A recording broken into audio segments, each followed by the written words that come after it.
Chapter 160, The tip of the knife raised high. Ling Lan turned her head in the direction of the voice and saw Su Yicheng standing in the crowd. Anran, who was being strangled by Ling Lan, also slowly opened her eyes when she heard the sound. She saw Su Yicheng standing not far away, and her eyes immediately turned red. She softly called out, "Yicheng." Following the sound, the surrounding crowd also looked in Su Yicheng's direction. Some of them recognized Su Yicheng, and then they immediately associated it with the nude photo scandal incident some time ago, and some people began to whisper and discuss it. Su Yicheng looked at Anran, and his eyes seemed to be telling her not to be afraid. Ling Lan naturally noticed the exchange of glances between the two of them, and the anger in her heart grew even more. The grip on Anran's hand tightened, so tight that Anran almost couldn't breathe. Her entire face suddenly turned red, and she could only reach out and hold her hand tightly, trying to make her let go a little so that she could breathe more smoothly. He wrapped his hands tightly around Anran's neck and then whispered in her ear, "Keep shouting, keep shouting." As he spoke, his expression became a little sinister and terrifying. Seeing this, Su Yicheng's heart clenched tightly. He could see how much pain Anran's expression was in, and her entire face was red from holding back her anger. He glared at Ling Lan and shouted at her, "Ling Lan, let her go." As she spoke, she was about to walk towards them, but after taking her first step, she stopped and did not dare to take another step, because the tip of the knife in Ling Lan's hand was pressed against Anran's neck. "Take another step forward and see," Ling Lan shouted provocatively at Su Yicheng. The hand that was holding the fruit knife trembled slightly. If she had moved 0.1 centimeter further, the sharp tip of the knife would have stabbed Anran's neck. No one dared to imagine the consequences. Su Yicheng stopped in his tracks and stared at her. His hands were clenched tightly by his sides. No matter how strong he was, he didn't dare to bet on Anran and the child's lives, because he knew that he couldn't afford to lose. Seeing him stop, Ling Lan continued to provoke him. "What? You don't dare to? Are you afraid that I'll stab her in the neck?" As he spoke, the fruit knife in his hand was about to stab Anran again. "Ling Lan, don't you dare!" Su Yicheng shouted. The knife stopped at 0.1 centimeter of Anran's neck and didn't move forward. The corners of his mouth curled up into a faint smile as he said, "Are you trying to scare me? Don't think that I really don't dare to do it. I don't want to live anymore. Tell me, what do I not dare to do?" Su Yicheng took a deep breath and tried his best to calm himself down. After he finally managed to calm himself down, Su Yicheng raised his head and looked at Ling Lan again. He tried his best to calm his tone and said in a negotiating tone, "Ling Lan, what do you want? What do you want me to do? Just tell me. I will do it as long as you let Anran go." "Su Yicheng, do you think I'm a 3-year-old child? You even used such a method to deceive me," Ling Lan said with a cold smile. "Ling Lan, what do you want me to do?" At this moment, Su Yicheng became a little uneasy. As he watched the knife in her hand being placed on Anran's neck, he could no longer maintain his usual calm and self-control. "What do I want? I want this woman to be buried with me." Ling Lan's emotions were a little agitated. When she became agitated, she lost control of the strength in her hands. The blade grazed past Anran's neck and made a long and thin cut. Then, bright red blood slowly seeped out of the wound. "SSSS, SSSS, SSSS," Anran gasped in pain. Ling Lan, Su Yicheng's emotions were on the verge of exploding, but no matter how angry he was, he didn't dare to move and could only watch helplessly. "Don't call me that. What right do you have to call me that?" Ling Lan shouted at him, her entire being agitated as she waved the fruit knife in her hand. The sight of it was truly frightening. Su Yicheng's hands were tightly clenched by his sides as he tried his best to suppress his emotions at the moment. From the corner of his eye, he saw that Captain Wu, who had been standing beside him, had disappeared without him knowing. "Who caused me to become like this? It's all your fault. It's all because of you, Su Yicheng. It's because of you that I'm in this situation," Ling Lan cried out in shock. She was like a porcupine whose hair was standing on end. The spikes on her body stood up one by one. "If you weren't so heartless back then, would I have to hide overseas for 7 years? You blame me for betraying you, but where were you when I was lonely and needed someone to accompany me? You only know how to be busy with your work all day long. You only know how to make me wait for you all day long. You want me to quietly wait at the side for you to finish all your work, but your work is never done well. Do I also need someone to be by my side? It was just that one time, and you heartlessly wanted to break up with me. I've been with you for so many years, and you broke up with me because of a moment of folly. You even caused my father to sever our father-daughter relationship. Must you be so heartless? Ling Lan questioned. From her point of view, all of this was his fault. He shouldn't have been so busy back then, so busy that he didn't even have the time to ask her to hug another man. Su Cheng didn't say anything. He couldn't even hear a word. At this moment, he was nervous, and the only thing he cared about was Anran's safety. He didn't even dare to look elsewhere, and his eyes were fixed on the thing in her hand and Anran, who was being strangled by her. As she spoke, Ling Lan turned her head to look at Anran, who she was holding onto, and laughed madly. Then, she turned to Su Cheng and asked, "What's better than me?" Su Cheng didn't say anything. He clenched his fists tightly and pursed his lips. He looked at her with eyes that were filled with irrepressible flames of anger. She's not as pretty as me, and she's not as elegant as me. She's also a brat with no power or influence. What right do you have to choose her and not me? Ling Lan questioned him. She couldn't accept this. She was clearly stronger than him in every way,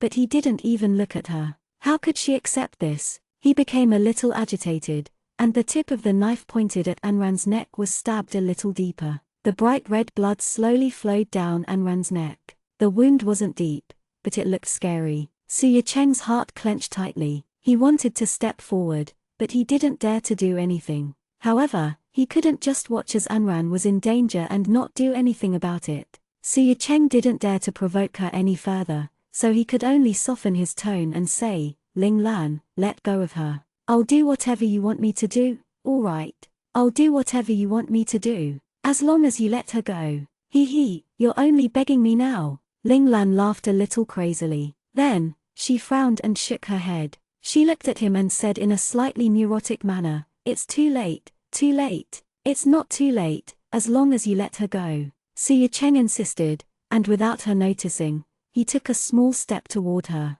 Ling Lan smiled and shook her head. "I won't believe you. Don't think that I don't know that you've already found the man who posted the photos and videos on the internet. I know that you're preparing to arrest me now." "Yes, that's right. I asked him to post those photos and videos on the internet. I deliberately wanted you to send me back and then let him take the photos from that angle. I did all of this." Hearing this, the crowd of onlookers below gasped. Everyone was surprised, so the so-called Nude Photo Society was just a one-man show that Ling Lan had written, directed, and acted out herself. "If I can't get it, no one else can. It's not destined to be mine, so I'll destroy you." As Ling Lan spoke, her gaze turned sinister and sinister. Even when she smiled, her smile was so strange that it made people afraid. "I know I can't hide from you guys. You guys are looking for me everywhere. Rather than letting me spend the rest of my life in prison, it's better to just kill me. I don't want to live anyway.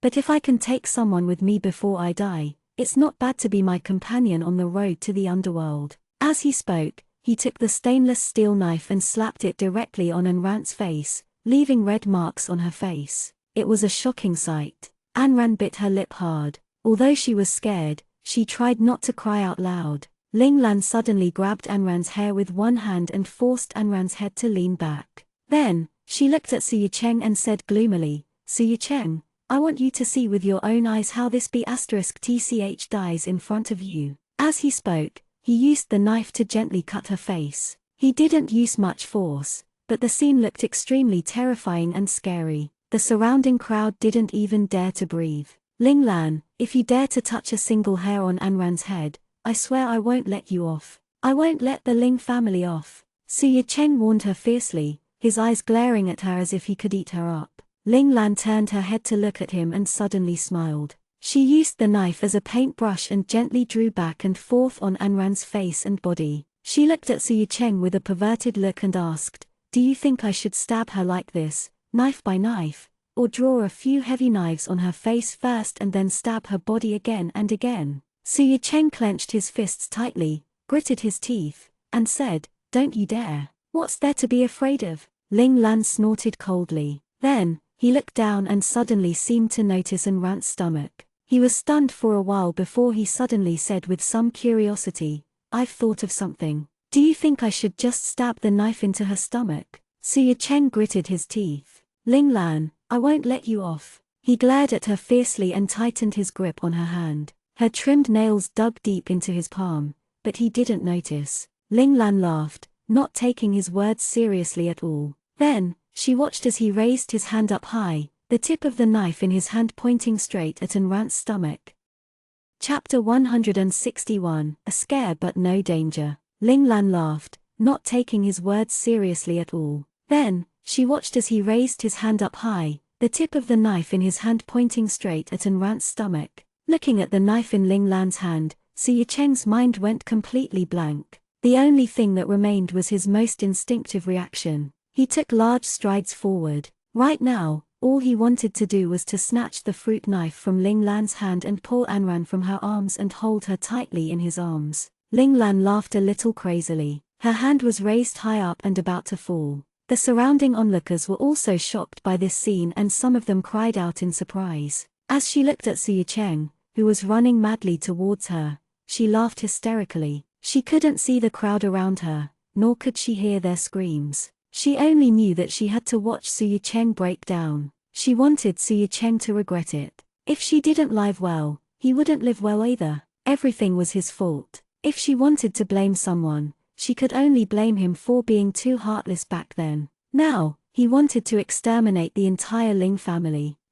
She was already forced to a dead end. If she went any further, it would be a cliff. If she fell, her body would be crushed to pieces. There was no way out. Since she had already died a terrible death, they would not have an easy life either. She wanted to drag someone down with her. At least, she could leave her corpse intact. Ling Lan laughed maniacally. The hand holding the fruit knife had already started to drop. Suddenly an intense pain came from her left hand and pulled her back to her senses. She cried out in pain, "Ah Lan Lan." Even the knife in her right hand was in so much pain that she turned around. The knife in her hand also fell to the ground, and her hand was thrown away. By the time she reacted and tried to grab Anran again, it was already too late. Suya Cheng, who had quickly walked up to her, didn't give her the chance to do so at all. He pulled Anran over and then kicked her hard and accurately. Suya Cheng's outstretched hand was well trained, so there was definitely no water in his kick,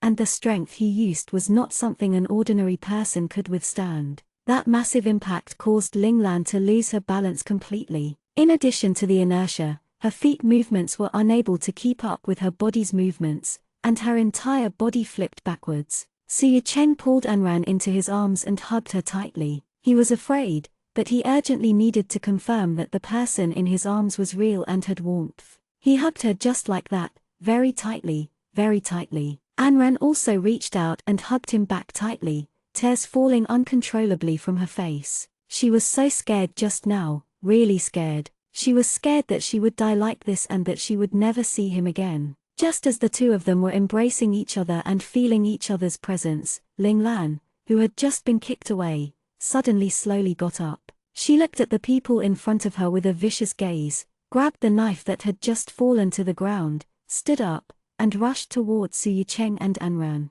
The surrounding onlookers cried out in alarm, "Ah, be careful!" Ling Lan's speed was too fast, and by the time Suya Cheng reacted, he could only turn Anran around to protect her behind him. Then, facing the knife that was coming at his face, he instinctively raised his hand to block it. His large palm grabbed the knife, and the blood on his hand instantly dyed the entire blade red. Ling Lan really wanted him dead. She held the knife and tried to stab it forward with all her might. Suya Cheng endured the pain in his hand and grabbed Ling Lan's hand, trying to snatch the knife from her. Ling Lan wanted him dead so badly that she held onto the handle of her knife tightly, not letting go. Anran looked at the blood that kept coming out of Suya Cheng's hand and cried out in anxiety. She wanted to step forward, but Suya Cheng, who saw her from the corner of his eye, stopped her sternly. "Anran, stand there and don't move. Don't come over," Suya Cheng shouted at her. As long as she was fine, he would be at ease.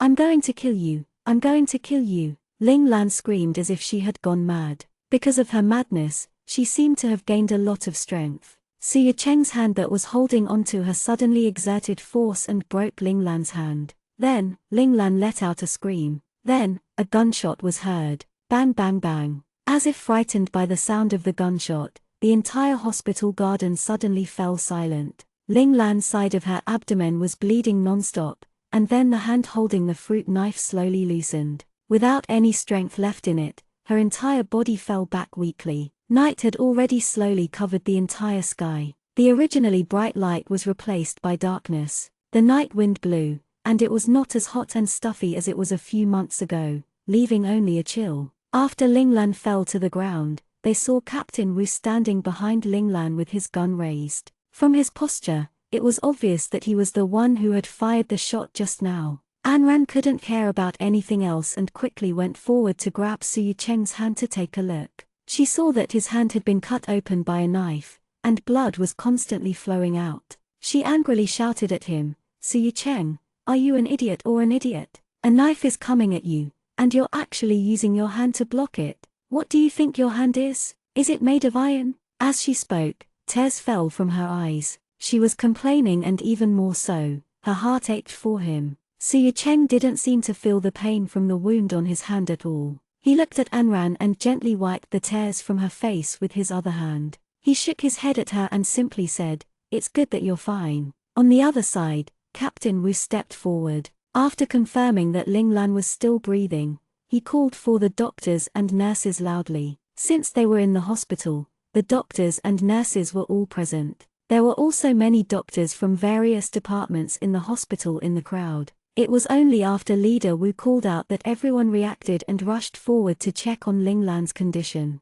Then, they had someone carry a stretcher over. In addition, the medical staff also came forward to treat Suya Cheng and Anran's wounds. The wound on Suya Cheng's hand was deep, but fortunately, it didn't hurt his muscles and bones. After applying medicine and bandaging, it wasn't a big problem. However, he still needed to rest and change the dressing in 2 days to avoid infection. The wound on Anran's neck wasn't serious. The tip of the knife had scraped her skin, and after a simple treatment, it wasn't serious. However, for safety reasons, a series of examinations were arranged for Anran to make sure that the baby in her stomach wasn't in any danger because of the shock. The hospital directly arranged a ward for the couple to stay in. Because Anran was afraid that Lin Xiaofen would be worried if she found out, she directly asked the hospital not to arrange their rooms on the same floor as Lin Xiaofen's. Lying on the bed in the ward, Anran still had some lingering fears about what had just happened. She quickly reached out and gently patted her bulging belly to make sure that the child was still in her stomach and that she could clearly feel the baby's movements in her stomach. Only then did she relax, and her nervous mood slowly eased. Suya Cheng and Captain Wu chatted outside for a while before he pushed the door open and came in. As soon as he came in, he saw Anran on the bed, gently stroking her bulging belly with a focused expression. Looking at this scene, Suya Cheng couldn't help but be stunned for a moment, then he felt fortunate and grateful. When he thought back to the knife in Ling Lan's hand that was pointed directly at Anran's stomach, this scene still made him break out in cold sweat. He went forward and sat down on the edge of the bed. He reached out his bandaged hand and pulled Anran into his arms. He lowered his head and kissed her forehead. He felt the warmth on her forehead. It was a real feeling. He covered her with his other hand and felt the strong beating in her stomach with her. Anran softened her entire body and let her rest in his arms. She placed her other hand on the back of his hand like a human pyramid and held it tightly, but she didn't say anything. Suya Cheng didn't say anything, but just quietly hugged her and kissed her forehead. They didn't know how long they sat there, but suddenly, there was a knock on the door, which pulled the two of them back to reality. Suya Cheng turned to look at Anran and whispered in her ear, "I'll open the door." Anran didn't say anything and only nodded. Suya Cheng got out of bed and opened the door. Standing outside the door was Jiyu Hengwen, who looked worried and anxious. As soon as he opened the door, he immediately asked, "Yi Cheng, I heard that something happened in the garden just now. How are you? How's Anran?" As she spoke, she glanced at Suya Cheng's wrapped palm and asked with concern, "What happened to your hand? It's fine, right? Are you okay?" Suya Cheng didn't want him to worry, so he just shook his head and said, "I'm fine. It's just a small injury, it's not a big deal." Hearing this, Ji Hengwen nodded and then hurriedly asked, "What about Anran? How's Anran?" "Dad, come in. Anran is fine." Su Cheng made way for him as he spoke. Ji Hengwen came in and saw Anran sitting on the bed. He quickly went forward. "Daddy." Anran looked at Ji Hengwen. She didn't want to cry, but she couldn't hold back the tears in her eyes. They fell like pearls from a broken string, one by one. "Ran, what's wrong?" Seeing her cry, Ji Hengwen thought that something had really happened to her. He hurriedly asked, "Are you hurt somewhere?" And Ran only wanted to shake her head, but she couldn't stop crying. Ji Hengwen saw the wound on her neck and asked with some heartache, "Does this part hurt?" And Ran shook her head, but she couldn't stop crying. Unable to get any answers, Ji Hengwen turned his head to look at Su Cheng. Su Cheng shook his head at him and only said, "I'm fine. I was probably just frightened." As he spoke, he walked up to Anran and pulled her into his arms again, gently patting her back. "Are you really okay?" Ji Hengwen was still a little worried. He had just come to the hospital after class when he saw many police cars at the entrance of the hospital, as well as a news van. As he came in, he heard those people talking about the scene that had just happened in the garden. When he heard them mention Mayor Su and Mayor Su's wife, he asked them for confirmation, and it was confirmed that they were indeed talking about Su Cheng and Anran. Then, without thinking too much, he immediately asked the medical staff and headed straight to the ward. With Su Cheng's patting, Anran's emotions finally calmed down. She reached out to wipe the tears from her face and shook her head at Ji Hengwen. "I'm fine." Hearing her say that she was fine, Ji Hengwen finally relaxed. Then, he asked about the general situation. After learning that Ling Lan was the female lead of the Nude Photo Society from last time, his face became a little serious. He turned to look at Su Cheng and said, "Yu Cheng, come out with me. I have something to ask you." Chapter 162, A Guarantee. Ji Hengwen stood in front of the window at the end of the corridor. It was already dark outside. From here, he could see the outside of the hospital. It was still rush hour after work, and the street lights almost illuminated the entire street. Su Cheng closed the door of the ward and walked over to him. He stood behind him and called out softly, "Dad," he said. Ji Hengwen didn't turn his head. His hands were behind his back, and his eyes were still staring out the window at the night sky and the cars coming and going. Ji Hengwen didn't say anything, and Su Cheng didn't say anything either. He stood respectfully behind him, and his injured hand was still wrapped in white gauze, which was a little dazzling in the dark corridor. The two of them stood like this for a while before Ji Hengwen slowly opened his mouth. However, he still didn't turn his head around. He only said, "La Luo, I'm handing my daughter to you in the hope that you can dote on her, love her, and not let her suffer the slightest bit. Although she's not related to me by blood, in my heart, she's my daughter. She's my biological daughter. There's nothing fake about her." As he spoke, Ji Hengwen turned his head and looked at Su Cheng with a serious expression and a sharp gaze. Su Cheng didn't say anything and just looked at him without avoiding his gaze. "Although the two of you got married in a hurry, and Ranran said that she married you when you first met, I was angry at the time. I was angry at your rashness in your relationship and marriage, but I could see from your actions that you were someone Ranran could entrust her life to. You didn't object, and your later performance proved that my thoughts were right. You were really good to Ranran, loved her, and doted on her. At least you didn't make her regret her rashly decision back then, nor did she regret marrying you. Xiaofen and I are both very happy that we found someone who can accompany her and protect her for the rest of her life." As he spoke,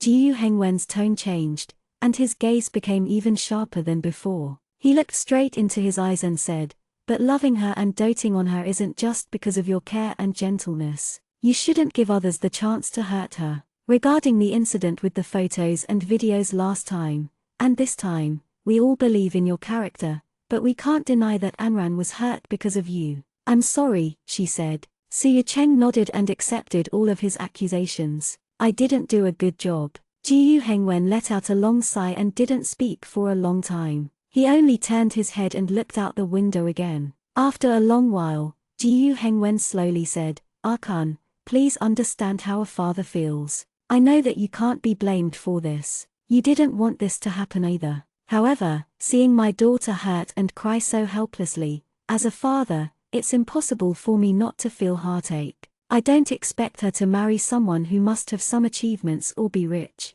I just want her to live a peaceful life without any pain. It's enough as long as she's happy and healthy. This request is not too much, right?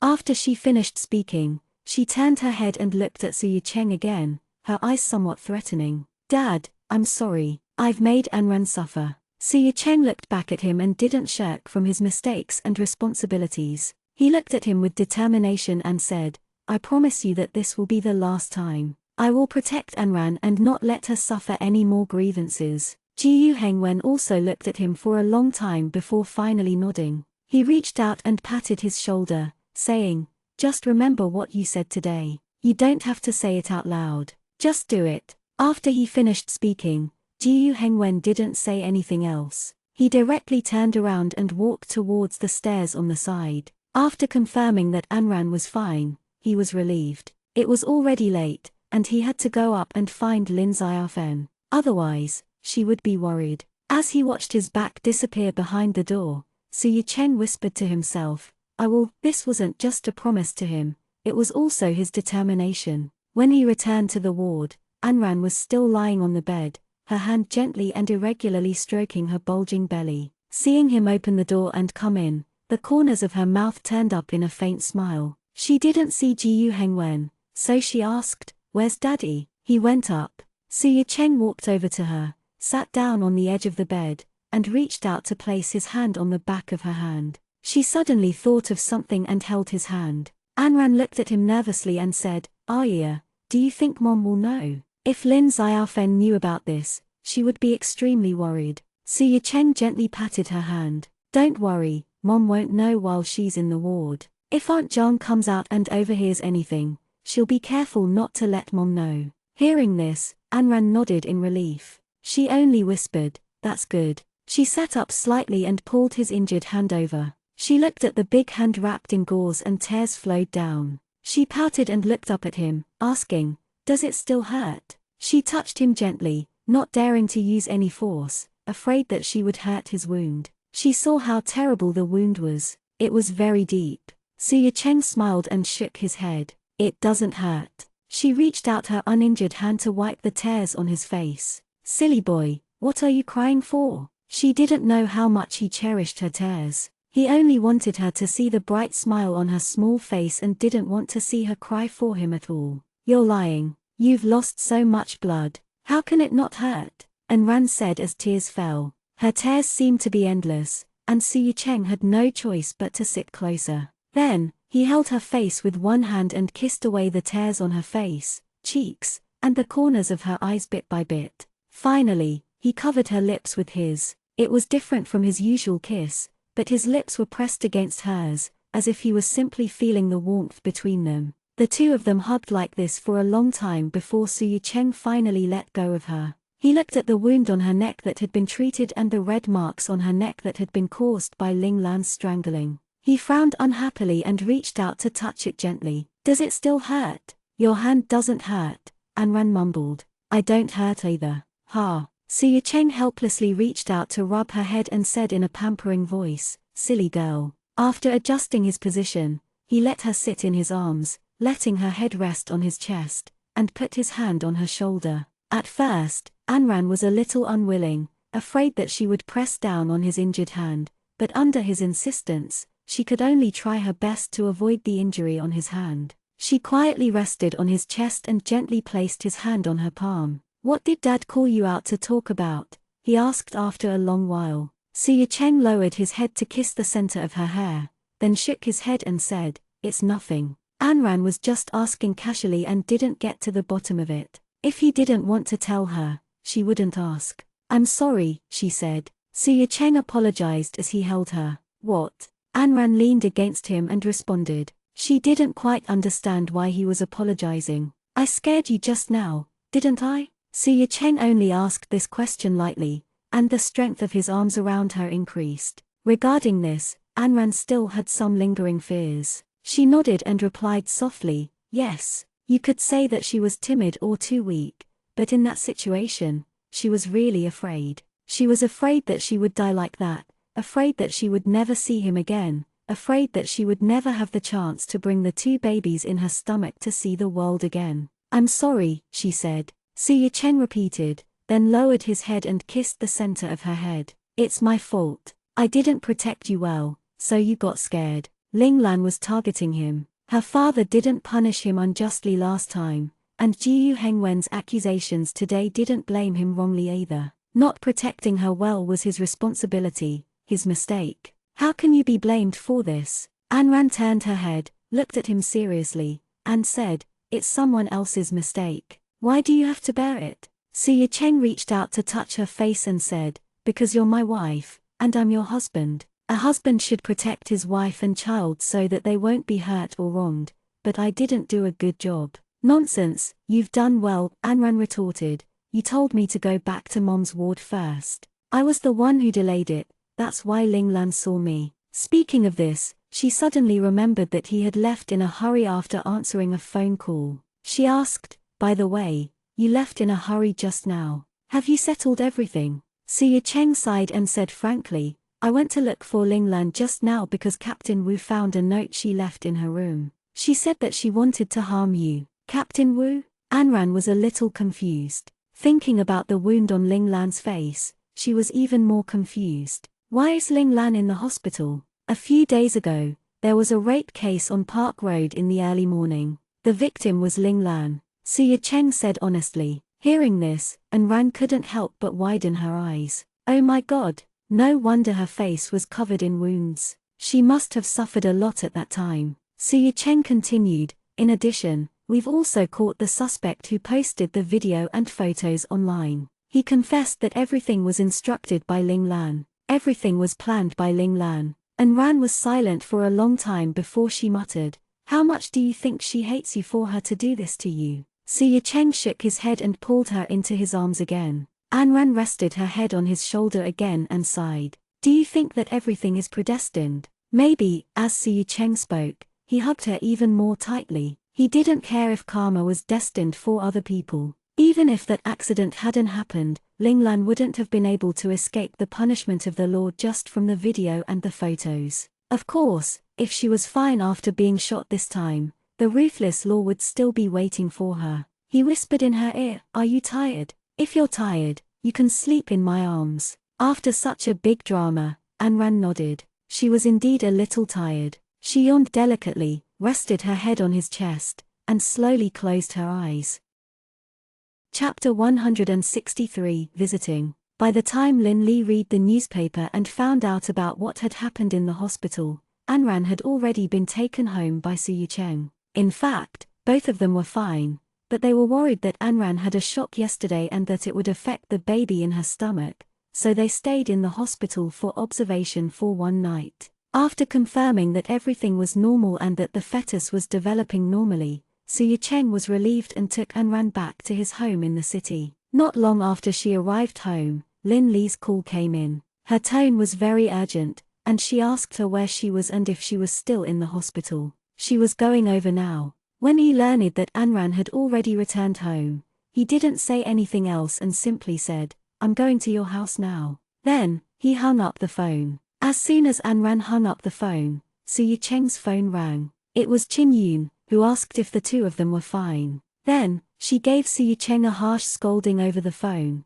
saying that he hadn't learned his lesson from the last time, which was why he caused such a mess again. She also made it clear that if her husband were to use the family law again, she wouldn't help him. Suya Cheng hung up the phone and turned his head, just in time to meet Anran's eyes, which were filled with worry. Suya Cheng laughed and ruffled her hair. "What's wrong?" Anran shook her head. Qin Yun's emotions were a little agitated, and her voice was a little high, so she could hear everything they said on the phone just now. She could only sigh softly and mutter, "Has the Su family's upbringing always been so strict? Some things were avoided as much as possible, but they still couldn't be avoided. How could he blame him for all the mistakes? Moreover, they were just mortals. They didn't have 3 heads and 6 arms or something. How could they do everything in a superficial way? It's like this for boys." Suya Cheng nodded, took her into his arms, and said, "From a young age, the father and grandfather taught the boy to be indomitable so that he could support a family in the future and protect his family from harm. This is a man's innate responsibility and obligation. There is no shirking, only working hard to do better. What about the girl? Anran asked, leaning on his chest. What about the girl? Her little hands were playing with the buttons on his shirt in boredom. Of course, girls are different. Girls have to be pampered. They are angels bestowed by the heavens. They have to be cherished and pampered. As Suya Cheng spoke, he stroked her belly back and forth. There were also 2 little angels who had been blessed by the heavens living here, and they would be able to meet in a few months. What? Anran asked with a half smile. Is this valuing girls over boys? Suya Cheng nodded, and his answer was affirmative. Yes, you can say that. Anran sighed and said, I really hope that the 2 little guys in my stomach are both girls. She was very sure that if her own child wanted to be punished like this in the future, she would be heartbroken. That was her flesh and blood. How could she bear to do it?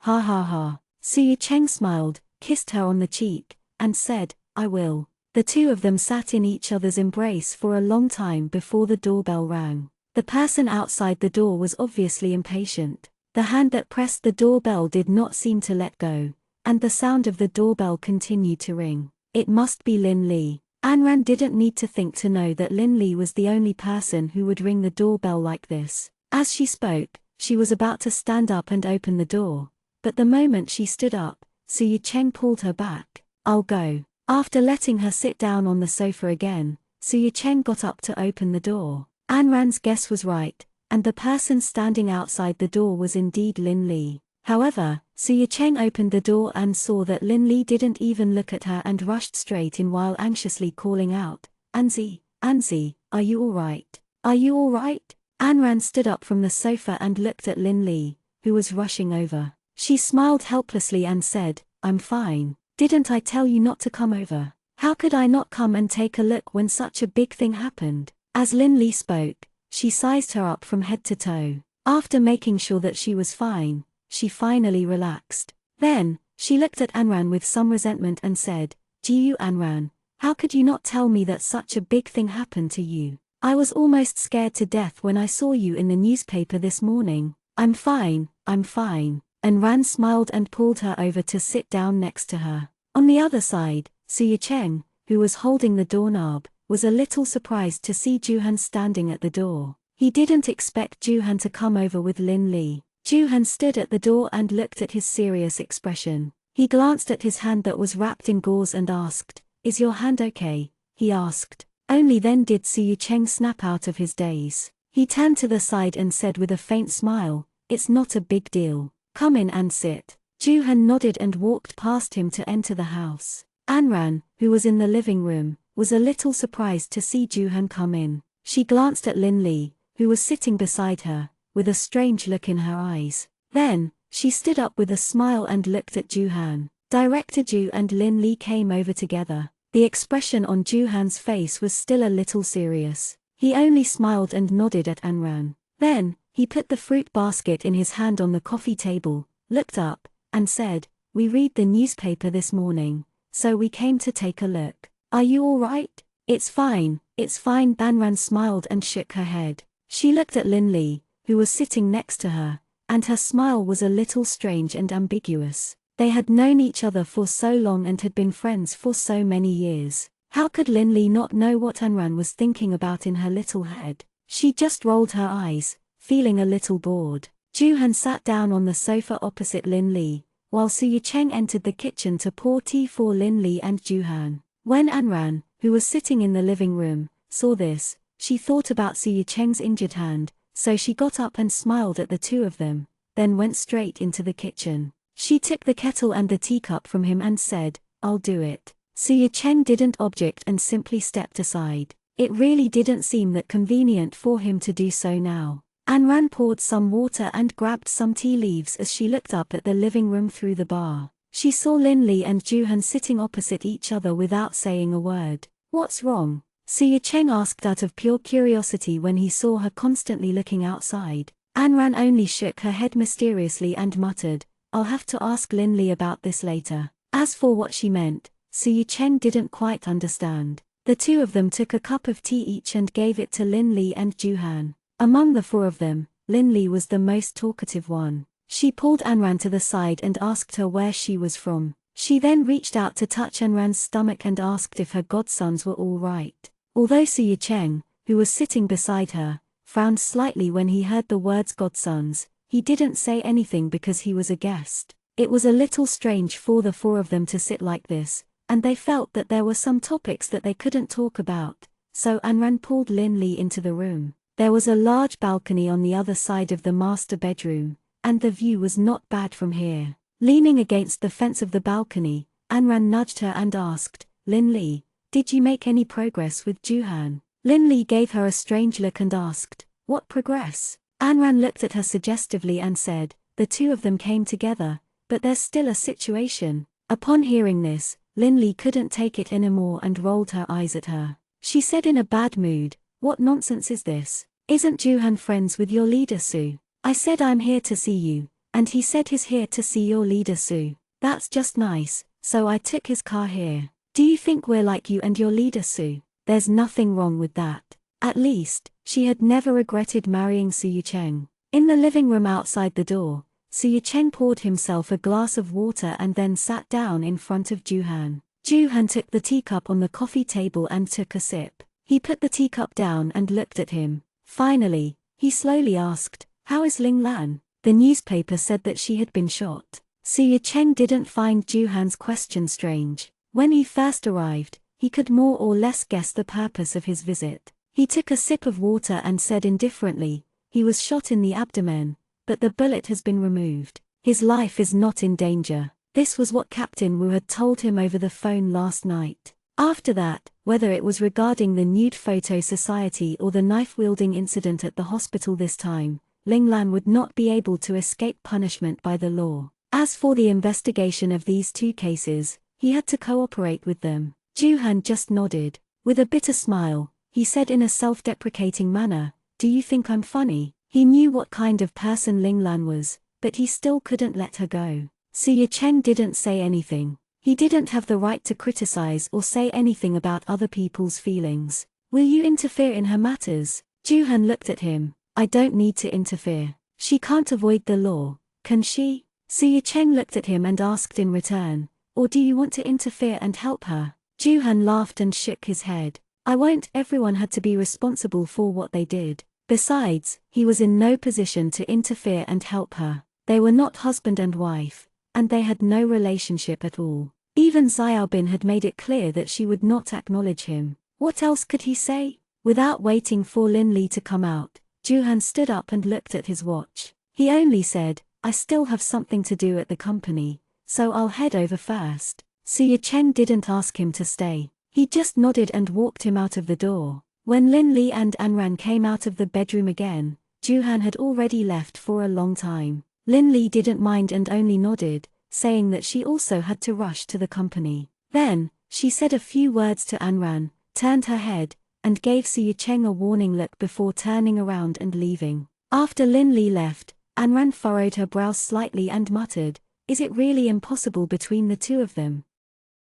1-6 for the twins. By the time Captain Wu received the call, Ling Lan had already been sedated by the medical staff and had fallen asleep on the hospital bed. His colleagues who had stayed behind at the hospital told him that Ling Lan had woken up in the middle of the night after the surgery. When she first woke up, she was still fine. She wasn't noisy, just staring at the ceiling in a daze. It was late at night, so they didn't take any notes. They thought that they would wait for the team leader to come tomorrow morning and ask him in detail, but they still called the nurse on duty to check and confirm that there were no problems. However, in the second half of the night, when the sun was about to rise, Ling Lan, who was lying on the bed, suddenly felt something strange. She stared at the ceiling and mumbled something. When they went up to listen, they couldn't make out what she was saying. The two of them looked at their watches and thought that they should wait for the sun to rise. However, they didn't wait until the sun rose.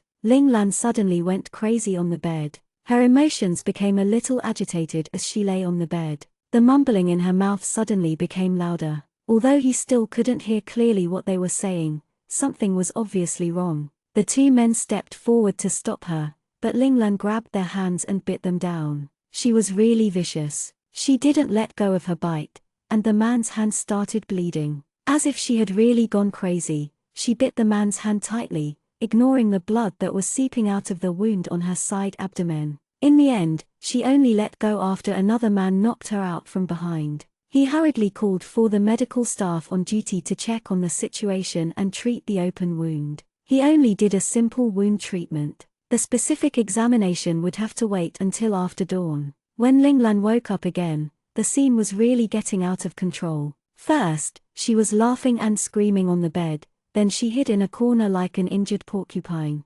shouting non-stop for her to not come over. The police officer who had stayed behind to keep an eye on her wanted to stop her and calm her down, but she suddenly started beating her up like a mad woman. The needle in her hand that was attached to the foredrip was pulled out because of her large movements, and he did not press on the blood vessel in time to let the blood flow out along the wound. In addition, the wound on her waist burst open again, and blood flowed down her thigh to the ground, but she did not seem to feel any pain at all. She laughed and screamed like crazy, and the scene went out of control. In the end, a few people pressed her down on the bed, and the nurse injected her with a tranquilizer to control the situation. When Wu Chengbin arrived at the hospital, the doctor was doing a preliminary examination on Ling Lan. After asking the colleagues around him and roughly understanding the situation last night, Wu Chengbin's brows furrowed slightly. Just as Captain Wu was frowning in deep thought, the doctor in the white coat came out of the ward,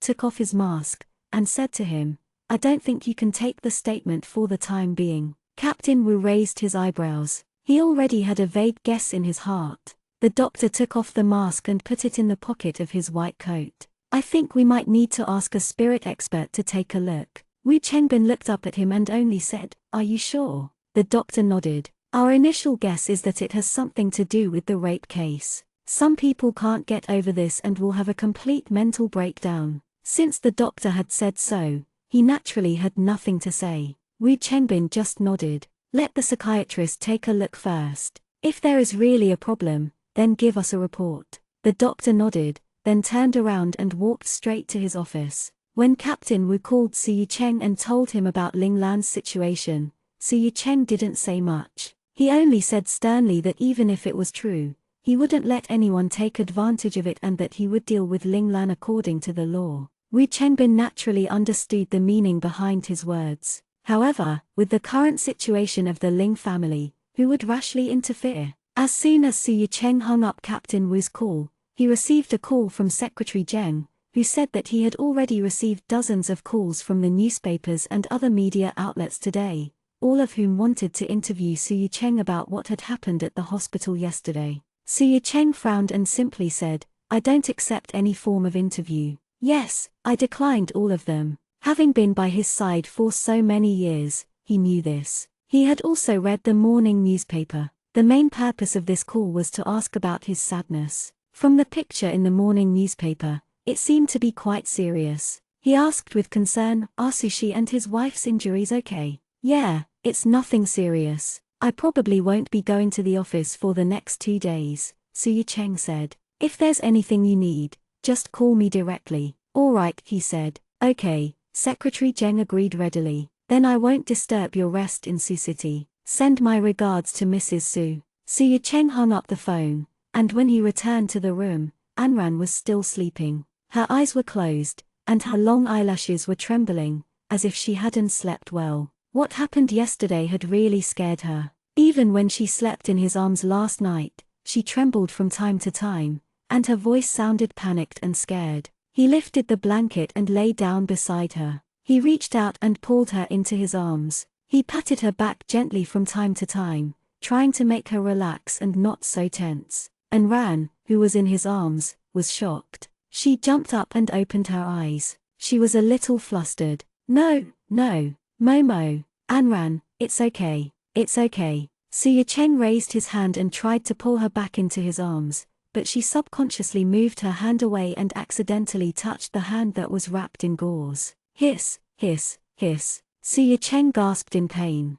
Anran snapped out of her daze and looked at his raised hand. She grabbed it and asked nervously, "Are you all right? I hit you, didn't I?" As he said that, his tone was filled with self-blame. Su Yicheng also sat up and rubbed her hair with his other hand, then said with a faint smile, "I'm fine." it doesn't hurt. Then, he put his arm around her and let her lean against his chest. I'm sorry, I didn't do it on purpose. Leaning into his arms, still holding his injured hand, Anran muttered apologetically. Suya Cheng lowered his head and kissed the center of her hair, then said, I know. The two of them hugged each other for a while before Anran slowly said, I had a dream just now. I dreamed that Ling Lan's knife was really stabbing into my stomach. I felt like my stomach was like a deflating balloon. It deflated in an instant. When I reached out to touch it, I couldn't feel it anymore. That feeling was so scary. As she said this, she tightened her arms around Suya Cheng's waist. He caressed her back and forth and whispered in her ear,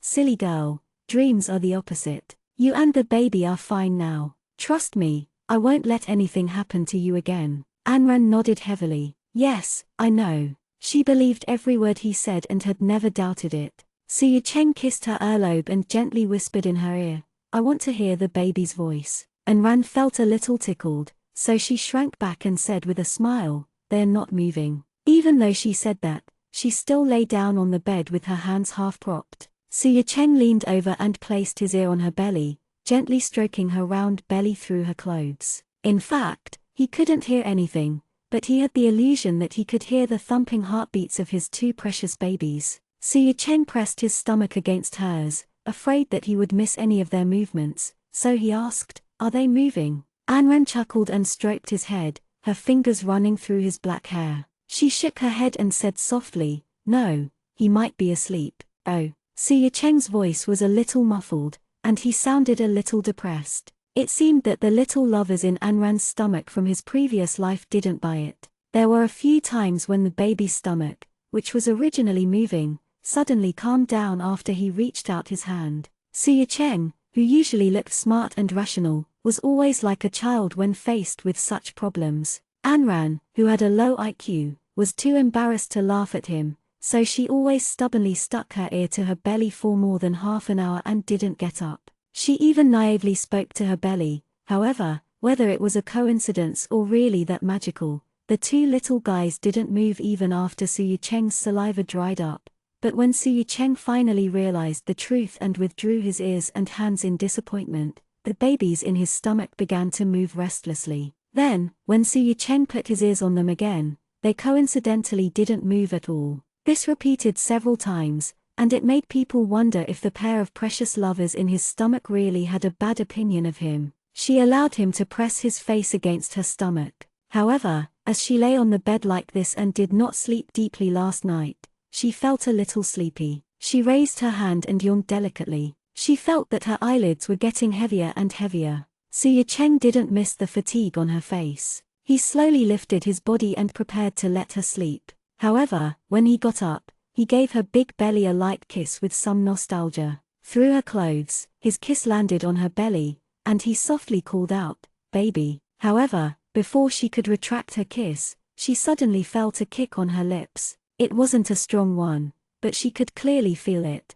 This movement made Suya Cheng's eyes widen, and he called out in surprise, and ran, she kicked me, they kicked me. As he spoke, he quickly put his hand back on Anran's stomach, right where he had just kissed her. Anran naturally felt it, but seeing him like this, she couldn't help but laugh. She reached out to touch his head and said, you're like a child. With his hand on her stomach, he could clearly feel the two little guys kicking her. He smiled foolishly and was as happy as a child. Oh, Anran snorted and frowned, but she still smiled. Suya Cheng naturally noticed her expression, then reached out to caress her belly and gently said, baby, you're hurting mommy. Be gentle, okay. She didn't know if they really understood Suya Cheng's words, but the two little guys in her stomach really did slowly calm down. Suya Cheng was really satisfied this time. He sat back down and pulled Anran into his arms. He couldn't hide the smile on his face and said proudly,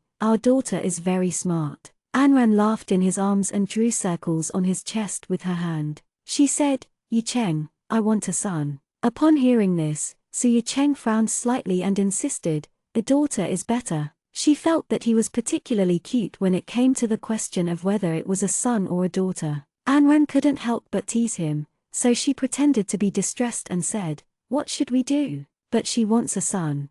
Su Cheng held her in his arms and didn't say anything for a long time, as if he was making a difficult decision. Then, he pushed her away, looked at her, and said, "Then one man and one woman." Anran looked at him for a while, then couldn't help but laugh. Pfut pfut pfut, this man was too cute. After laughing, she reached out and poked him, saying, "Whatever you say." What dragon and phoenix twins? Did he think that he could give birth just because he said so? He pulled her into his arms again and said firmly, "Then we'll have daughters." If they couldn't have twins, then they would both be daughters. Anyway, he must have a daughter as beautiful as her, small and soft.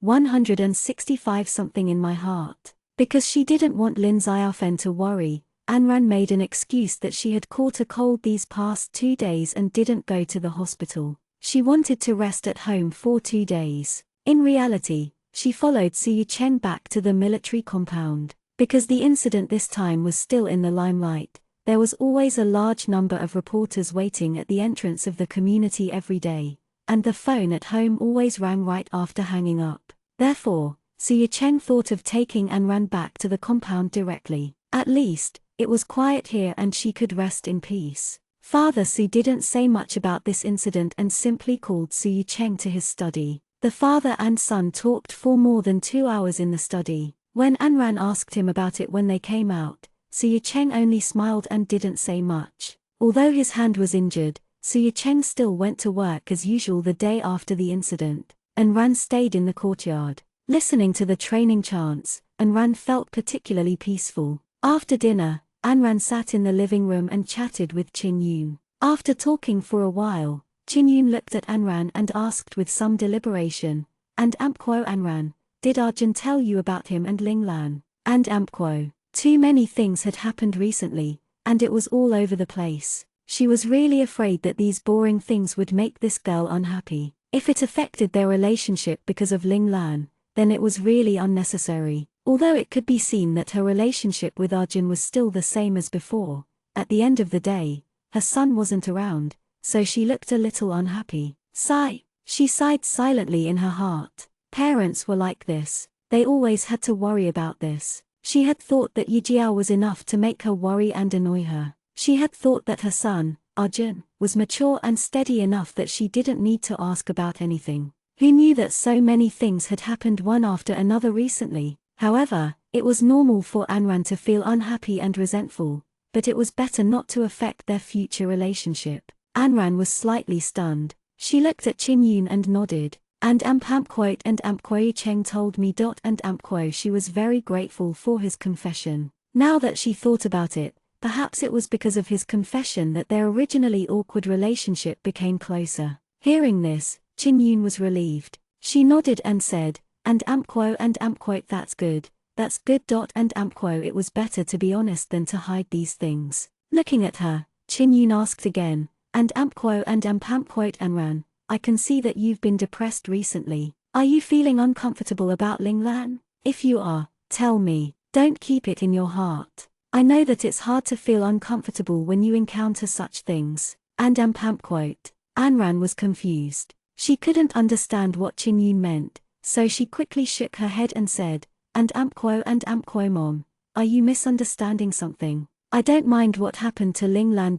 And Ampquo Su Cheng had told her everything about Ling Lan and Su Cheng without holding anything back. She had also clearly understood the reasons for their relationship. Moreover, these 2 incidents were Ling Lan's own doing, so Su Cheng couldn't be blamed for them. And Ampquo then I'll see how depressed you are. And Ampquo Qin Yun furrowed her brows in confusion. Then, she thought of something and asked her nervously, and Ampquo Anran, are you feeling uncomfortable? And Ampquo. And Ampquote no. And Ampquote Anran shook her head and said worriedly, and Ampquo I am just worried. I'm just worried about my mother's health. And Ampquo her mother's eyes could be said to be completely blind now. She had to do the operation quickly. If she missed the best time for the operation, there might be some residual effects. Only then did Qin Yun react. For the past few days, she had been confused by that girl Yijiao. She didn't even know when that girl got together with the Yu family's boy.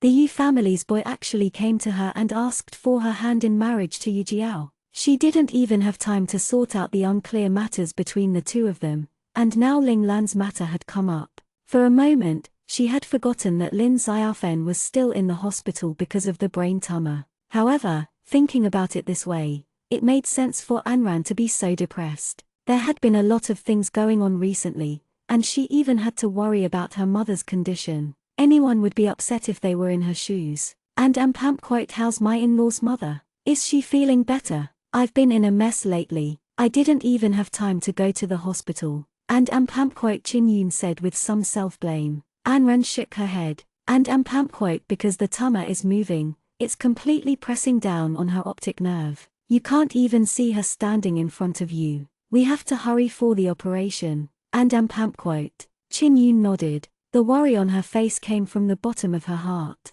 She knew how high the risk of this operation was. Moreover, Lin Xiaofen wasn't young anymore. She was afraid that something might happen during the operation. That would be unimaginable. Sighing softly, he reached out to take Anran's hand and gently patted it. He looked at her and comforted her. And quote, it'll be fine. Don't worry. And quote, this seemed to be all that could be said about this situation. Anran forced a smile and nodded at her. And quote, yes, I'm fine. Mom, don't worry about me. And quote. And quote, what are you guys talking about? And quote, Suyu Cheng came in from the courtyard with a briefcase in one hand, and his other hand was tightly wrapped in white gauze. Because of the deep injury on his hand, Secretary Zheng had been the one driving him to and from work for the past few days. Seeing that he had returned, before Chin Yun, his mother, could say anything, Anran, who was sitting beside him, asked, and quote, have you eaten?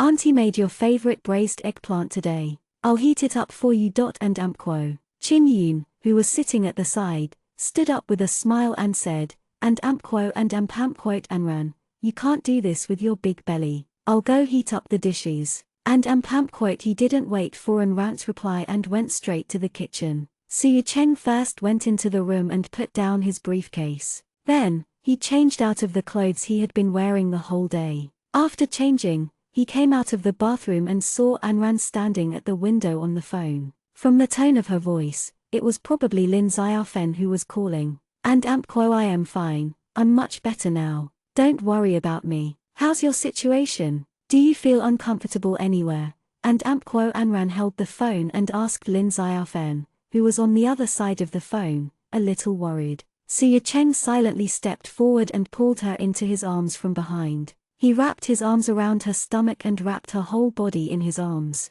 And quote, all right, Mom. I'll go and see you tomorrow. Yes, I know. It's not that serious. Don't worry. And quote, Anran hung up the phone and sighed softly. She turned her head helplessly, looked at Suyu Cheng, and said, a little discouraged, and quote, Mom already knows what happened that day. And quote, because she knew that Anran was Lin Xiaofen's daughter, and seeing that she hadn't gone over in the past 2 days, the nurse happened to run into Mrs. Zhang in the bathroom when she was delivering medicine. Because she saw that there was no one around Lin Xiaofen, she casually asked about Anran's situation, and then she talked about what had happened that afternoon. Lin Xiaofen finally found out on the 3rd day after the incident that the argument downstairs that day had almost caused her to lose her daughter. So, as soon as the nurse left and Mrs. Zhang came back, she wanted to call Anran. Suyu Cheng hugged her and kissed the center of her hair, saying, and quote, it's fine. I'll accompany you to the hospital tomorrow. And quote. Anran nodded and leaned into his arms. And quote, I went to the hospital on my way back. And quote, Suyu Cheng gently whispered in her ear. Hearing this, Anran turned her head excitedly and asked, and quote, did you see Mom? And quote. Suyu Cheng shook his head. And quote, I went to see Dr. Zhang to understand the situation. And quote. And quote, what did Dr. Zhang say? And quote, Anran asked. She was holding his hand nervously. Suyu Cheng patted her and said, indicating for her not to be so nervous and excited. And quote, Dr. Zhang said that Mom doesn't want to go abroad. She wants to stay in the country for surgery. And quote. And quote, why? And quote, Anran didn't understand. She had already contacted the hospitals and doctors in America, and the medical standards there were much higher than in China. Suyu Cheng sighed softly and reached out to touch her face, saying, And Amquo actually, you should know that sometimes, people are like this when they're old. No matter how optimistic and strong they look on the surface, they're still fragile on the inside. They always plan for the worst for some things. From Dr. John's perspective, he thinks that mother is worried about the risks of the surgery. And Amquo then wouldn't that mean that we'll change to going to America? And Amquo the equipment and standards there were much higher than those in China. If they were worried about the risks of the surgery, they would definitely choose the United States. Su Cheng explained, and Amquo Anran, sometimes when people get older, they have more concerns. Some people were originally thousands of miles away, but when they get older, they choose to come back. Why is that? It's because their roots are here, and the fallen leaves must return to their roots. And Amquo she's not worried about what would happen if there was an accident during the operation, but she's worried that she'd be thousands of miles away if there really was an accident during the operation. And Amquo there won't be any accidents, and Amquo Anran looked at him and said firmly, and Amquo there can't be any accidents, and Amquo as she said that, her eyes suddenly turned red. Then, the tears covered her eyes and blurred her vision. Su Cheng reached out and pulled her into his arms, his hands stroking her long hair back and forth as he comforted her by her ear. And Amquo okay. There won't be any accidents. There definitely won't be any accidents. And Amquo, leaning into his arms, Anran couldn't help but nod. The moisture in her eyes suddenly turned into tears, and then they rolled down her face one by one. The tears fell on Su Cheng's shoulders and burned his skin. Anran leaned into his arms for a while before she slowly pulled away. She looked at him and said firmly and seriously, and Amquo Cheng, I want to go to America with Mom. And Amquo she wanted to be by her mother's side, to hold her hand tightly when she was going for the operation, to tell her that she would always stand outside waiting for her, to tell her that the baby in her stomach was still waiting for her to love. Su Cheng could see the determination in her eyes, and he also understood her current mood, so he only nodded and said, and Amquo all right, and Amquo he said. Early in the morning, Su Cheng didn't stay long after sending Anran to the hospital. He received a call from Secretary Zheng saying that there were a few documents that he had to rush back to take a look at, so he rushed straight to his office. In the ward, Lin Xiaofen lectured Anran with a serious expression on her face. In the end, she couldn't even bear to cry. And Amquo Mom, and Amquo she said. Anran stepped forward, sat on the edge of the bed, and pulled her mother into her arms. She whispered apologetically in her ear, and Amquo I am sorry. I just didn't worry about me like you did. And Amquo, how can I not worry about you? You're my daughter. If I'm not worried about you, who else can I worry about? And Amquo, Su Cheng was right. The reason why Lin Xiaofen didn't want to go abroad for treatment was because she was afraid that there would be problems during the operation. In her words, she wasn't afraid of death, but she was afraid of where she would die. If something really went wrong during the surgery abroad, she would die in a foreign land. She didn't want that to happen. She would rather stay in the country. At least her daughter, her husband, and her home were all here. If something really went wrong, she would have no regrets. And Amquo Mom, why are you so stubborn? And Amquo Anran was a little anxious about Lin Xiaofen's insistence. When she came over in the morning, she could tell that her mother's vision seemed to be worse than before. When she reached out to hold Anran's hand, she had to feel it. Seeing her mother like this, Anran felt an indescribable pain in her heart. Lin Xiaofen patted Anran's hand and tried to convince her. She said, and Amquo it's the same no matter where we go for the surgery. It's a waste of money and trouble to go abroad. We'd better stay in the country for the surgery. And Amquo Mom, and Amquo she said. Anran held Lin Xiaofen's hand and looked at her with a serious expression. We went abroad for the surgery because we wanted to increase the success rate of the surgery and reduce the risk. Everyone knows how risky this surgery is. We were afraid because we couldn't accept the failure of the surgery. If you were really not around, what would Dad and I do? And Amquo as she spoke, Anran couldn't help but cry. Lin Xiaofen didn't say anything. She turned her head away and didn't look at her. Even though her eyes were so blurry that she couldn't see her daughter's eyes clearly, she could still feel her daughter's gaze on her. Lin Xiaofen couldn't look her in the eye. The tip of her nose was extremely sour, and her eyes also felt warm. "Mom, just do it for me and Dad. Let's go to United States, okay?" And Anran spoke very softly, as if she was begging. Lin Xiaofen didn't turn her head. Her teeth were tightly biting her lips, and she was trembling a little. The heat in her eyes was so hot that it was burning. He stretched out his hand and pulled Lin Xiaofen's hand over, placing it tightly on his bulging stomach. He said with a sobbing tone, "And Mom, the baby in my stomach is still waiting to come out and call her grandma.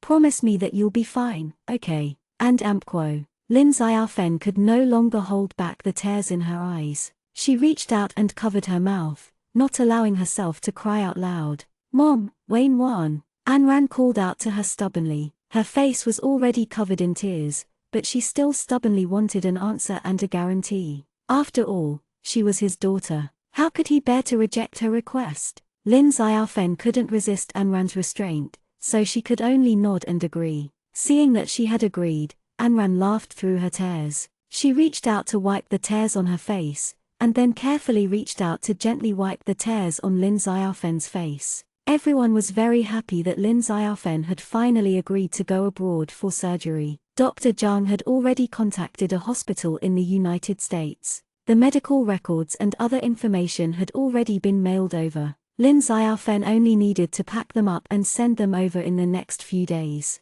Of course, when she arrived, the hospital there would also give Lin Xiaofen a detailed examination and then decide on a specific surgery plan. Anran insisted on accompanying Lin Xiaofen to the operation. Ji Hengwen also wanted to be by her side during his wife's operation, but because he was in charge of a graduating class, and the classes were usually quite tight, it was impossible for the school to take half a month's leave, so he could only stay and be responsible for the students. However, Lin Xiaofen was the first to object to Anran accompanying her to the United States. Her reason was that Anran didn't want her to be too tired because she was pregnant. Although Su Yicheng was also worried, he understood Anran's feelings. The person who was going for the operation was her mother, and she definitely wouldn't agree to not let her go. Because he loved her, he chose to support her decision. In fact, he originally wanted to go with her, but recently, the work on his hand and the project had been very tightly controlled by the Municipal Party Committee. In addition, there had been a lot of rumors about him during this period of time. If he rashly took leave now, the outside world's speculations about him would probably be overturned. She made some health tea in the kitchen and walked toward the study with a mug in her hand. Anran knocked on the door of the study, but there was no response after waiting for a long time, so she pushed the door open and went in. In the room, she saw Su Yicheng's shirt sleeves rolled up to his elbows, and the tie around his neck hung loosely. The gauze on his hand, which had been wrapped in white gauze a few days ago, had been removed, but the wound had been disinfected and treated, so it wouldn't affect his normal life. He flipped through the documents in his hand, and there was a pile of documents on the table. Anran stepped forward and gently placed the tea in her hand on the table. Only then did Su Yicheng snap out of his daze. He raised his head to look at Anran and gave her a faint smile. He raised his hand to look at the time, and when he saw the time on his watch, he frowned in slight disagreement. He reached out and took her hand, held it in his palm, and asked, "And Amkwo, why aren't you asleep yet, and Amkwo?" Anran let him hold her hand and shook her head with a faint smile. "And Amkwo, I am not sleepy. And Amkwo." Su Yicheng exerted a little force and pulled her directly to sit on his lap. He rested his chin on her shoulder and wrapped his hands around her big belly. Anran relaxed and leaned against his chest. She grabbed his large palm that was wrapped around her stomach and played with it. She looked at the wound on his hand. Although it wasn't wrapped in thick gauze, it was still carefully treated. She reached out and gently touched it with her fingers, then asked in a low voice, and Amkwo, does it still hurt, and Amkwo?" Su Yicheng chuckled, shook his head, and gently kissed her delicate ear, saying, and Amkwo, it doesn't hurt. And Amkwo, as he spoke, his gentle breath landed on Anran's ear. Anran felt a little tickled, so she shrank her neck and chuckled, avoiding him. "And Amkwo, he, stop blowing, it's so itchy. And Amkwo." Upon hearing this, Su Yicheng really stopped bragging and just hugged her even tighter. The two of them hugged each other for a while before Anran slowly said, and Amkwo director John told me this afternoon that everything has been prepared in the United States. Lin's IFN has to be moved in a few days. I'm afraid that if we delay any longer, the location of the tumor in her brain will change again, which will only increase the difficulty of the surgery. The consequences will be unimaginable. Suya Cheng didn't say anything, but just held her in the same position as before. I'm going to the United States the day after tomorrow. Pack everything you need tomorrow. And Ran finished her sentence. Suya Cheng seemed to let out a sigh, and his arms around her tightened a little. Then he asked, and Amkwo, you really don't need me to go with you. And Amkwo, at the end of the day, he was still worried that she would not be able to take good care of herself after leaving him. Anran only shook her head slightly and said, and Amkwo, no. You're busy with work. And Amkwo, she had seen how busy he had been these few days. And Amkwo, you're more important. And Amkwo, Suya Cheng didn't seem to even think about it and said it as if it was a matter of course, and his tone was very firm. Anran pulled up the corners of her lips and turned to look at the man in front of her seriously. She knew that he was just worried about her, so she promised him seriously, and Amkwo, I'm not a child, so don't worry about me. I can take good care of my mother and myself. And Amkwo, really? And Amkwo, Suya Cheng's attitude was suspicious. Of course. Anran nodded and replied. Of course. His attitude was serious, and he didn't seem to be lying at all. Suya Cheng looked at her, reached out, and touched her face. He said seriously, and Amkwo, that's good.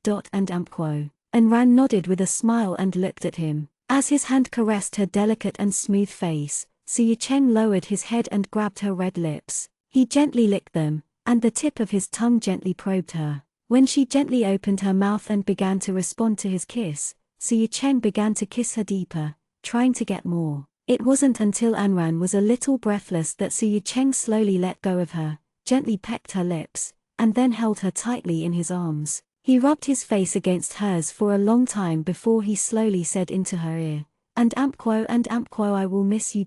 And Amkwo. Anran's breath on his chest was still a little faint from the kiss, and her chest was rising and falling, but there was a beautiful smile on the corners of her mouth. The hand that was wrapped around his thin waist slowly wrapped around his neck, and she raised her head that had been buried in his chest. She looked straight into his eyes, nodded, and said seriously, and Amkwo, till miss you too, and Amkwo. Her voice was very soft and gentle, and it made people feel very comfortable when they heard it. It could enter the softest part of the heart. Suya Cheng looked at her intently and saw that her red lips were glistening because he had just kissed them. The bright red color on her lips burned his eyes, and he couldn't turn his eyes away, so he could only greedily stare at her. Her slender fingers circled around his neck and traced along the outline of his face. Her fingertips gently caressed his face. She really did miss him, the kind that she really missed. She didn't know if she would be able to sleep without his arms.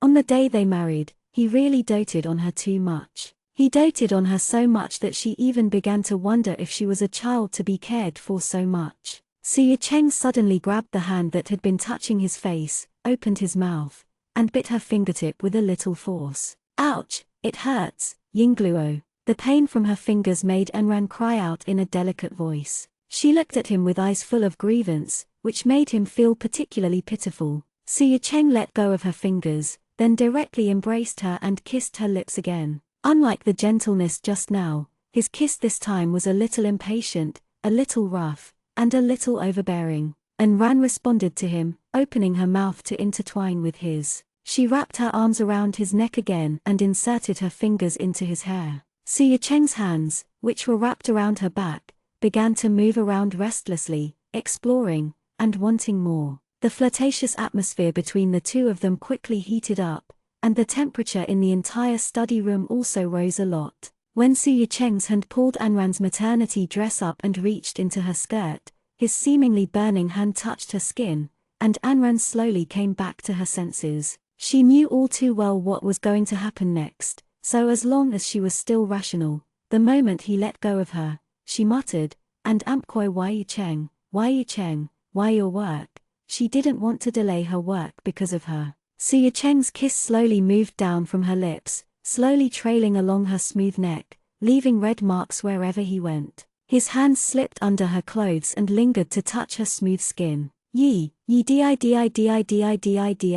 and Ampquo Anran murmured. She was already unable to endure his teasing. She panted and said, and Ampquo to your job, and Ampquo if this continued. She didn't think that he would be rational enough to let her go and continue working. He seemed to turn a deaf ear to her words as he kissed down her neck. Kissing was no longer enough to satisfy him. Anran closed her eyes and raised her head. She was a little hot and impatient. She used the last of her rationality to grab his hand that was starting a fire. Su Cheng slowly raised his head and stared at her with his lustful eyes. He pulled his hand out of her clothes, grabbed her hand that was pressing against his chest, and slowly moved it down. When her small hand touched his warm chest, he leaned on her shoulder and groaned. Anran's face instantly turned bright red, and her originally unconscious mind cleared up at this moment. She only felt that the temperature on her face was so high that it could burn. Of course, she also knew what the heat in her hand was.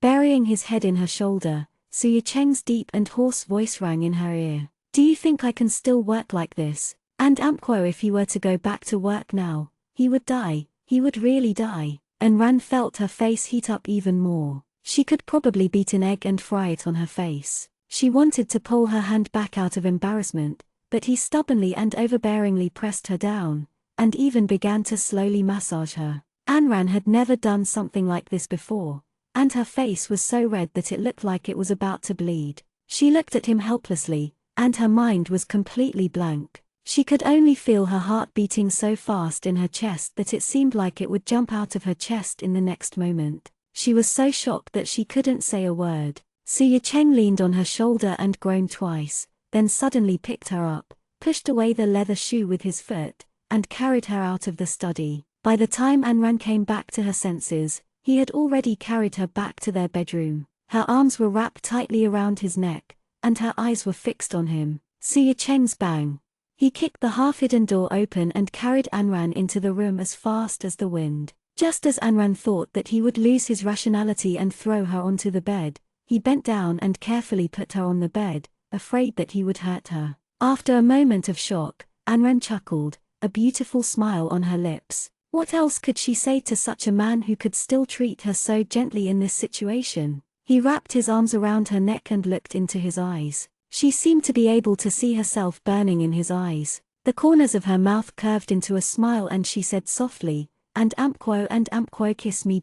And Ampquo. Su Cheng was stunned for a moment, but he quickly reacted, and the lust in his eyes seemed to burn more thoroughly. Then, he lowered his head and kissed her red lips a little impetuously, his actions not considered gentle. Although her lips were a little painful from being bitten, Anran still couldn't hide the smile on her lips. She opened her arms and hugged him. When he let go of her slightly, she whispered in his ear, and Ampquo I love you so much, and Ampquo. When she woke up again, it was already the next morning. The sky was already bright, and the sun shone through the gauze curtains. Although it wasn't as glaring, it still made it difficult for Anran to open her eyes. He stretched out his hand to block the piercing light in front of his eyes. He was still very sleepy, and he couldn't help but yawn. When her eyes finally got used to the brightness, Anran slowly put down her hand and turned to look to the side. The man beside her was no longer there, and the bed beside her was already cold.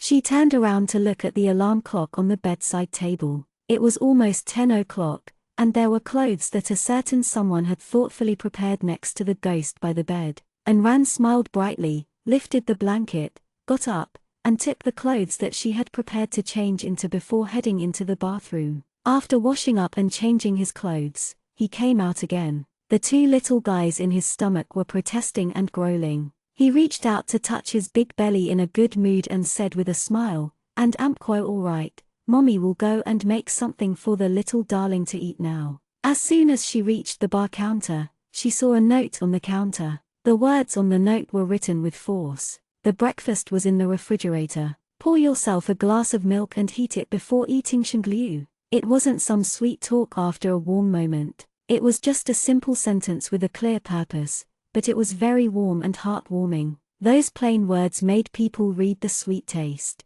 When she opened the refrigerator, there was indeed a sandwich that Su Cheng had made for her. It was specially wrapped in plastic wrap so that Anran could eat it with the freshest texture even after heating it. Anran obediently poured herself a glass of milk, then heated it up in the microwave along with the sandwich. When the microwave beeped, the phone in the room rang at the same time. It was the special ringtone she had set for Su Cheng. She didn't need to look to know that he was calling her, so she wouldn't miss it no matter how busy she was. He strode into the room and took the phone from the bedside table. He immediately answered the call, and the smile on his face infected his voice. Hello. Just by listening to her voice, one could tell that she was in a sweet and good mood. And Ampkoyuri up, and Ampkoy Su Cheng's voice on the other end of the phone was very gentle and pleasant to the ear. And Ampkoy yes. And Ampkoy and Ran walked out of the room again with her phone. And Ampkoy have you had breakfast? And Ampkoy Su Cheng seemed to be outside,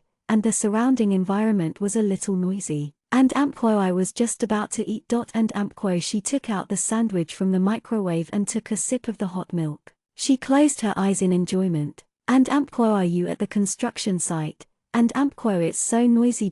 And Ampkoy as she spoke, she took a big bite of the sandwich in her hand. It was indeed the taste she liked. After eating so many breakfasts, she always felt that Su Cheng's cooking was the best. Perhaps it wasn't just his cooking, but more importantly, it also contained his feelings for her, which was something that no one else could give her. And Ampkoy yes, I'm going to check the progress of the project. And Ampkoy Su Cheng simply explained, and Ampkoy I'll go back in the afternoon. We'll go to the hospital together in the afternoon. And Ampkoy yes.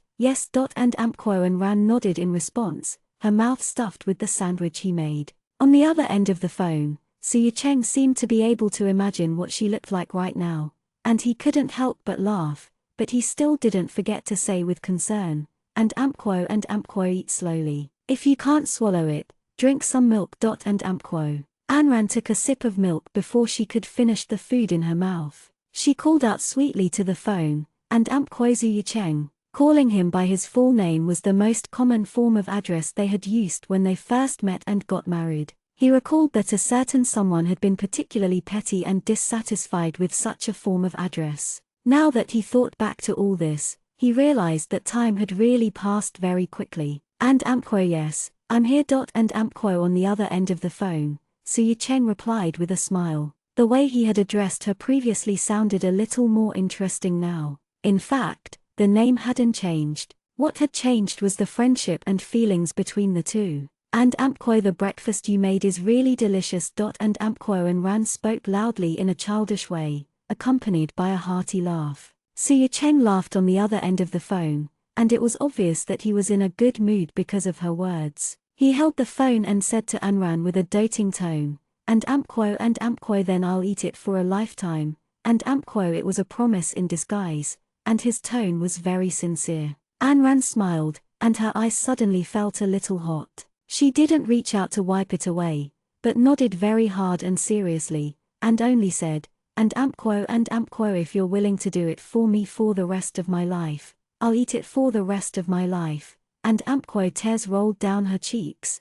but she still had a smile on her face. It was sweet and blissful. And Ampkoy all right. And Ampkoy on the other end of the phone, Su Cheng nodded solemnly as he promised. Then, the two of them held the phone without saying a word or hanging up. They just smiled quietly. She understood what he meant, and he also knew what she wanted to say. There was no need to explain, because their hearts were in sync. After booking the plane tickets and packing the luggage that she was going to bring, Anran accompanied Lin Xiaofen to the United States the next morning. Everything there had been arranged, not just the hospital, but also the people who would take care of Anran and the others. For this reason, Su Cheng called Juhan again for the first time in nearly 8 years after that incident, asking him to help arrange Anran and Lin Xiaofen's life in the United States for the future. Juhan didn't think much about it. He agreed to it as soon as he received the call. Then, he called his friends in the United States. After all, he had stayed in the United States for more than 7 years. He still had a few sincere friends. Anran's flight was at 12 o'clock in the afternoon. She flew directly from Jiangcheng to New York, USA. The flight time was about 14 hours, and the time difference between Jiangcheng and the United States was exactly 12 hours. so when the plane landed in New York, it was just past 2 p.m. local time. She could directly go to Juhan's American friend to take them to handle the hospitalization procedures. Suyu Cheng had specifically asked Secretary Zheng to arrange for all of this morning's work to be scheduled for this afternoon. He woke up early in the morning to make breakfast for Anran, and the two of them ate at home before heading directly to the GU residence. Anran had already packed Lin Xiaofen's things yesterday, and Jiu Hengwen had also changed classes with her in the morning. He had stayed at home to wait for the mother and daughter to go to the airport.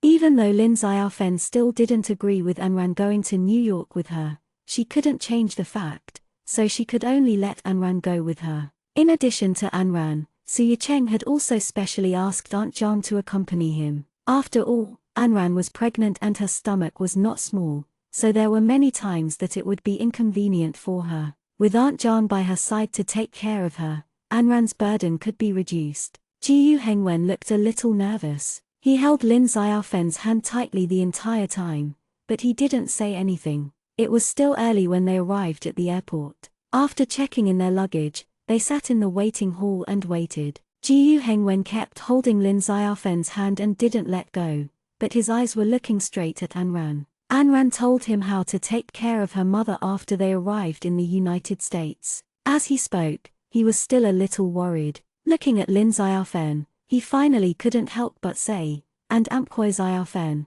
how about I go with you, and Amkwo?" Lin Xiaofen laughed and patted his hand. She knew that he was just worried about her. He had been like this since she was discharged from the hospital yesterday. He always held her hand tightly and didn't say anything. She smiled and said, "And Amkwo, I'm fine. I can take care of myself. Besides, Anran and Mrs. Zhang are by my side. I'll be fine." Even though she had met such a terrible man in the first half of her life and life had given her so many merciless blows, she had always been grateful to meet Jiu Hengwen later on. She had always felt that the heavens had been kind to her. It could be said that meeting Jiu Hengwen was the luckiest thing in her life. Even if she really couldn't get through this time, she had no regrets. All these years, he had doted on her enough. There was nothing more that she could not be satisfied with or have any regrets. "And Amkwo, I am still worried. I'll go with you. And Amkwo." Jiu Hengwen looked at Suyu Cheng as he spoke. "Ah Zheng, can you still book plane tickets now?" "And Amkwo." Before Suyu Cheng could speak, Lin Xiaofen took the lead and said, "And Amkwo, have you forgotten that you're in charge of the graduating class? How can you just leave like that? Don't forget that you're responsible for the future of so many children." His tone was a little serious. Upon seeing this, Suyu Cheng pulled Anran's hand under the table and said, "And Amkwo, I am going to buy something to drink. And Amkwo." Anran understood and stood up. "And Amkwo, I'll go with you. And Amkwo." Suyu Cheng reached out to her with a smile and held her hand as they left. "And Amkwo, Daddy loves Mommy very much. And Amkwo." Her hand was held in his large palm, and her fingers were drawing circles in his palm mischievously. He was tickled by her, so he tightened his grip on her hand to prevent her from making any more small movements. "And Amkwo, yes, and Amkwo," he answered softly. Jiu Hengwen and Lin Xiaofen's love for each other was very enviable. They had been together for decades, but they still loved each other wholeheartedly. This kind of relationship was moving. Although the relationship between his mother and father was good, it was different from this kind of feeling. Although the relationship between the two was good, sometimes they couldn't avoid quarreling. If he really wanted to yearn for a relationship, the love between Jiu Hengwen and Lin Xiaofen was the kind he had been looking for. As they walked, Anran suddenly stopped in her tracks. Suyu Cheng turned his head in confusion, looked at her, and raised his eyebrows. "And Amkwo, what's wrong? And Amkwo?" Anran turned her head to look at Jiu Hengwen and Lin Xiaofen, who were sitting in the distance. She didn't know when Mrs. Zhang had left with some excuse. Jiu Hengwen held Lin Xiaofen's hand the entire time. The worry and nervousness on his face didn't need to be expressed. Outsiders could see it at a glance. After a long while, she turned her head and looked at Suyu Cheng again. She looked into her eyes seriously and asked, "And Amkwo, do you think we'll become like Mom and Dad when we're old? And Amkwo?" Suyu Cheng smiled, shook his head, and didn't say anything. Seeing this, Anran's face was a little disappointed. She only asked, and want you treat me like how daddy treats mommy, and Siya Cheng knew that her little head was thinking about something else again, so he reached out and rubbed her head, then directly pulled her into his arms and whispered in her ear, and I just don't want you to experience the same pain as mom. Siya Cheng was referring to Lin Xiaofen's current illness.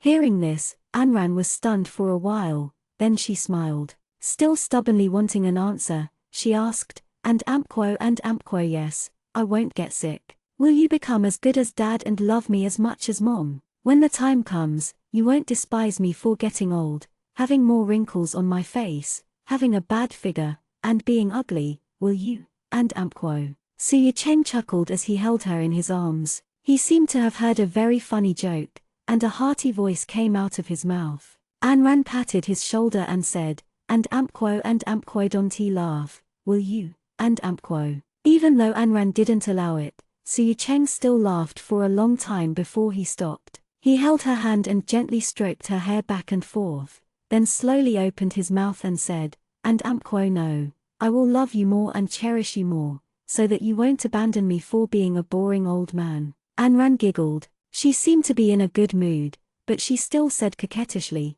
and Chiri just trying to coax me, aren't you? And no, you said you would grow old, so would I. I'm afraid that you would grow more wrinkles, teeth, and white hair. No matter how long you run, you would not have your current figure. By then, I could only think about how not to annoy you and how to make you happy every day. I could make you feel that even though I'm old and ugly, I'm also an interesting old man. When I'm free, I could play with you to relieve your boredom. In this way, you would not leave me. And Siya Cheng said this as he held her in his arms, his expression very serious, as if he could already foresee their future, and he could really imagine the time when the two of them would grow old. He thought that at that time, she must have been an elegant old lady, still beautiful and attracting all his attention. And Anran laughed at his words and withdrew from his arms. She glanced at him in annoyance and said, and you're so glib.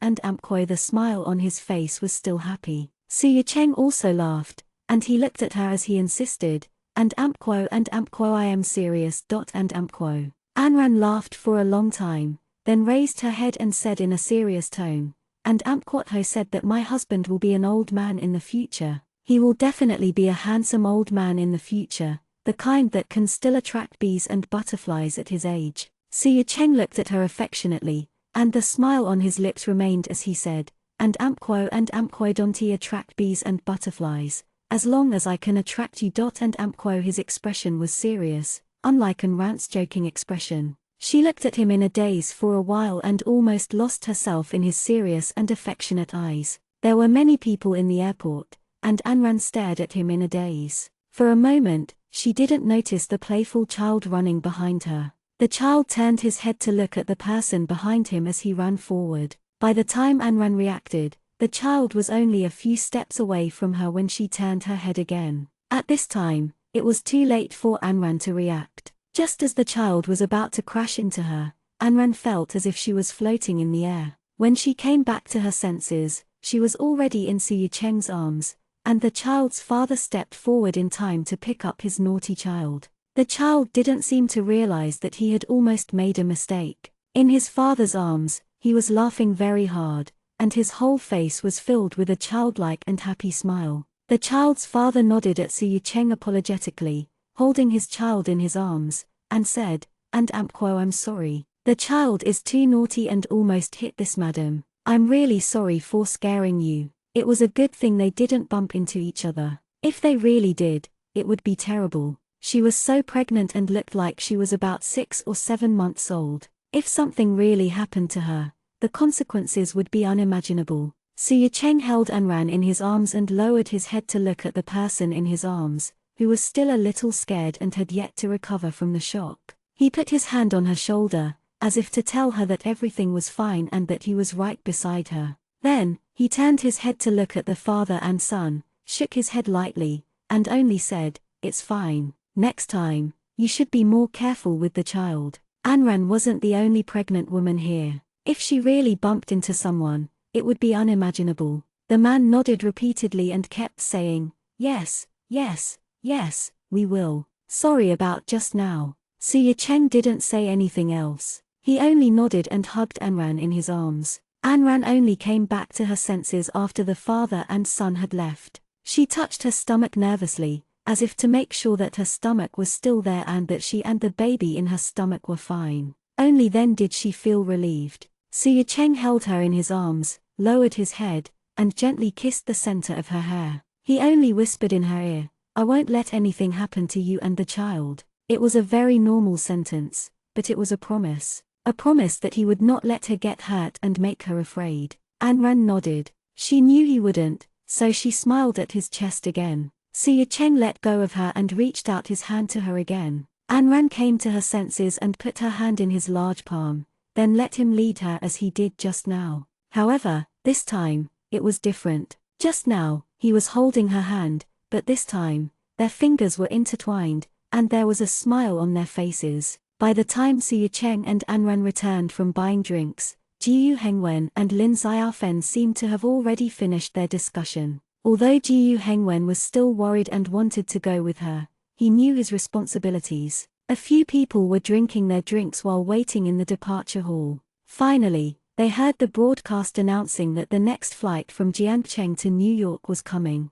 All passengers were now at the ticket inspection gate. Finally, it was time to part. Aunt Zhang carefully walked over with Lin Xiaofen, while Anran still stood there, a little reluctant to part, her eyes fixed on Suya Cheng. Suya Cheng chuckled, then went up to her and gave her a big hug, then whispered in her ear, "Remember to miss me." Anran had told herself that she didn't want to cry, so she fought back the tears in her eyes with some stubbornness. She nodded hard in his ear and said, "Ian." The cold voice urged them to board the plane again. They knew that this was the last time they could leave. If they didn't leave now, they would miss the flight. He let go of her and reached out to caress her face. He gave her one last reminder, "Take good care of yourself. If there's anything, just call me. Don't worry about the time." Anran nodded, knowing that he cherished her. When the people in charge of registration had all entered one after another, Suya Cheng finally let go of her, nodded at her, and said, "Go on." Anran nodded obediently and stepped forward to help Lin Xiaofen to the boarding gate. She handed the ticket and passport in her hands to the ticket inspector for confirmation. After the ticket inspector passed, they directly entered the passage. Suya Cheng and Jiyu Hengwen stood outside and watched as their figures finally disappeared. They looked in the same direction for a long time before they slowly recovered. Ding! The elevator stopped on the 10th floor. And Suya Cheng came out of the elevator with a briefcase in his hand. He loosened the tie around his neck and took out his house keys from his pocket. He opened the door and was greeted by an empty silence. The sensor light at the entrance lit up when he stepped in, but the light was a dim yellow and not very bright. However, today was different from the past. The living room was dark, and the entire house was silent. He placed the key in the bowl on the counter at the entrance and changed into his slippers. He reached out and turned on the lights in the room. He walked towards the sofa in the living room tiredly and placed his briefcase on the low table. He then leaned back on the sofa and looked up at the ceiling with his eyes closed. "How long has it been?" She sighed silently in her heart. She was suddenly not used to this kind of silence. She was not used to the feeling of no one at home when she came back. She was not used to not seeing that smiling face that always had a peaceful expression. Habit was a scary thing. It had already taken a long time to erode one's heart.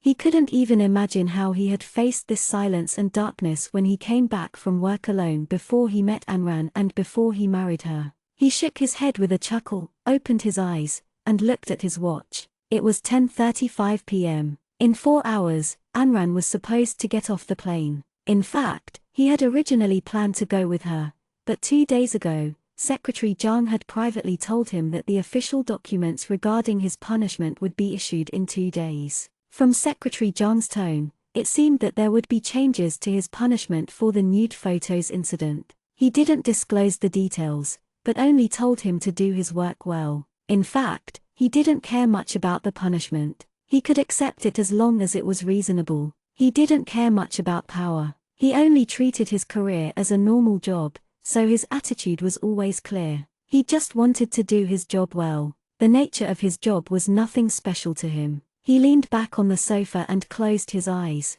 He was so exhausted that he almost fell asleep, but his stomach didn't seem to care. Just as he was about to fall asleep, it grumbled in protest. He opened his eyes and sat up. He looked down at his stomach and shook his head with a chuckle. He remembered what Anran had said to him at the airport before she left, and he decided to get up and go to the kitchen to make something to fill his stomach. At least he didn't let that little woman's instructions go to waste. When he opened the door of the refrigerator in the kitchen, Su Cheng couldn't help but shake his head with a smile. He reached out and took out the tomatoes from the refrigerator, but the smile on his face never stopped. He didn't know when it started, but even if there was nothing at home, he could always find tomatoes in the refrigerator. The reason was very simple. It was because a certain someone's cooking skills were not good. The only thing he knew how to do was to make tomato noodles. He washed and cut the tomatoes, then took out the eggs. After beating the egg flours, he added the tomatoes and stir-fried them. He boiled water in another pot to cook the noodles.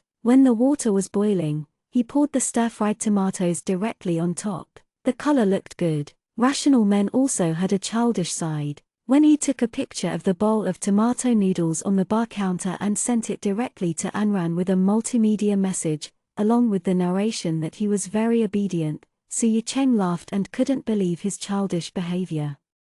166 A happy ending. After eating the noodles and taking a shower, he didn't go back to his room to sleep. Instead, he took the documents that he had brought back and hadn't finished reading and went directly to the study. The cell phone was placed on the table, but Su Cheng couldn't calm down and read the documents in his hand seriously that night. His eyes kept glancing at the cell phone on the table from time to time, or he kept raising his hand to look at his watch from time to time, calculating whether Anran's flight had arrived. After reading a document for a long time, he still finished all of today's work and even tomorrow's work. He raised his hand to look at the time. It was 2:00 in the morning. He calculated that Anran should have arrived by now, so he directly took out his phone and called Anran. The cold voice indicated that the phone owner had not turned it on. He stood on the balcony and looked at the quiet city. The street lights were quietly on, and the endless traffic on the street was now sporadic.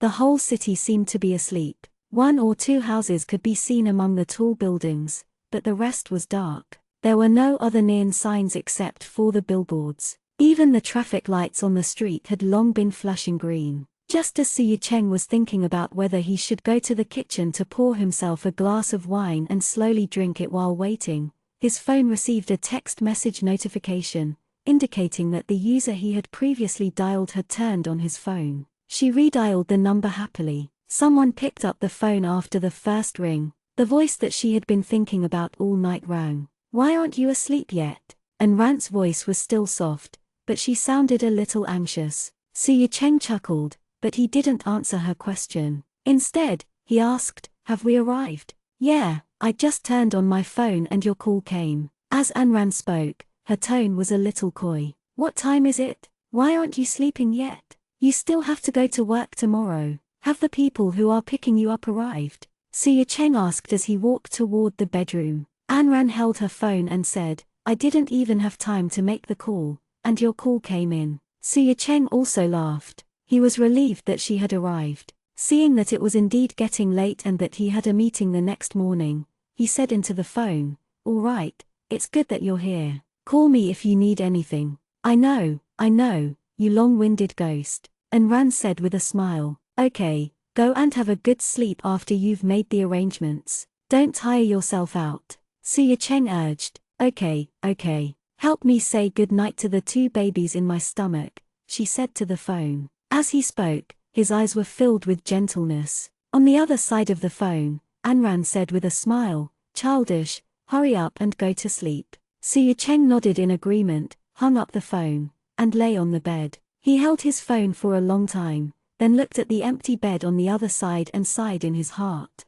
Tonight, he didn't have a warm and fragrant jade to hug. Just as Su Cheng laid down, turned off the lights, and closed his eyes to sleep, a text message suddenly came from his phone. It was from a little woman far away on the other side of the globe. It was very simple and clear, just a single word, "Good girl." It was a response to the multimedia message he had sent her. Just as Su Yicheng looked at the word good and laughed, another text message came in. Next time, if you can bring forward the time for dinner. Putting his phone back on the bedside table, Su Yicheng looked at her with a smile on his face. Someone had recorded what had happened in the hospital that day with their phone and uploaded it directly to the internet. There were also some words that interrupted the recording. Of course, this included Ling Lan saying that she had personally planned and arranged the Nude Photo Society incident. The entire Jiang city was in an uproar after this post was published. In less than a day, there were thousands of comments under the post. What was different from the last time was that the comments were mainly criticizing Su Yicheng, but this time, the criticism was directed at Ling Lan. In addition, the comments were even more positive about Su Yicheng's anxious act of saving his wife. Combined with the earlier reports about him accompanying Anran to the hospital for a prenatal examination, the comments praised him as the representative of the new good man in Jiangcheng. In the early hours of the second day after this post was posted, another post was also posted anonymously. This post was very long, revealing the truth that Ling Lan and Su Yicheng had broken up because Ling Lan had gotten together with a bartender in a nightclub behind Su Yicheng's back. That post even revealed intimate photos of Ling Lan and the bartender back then. That set of photos was very explicit, and from the intimate actions between the two in the photos, it could be seen that they were definitely not ordinary friends. In addition, this post also completely exposed Ling Lan's previous marriage with Ju Han.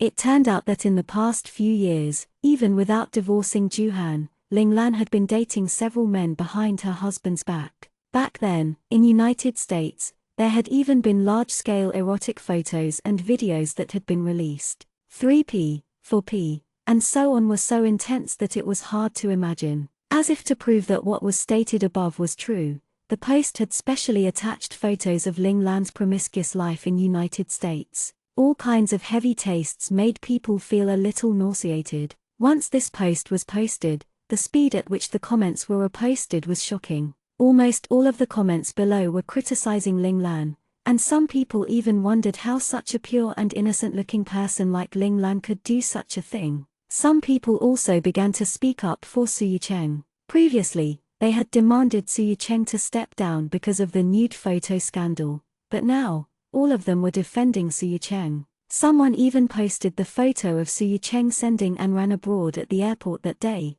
proving that the two of them were indeed in love. In the photo, the two of them were hugging each other in the crowded airport lobby just before Anran was about to board the plane. There was a huge contrast between the noise around them and the quietness of their embrace. That scene was quite beautiful, and the photos quickly went viral on the internet. In that post, the only person who pitied them was Ju Han. The netizens even searched for Ju Han and Ling Lan's son, Ju Jiabin. As for Ju Jiabin's birth date, some people guessed that the child was not Ju Han's at all, but the bartender who had hooked up with Ling Lan back then. As soon as such speculations were made public, some people couldn't help but feel that Ju Han was the saddest person in Jiang City this year. Back then, his wife went out everywhere to make him a cuckold, and she even raised his son for more than 7 years for someone else. And because of the child, everyone's focus was no longer on Su Yicheng, but directly shifted to Ju Han. Ju Han's company's entrance was packed with media reporters almost every day,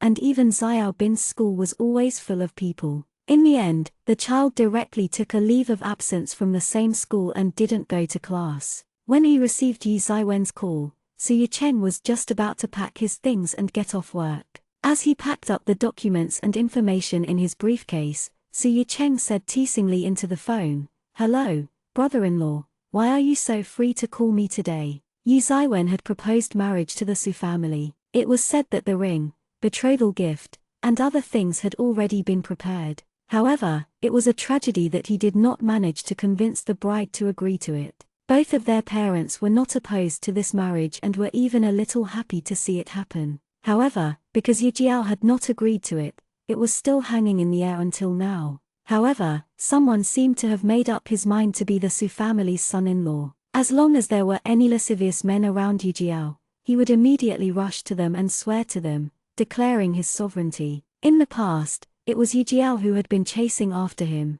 Now, as the old saying goes, the tables have turned. Yi Zaiwen no longer worked and stayed by Su Yijiao's side every day, afraid that Su Yijiao would make another Johnson for him. Xiao Yuanshan had called the Su family more than once to protest and help to plead for Yi Zaiwen and Su Yijiao. However, this time, Su Yijiao was not swayed by force or persuasion. She seemed to be determined to ignore Yi Zaiwen. When she didn't eat, she always gave him a bad look. She didn't have the look that she used to have when she pestered him. However, this was a matter between the two of them after all, so no one said anything. They felt like they were watching a good show. There was one time when Yi Zaiwen couldn't find Su Yijiao and had no choice but to call Su Yicheng to ask where she was. Su Yijiao happened to be at Su Yicheng's place that day, and Qin Yun had asked her to bring Anran some chicken soup. When Yi Zaiwen called, Su Yijiao happened to be in the bathroom. Su Yicheng had just picked up the phone when he heard him anxiously asking if he knew where Su Yijiao was. Su Yicheng was about to say something,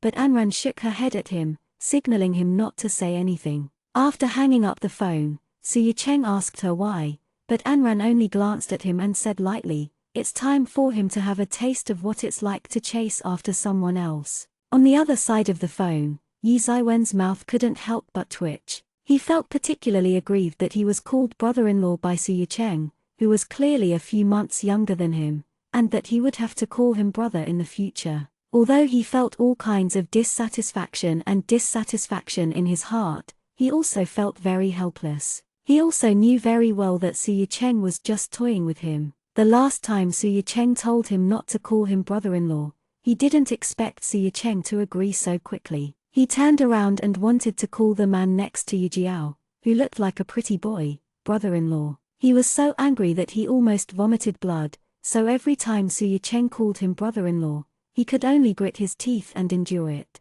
Who asked him to fall for his sister? For the sake of her future happiness, she had to endure no matter how aggrieved she was. Say it, brother-in-law. What's the matter? If there's nothing else, I'm hanging up. I don't have the hobby of listening to people's gritting teeth while on the phone. Su Yicheng said coldly as he held the phone. Yi Zaiwen wanted to flare up, but in the end, he gritted his teeth and endured it because of his status, because he didn't want to provoke another black-bellied master before he could even deal with Yijiao. So he only said, "Are you off work yet? Let's go to the usual place. There's a guy here who's drunk and dreaming. I don't have time to accompany him. You take over." His hands paused in the middle of packing his things. He frowned slightly and asked tentatively, "Juhan, who else could it be? He has been drinking with me the whole night. I can't take it anymore. I have to go and pick up Yijiao. Come and take a look. He's not in a good mood. He has already drunk a few bottles," Yi Zaiwen said on the other end of the phone.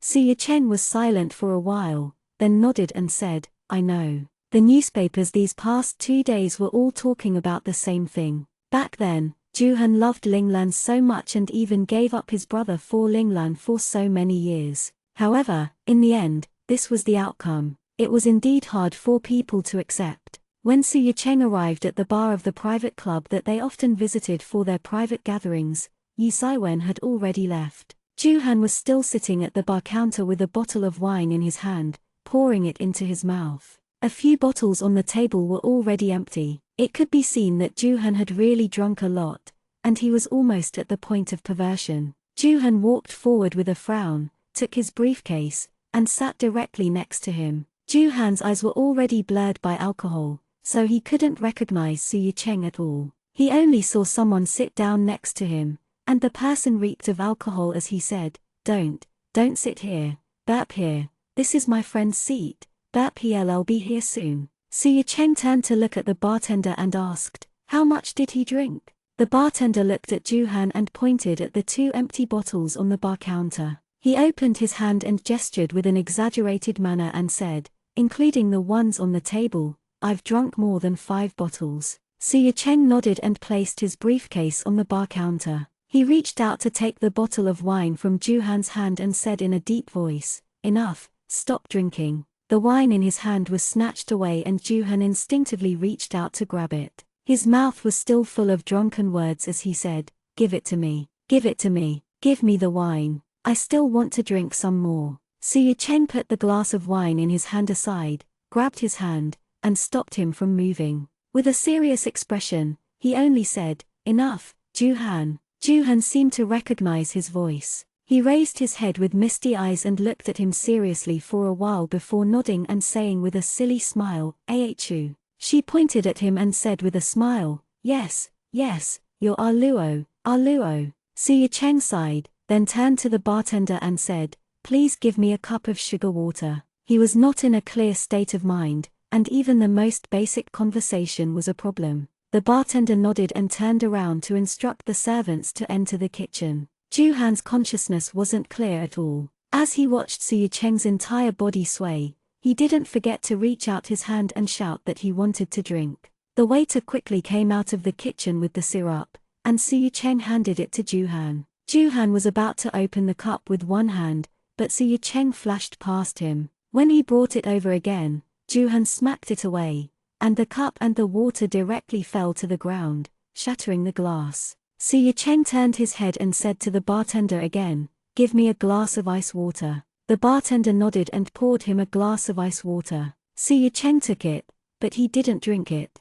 Instead, he poured the ice water in the glass directly on his face. It was as if time had stopped. Ju-han was stunned by the splash, and even the few waiters at the bar were stunned and couldn't react. Suya Cheng placed the glass in his hand back on the bar counter, looked at Ju-han coldly, and said in a cold voice, "Are you awake?" His voice was cold and emotionless. Only then did Ju-han react. The smell of alcohol on his body had mostly sobered up. He looked at him fixedly and clenched his hands tightly on the bar counter. Suya Cheng also just looked at him, and neither of them spoke. The atmosphere seemed to have suddenly become a little tense. The two of them looked at each other in silence for a long time. Suddenly, Ju-han raised his fist and punched Suya Cheng's face. Suya Cheng was born in a military family and grew up in a military compound. His father and grandfather Su usually adopted a military education for him, so his skills were no worse than the soldiers under his father. Suya Cheng tilted his head and dodged Ju-han's fist, but Ju-han seemed to be serious and immediately followed up with another punch. Suya Cheng raised his hand and blocked it in midair. He looked at Ju-han and said coldly, "Do you really want to fight?" Ju-han didn't say anything. He hit Yi Zaiwen ruthlessly. Ju-han's skills weren't bad. To be honest, he, Ju-han, and Yi Zaiwen had known each other since they were young. Their skills were about the same and they were considered to be on par. After drinking, Ju-han's entire body seemed to be filled with brute force. His punches were very fierce, but of course, they were also very accurate. Suya Cheng wasn't sad at all, but when he was punched in the stomach, he groaned in pain. When Ju-han attacked him again, he flashed and grabbed him from behind. Then, he said angrily, "You really want to fight, don't you?" Ju-han struggled to break free from him and looked straight at him. He said loudly, "Yes, all right." Suya Cheng responded loudly, and the expression on his face was unprecedentedly violent. He turned to the waiter and said, "Give us a private room." If he didn't mind, he would find a place to have a good fight. The bartender and waiters at the bar were shocked by the scene just now. They thought it was a joke, but it didn't look like they were showing any mercy at all. Mayor Su, this isn't very good, right?" the waiter said with a strange expression. "Do you want us to start a fight here?" Suya Cheng turned his head to look at the tables and chairs around him, but there weren't many people in the bar today. There were only 1 or 2 people sitting in the booth and drinking. They weren't curious about the commotion here and continued to sit in their seats and drink their own wine. It was obvious that they weren't joking. In order to avoid unnecessary losses in the bar, the waiter weighed the pros and cons and directly reserved a private room for them. In addition, after they entered, he directly called the manager of the club. Due to Suya Cheng's special status, this matter had to be handled by the higher-ups. When the manager of the club rushed back from outside, Suya Cheng and Ju-han had already opened the door of the private room, and only the crackling sound of the door being opened could be heard. Hearing the commotion inside, Manager Tang of the club frowned and turned to the waiter who had been standing by the side. "How long have you been in there?" "It's been almost 10 minutes, the waiter told the truth. As soon as they went in, the supervisor asked him to stand at the door. If something really happened, he could call the police or an ambulance at the first moment. "Manager, do you want to call the police?" Manager Tang rolled her eyes at him and said, "What police? Don't you know the identity of the 2 people inside?" One was the mayor and the other was the CEO of a big company. They couldn't afford to offend either of them. The waiter shut his mouth resentfully and did not say anything more. Just as the two of them were anxiously waiting outside the door, there was suddenly no sound from the private room. The two of them looked at each other subconsciously. The waiter could not help but ask worriedly,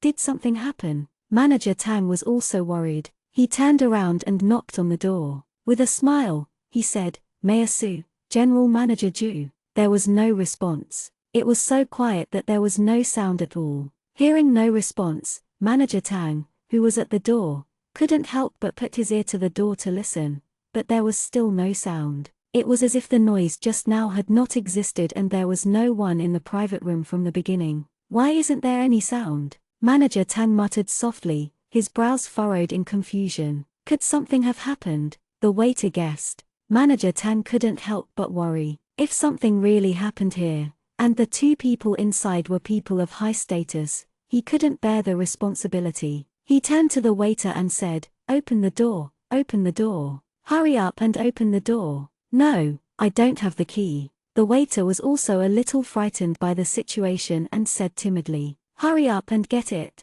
Manager Tang said anxiously, Oh.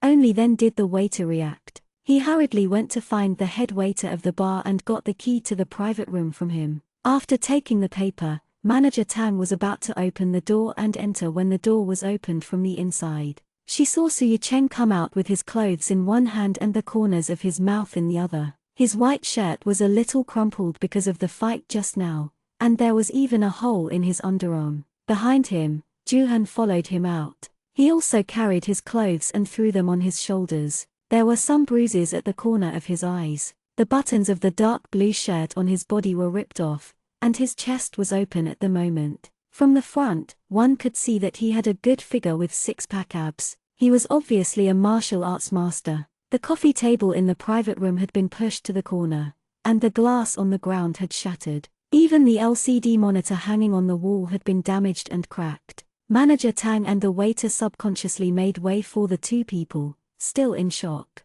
Su Yicheng rubbed the corners of his mouth and walked toward the lobby of the bar. Without looking back, he said, "Yi Zaiwen will be responsible for the wine and the damage inside." Then, he went to the bar counter and took his briefcase. He also took the briefcase that Juhan left behind and threw it to Juhan. Then, the two of them left the club without saying a word. In the parking lot, Juhan headed straight for his car, but he was stopped by Su Yicheng, who was behind him. "Are you trying to report drunk driving?" Juhan stopped his hand that was already on the door handle and turned his head to look at Su Yicheng. Su Yicheng glanced at him and simply said, "Let's go. We've fought enough. Let's find a place to chat." With that, he opened the door and sat in his car. Juhan didn't say anything, but in the end, he still carried his briefcase and directly sat in Su Yicheng's car. Su Yicheng didn't drive home, nor did he send him home. Instead, he drove the car directly to the riverside,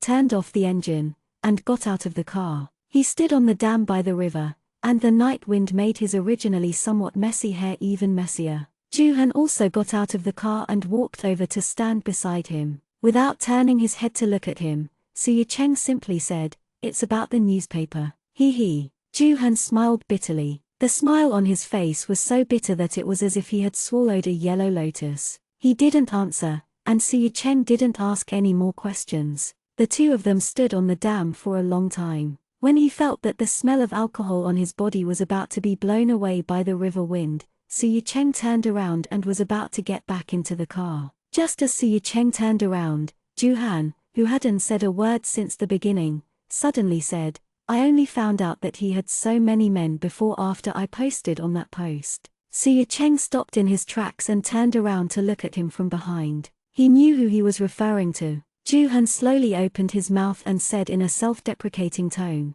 "We got divorced because she had an affair. When we got divorced, he accused me of not having time to accompany him and care about her. I only knew how to work every day. There was a time when I always thought that I didn't do well enough. I ignored her feelings and ignored the fact that she didn't have any friends in the United States, so she was too lonely. At that time, we got divorced because I couldn't accept it, but I didn't hate her." Su Yicheng didn't say anything. It was only now that he realized how deep Juhan's feelings for Ling Lan were. He even began to understand why Juhan was willing to give up their brotherhood that they had only met for over 10 years just to be with her. It was just that he had hidden it so well that he and Yi Zaiwen did not even notice it at all. Hence, they could not accept his sudden betrayal. After a short pause, Juhan suppressed his emotions and said with some pain, "Actually, I already knew that Xiao Bin wasn't my son." As soon as he finished speaking, he punched the guardrail of the dam heavily. Su Cheng was a little shocked and looked at him, speechless. He. Lowering his head, Juhan smiled a little desolately. "Once, my child got into a car accident and I sent him to the hospital. The doctor said that I needed a blood transfusion. Only then did I realize that the child wasn't my son at all." His voice was suppressed, and there was an indescribable pain in it. She slowly turned her head and looked at him, saying, "My first reaction was to say that the child was yours. But after thinking about it, I realized that it was impossible. You two didn't get together at all during that period of time. At that time, I realized that the girl I've always loved wasn't the one I knew. I didn't even know which side of her was the real her." She looked at Su Cheng with a bitter smile and asked, "Don't you think this is retribution?" Su Cheng wanted to say something, but he didn't know what to say for a moment. Juhan turned his head with a bitter smile. He looked up at the boundless night sky and laughed out loud. However, his smile was filled with bitterness that could not be dissolved. Su Cheng looked at him and stepped forward. He wanted to say something, but he accidentally saw the tears on his cheeks under the moonlight. He stopped in his tracks and couldn't take a step forward. This was the first time he had seen Juhan cry. Vroom! A horn sounded on the river in the distance. The last night ferry left the port of Jiangcheng and headed for Qingcheng, which was across the river. The ferry sailed across the calm river, rippling circles of water. He didn't know how long he stood there like this, but Juhan finally slowly turned his head again. The tears on his face had long been dried by the river wind, and he looked at Su Cheng and said, "Let's go," he said. After that, she walked straight to Su Cheng's car, opened the door, and got in. After being stunned for a while, Su Cheng also walked around the front of the car and got into the car. Without asking, he started the car and drove him home. When the car stopped at a high-end villa community, Juhan only thanked him a little uneasily, then directly opened the door and was about to leave. Su Cheng sat in the car and watched his back. Just as he was about to enter the neighborhood, he suddenly opened the door and got out of the car, shouting at him, "Juhan." Juhan turned around and looked at him in confusion. Su Cheng closed the car door and walked over to him. He punched him hard in the shoulder, then said with a smile, "You're still as good as before." That punch still numbed my mouth. Juhan was stunned for a moment before he reacted. With a smile on his face, he returned a punch on his shoulder and said, "You didn't get any worse either. You've hit the corner of my eye hard." The two of them laughed and clenched their fists in tacit understanding. Then, they hugged each other. Su Cheng reached out and patted his back a few times,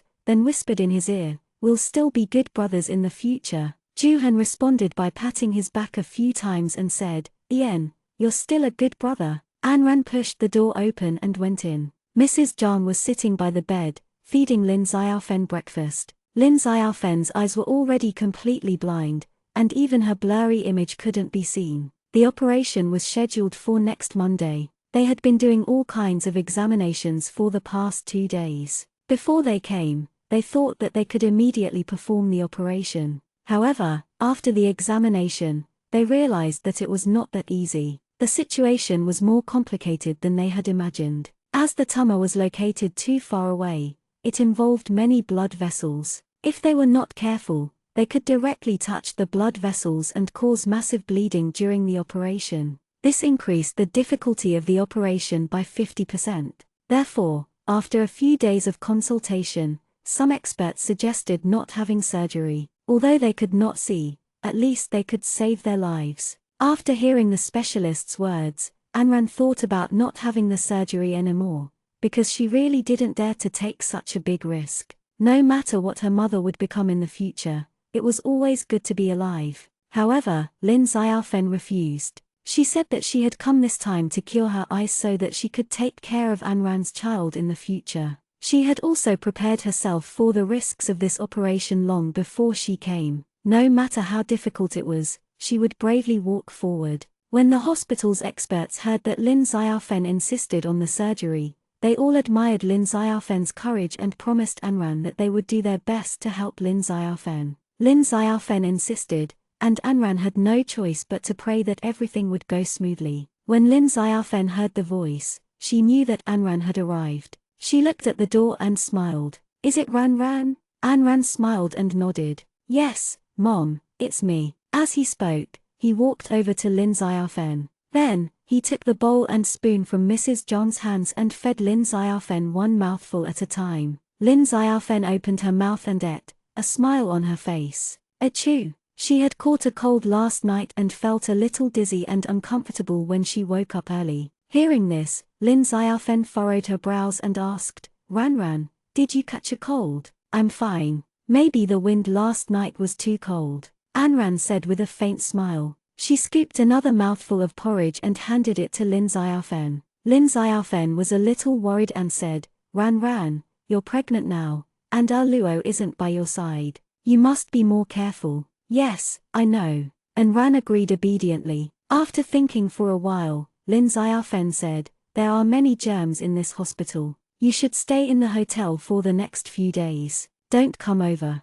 Mrs. John is here to take care of me. It'll be fine. Mom, I'm really fine. Don't worry. Anran promised patiently. She would leave her and Mrs. John here. This place was not like Jiangcheng, where the doctors and nurses were all green-eyed and golden-haired. If she wasn't here, their daily communication would be a problem. Lin Xiaofen was still worried, so she could only mumble in a low voice, Sigh, I shouldn't have let you follow me back then. After feeding Lin Xiaofen breakfast, he passed the bowl and spoon to Mrs. John to wash. He then went over to Lin Xiaofen's doctor in charge and asked about her condition. As soon as he came out of the attending doctor's office, his phone rang at this time. It was Su Yicheng. It should be around 8 o'clock in the evening in Jiangcheng. He immediately answered the call, but before he could speak, the person on the other end of the phone said, Let me guess where you are. Sure, Anran said with a chuckle. Guess where I am now? You're in the hospital, right?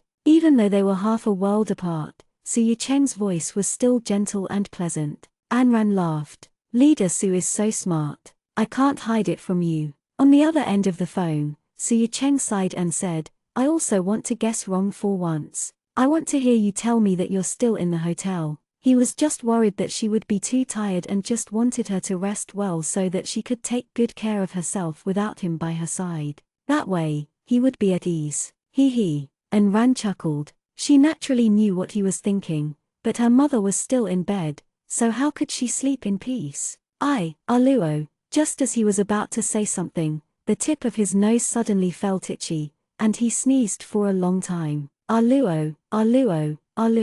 On the other end of the phone, Su Yicheng couldn't help but feel a little worried and nervous, and he quickly asked, What's wrong? Are you sick? Anran didn't want him to worry, so she just smiled faintly and shook her head. I'm fine. I just have a cold. I'll be fine after drinking more water. On the other end of the phone, Su Yicheng was silent for a while before saying, Anran, take care of yourself when I'm not by your side. Don't make me worry about you. Anran nodded. She didn't want him to worry about her, so she quickly changed the topic and said, Did work well today? Have you had dinner? He asked. Yes, I've eaten. Work went well too. Su Yicheng asked, Have you set the time for Mom's surgery? It's set. The day after tomorrow, which is next Monday. Anran told him the truth, but when she thought about what the doctor had said before, she couldn't help but feel a little worried. She said in a slightly depressed tone, Yicheng, I'm so scared.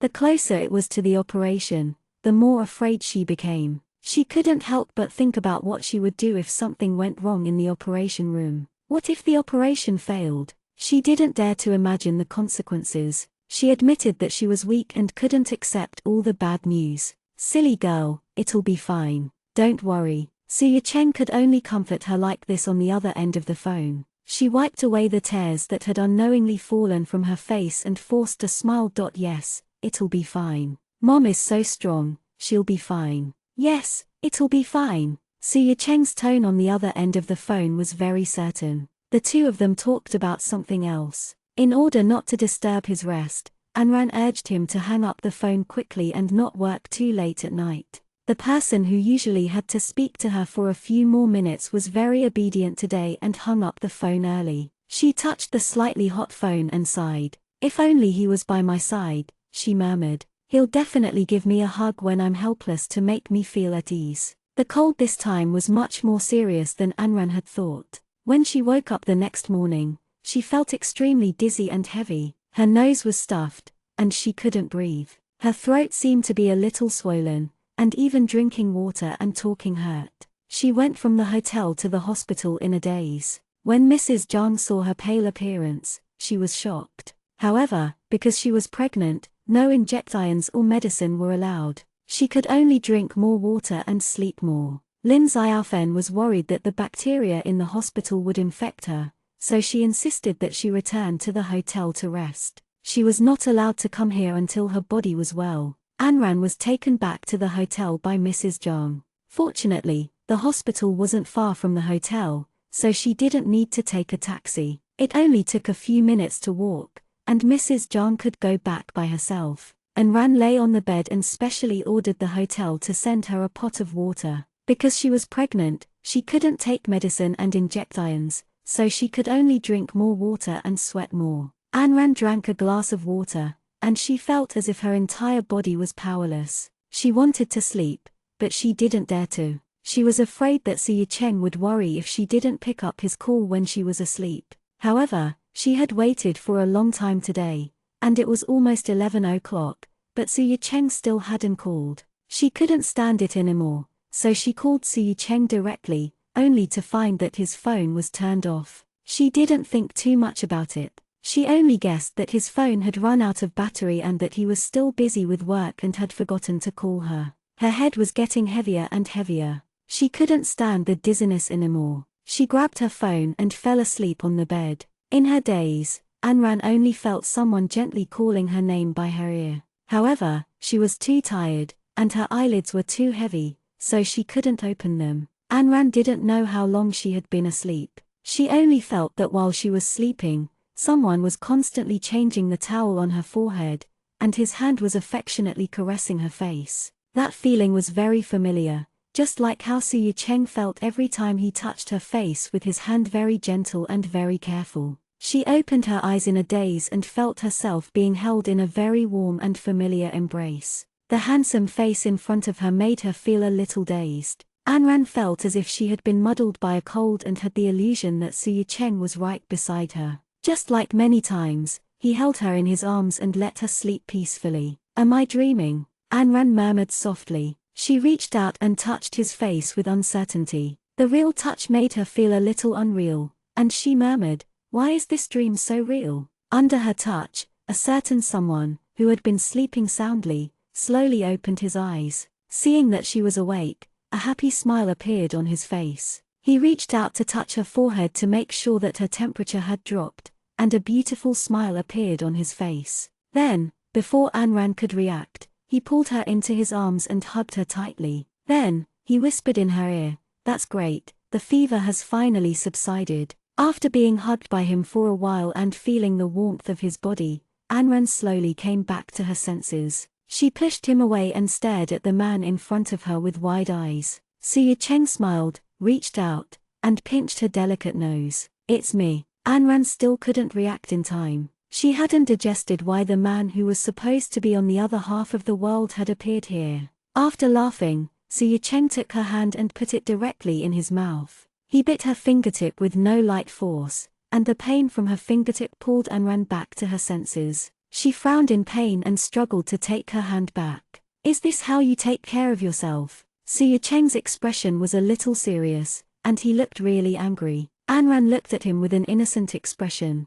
She hadn't even gotten over the confusion of why he was here, and now she was about to be burned by his anger without understanding the situation. Looking at her innocent eyes, Su Cheng could only sigh and reach out to pull her into his arms again. He stroked her soft long hair and gently whispered in her ear, "Anran, you scared me to death, you know." She reached out and hugged him tightly, calling his name softly, "Yichin Yichin. Do you know that your fever is over 39 degrees? He still felt scared thinking about it now. He could hear the helplessness in her voice yesterday, so he didn't think much about it and booked the earliest flight that night to come to New York. When he arrived at the hospital, he found out that she had caught a cold. He heard from his mother that it was very serious, so he didn't think much about it and rushed from the hospital to the hotel. When he came in, he found her lying on the bed in pain. She was still holding the phone in her hand and mumbling something. He reached out and touched her forehead, only then did he realize that her forehead was shockingly hot.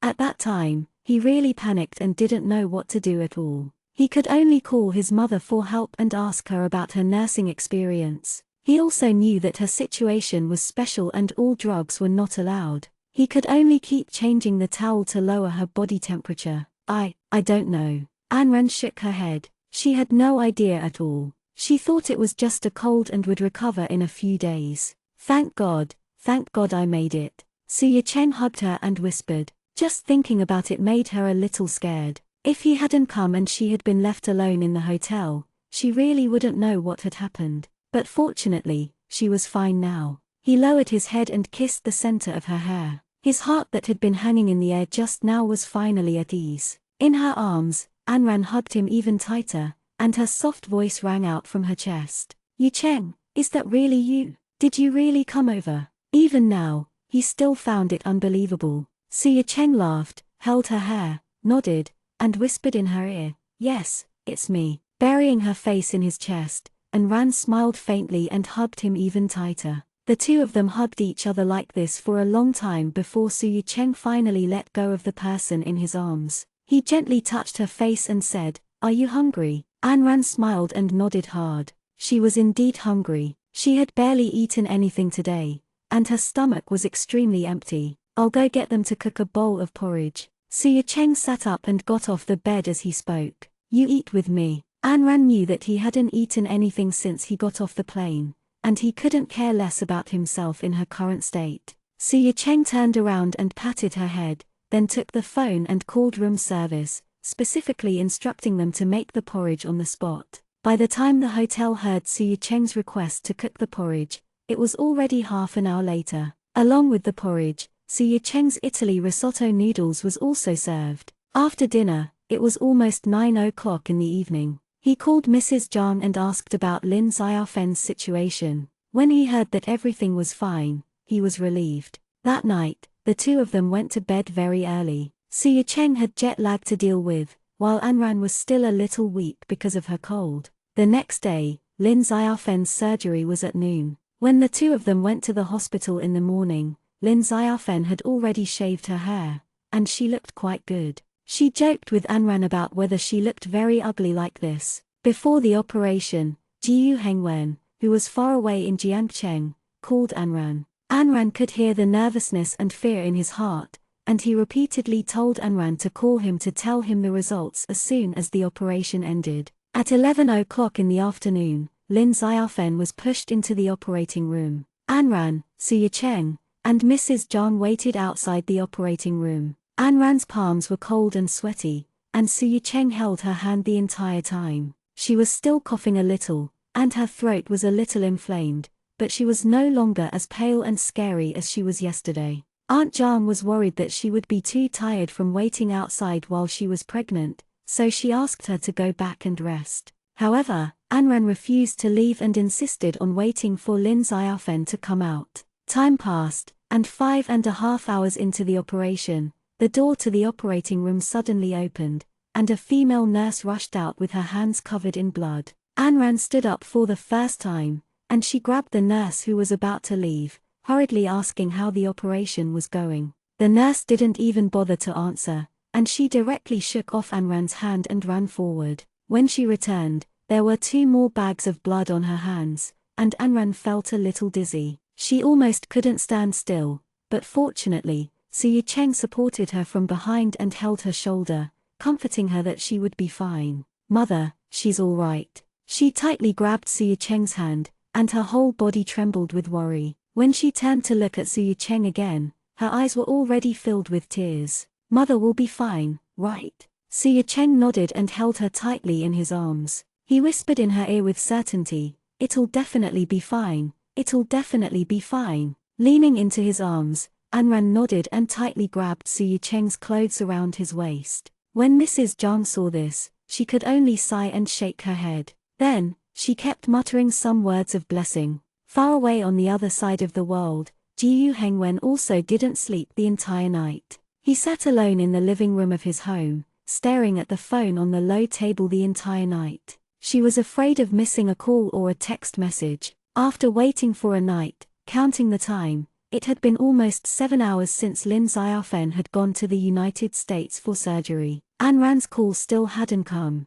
He had a bad feeling in his heart and was faintly worried. He wanted to take out his phone and call Anran, but every time he pulled out his phone and was about to call her, he backed off. He couldn't muster the courage. He was too scared to hear bad news. The waiting time was always long, and every minute and second was torturous. The sun was slowly rising from the east, and the sun was slowly rising. Ji Yuhengwen's gaze once again stopped on the phone on the low table. It had been almost 8 hours since Lin Xiaofen had entered the operating room, but Anran's call had yet to arrive. He couldn't help but feel anxious. Frustration and uneasiness replaced all his previous rationality. Now, he couldn't calm himself down. He grabbed his phone and was about to call Anran, but when he picked up his phone, the phone in his hand rang. It was a call from Anran. Looking at the flashing caller ID on the phone screen, Ji Yuhengwen suddenly became timid again. He was suddenly afraid that he would hear bad news after picking up the phone.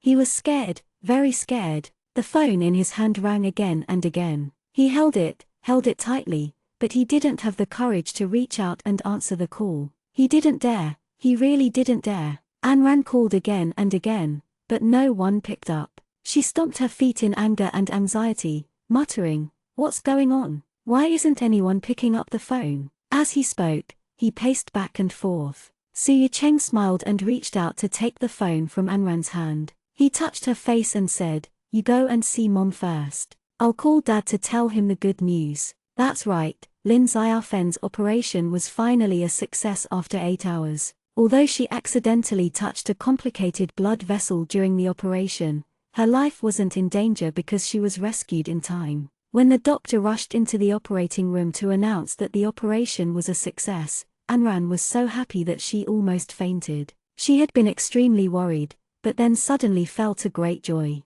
It was a kind of joy that was difficult to bear. After digesting this news, Anran immediately thought of calling Ji Yuhengwen. However, after calling for a long time, no one seemed to pick up. Anran looked at Su Yicheng helplessly, nodded, and walked toward Lin Xiaofen's ward. Su Yicheng didn't call Ji Yuhengwen again. He could somewhat understand Ji Yuhengwen's current mood. He was worried, but also eager to know. He found Ji Yuhengwen's phone number and sent him a text message. He knew that after receiving the text message, Ji Yuhengwen would definitely call him back in less than a minute. Sure enough, just as Su Yicheng had guessed, Ji Yuhengwen's call came in less than a minute after the text message was sent. Su Yicheng chuckled and picked it up, but before Su Yicheng could say anything, Ji Yuhengwen spoke first, and ran. "Really? Was the operation a success? Your mother is fine, isn't she?" He asked a few questions in a row. Although they were separated by the phone, Su Yicheng could hear the joy in his voice. Su Yicheng chuckled and nodded. "Dad, don't worry, Mom is fine. It's no big deal." Hearing Su Yicheng's voice, Ji Yuhengwen was a little excited and said, "Ah Luo, you're also in the United States?" "Yes. I've been busy recently. I'm worried about Anran, so I came to see her." Su Yicheng said honestly. "All right.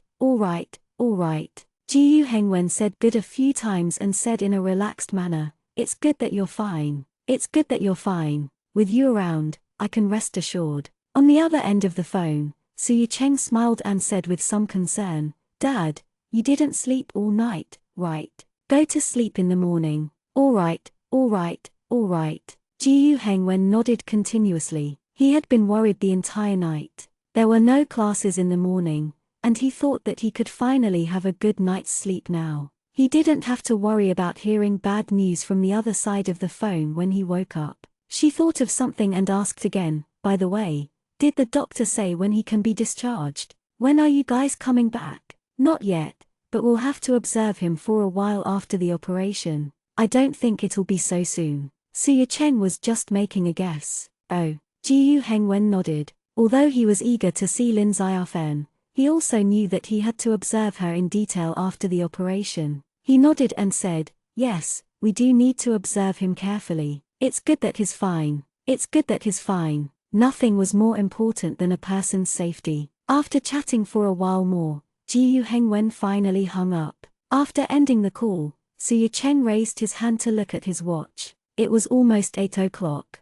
Anran hadn't eaten anything since noon. When he bought her, she kept saying that she couldn't eat, so she didn't even touch anything. He thought that she must be sick now, so he went directly to the outside of the hospital to buy some food. After all, this place wasn't like China, where Western food was served. He couldn't find a place to buy porridge, so in the end, he could only buy a few sandwiches and a few bottles of milk and bring them back. When he arrived at Lin Xiaofen's ward, he pushed open the door and entered. Anran was sitting in front of Lin Xiaofen's bed, holding Lin Xiaofen's hand and gently placing it on her cheek. She looked at Lin Xiaofen with a beautiful smile on her face. Her expression was no longer the depressed one from before. It was relaxed and natural. Suya Cheng distributed the sandwiches to Mrs. Zhang, who had barely eaten anything today. The three of them had been worried about Lin Xiaofen's surgery for the whole day, but fortunately, it ended well. When Anran turned her head, she met Suya Cheng's eyes, and the two of them smiled at each other. Lin Xiaofen woke up the day after the operation. When she woke up, she was still very weak. When she knew that she was fine, the corners of her mouth twitched into a faint smile. Secretary Zheng's call was on the 4th day after Suya Cheng had arrived in New York. Because Suya Cheng had left in a hurry this time, there were many things that he had not explained clearly, and there were also many things that he had to rush back to deal with. In addition, Secretary Zheng's call also informed him of an important piece of information, which was that the province had officially meted out punishment for Suya Cheng's past few incidents. The details would have to wait until Suya Cheng returned to inform them. After 2 days of rest, Lin Xiaofen's spirit had recovered a lot, and her complexion had also improved. Compared to the blurriness on the first day of the operation, she could now see clearly, but her physical strength would naturally take some time to recover. Due to work matters, Suya Cheng had a lot of difficulties and couldn't stay here for long, so he had to rush back first. However, he was afraid that Mrs. Zhang wouldn't be able to handle it on her own, so he had specially found a local nurse. So, he directly found a Chinese nurse to help Mrs. Zhang take care of Lin Xiaofen. Knowing that Suya Cheng's plane was leaving early the next morning, Lin Xiaofen and Aunt Zhang asked Anran to accompany Suya Cheng for a stroll tonight. Since they had to part, they naturally felt a little reluctant to part with him. Now that a nurse had come to take care of her mother with Mrs. Zhang, she naturally felt a lot more at ease. So, after dinner, Anran pulled Suya Cheng along and asked him to take her to visit the most economically developed city in the world. In fact, Anran had been to New York before, but it was for business and time was very tight. She didn't see the city clearly at all and was ready to pack her things and go back. Suya Cheng wasn't very familiar with this city, but when he was still studying, Yi Ziwen and the others had dragged him here for a while. At that time, Yi Ziwen said that he was here to learn the architectural features here, while he and Juhan accompanied him. The two of them were purely here for fun, so he still had a clear understanding of several famous scenic spots and iconic places in New York. However, it seemed that he and Anran were pressed for time, and they didn't have time to walk around at all. In addition, considering that Anran was pregnant, she would definitely be tired after walking for a long time, so he was going to take Anran to Times Square, which was not far from the hospital and hotel, to take a look. At night, there were always a lot of people in Times Square. There were all kinds of people with different skin colors. Suya Cheng reached out to protect Anran in his arms to prevent her from colliding with the crowd. Lin Xiaofen's surgery was a success. Anran looked much more relaxed these days, and she was smiling more. Times Square was a place flooded with advertisements. Huge billboards and large electronic screens almost covered all the doors and windows of the building. All kinds of neon advertisements were dazzling. The two of them walked aimlessly with the crowd. When they were tired, they sat on the bench by the street to rest. When they were done resting, they continued to walk forward. On the street of Times Square, there was a painting piano. A vagabond was playing it. The two of them stopped to listen. Although they did not have any deep research and attainments in music, their good mood at the moment made them feel that the vagabond was playing very well. As if he had noticed their gazes, the vagrant turned his head and smiled at them. Of course, the two of them returned the smile politely. 167 Cooperation. After the song was over, the hobo continued his wandering journey. Someone else came forward to play. It was a lady who was dressed very sexily. As she played, she turned her head and smiled at her boyfriend. Her boyfriend nodded and started a street dance. This combination attracted many people's attention, and many tourists fought to take photos. After the song was over, the two of them left amidst everyone's applause and cheers. Anran and Suyu Cheng continued their journey. As she watched the double-decker bus drive past on the street, Anran screamed in excitement. She held Suyu Cheng's hand like a child and said that she wanted to try sitting on it, but Suyu Cheng only patted her head affectionately. The two of them really went to take the double-decker bus. Anran insisted on taking the top one, but Suyu Cheng was worried that the stairs would be too narrow. In addition, Anran had just recovered from her cold, and the wind at night was too strong.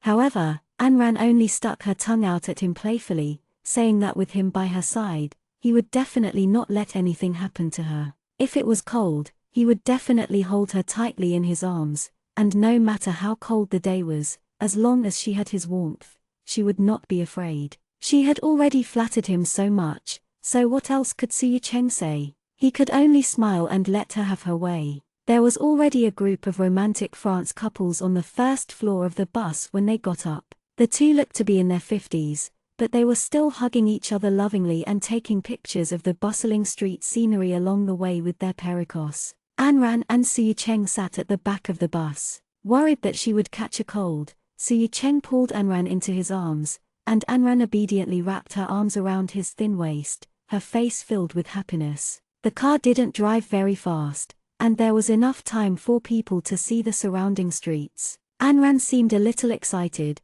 and she always pointed at this and that happily. The smile on her face didn't stop the entire night. And Ampampampquo and Ran. And Ampampampquo Suyu Cheng called her softly. And Ampampampquo what? And Ampampampquo and Ran turned her head, still smiling. Suyu Cheng was a little moved as he looked at her. He held her face and then kissed her on the lips. Anran was stunned for a moment before she came to her senses. She wrapped her arms around his neck and kissed him with a smile. She slowly closed her eyes and thought to herself, if only I had brought a camera with me at this time. This scene would definitely be beautiful. The two kissed for a while before letting go. Their foreheads touched as they looked at each other and smiled. They heard a click behind them and turned around. They saw the middle-aged French couple smiling at them. The man came forward and handed them 2 photos. He told them in English with a French accent that his wife asked him to take the photos because he thought the scene just now was beautiful. Anran liked the photo very much. She turned to the lady and nodded with a smile. The lady also walked over, and the 4 of them sat in the same row. After chatting, they found out that the lady had a terminal illness. In the end, she and her husband decided to walk the path they had walked together. When they heard this news, Anran was a little shocked, but she felt even more sorry for them. The lady seemed to have seen through Anran's emotions, and she held her hand and shook her head. She now felt very happy, as she had the person she loved the most by her side all the way. She had no regrets. The wife also said that New York was their last stop and that they had to prepare for their wedding when they returned. Although they had been in love for more than 30 years, they had eloped because her parents had disagreed. Their marriage did not receive the blessings of their friends and family, but she knew that her marriage was very happy. So when they returned this time, even though their lives were coming to an end, they still wanted to hold a wedding to show the world their happiness. He wanted everyone to give them their well wishes for the night. Even after they had separated, on the way back, Anran was still reminiscing about the story of that lady and her husband. Seeing her emotions, Suyu Cheng reached out and held her hand tightly. He smiled at her and said, and Ampampampquo they are very happy.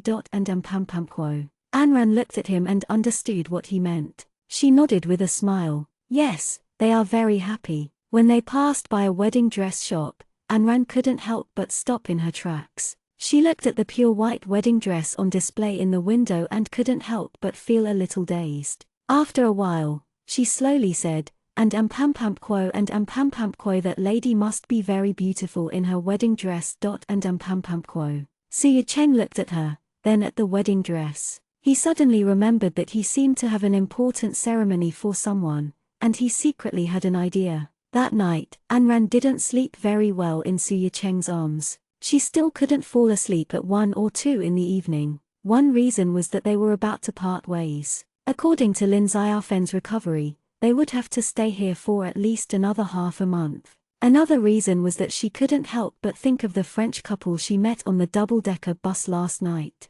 She hoped that they would have a romantic and blessed wedding when they returned, and she hoped that the wife would be able to happily finish the last journey of her life. When she woke up the next day, Suya Cheng had already left. He didn't say goodbye to her, but left a note at the head of the bed for her, saying that he had already caught a plane back and didn't have the heart to wake her up when he saw that she wasn't awake. In addition, he took the 2 photos taken by Li Kei last night with him, saying that in the days that she wasn't around, he could at least look at the photos and miss her. Anran clutched the note in her hand tightly. She took out her phone to call him, but it was already turned off. When Anran left the hotel and went to the hospital, feeling a little lonely, Lin Xiaofen had already finished her checkup. Seeing Anran's condition, although she was still a little weak, she looked to be in good spirits. She smiled and waved at her, saying that she had something for her. And what? And Anran was a little confused. She watched as Mrs. Zhang took out a sandwich from a thermal box and handed it to her.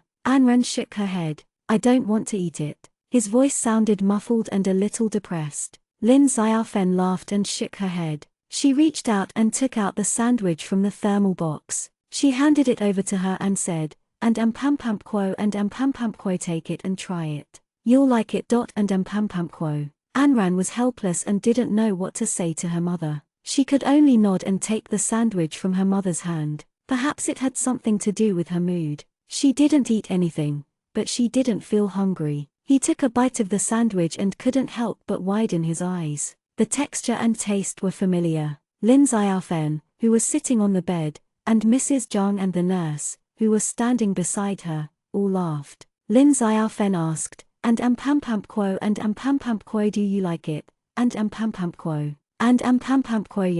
yes, he did it, didn't he? And Anran was a little touched, and her eyes turned a little red. She had been eating the breakfast he made for more than half a year, so of course she could tell that it tasted like Suya Cheng's. Lin Xiaofen smiled and nodded. She was also happy that her daughter had found someone who truly cared for her. She said, and our Zheng came to the hospital to see me before he got on the plane this morning. He gave me this sandwich and said that he would let you eat it later. He borrowed the hospital's kitchen to make this for you. Ran, you've really found a good man. Mom is happy for you. Anran nodded. She laughed and cried at the same time as she took a sandwich and ate it in big bites. Suya Cheng had been very busy these past few days. Not only was he busy with work, but he was also busy with the wedding that he owed Anran. Although Anran had said that she didn't want a wedding, the night before she left New York, when she stood in front of the wedding dress shop,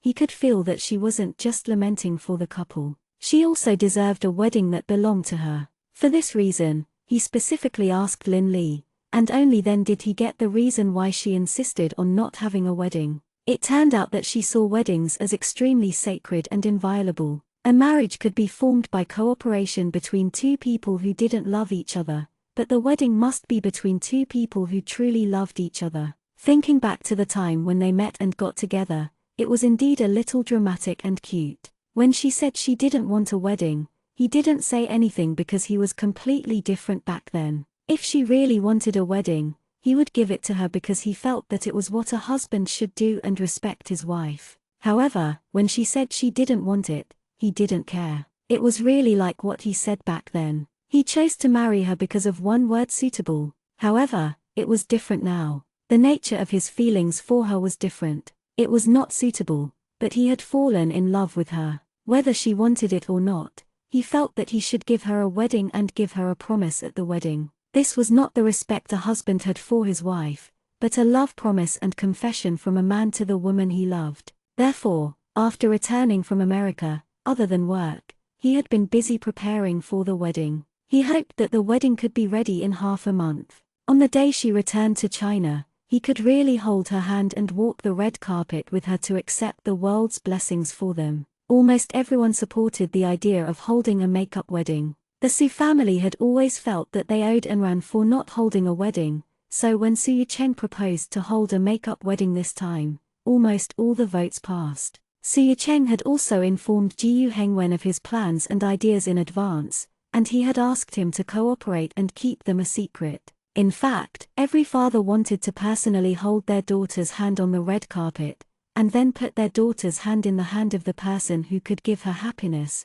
love him, and pamper her for a lifetime. Previously, Anran had said that she didn't want a wedding because they wanted to make her happy, so they respected her decision. However, Su Yucheng had promised to hold a wedding for her. As a father, Ji Yuhengwen naturally didn't have any objections. He readily agreed and kept it a secret from his daughter and wife. The wedding went very smoothly. In order to please his brother-in-law, a certain someone came forward to tell him the venue. He took care of the wedding car team. Someone also came forward to congratulate his good friend and said that he would be in charge of the band and the MC. With all the important wedding chores taken over by others, Su Yucheng, the groom, had nothing to do. When Yu Jiao said that she would be in charge of buying all their dresses, Su Yucheng rejected her. If they continued to buy all their dresses, he would start to feel that this wasn't his own wedding. Anran and Lin Xiaofen's return date had already been confirmed. They would be flying to Jiangcheng tomorrow morning at 8 o'clock. After receiving the news, Su Yucheng immediately informed everyone. He planned to have Su Yujiao and Lin Li go directly to the airport tomorrow to pick Anran up to get her makeup done, and then take her directly to the wedding venue. At that time, Ji Yuhengwen would hold her hand and hand her over to him. As he imagined this, a faint smile appeared on Su Yucheng's lips. He picked up the document in his hand again and prepared to finish his work today so that he could wholeheartedly welcome his bride tomorrow. By the way, I forgot to mention that the province's documents on Su Yucheng's case had been passed down. In fact, there weren't many changes to his position, but the originally vacant mayor position had been directly transferred from the original director Li of the provincial police department to the mayor of Jiangcheng, while Su Yucheng was still the deputy mayor of Jiangcheng. The matters of Technology City were under the same jurisdiction as the director of the provincial party committee. However, there was an important transfer in the document this time. It was Su Yucheng who took over Tong Wengai's previous position as the deputy mayor and also the director of Jiangcheng's Urban Construction Bureau. In this way, although there was no change in his position, the scope of his authority was much larger than before. Of course, there were more things to do. Just as Su Yucheng was still struggling with the last few documents in his hand, someone knocked on the office door at this time. He didn't think too much about it and instinctively thought that Secretary Zheng had some documents to give him, so he didn't even raise his head and directly said, "And pam quo and pam quo come in and pam quo." The door was pushed open, and Su Yucheng still didn't look up. He was seriously reading the document in his hand as he said, "And pam quo and pam quo, what is it? And pam quo. And pam quo he and pam quo." It was not Secretary Zheng's voice that responded to him. Instead, it was a clear and melodious laugh that was as pleasant as silver bells. Upon hearing this, Su Yucheng suddenly looked up and was stunned. The person standing in front of him was not the slightly boorish Secretary Zheng. This was clearly the person who had been thinking about giving her a big surprise at tomorrow's wedding. Anran smiled and stood in front of his desk. She looked at him and said, "And pam quo and pam quo, I am back, and pam quo." Su Yucheng was stunned, and he still couldn't come back to his senses. In addition to being surprised, he was also shocked. Anran looked at his dumbfounded expression, which was completely devoid of his usual shrewdness. She couldn't help but find it funny, and the smile on her face grew wider. She looked at him and said, "And pam quo and pam quo, are you dumb? And pam quo." Only then did Su Yucheng react. He quickly pushed his chair away and stood up, then stepped forward and pulled her into his arms, hugging her tightly without saying a word. Anran giggled and hugged him back. Her smile was sweet and beautiful. The two of them hugged each other like this for a long time before Su Cheng let go of her, looked at her, and asked, "And quo aren't you taking tomorrow's flight, and quo?" Ayn Rand's eyes curved into crescents as she smiled. She tilted her head and looked at him, who seemed a little playful, and asked, "And quo are you surprised, and quo?" Could he say that he was frightened? This had completely disrupted his plans. "And quo you're not happy, and quo?" Ayn Rand looked at him, confused. He didn't look like what she had imagined. Su Cheng shook his head, pulled her into his arms again, and whispered in her ear, "And quo I am just too happy, and quo how could he not be happy?" It was just that he was too surprised, and it was a little different from his plan. Ayn Rand also smiled and reached out to hug him back tightly. She buried her head in his chest and said in a muffled voice, "And quo Su Cheng, I missed you so much." He hugged the person in his arms even tighter and lowered his head to kiss her hair. "And quo I missed you too.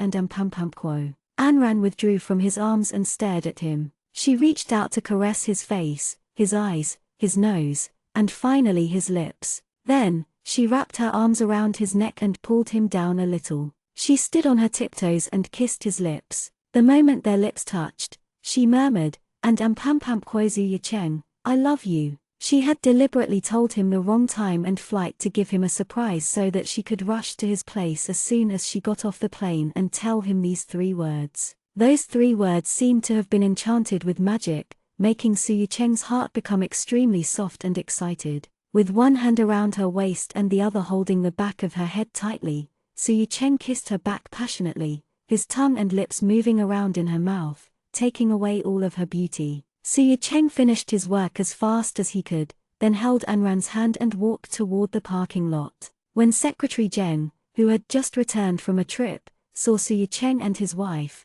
he couldn't help but widen his eyes. He looked at Su Cheng, then at Ayn Rand, and was somewhat speechless. Ayn Rand smiled and greeted him. "Secretary Zheng, long time no see. And quo Secretary Zheng was stunned for a while before he finally reacted. He looked at Ayn Rand and laughed dryly. "And quo isn't he Mrs. Su coming back tomorrow?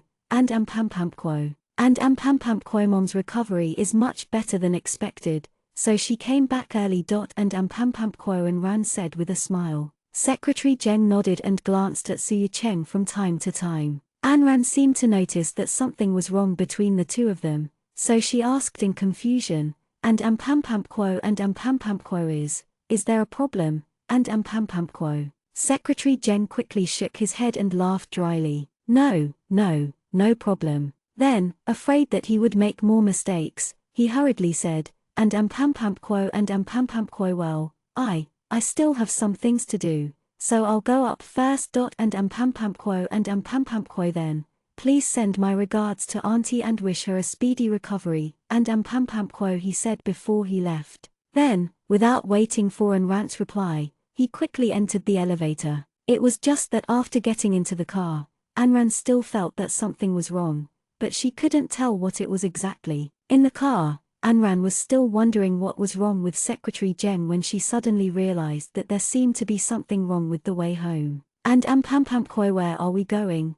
And quo." Although she had been in the United States for nearly a month, it did not mean that she had forgotten the way home. This road was not the way home at all. Su Cheng turned his head, smiled at her, and said, "And quo let's go home. And quo. And quo but shouldn't our home be over there? And quo." And Rand pointed in the opposite direction, feeling very confused. He freed one hand and held her small hand in his palm, saying, "And quo let's go back to our previous apartment. I've been going back there when you weren't around these few days. The apartment here is too big and it makes me feel empty." Su Cheng was lying to her. Although it was true that he had been living in the single apartment here recently, he wouldn't tell her that it was because of the wedding, so the apartment there needed to be redecorated. Although the overall layout had not changed, they still had to make the whole house more festive. He attached great importance to their wedding.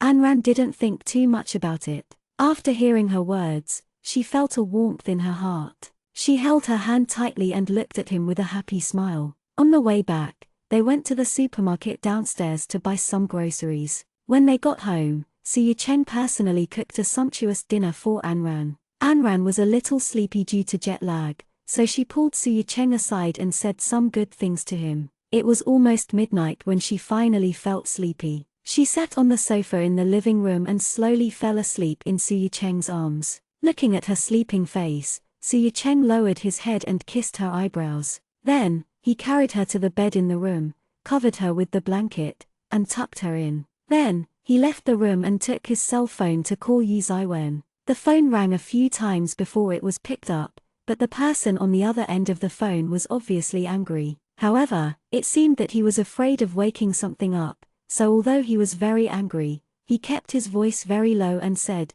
"And quo f*ck, who the f*ck would disturb someone's sleep in the middle of the night, and quo. And quo your brother-in-law. And quo Su Cheng said lightly. The other end of the phone was silent for a while, and Su Cheng heard a rustling sound. He seemed to have gotten out of bed and left the room, and then he heard Yi Ziwen's voice suddenly rise, and he said with a little sadness, "And quo big brother, you don't have to be so excited about your wedding tomorrow. You can't sleep and you don't have to disturb me." Su Cheng ignored his complaints and wails and simply said, "And quo Yijiao is at your side, right? And quo. And quo yup. And quo Yi Ziwen said matter-of-factly. "Tell her that she doesn't need to go to the airport tomorrow morning. She can go directly to my previous apartment. Anran is already back. And quo Yuri back." And quo Yi Ziwen was a little surprised. He asked reflexively, "So there's no surprise for tomorrow's wedding? And quo. And quo Anran doesn't know yet. And quo Su Cheng gave a simple answer, then said, "And quo you can give Juhan a call later. And quo. And quo why me?" And quo Yi Ziwen was stunned and asked. As far as he knew, there shouldn't be any grudges between the two of them, so was there still a need for him to be the middleman? However, Su Cheng's answer made Yi Ziwen want to vomit blood, so he said, "And quo it's enough to do something wicked once. I don't want to be scolded twice for the same words. And quo what he meant was that it was indeed immoral to call someone in the middle of the night and disturb their sleep, but he didn't want to be scolded again, so he would be the one to be scolded." After he finished speaking, Su Cheng hung up the phone without waiting for Yi Ziwen's reply. On the other end of the phone, Yi Ziwen was stunned for a while before she went crazy over the phone. She felt that she had made a bad friend by mistake, but when she thought about her future happy marriage and his vote, she could only take responsibility for this bitter matter. When he returned to the room,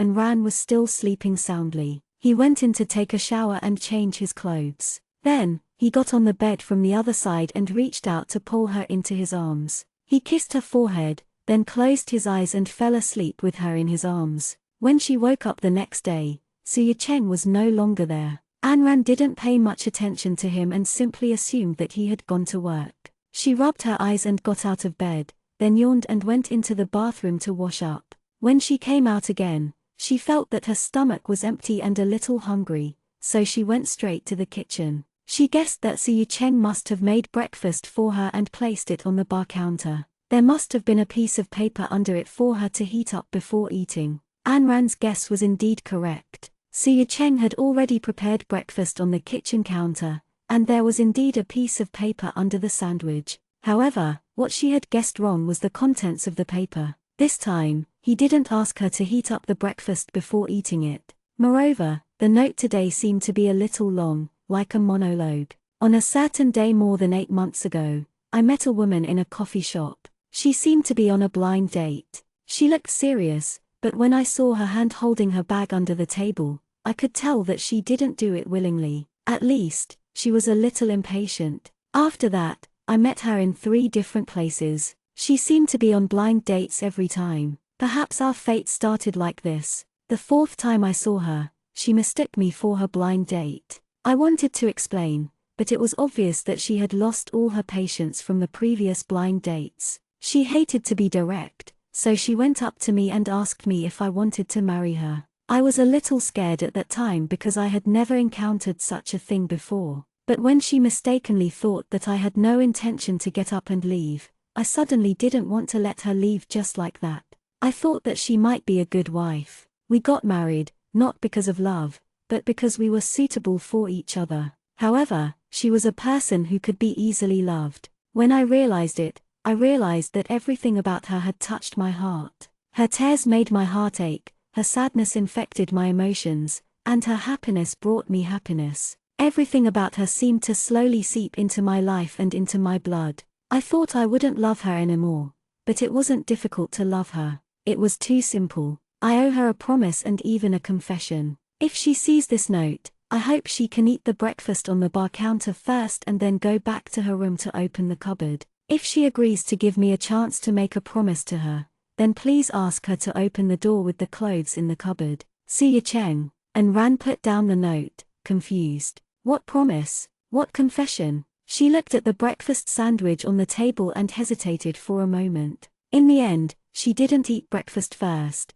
but went to the room first. As she stood in front of the wardrobe, Anran's heart suddenly started to beat a little faster. She felt inexplicably nervous. She took a deep breath and swallowed her saliva. She slowly reached out to grab the wardrobe door and opened it with her eyes closed. After a long while, she slowly opened her eyes and covered her mouth with her hands in disbelief. Her eyes widened. Oh my God! And Ran couldn't believe her eyes. He covered his mouth and shook his head, muttering, and Ampampamquo how could Yingluo be here? There was nothing else in the wardrobe except for the wedding dress that Anran had seen hanging in the window of the wedding dress shop in New York. The front of the dress was designed with a blooming flower, and the waist was not designed to be tight. Instead, it was loose, and the skirt hem was short at the front and long at the back. This dress could cover the tall belly and show the slender and long legs, which made it more convenient for walking if the skirt hem was too long.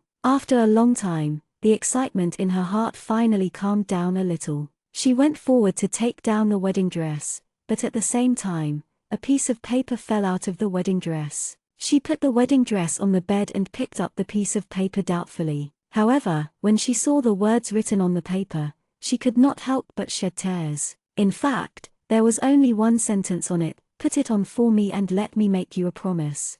Anran covered her mouth and sobbed. Although no one could see her, she clutched the wedding dress tightly, but she couldn't control her tears. There was a knock on the door, and she thought it was Suyu Cheng, so she didn't think much about it and ran to the door with the wedding dress in her arms. She didn't even bother to wipe the tears on her face and hurriedly opened the door. Just as she was about to speak, she saw that the people standing at the door weren't Suyu Cheng, but Lin Li and Suyu Jiao. Both of them were wearing light pink dresses and had exquisite makeup on their faces. And Ampampamquo's sister-in-law, and Ampampamquo. Suyu Cheng's voice was clear and crisp, and it was especially likable. Lin Li smiled and looked at her. Enzi, you guys. Anran looked at them in a daze. She didn't quite understand why they were here. Ah yeah, sister-in-law, we couldn't wait any longer. We've been waiting for you at the door for a long time. We couldn't wait any longer, so we knocked on the door.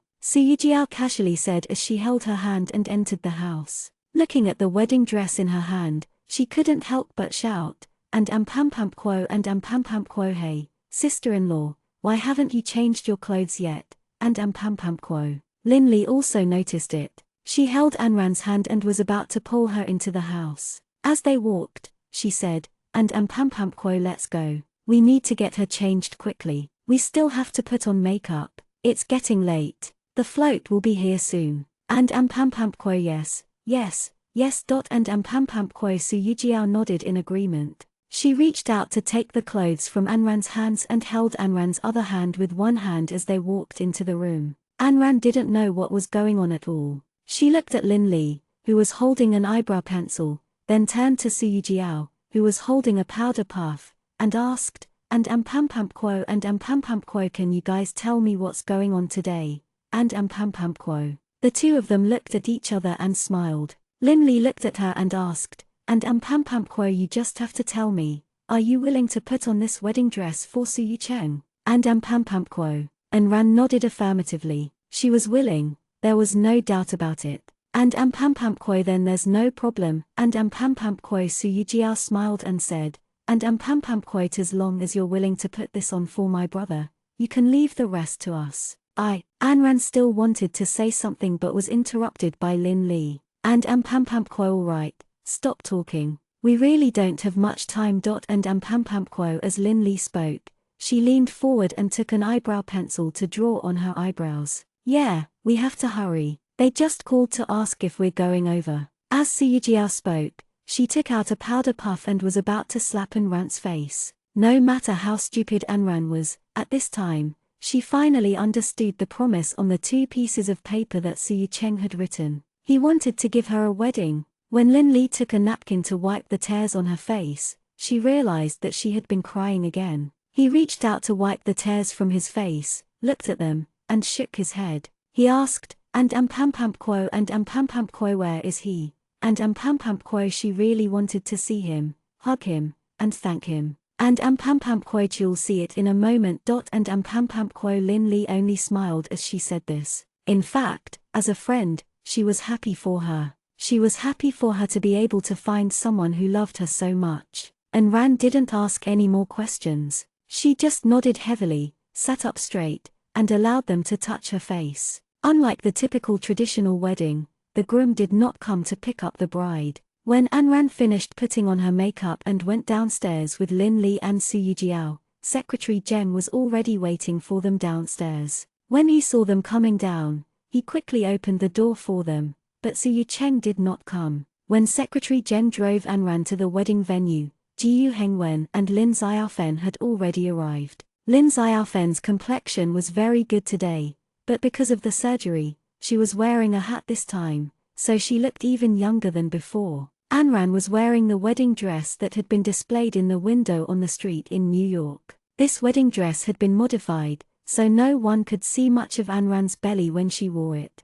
Her belly was completely hidden under the dress. She held a bouquet of lilac flowers in her hands and smiled as she walked toward her parents. Looking at them, she was a little excited. She looked at them and said, and Ampampkoi, you all colluded with Suyu Cheng to lie to me. Lin Xiaofen stepped forward and looked at her daughter in the wedding dress. Suddenly, she felt a little emotional. At this moment, she couldn't say anything, so she just nodded and said and Ampampkoi, okay, Wayne Wan and Ampampkoi a few times. Her eyes were also slightly moist. Anran smiled, stepped forward, and hugged Lin Xiaofen. She whispered in her ear, and Ampampkoi mom, I'm getting married. And Ampampkoi. Lin Xiaofen also laughed. Her eyes were red and there were still tears in them. She reached out and hugged her daughter tightly. She nodded her head heavily and said, and Ampampkoi, yes. Jiyu Hengwen looked at the mother and daughter in each other's arms, and his eyes were a little wet. He stepped forward and pulled the 2 most important women in his life into his arms. Lin Li and Suyujiao, who were standing on the side, looked at each other and smiled. They were happy for them. Lin Li accompanied Anran, Jiyu Hengwen, and his wife to talk in the bride's resting area, while Suyujiao said she wanted to go out and see the situation. Looking out from the rest area, they could see the entire wedding venue. It was an open-air lawn, and there were many chairs on it. A red carpet was laid all the way to the MC's stage, and a flower table was placed on both sides of the red carpet. On the other side of the red carpet that connected the MC's stage was a large flower door. Entering through the arch-shaped flower door,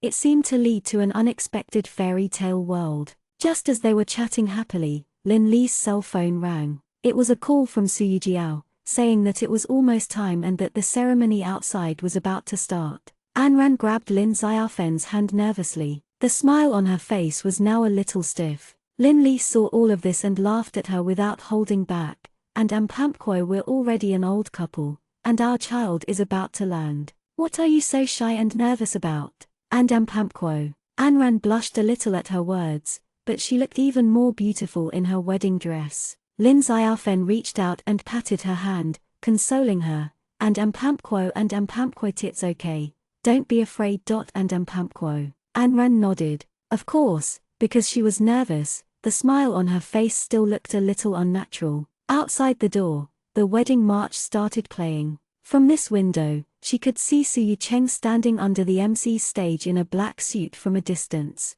However, she was a little far away, so she couldn't see the expression on his face at the moment, and she didn't know that he seemed to be as nervous as she was, his palms sweating. Ji Yuhengwen stepped forward and took Anran's hand from Lin Xiaofen's. He grabbed her hand and let her hold his. He smiled and said to her, and Pampquo, let's go, and Pampquo, he said. Holding her father's hand tightly, Anran nodded. Yes. As soon as Lin Li opened the door, a cute little flower girl was already standing at the door with a smile. Looking at Anran, the cute little girl couldn't help but call out, and Pampquo's bride is so beautiful. Anran turned her head and looked at her father, then smiled happily. The guests at the venue had already taken their seats, and Su Yucheng stood at one end of the red carpet, his eyes staring straight at the other end of the red carpet. His hands were hanging by his sides and clenched tightly, revealing his current mood. He had never thought that he would be so nervous. He was so nervous that he didn't even know what the MC on stage was saying.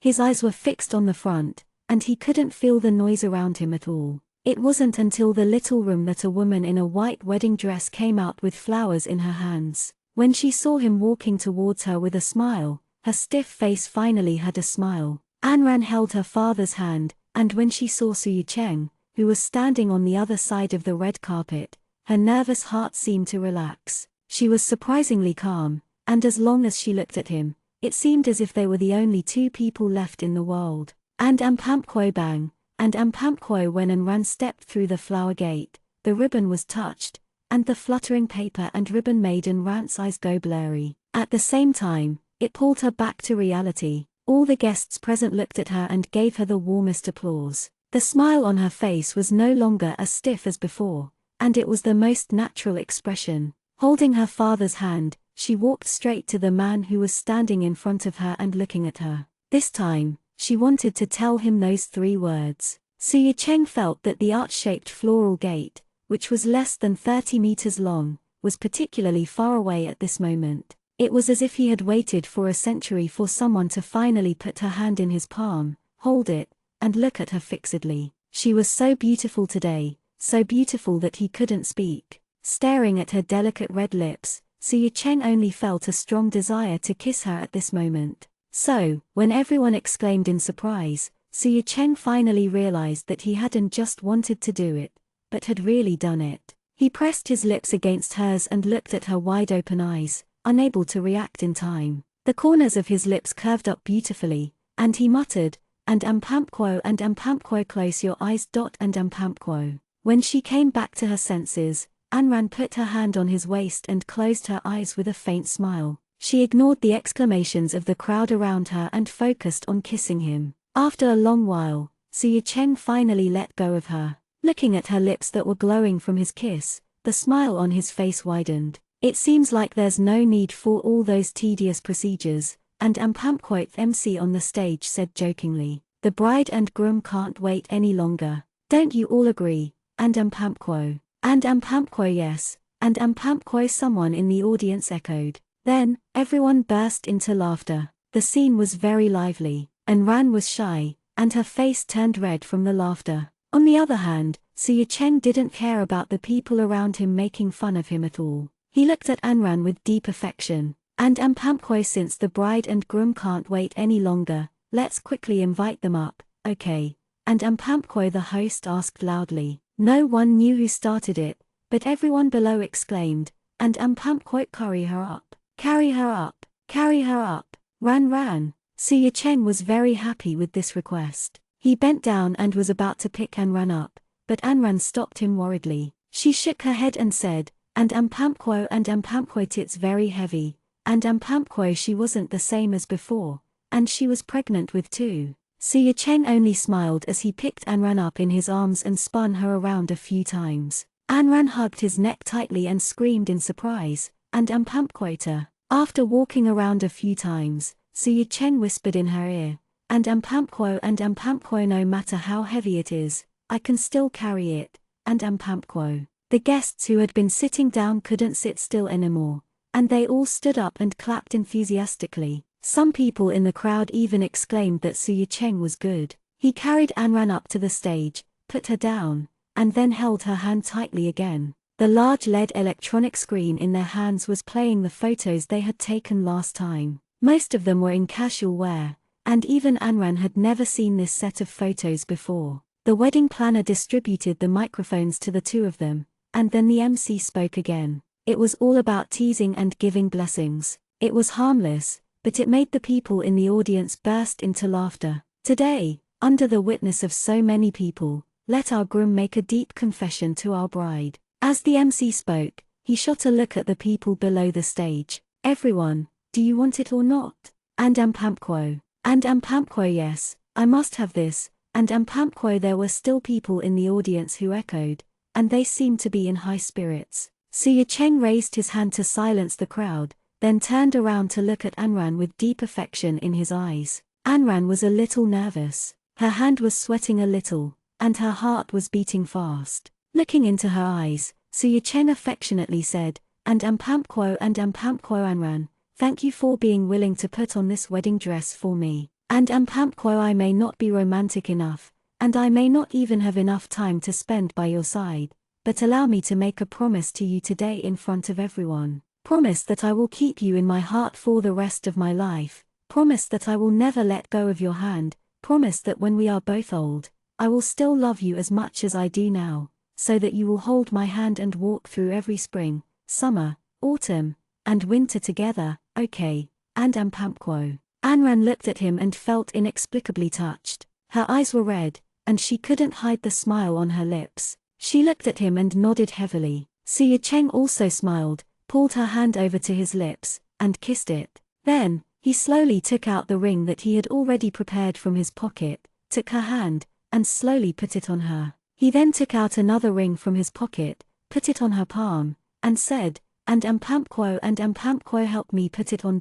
And ampampquo. Anran nodded, took the ring, and slowly put it on him. There was a warm round of applause from the audience, and someone even took the opportunity to shout, and ampampquo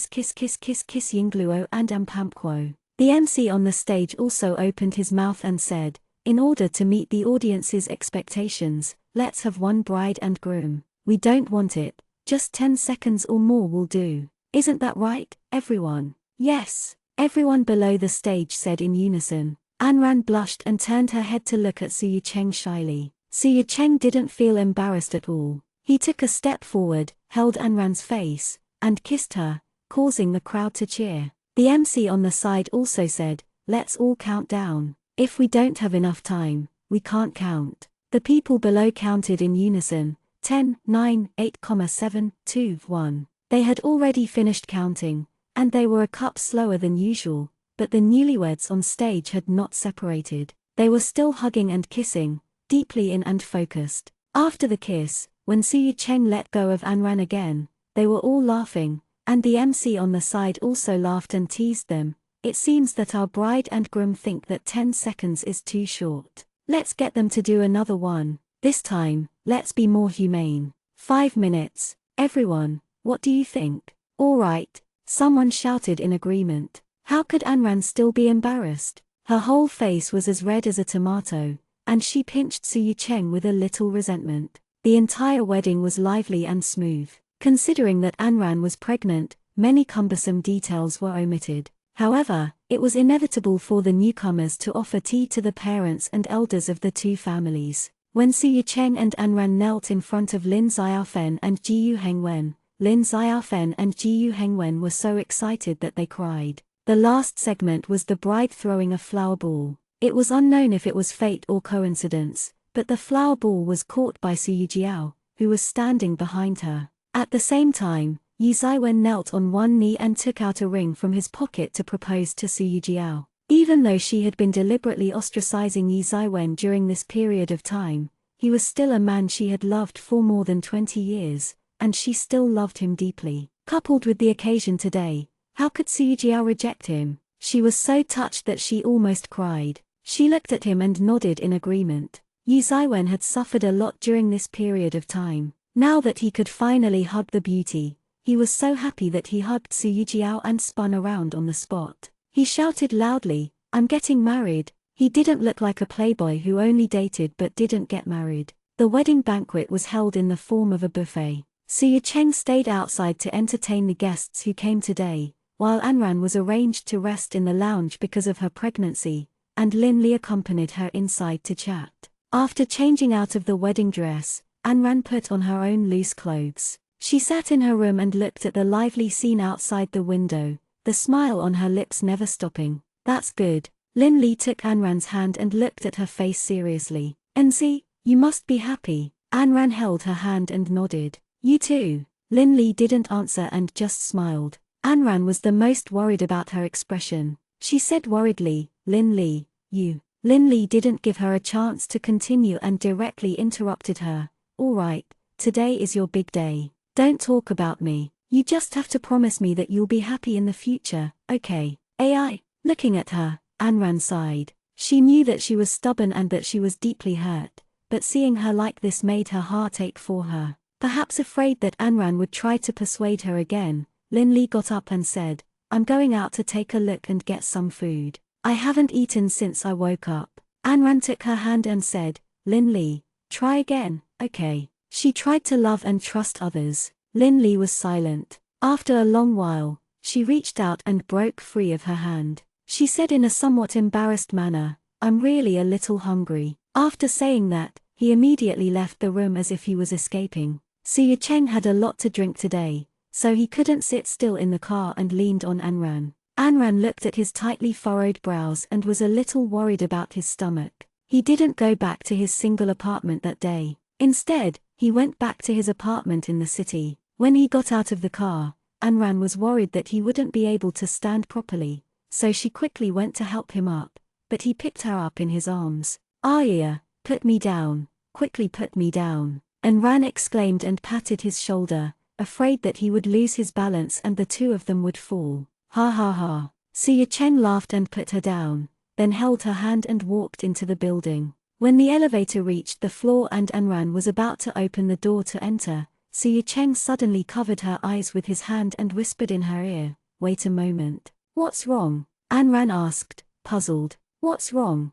"Close your eyes, I'll bring you in." Siya Cheng reached out to close the door, then held her hand and walked toward the master bedroom. With her eyes closed, Anran asked with a smile, "What is it?" Siya Cheng smiled and didn't say anything. He only held her hand and carefully led her along. He pushed open the door to the master bedroom and made her stand in front of the bed. Then, he whispered in her ear, "All right, open your eyes." "What is it?" Anran smiled as she slowly opened her eyes. When she saw the enlarged photo in front of her, she exclaimed, "Heavens!" Siya Cheng pulled her into his arms from behind and gently asked, "Do you like it?" Anran couldn't help but nod. She was so shocked that she couldn't speak. She even couldn't believe it. How did it become so big? The picture hanging on the bed was clearly the one taken by the French couple on the double-decker bus when they were in New York. However, compared to the small picture, this one was magnified more than 20 times, and the resolution was not distorted. And this photo hanging on the head of the master bedroom was the photo of the two kissing. It was very beautiful, very beautiful. "Do you like it?" Siya Cheng repeated his question, and the tip of his tongue brushed past her delicate ear, causing Anran to shiver. Anran nodded and felt a little hot. She broke free from his arms and turned to ask, "There's another one. Did you zoom in?" Siya Cheng nodded, then took her hand and led her to the living room. In the photo hanging on the wall behind the sofa, the two of them were hugging each other with their heads pressed against each other, and there was a blissful smile on their lips. This photo was bigger than the one in the master bedroom. The background seemed to have been processed and had a hazy feeling, looking very beautiful. "It's so beautiful." Anran was amazed. She turned around to look at Siya Cheng and said with a smile, "Yi Cheng, I like it so much." She couldn't help but tiptoe and kiss his lips. When she wanted to turn around like a dragonfly skimming the water, a certain someone grabbed her waist and didn't allow her to escape. Siya Cheng looked at her, his eyes as deep as obsidian, and said in a low voice, "Anran, today is our wedding night. Ying Gluo." Anran naturally understood what he meant. She only felt that his hand on her waist was burning like fire, and his head was gently leaning down. Their faces were getting closer and closer, and his breath sprinkled on her face, making Anran's entire body heat up. She looked at him and stuttered, didn't we already get married a long time ago, Yingluo? Suyu Cheng smiled and lowered his head to kiss her eyebrows as he said, but today is our wedding night. As he spoke, he picked and ran up in his arms and walked directly to the master bedroom. When he carefully placed Anran on the bed, Anran finally noticed the heart-shaped flower petal in the middle of the large bed, which was originally covered with a red quilt. It was also at this time that she realized that the light in the room seemed to have been changed. Compared to before, the light was a little dim, and this dim light made people feel a little more ambiguous, and the atmosphere was even more charming. He reached out and removed her clothes, then bent down to worship her whole body. After a while, he raised his head and looked at Anran's misty eyes. He lowered his head and whispered in her ear, "Help me take it off." He pulled her hand and placed it on his chest. With his help, Anran sat up and placed her hand on his chest. She seemed even more nervous than the first time, and her heart was pounding. She couldn't help but have the illusion that her heart would jump out of her chest. Her fingers caught the buttons of his shirt, and her movements were a little trembling. Her fingertips brushed against the skin of Suyu Cheng's chest, causing him to groan in a low voice, as if he was suppressing something. The more nervous she was, the less agile her movements became. It took her a full 3 minutes to remove the shirt from Suyu Cheng's body. She reached for her belt again, then looked up at Suyu Cheng uneasily,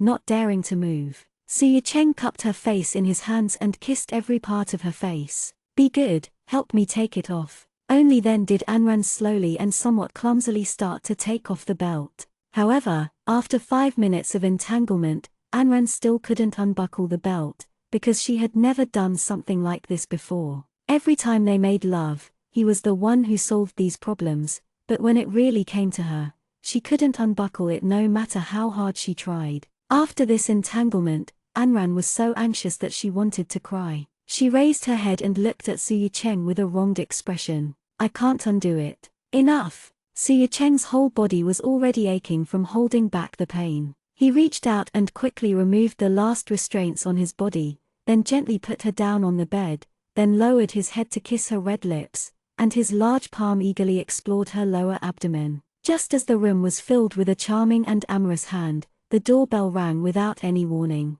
On such a night, it was particularly abrupt. The two people in the room were stunned, and then Suyu Cheng reacted and leaned over to continue. Tonight was his wedding night, so he didn't have time to care about anyone. Anran pushed him and used the last bit of her rationality to say, "Someone's ringing the doorbell outside, I don't care." Suyu Cheng lowered his head and kissed her, lighting fires all over her body, burning her and himself. But, Anran still wanted to say more, but she felt the emptiness and loneliness beneath her suddenly filled up, and then she couldn't say anything else. And just as the two of them were in a daze, the phone in the room suddenly rang at this time. At this moment, Suyu Cheng couldn't be bothered to pay attention to it, and he just buried his head in his cultivation. However, the person on the other end of the phone seemed to be very patient. He called again and again, showing no signs of giving up. In a daze, Anran said with some difficulty, "Pick up, take it." Anran covered her mouth with her hands to stop herself from making any strange sounds. Suyu Cheng didn't stop moving his body, but he reached out and put the phone on speaker. Suyu Cheng didn't even need to say anything before he picked up the phone. Yu Zaiwen's gloating voice came from the other end and he shouted, "Open the door quickly, it's the bridal chamber." The laughter of a few other people came from behind. Suyu Cheng gritted his teeth, suppressed his anger, and said in a low voice that was almost gnashing his teeth, "Yu Zaiwen, do you believe that I'll make Yu Jiao say that she won't marry you tomorrow?" This was a threat, a blatant threat. After she finished speaking, she didn't care how he replied and directly pulled the phone off the telephone line. At the door, Yu Zaiwen was so angry that he directly cursed. F***ck. Suyu Cheng, she shouted at the door. "I'm going to take Xiaojiao to register tomorrow morning." It was April again. It was still the most comfortable month, not too cold nor too hot. Sitting in the study, Anran took the design and did a final review. After making sure that there were no problems with each detail, she collected the design and prepared to send it to Zudong later today. She took off the glasses on her nose and stood up from the swivel chair with her hands on her waist. 168 cheap mother. In fact, the reason why she had taken on Xudong's case was all because of Yi Ziwen. The day after Anran and Su Cheng's wedding, Yi Ziwen had really gone to the Civil Affairs Bureau to register their marriage. The first thing they had done when they returned was to announce that they were going on a trip to get married. On the third day after they registered their marriage, the two of them carried their luggage and started their journey. The unexpected news almost made Yi Ziwen's uncle, Xia Yuanshan, vomit blood. It turned out that Yi Ziwen had not even finished his work and had gone to travel around the world. Because of this, Xia Yuanshang had specially come to the Su family to complain. In addition, Tai Special Ming wanted to ask Anran for help. He said that he only needed to help Su Dong complete the case, and there was no time limit. Qin Yun couldn't reject him directly, so she only said that as long as Anran was willing, she wouldn't have any objections. In fact, Anran had always wanted to pick up a pen and draw again, but her pregnancy had disrupted all her plans. However, after a few months of rest, she was tired of the days of eating and sleeping, then waking up and waiting for food. So, when Xia Yuanshan fired her, Anran was immediately tempted. Therefore, when Xia Yuanshan came to her, she agreed immediately. At first, Su Yicheng was against Anran taking on the Xudong case, but Anran insisted on it and promised that she wouldn't tire herself out, so Su Yicheng reluctantly agreed. It took him 4 months to finish this part-time job of drawing at home. At this time, Anran was already more than 9 months pregnant. According to the doctor's calculations, there was still about a week before the expected date of delivery. However, because Anran was pregnant with twins, her stomach was about 1 size bigger than a normal pregnant woman's. The doctor was afraid that it would be difficult to give birth, so he told her to walk more often to help with the delivery. So now, Anran only had to sit for a while before she would get up and walk around. As she walked to the window, she suddenly felt the little darling in her stomach kick her in the stomach. It was still a little painful. She looked down at her round stomach that looked like it was about to explode. Her face was full of love as she reached out and stroked it gently. The corners of her eyes were filled with a blissful smile. She looked up at the sky that was still blue and the streets that were still lively outside the window. She could not help but feel that time had passed so quickly. It turned out that a year had passed without her realizing it. Thinking back to this time last year, she was still forced by her mother to go on blind dates everywhere. She even had meals with men of different jobs and ages for a week without stopping to understand each other's situation. Life was really unpredictable. It had only been a year, but she was already very pregnant. In a few days, she would become a mother of 2. A year ago, she had never thought that this would happen, but fortunately, this ending was one she was happy about. Knock, knock, knock. The newly hired confinement nanny, Auntie Lee, came in with milk. She looked at Anran and said with a smile, "Madam, Mayor called just now and asked you to drink this glass of milk." Auntie Lee was the nanny that Su Yicheng had recently invited. Because he was worried that Anran was about to give birth, Auntie Zhang would be too busy with 2 babies, so he had called the nanny in advance and asked her to familiarize herself with the situation at home. Anran smiled helplessly, reached out to take the milk from Auntie Lee's hand, and took a small sip. She was really a little defeated by Su Yicheng. She didn't know if it was because he was about to meet his child and become a real father, but Su Yicheng had been a little too nervous these few days. Every night when he came home, he would lean into her stomach and say a long sentence. As long as he came home from work, he would always stay by her side. Just like now, even though she had gone to work, she still didn't forget to call home and ask Auntie Lee or Auntie Zhang to make sure Anran finished the milk. Seeing her drinking the milk, Auntie Lee dragged the tray and left the study. Anran stood there for a while and felt a little tired. She reincarnated and walked over to the sofa, ready to sit down and rest. Suddenly, he felt waves of pain coming from his stomach. He couldn't even hold the glass of milk in his hand and it fell to the ground with a bang. The white liquid spilled all over the ground, and the glass shattered all over the floor. Anran rested her hand on the armrest of the sofa, trying hard not to fall to the ground, but the pain in her stomach made it difficult for her to stand up. Auntie Lee, who was cleaning the living room outside the door, heard something coming from the study. She quickly threw down the rag in her hand and ran straight into the study. When she pushed open the door, she saw Anran sitting on the ground, her hands on her stomach, and she looked like she was in great pain. She hurriedly went forward and asked nervously, "Madam, what's wrong? Did you fall?" Anran shook her head. She was in so much pain that she couldn't breathe.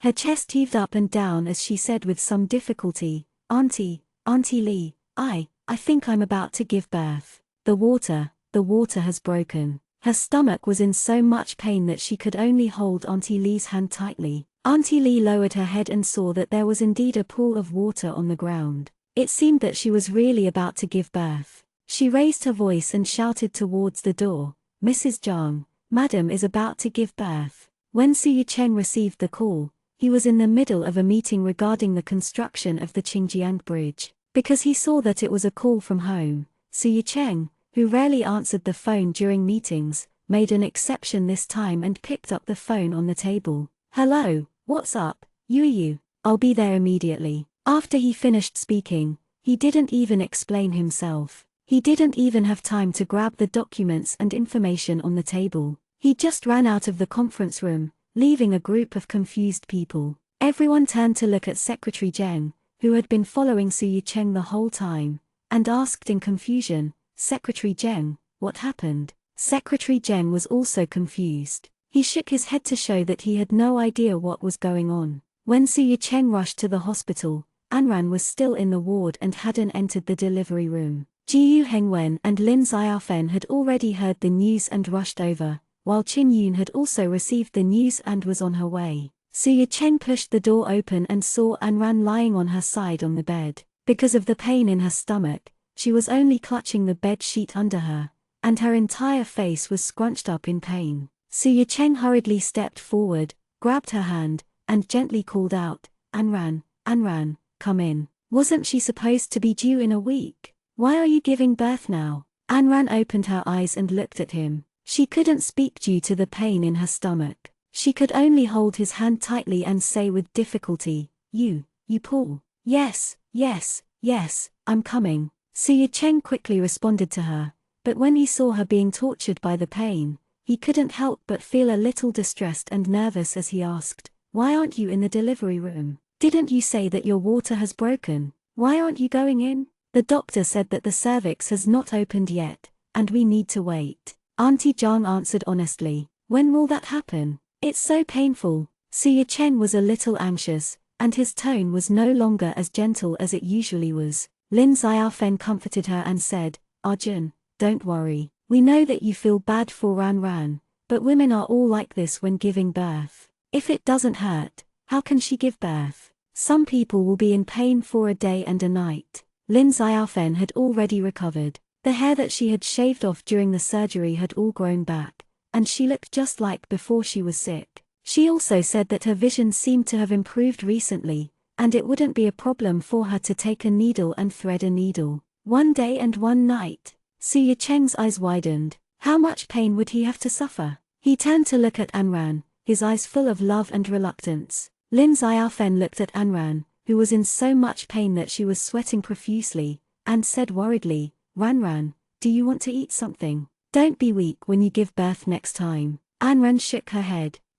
She said, "I don't have an appetite." Right now, she only felt one thing, and that was pain. It was the kind of falling pain, as if something in her body was about to fall out. Lin Xiaofen still asked Auntie Lee to go outside and get her some porridge. It took a lot of effort to give birth, and Anran was pregnant with 2 children. It would be bad if she didn't have any strength at that time, so after the pain passed, she had to make Anran eat something. "Anran, let's do a C-section." Su Cheng couldn't bear to see her in so much pain, so he smiled and thought that this was the only thing he could think of. As long as it could alleviate her pain, he was willing to do anything. Anran shook her head. Seeing his chest rise and fall rapidly, she said, The doctor said natural birth is good for the baby. Every child was every mother's treasure, and every mother would naturally want to give herself the best. Since she knew natural childbirth was good for the baby, she would grit her teeth and get through it no matter how bitter and painful it was.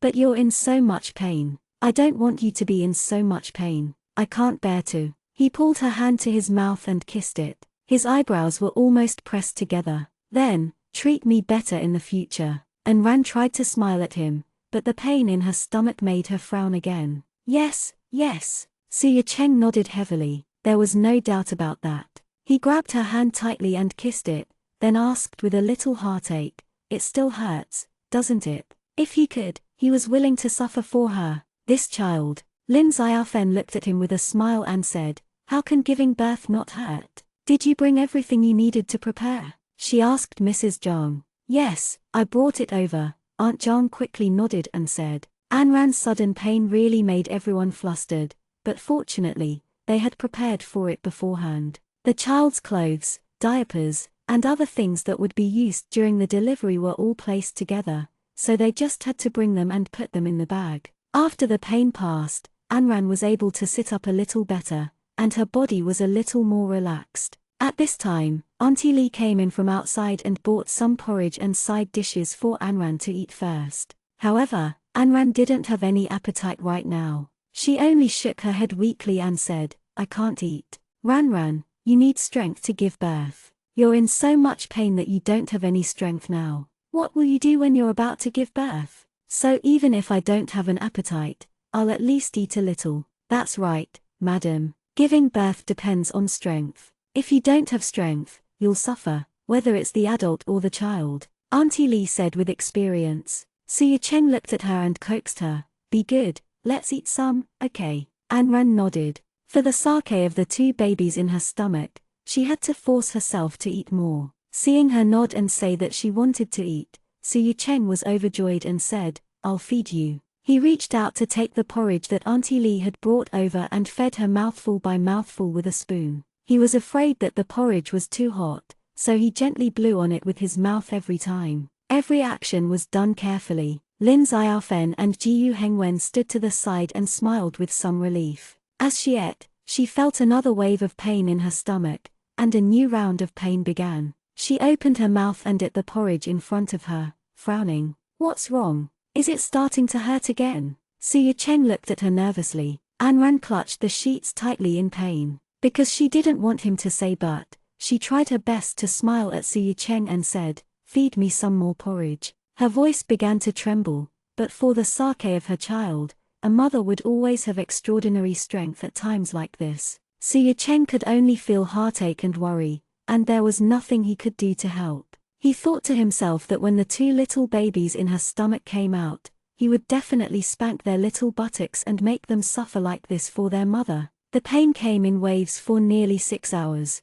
At about 9 o'clock in the evening, the labor doctor came over to check the cervix. He finally nodded and said, "The cervix is almost fully dilated. You can get ready to enter the delivery room now." Su Cheng held her hand and wanted to go in, but he was blocked by the nurse outside the door. Qin Yun rushed out of the delivery room in a hurry. Seeing the group of people crowding at the door of the delivery room, she hurriedly asked, "Have we entered? Have we already entered?" Lin Xiaofen pulled her to sit down beside her and said, "I just went in. I'm afraid it won't be so fast." Qin Yun lifted the thermal flask in her hand. This was the chicken soup that she had been making at home, and it was because of this that she came late. She said, "I also want Anran to drink a few mouthfuls before going in. That way, it'll be easier for her to give birth and have more strength." "It's fine. If she really doesn't have the strength later, we'll ask the nurse inside to bring it in for Ranran to drink," Lin Xiaofen said.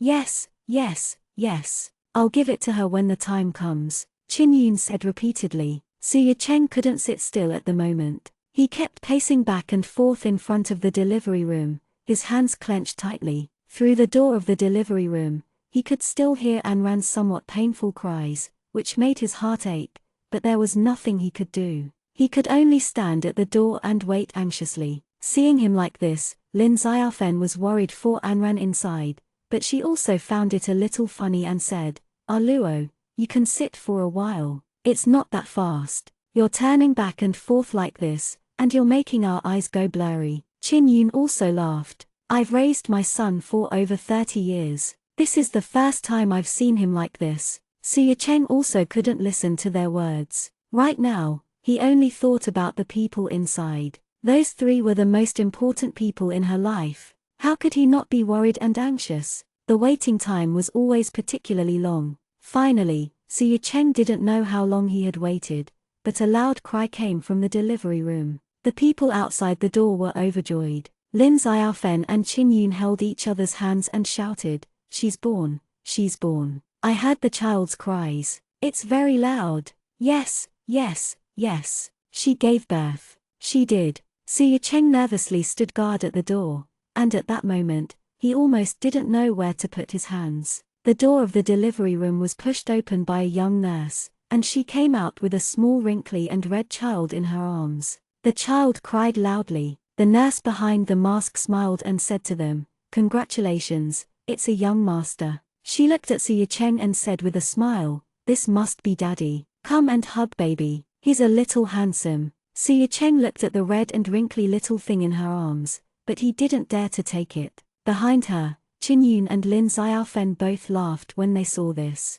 Lin Xiaofen hurriedly stepped forward to take the child from the nurse's hands and looked at it with joy. No matter how she looked at it, she felt that the bright red little guy in her arms was extremely cute. Qin Yun, on the other hand, took the chicken soup that she had been holding in her arms and gave it to the nurse. She said, "Miss Nurse, please give this chicken soup to my daughter-in-law later. I'm afraid she won't have the strength to drink it later." "All right," he said. The nurse took it and went back to the delivery room. Meanwhile, Lin Xiaofen also carried the child and followed the nurses who came later to wash the child. Mrs. Zhang and Qin Yun also followed to help. Su Cheng was still in a daze and stood there in a daze. He still hadn't recovered from the shock. Jiu Hengwen smiled as he stepped forward and patted him on the shoulder. With an understanding smile, he said, "I was like this when Ran Ran was born. I was so scared that I didn't dare to hug her." Su Cheng only came back to his senses after a while.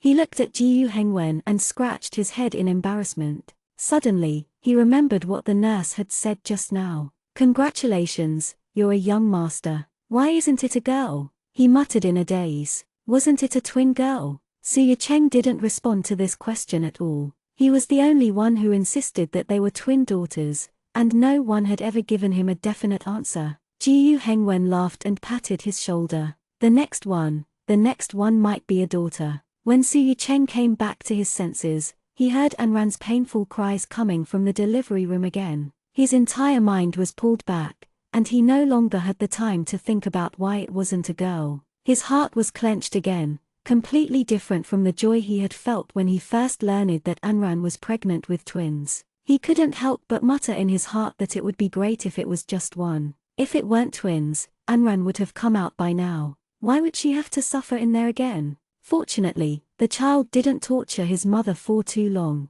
An hour after his brother was born, he finally broke away from his mother's warm belly and came to this world with a loud cry. However, the interesting thing was that although he was only an hour later than his brother, he was a full day behind. This was because he was born at 0:01 am the next day. Hearing the cries coming from inside, Su Cheng was so excited that his eyes turned red, and he wanted to push open the door of the delivery room and go in. When the nurse inside was about to come out with the child to report the good news, she only saw that the moment the door was opened, a man quickly passed her and ran into the delivery room. She couldn't even stop him. Anran was drenched in sweat, and the hair in front of her forehead was tightly stuck to her forehead. Because she had used too much strength, she was a little exhausted as she lay there. Su Cheng stepped forward, grabbed her hand tightly, lowered his head to kiss her forehead, and whispered in her ear, "Honey, you're so brave." "Thank you." Anran looked up tiredly. When she saw her, her lips twitched weakly, and a weak voice came out of her mouth. "I'm so tired." Su Cheng tightly grabbed her hand and brought it to his lips to kiss it. He then promised, "Sleep. I'm by your side. I'll always be by your side." Hearing this, Anran nodded slightly with a faint smile on her lips. She closed her eyes and fell asleep in peace. When Anran woke up again, it was already the next morning. The room was quiet, and just as she was about to raise her hand, she found that her hand was tightly held by someone. She turned her head and saw Su Cheng sleeping on the edge of the bed. The corners of her lips curled up into a smile. She knew that he must not have slept well last night. While she was working hard inside, he must have been working hard outside with her. Outside, Qin Yun pushed the door open and entered. When she saw that she was already awake, she revealed a joyful smile. She hurriedly entered and whispered, "Anran has woken up." After a good night's sleep, she felt much better than she had yesterday after giving birth,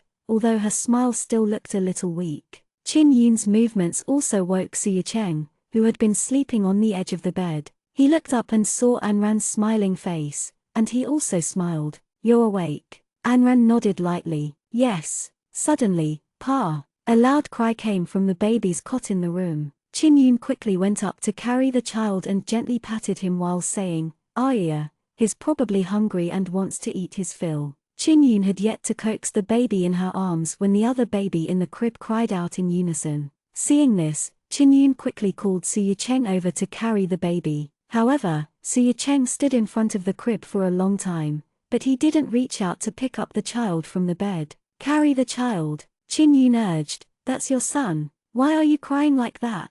As if he had made a big decision, Su Cheng finally reached out and slowly picked up the soft and small little guy from the bed. His posture was awkward, but he was very careful. Anran hadn't seen her child yet, and after giving birth, she had no more strength. She had just woken up, and when she saw each of them holding her baby, she couldn't help but say, let me see the child too." Only then did Qin Yun come to her senses. She nodded her head repeatedly and carried the child over to her. She placed the child on her bed and said, "Come, let mommy take a look." It was strange, but the child seemed to be able to feel it. Although he didn't open his eyes, he stopped crying as he lay beside Anran. Anran looked at the little angel lying next to her. This was the baby that had been in her stomach for more than 9 months. No matter how she looked at him, she felt that he was beautiful and cute. Now, he was all small, with a small nose and small mouth, but he could make such a loud voice from this small mouth. Just thinking about it made her feel amazed and incredulous. Suddenly, she thought of something and raised her head to ask Qin Yun and Su Cheng, "Is it a boy or a girl?" Upon hearing this, Qin Yun couldn't stop smiling. On the other hand, Su Cheng's face suddenly darkened, and he no longer laughed or teased the little guy in his arms. Instead, his eyes became a little stern and he glared at him resentfully. Qin Yun naturally saw his reaction and deliberately said to anger him, "Let Arjun speak." Anran looked at Su Cheng and saw his expression. "Arjun, tell me, is it a son or a daughter?" "Anran is staring at me," Qin Yun urged and reached out to pull him. Su Cheng closed his eyes and finally said, "You're all kids." After he finished speaking, he stuffed the child into Qin Yun's hands in a fit of pique. However, his actions were still very careful. On the bed, Anran looked at his depressed and angry expression and couldn't help but laugh. Hee hee, hee hee, hee hee. She felt that he was simply too cute at this moment. Qin Yun also laughed and complained to Anran, "You don't know how weird his expression was when he found out that they were both boys. He even glared at my 2 grandsons for quite a while. How could her precious grandson be glared at by others? Even their father couldn't do that." Look, as his grandmother, she had already avenged him. Just thinking about Su Cheng's expression at the moment was enough to satisfy her. Anran also laughed. She could imagine the scene at that time. She knew all too well how he felt about wanting a daughter. When he was pregnant, he kept stubbornly saying that it was a daughter, and all the small clothes he bought were for girls. Even when Linley said that the baby in her stomach was a son, he wanted to be childish and argue with her. He even thought of a nickname early on, which was Ya Ya. However, it was heaven's will, twins. Both were boys. He was going to be depressed for a long time. By the time Anran and the 2 babies were discharged from the hospital, it was already a week later.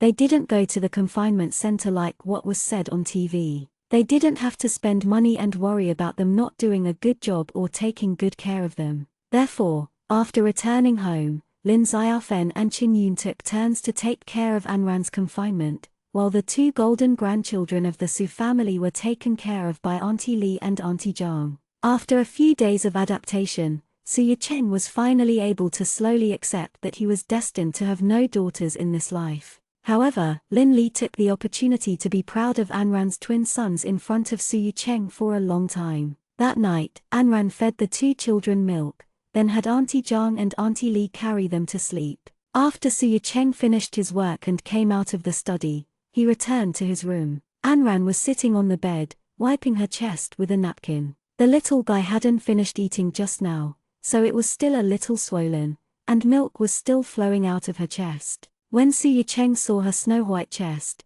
he was a little angry. He went forward, sat down on the bed, and pulled and ran into his arms. He buried his head in her shoulder and said in a muffled voice, "And Ran, are you trying to seduce me?" Only God knew how hard it had been for him since he was 7 months pregnant. Now that he had to see such a scene, it was simply torture for him. It was really too cruel. Anran laughed out loud, but when she suddenly felt him take her little hand and place it on a certain part of his body, she could no longer laugh. She blushed and pushed him away. You're crazy." Su Cheng sighed and could only get up helplessly. He took a change of clothes from the closet and went straight into the bathroom. Anran looked in the direction of the bathroom. Her heart ached for him, but she also felt helpless. When Su Cheng came out of the bathroom again, Anran was holding a Xinhua dictionary, leaning against the head of the bed, and reading it carefully. The child was almost half a month old, but the name had not been decided yet,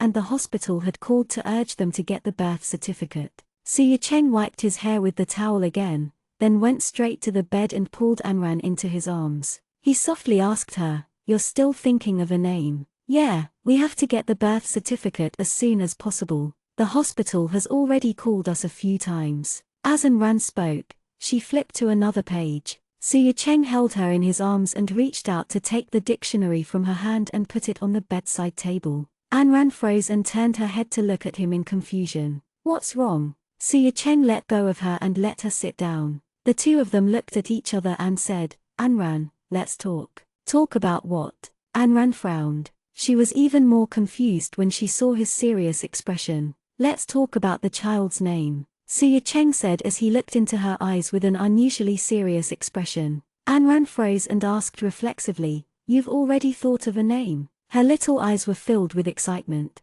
Su Cheng nodded. In fact, he had been thinking about it for the past few days. He had 2 suitable names, but he still had to ask her for her opinion. "It's true." And Ran was a little surprised. "What's your name? Tell me." She had been looking through the dictionary for a few days, but she still had not thought of a name for the child. It was only at this time that she deeply felt that naming a child was really a skill and a laborious and mental work. Su Cheng looked at her for a long time before he slowly said, "I want the children to have our surnames." Hearing this, Anran was stunned. She didn't quite understand what he meant, so she asked, What do you mean?" Su Cheng smiled faintly. "I want one of the children to have the surname Su and the other to have the surname Jiu," he said. In fact, this idea had already been in his mind when he found out that Anran was pregnant with twins. Father Jiu had never had the chance to have his own children again because of Anran, and he had given up everything.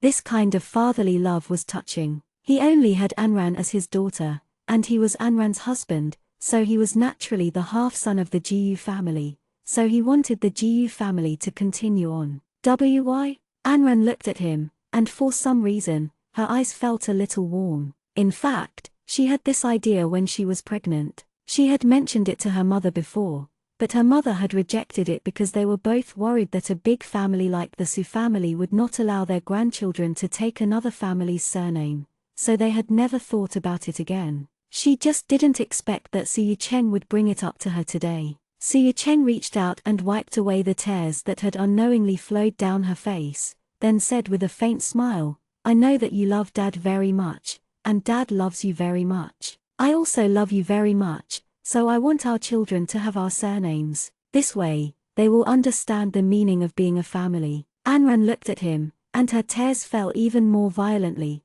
but she didn't know what to say. Su Cheng chuckled and reached out to pull her into his arms. As he smiled and stroked her hair, he said, "Why are you still acting like a child? You're already a mother of 2 sons. Anran cried and patted him in a fit of pique. She said in a sobbing tone, You're starting to despise me so quickly. Do you despise me for being ugly and not beautiful after giving birth?" Su Cheng laughed out loud, reached out, and hugged her even tighter. He smiled and whispered in her ear, "My wife is the most beautiful woman in the world." Anran reached out to wipe her tears and said in a fit of pique, "HMPH, let me tell you, even if you look the ugliest, you don't have the chance to regret it now. I'm with you for the rest of my life. Don't even think about getting rid of me." Su Cheng laughed out loud and promised her, "All right, Then I'll hold your hand forever and never let go. And Ran laughed and cried. Of course. The two of them hugged like this for a long time before Su Cheng finally let go of her.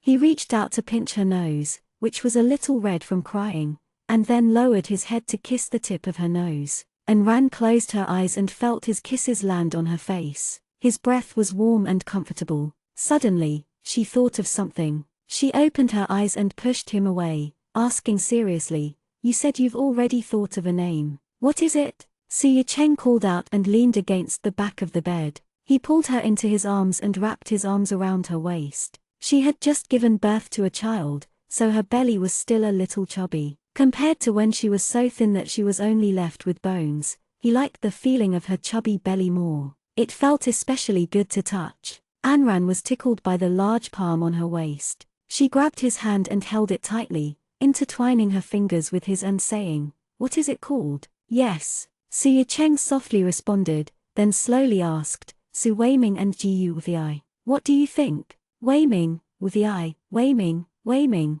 Anran called out playfully. She smiled and nodded. She liked these two names from the bottom of her heart. "Do you like it?" Su Cheng kissed her ear. Anran turned her head and looked at him, nodding happily. Yes, I like it. Weiming, with the eye, it's very nice." Su Cheng smiled gently and reached out to touch her face. He liked her smile and had once vowed to make her smile like this forever. As she thought of something, the smile on her face suddenly dimmed, and she looked at Su Cheng, wanting to ask him something but not daring to. Su Cheng frowned slightly and asked, "What's wrong?" He was fine just now. Why did he suddenly look so bitter? The child's surname is Gu. Do father, mother, and grandfather agree? After all, he was a child of the Su family. Some of the older generation might not be able to accept him taking his mother's surname. "I thought you were worried about something." Su Cheng laughed and reached out to flick her forehead, asking, "Are Mom,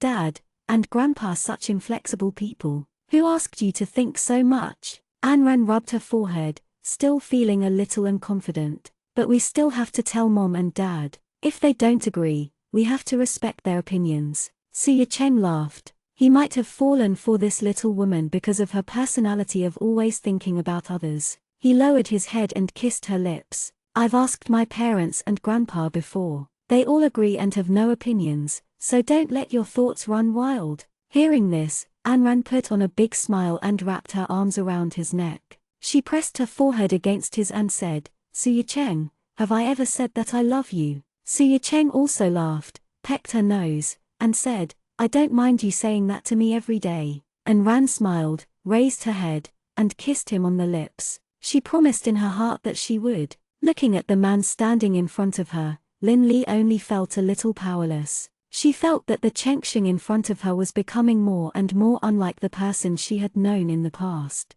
When did he learn to pester her? When did he lose his original indifference? She tightened her grip on the bag in her hand and stepped forward. Then, she walked past him indifferently and expressionlessly, like a stranger, without turning her head to look at him. Lin Li's hand was suddenly grabbed, and she was forced to stop. She still didn't turn around and only coldly said, "And Ampampquo let go." And Ampampamquote there was no warmth in his voice. And Ampampamquote Lin Li, give me one more chance. I was wrong. I really know my mistake. And Ampampamquote Chengxing looked at her, his voice pleading, and Ampampquo I do love you. I wasn't sure before, but I really do love you. Give me another chance, please. And Ampampquo. He had always thought that Zioxiao was the person who was hidden in the deepest part of his heart and that no one could replace her in this life. However, after he lost her, he realized that in the past 10 years, Lin Li had already entered his heart bit by bit and slowly replaced Zioxiao's position in his heart. He had fallen in love with her a long time ago,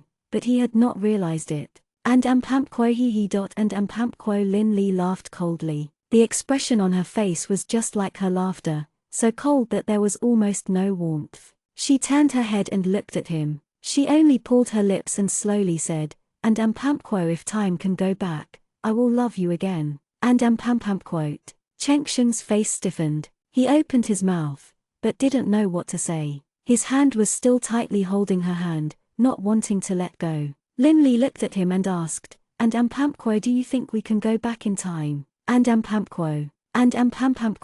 Li. And Chengxian called her, his expression pained. Lin Li shook her head and said, and I can't go back. Just like the day you ran away from the wedding. I can't go back to the day the child disappeared from my stomach. I can't go back to the me 10 years ago, who loved you without any complaints or requests. And although Lin Li's expression was very cold, she couldn't hide the pain in her heart. Her eyes were red and misty. And Lin Li, I'm really sorry. And Cheng Xiang was anxious to explain and promise something, but Lin Li didn't give him chance. Lin Li raised her hand and interrupted him, and it's too late to say anything now. And she only closed her eyes and reached out to pull her hand away. She turned around and wanted to leave, but she happened to meet Juhan's slightly probing eyes. She was a little stunned. She didn't know when he had walked in front of her. She clearly remembered that when she left the house,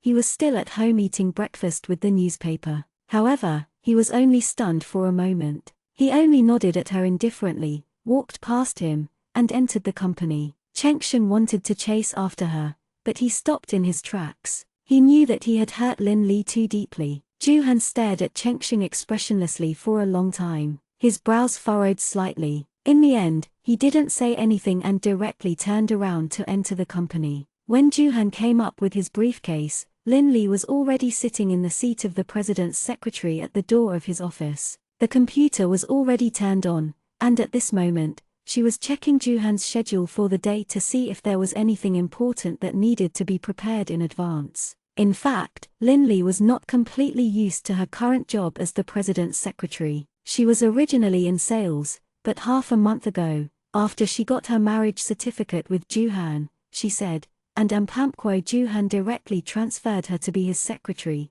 and his previous secretary Li took care of her for a few days to hand over her work. She had officially started her half-year maternity leave 2 days ago. Juhan walked straight to his office with his briefcase. When he passed by Lin Li's desk, he stopped and said, and come into my office. I have something to talk to you about. And after that, he walked straight into his office. Lin Li let go of the mouse and took a deep breath, adjusting her emotions that had just been messed up by Chengxian. Then, she pushed away her chair and stood up, following his footsteps and directly entering his office. She didn't close the door, because there were only the two of them on this floor. Ordinary people wouldn't come up if there was nothing important. Juhan put the briefcase in his hand aside and glanced at her. Then, he sat on his black leather swivel chair and turned on the computer. As he turned on the computer, he took out the information he brought back last night from the briefcase. Then, he carefully sorted it out and read it carefully. Lin Li had been waiting for him to open his mouth and give an order, or to ask why he had called her in. Juhan browsed through the work he had brought back last night again. Then, he sorted them out and took the documents that had not been processed from the table again. He began to read them seriously, but he didn't have any intention of speaking. After standing there for nearly 10 minutes, Lin Li felt like she had been played. She stared at him and said, and President, may I ask why you called me in? And could it be that he was asking her to come in and perform a military posture in front of him? You can't fool me like this. Upon hearing that, Juhan put down the document in his hand and looked up at her. He said lightly, and I thought you would have something to say to me. And I have something to tell you. And Lin Li looked at him in confusion. She didn't understand when she had given him such a wrong understanding. Juhan leaned back and placed his hands in a triangle on his chest. He said, and don't you think it's necessary to explain to me what happened at the door just now? And Only then did Lin Li realize that he was talking about the tussle between her and Chengxian at the door. She glanced at him and pulled the chair in front of him to sit down. She stood in her high heels for more than 10 minutes until her feet hurt. Since he was not talking about work, then there was no need for her to be polite with him. After all, they were only in a cooperative relationship and their relationship should be equal. There was no such thing as his status being higher than hers. Seeing her sit down in front of him, Juhan raised his eyebrows and didn't say anything. His face still had that indifferent expression, which was also his most common expression. Lin Li raised her chin and asked, and Pampquo, what do you think I should explain to you? And Pampquo. His brows, which were originally raised, furrowed slightly. After a while, he said coldly, and Pampquo, I just want you to remember your current identity. Other than your original identity, don't forget that you're still Mrs. Ju. I don't want to see any news about you in the papers, especially about that. And Pampquo, he hated it when people talked about his marriage in the newspapers again. It was a really bad feeling. It didn't feel good to be questioned like this. Looking back at his gaze, Lin Li retorted, and Pampquo, I still have the contract with me, and I just looked through it again last night. I remember that there is a clause on it that states that we should not interfere with the other party's personal matters. We are only in a cooperative relationship. Now that you are questioning me like this, are you overstepping your boundaries? And Pampquo, I just want you to deal with your personal problems. Don't let your personal problems involve me. And Pampquo, Juhan said coldly, and Pampquo, I hate being asked those boring questions. And Pampquo.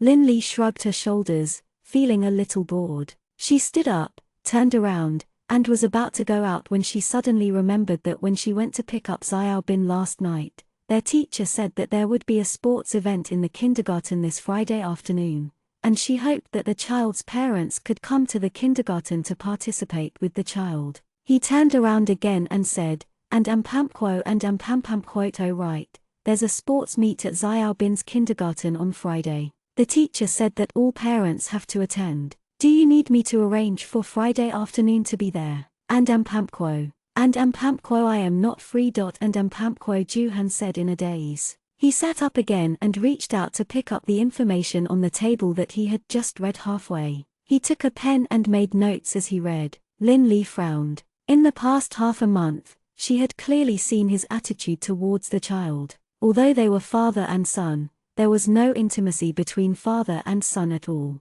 He was so indifferent that she couldn't feel a little concern for the child. She felt a little distressed for the child and emphasized, and Pampquo, the teacher said that parents must attend, and Pampquo, could it be that the company's matters were more important than her son's? Even if the child's mother had hurt him in the past, the child was still his child. They were blood-related, so how could he be so heartless? Juhan didn't really want to talk about this topic, so he just said, and Pampquo, then you can go in my place. And Pampquo, I'm not his mother. You're his father. And Pampquo, Lin Li glared at him. This man was too cold. He was like this to his own son. He didn't care about her at all. In fact, he even felt a little disgusted by her coldness. Upon hearing that, Juhan laughed. The corners of his mouth tilted slightly, and he looked up at Lin Li again. He said with a playful smile, and Pampquo,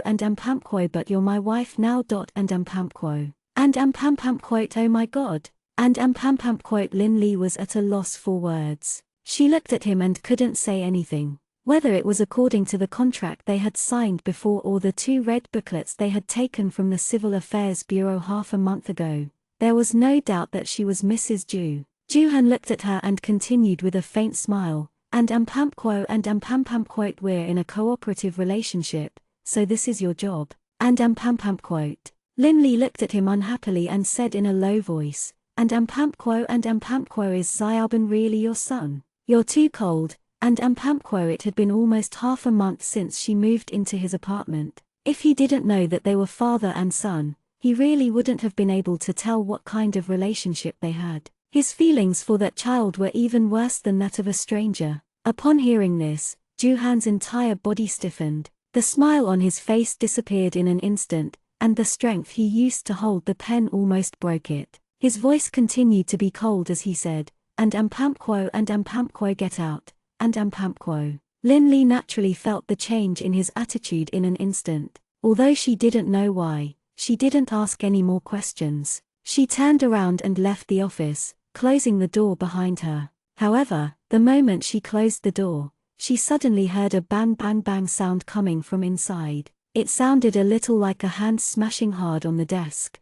Her whole body trembled and she was a little frightened. She subconsciously turned her head and looked at the tightly closed door. Lin Li was a little suspicious. Did I say something wrong? When Lin Li drove to the school, Xiaobin was already standing at the gate with the teacher. Lin Li opened the door and got out of the car. She apologized to the little guy's form teacher with some embarrassment. I'm sorry I'm late. Actually, it wasn't supposed to be late, but she didn't know what happened to Juhan today. He flew into a rage during the meeting in the afternoon, and when she went to deliver the coffee, she just waved her hand and spilled the coffee on the important document. So, she spent the entire afternoon trying to fix that document. When she finally finished, she realized that it was late. She quickly called Xiaobin's teacher and asked her to accompany the child and wait for her. Teacher Chen let go of Xiaobin's hand and let him go to Lin Li's side. Then, he smiled and looked up at Lin Li. And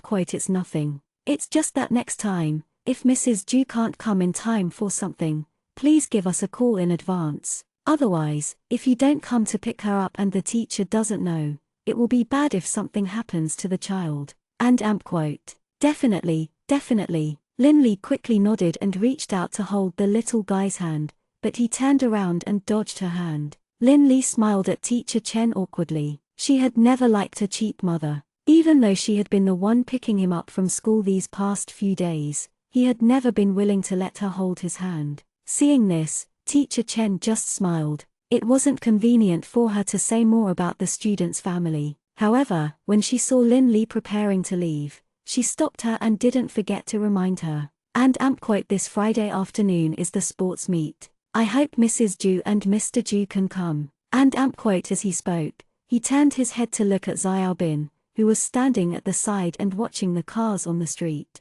Thinking of Juhan's attitude in the morning, Lin Li's face turned ugly. She was about to reject him but was interrupted by teacher Chen. Think more about the child. Xiaobin has never been very happy. Teacher Chen looked at her and said it very sincerely. Lin Li couldn't reject him anymore and just nodded. And quote, I'll try my best. And quote. After saying goodbye to teacher Chen, Lin Li got into the car with Xiaobin. The little guy didn't sit in the front, but directly opened the door of the back seat and sat in. Then, he took out his Transformers toy from his bag and fiddled with it. Lin Li looked at him through the rearview mirror. They had been together for nearly half a month, but she had never seen a smile on this child's face, not even once. She couldn't help but feel sorry for this child. Shouldn't he be the happiest at this age? After a long while, Lin Li sighed silently in her heart. Then, she looked away, started the car, and left. In fact, the prenuptial agreement she signed with Juhan had mentioned that she would take care of the child after marriage.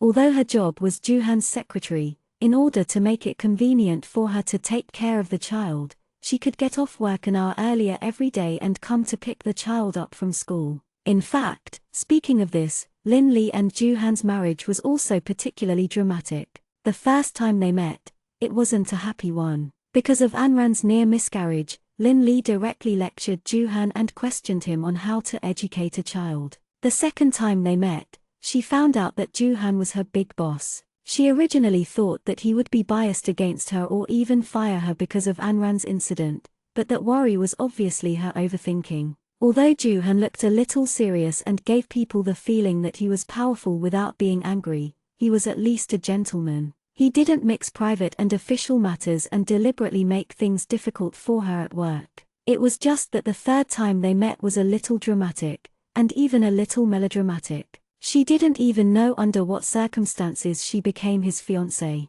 He even had a token of love and even kissed her in front of everyone. It was only later that she found out that it was because the Commission for Discipline Inspection had been cracking down on corruption during that period of time. They suspected that he had gotten in touch with Su Yicheng through Anran and then used some illegal and clandestine means to take over a government case. The reason why he had come to her and told her that she was his fiancée was mainly because the stolen goods that had been accused of corruption and bribery had been in her hands at the time. It was also at that time that she found out that the wedding gift Anran had given her back then had originally been his. However, when she took out the necklace and was about to return it to him, he told her not to throw it away. It was such an expensive item, so how could she really throw it away? Although the necklace did not bring her any good memories, she still kept it in the corner of the drawer. She thought that their interaction was just so-so and they would continue to live their own lives in the future. However, she was a little surprised that one day after work, she actually met a rather elegant middle-aged woman at the entrance of the company. She looked very kind to her and held her hand, saying that she wanted to chat with her. Just when she was still a little confused, Joo-hun came out of the company with a briefcase and affectionately called the lady Mom. Then, he gave her a look to tell her not to talk too much. 169 Allergic to seafood. In the end, due to the fact that it was difficult to find a job now, she accompanied the mother and son for a meal without knowing the reason. During this period, Joo-hun's mother held her hand and said a lot of things. However, from the words of the Joo family's old madam, she could vaguely hear that Joo-hun did not seem to have a good relationship with his father. The father and son seemed to have not contacted each other for a few years. Mother Joo was a husband on one side and a son on the other. It had not been easy for her to be stuck between the two all these years. On the third day after that strange dinner, when she was introducing a house to her clients, he called and said that he wanted to treat her to dinner that night and would wait for her at the same restaurant after work. When she entered the private room, before she even had time to drink the water, he had already handed her a document, indicating for her to open it. She thought it was something related to work, but after reading it,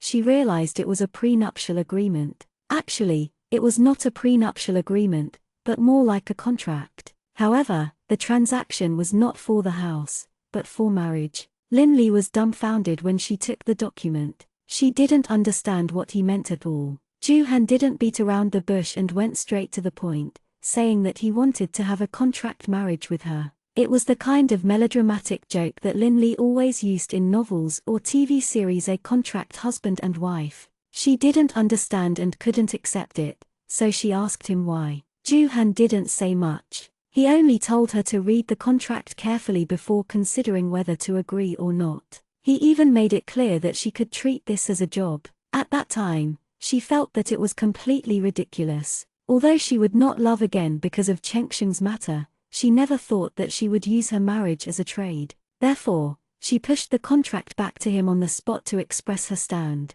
Joo-hun looked at the folder on the table and was silent for a while. He only said that he would push the folder directly in front of her again. Then, he looked at her and said, "Think about it first and don't rush to reply to me. She can give me an answer after thinking about it. Of course, if she doesn't accept it, I won't force her." And quote. The atmosphere at dinner that day wasn't too stiff, but it wasn't very harmonious either. She thought that he would say something more to her, or at least persuade her to agree, but he didn't. The two of them didn't say a word during the entire meal. When they walked out of the restaurant after eating, he at least politely offered to send her home. He didn't say anything on the way, only waiting for her to get out of the car so that she could seriously consider it. If she hadn't received a call from her family the next day, she might not have considered this matter. However, she could hear her parents worry for her through the phone. She could also tell that her family owed her relatives and neighbors a lot of money because of her father's previous illness. Some of them were in urgent need of money because something had happened to their family. They had no choice but to ask if they could arrange for some of the money they had borrowed to be returned to them. Although her parents didn't want to be bothered by this, they really had no choice. That was why they asked her to ask if she could find someone to help. After hanging up the phone, she picked up the contract again. This time, she looked at it seriously, but it was just a business relationship. Marriage to the two of them was really just a business deal. The terms in the contract were very clear and reasonable. It did not give people the feeling that they were biased towards each other. The two of them were simply in a business relationship, and there was no difference in status between them. When she took the contract to Joo-hun again, Joo-hun wasn't too surprised. In addition, he immediately agreed to her request that he could lend her a sum of money before the marriage. However, he also made a request. He hoped that she could be responsible for picking up his son from school. Of course, he could let her get off work early. Lin-Lee didn't feel that his request was too much, so the two of them signed the contract directly under the witness of a lawyer. Then, the next morning after signing the contract, they went directly to the Civil Affairs Bureau. The car slowly came to a stop because of the traffic light in front of them. When Lin-Lee recovered from her previous memories, she couldn't help but feel that she had gone a little crazy. When she first heard Enran talk about a flash marriage, she found it hard to accept. She even thought that such a thing would never happen to her, but it really did happen. In fact, she felt helpless. He looked up from the rearview mirror and wanted to see what the little guy was doing. However, the little guy had stopped playing with his Transformers toy and turned to look outside. His eyes were fixed, and his face had an expression that was suitable for his age. He had a look of yearning. Linley was curious and followed his gaze. There was a KFC on the opposite side of the road. At this moment, a mother who had just picked up her child from school was holding her child's hand and walking in. The child seemed to be even younger than Xiaobin and was now happily jumping around. Linley glanced at it, and the corners of her mouth curled up. She turned to look at the little guy and said, "Xiaobin, Auntie will take you to KFC, okay?" Hearing that, the little guy turned his head and looked at her. A glimmer of light flashed in his eyes as he looked at Linley with anticipation. As soon as Linley stopped the car by the side of the road, Xiaobin had already opened the door and was about to head to KFC. Worried that there would be too many people on the road, Linley quickly locked the car, opened the door, and ran forward to hold his hand. "And quote come, Auntie will take you there, and quote." The little guy frowned, seemingly disgusted by Linley's touch. He reached out to shake Linley's hand off. However, Linley seemed to have seen through his thoughts. She held his hand tightly and half bent her body to look at him and said with a threatening tone, "If you don't let me hold your hand, I won't take you to KFC." Upon hearing this, Xiaobin's eyes widened and he looked at her fixedly, as if he was complaining to Linley about how she could go back on her words. Seeing his reaction, Linley knew that her move was effective against him. She let go of his hand and stood up straight. The corners of her mouth were half curved into a smile as she looked at him fixedly. Xiaobin looked at her, and from time to time, he turned to look at the KFC across the street, as if he was making a final decision. Linley held back her laughter and extended her hand to him. "And quote give me your hand if you want to eat hamburgers and fries. If you don't want to, we'll go home now. And quote." The little guy stared at her for a while before he finally raised his hand unwillingly and placed it in her palm. Then, he turned his head away in a fit of pique and did not look at her. Linley held back her laughter and held his hand. When the traffic light passed, she held his hand and led him to KFC opposite. There were quite a lot of people in the shop at the moment, but most of them were children from all ages, from kindergarten to high school. In front of Linley and the others was a mother and daughter. The little girl looked about the same age as Xiaobin, but she didn't look as unhappy as Xiaobin. At this moment, she looked very happy, holding her mother's hand and looking up at her mother. She said in a sweet voice, "And quote Mom, I want to eat that shrimp castle. There are so many delicious shrimp in there. Tong Tong loves that." And quote. The mother looked down at her daughter with eyes full of love. She touched her daughter's head and nodded, "All right, Tong Tong, you can eat whatever you want." Linley lowered her head and looked at the little guy who was standing next to her while she was holding his hand. She saw that he was really staring at the mother and daughter. Although he didn't show anything on his face, Linley could see the envy in his big, black eyes. Linley didn't say anything, but she couldn't help but feel a little distressed for this child.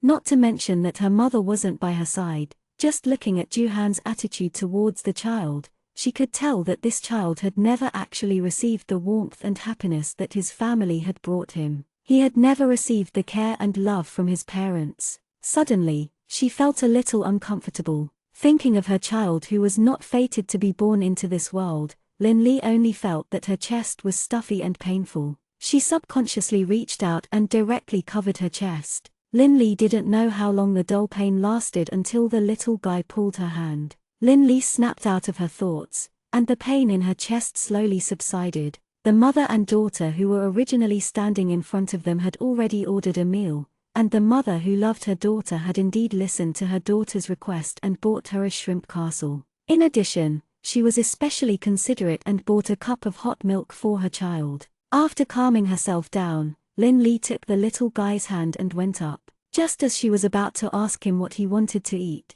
she saw him staring straight at the order list on the table. His eyes kept turning, but his gaze didn't leave the fresh shrimp fortress that had been specially made for publicity. The picture on it was very tempting, and the fresh shrimp meat made people want to go up and take a bite. Lin Li understood and looked at him with a faint smile. "And quite, do you want to eat shrimp burger too?" The little guy turned around and looked at her as if he was asking her if she was okay with it. Lin Li smiled and turned to the waiter. "And quite, I gave you 2 shrimp forts and a serving of sweet potato." As he spoke, he turned to look at the little guy and asked, "Do you want some grilled wings? Or do you want to eat anything else?" The little guy reacted quickly this time. Although he still didn't say anything, he nodded and pointed at the chicken popcorn and Coke on the menu. "All right," he said. Lin Li smiled and touched his head, then turned to the waiter and said, "And quite, then I'll have a pair of wings, and a Colonel's chicken and chicken rice.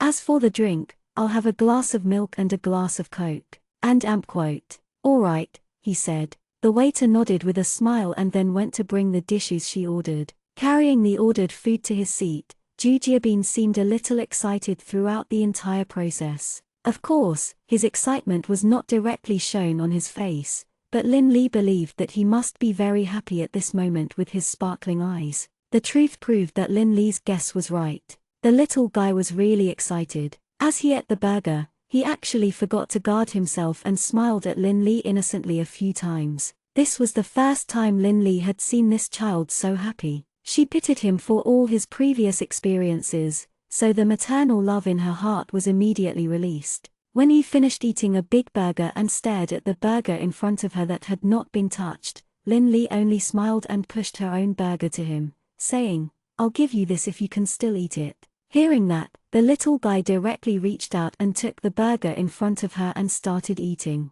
Lin Li only watched him eat and didn't move much. There was a smile on her lips the entire time. In fact, it was strange. In the past, her stomach had always been called the invincible big stomach king of the universe by Anran. Even if there was a table full of food, she could finish it all with a good appetite. However, ever since that incident, she seemed to have lost her appetite at all. She didn't seem to have the desire to eat anything, and she even began to hate it. She wouldn't eat until she was really hungry and uncomfortable. She couldn't help but wonder if she was suffering from anorexia. When they came out of the KFC, it was almost 6 o'clock. Anran still held his hand and crossed the road. Perhaps it was because of the KFC meal just now, but this time, Ju Jiabin didn't refuse to let her hold his hand. He seemed a little obedient as he let her lead him across the road. Lin Li glanced at him with a faint smile on the corner of her mouth. She thought to herself that she had pulled her relationship with this little guy a little closer today.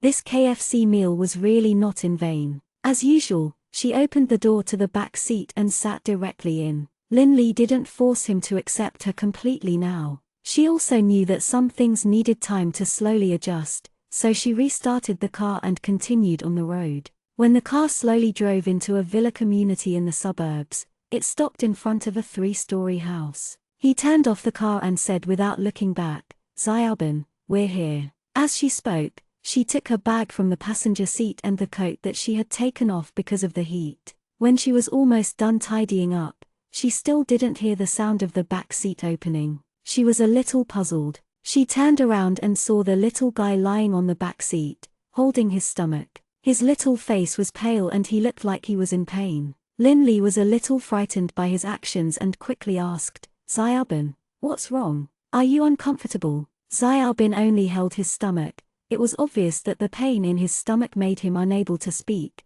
and his forehead began to sweat because of the pain. He threw the things in his hands down again, opened the door and got out of the car. He opened the door of the back seat and leaned over to ask the little guy, "And quite, Xiaoban, where do you feel uncomfortable? Tell auntie, is it your stomach?" The little guy could only nod with some difficulty. The pain from his stomach made him hold his stomach tightly. Lin Li was also a little flustered. She was so anxious that she didn't know what to do. She was even stunned for a while before she returned to the car and took the little guy's car directly to the hospital. When Lin Li sent the child to the hospital, the doctor examined the little guy. Only then did Lin Li know that the little guy's stomach pain was due to an allergic reaction. It was also only then that she knew that the little guy had a serious allergic reaction to all seafood. Even if he ate a little, there would be an immediate effect. If it was serious, if he wasn't sent to the hospital for treatment in time, the consequences would be really unimaginable.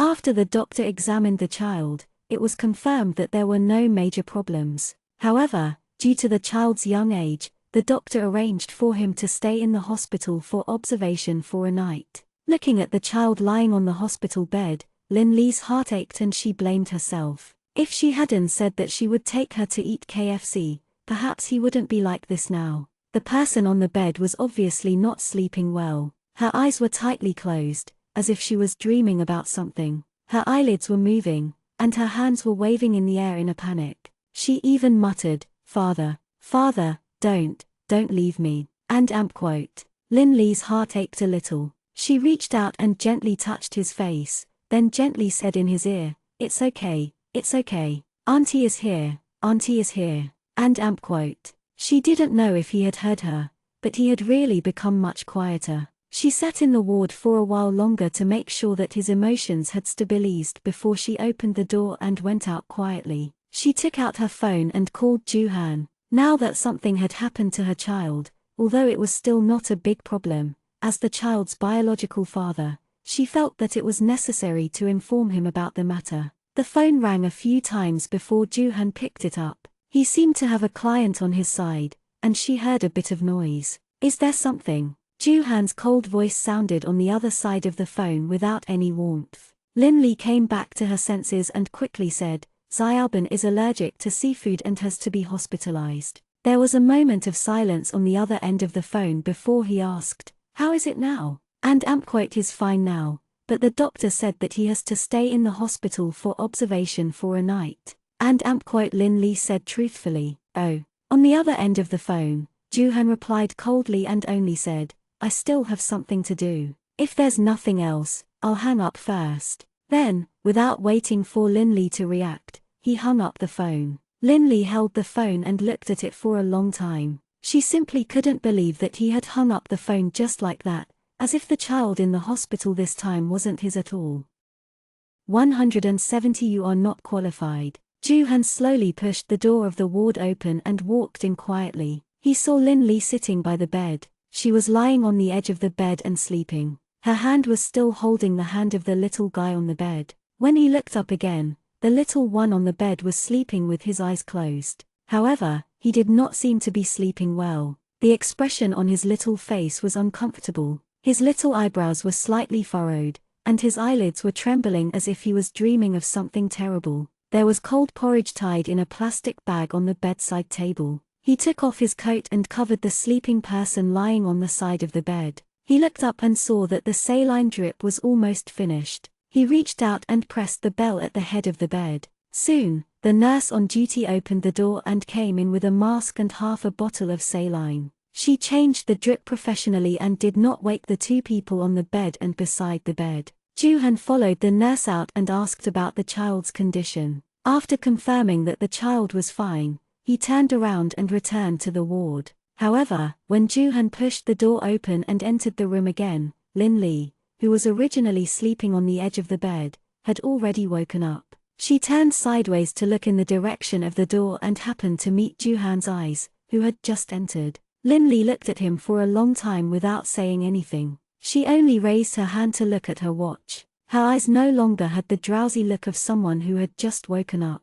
She raised her head and looked at him fixedly. Her eyes seemed to be condemning and dissatisfied with him. She didn't expect that she had accidentally fallen asleep just now. When she woke up, she quickly looked at the drip hanging on the wall and saw that the drip had been changed. When she was feeling puzzled, she realized that she was covered with a suit jacket. Before she could guess, she heard the sound of the door opening. She turned around and happened to see Juhan, who opened the door and came in. Juhan also came back to his senses and quietly closed the door. He walked to her side and looked at her slightly tired appearance. He ignored the condemnation and dissatisfaction in her eyes and said softly, "If you're tired, you can go home first." They were only in a cooperative relationship. To put it bluntly, she did not have the obligation to stay and take care of the child on his behalf. Lin Lee continued to stare at him, neither agreeing nor refusing. Juhan didn't look at him anymore. He turned around and didn't look at her or the child again.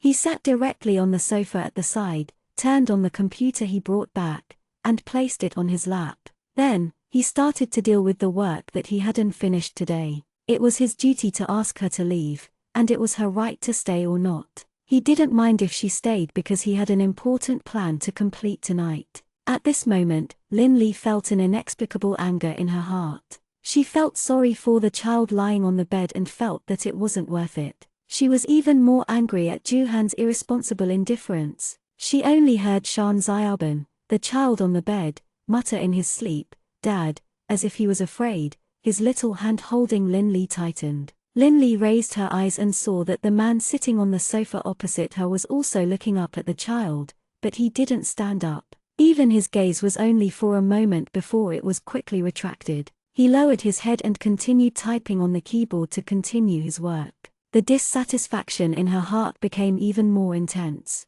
She gently put the little guy's hand back under the blanket. Then, Lin-Li stood up directly and walked to Juhan. She reached out and covered his laptop. As she looked at him, her eyes seemed to be burning with a small flame. Juhan raised his head and frowned unhappily. He said in a low voice, "What are you doing?" From his tone, she could tell that he was very dissatisfied with her behavior. Looking at him, Lin-Li lowered her voice for fear of disturbing the child and said, "Let's go out and talk." Juhan only glanced at her and turned on his laptop again. He lowered his head and went back to work. He only said, "If there's anything, just say it." Lin-Li's furrowed brows tightened even more, then she raised her hand to close his computer again. "Let's go out and talk." His low tone was even fiercer than before. Juhan's furrowed brows furrowed even more. He knew that he wouldn't give up until he went out with her to talk to her today. With a serious face, he placed the computer on his lap directly on the sofa. Then, he raised his hand to look at his watch and said coldly, "I only have 5 minutes. Then, he walked out of the ward. Lin-Li followed him out and quietly closed the door. She was afraid of disturbing others, so she looked at him and said, "Follow me." She turned around and walked towards the elevator. The window happened to be beside the elevator. The night was pretty good with many stars in the night sky, but Lin-Li and Juhan were not in the mood to appreciate this nice night. As he followed her to the window, Juhan raised his hand to look at his watch again and said coldly without any warmth, "4 more minutes." He didn't know what she was trying to say when she insisted on him coming out, but he really didn't have the time to give her. He had to come up with a plan by night and send it to the American real estate tycoon, Mason, the next day because he had to return to the United States tomorrow afternoon. His trip to China was very tight, and he only stayed in Jiangcheng for 2 days. He had spent a lot of effort to get the dinner party tonight,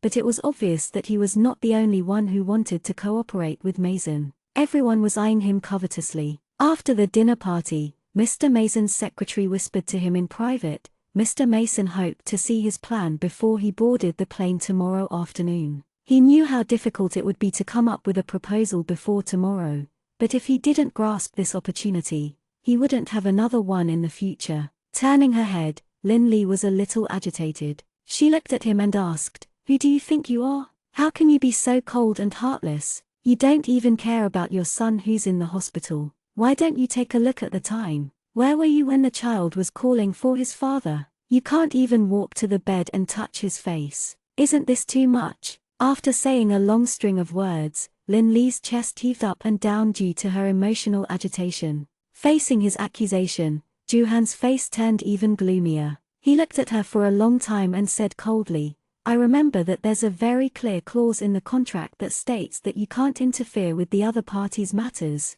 Don't talk to me about the contract. I'm not talking to you as a business partner." Lin-Li shouted at him. She just couldn't stand it. How could he treat her child so coldly? That was her own flesh and blood. How could he be so cruel? As parents, shouldn't they give their children endless love? Didn't he know how blessed he was? Some people wanted to dote on their children, but they didn't even have the chance to do so. Juhan didn't want to argue with her. He clenched his hands and took a deep breath before saying, "Recognize your own status. You have no right to control me." With that said, he turned around and walked towards the ward with a stiff face. "Stop right there." Lin-Li reached out to pull him and looked at him resentfully, saying, "You don't have the right to be a father. No matter how dissatisfied and resentful you are towards your ex-wife, the child is innocent. What did he do to deserve such treatment? How old is he? Which child at his age isn't happy? Why must a child bear the responsibility of the mistakes that you adults have made? He clenched his hands tightly and looked up at her. His gaze seemed to be able to eat her up. He said fiercely, "What do you know? What do you know? You don't even know anything about the situation. What right do you have to point your fingers at me?" He pointed in the direction of the ward and said through gritted teeth, "He shouldn't have come to this world. Pa, pa, pa, pa." A crisp slap was heard as soon as Juhan finished speaking. Time seemed to have stopped, and there was no sound at all. Juhan's face turned to the side, and the bright red palm print appeared. It took a while for him to regain his senses. He suddenly turned to look at her and was about to open his mouth in anger, but he saw that the person in front of him was already full of tears. Her teeth were biting her lips so hard that it seemed like she was going to bleed. Her entire body was trembling, and her hands were still trembling because of the slap. All the words that were already on the tip of his tongue could not be said. Looking at her, Juhan was a little surprised why she was so agitated. What did he do wrong? Why do you have to treat him like this? Even if you've broken up with his mother, he's innocent. How can you vent your hatred for his mother on him? Linley couldn't control her tears at all. She cried as she said, "What right do you have to say that he shouldn't have come to this world? Did he want to come? You guys forced him to come here. You gave him life and brought him to this world, so you have to be responsible for his life. Isn't it too late to regret now?" Linley cried and sat on the ground. She hugged herself tightly. "Do you know how it feels to lose a child? Do you know the powerlessness you feel when you can't do anything while you watch his life disappear? Do you know that every night, there will always be someone in your dreams asking you why you don't want him and why you didn't bring him to this world to see? Do you know that self-blame and guilt can erode you?" As she spoke, Linley shook her head. "You don't know anything. You don't know anything." In the end, she wasn't even sure if she was talking about him or herself. Juhan looked at her steadily. The anger on his face had completely dissipated and was replaced by shock and shock. Looking at her like this, he didn't know what to do. In the end, he could only take a step forward and half squat to pull her into his arms.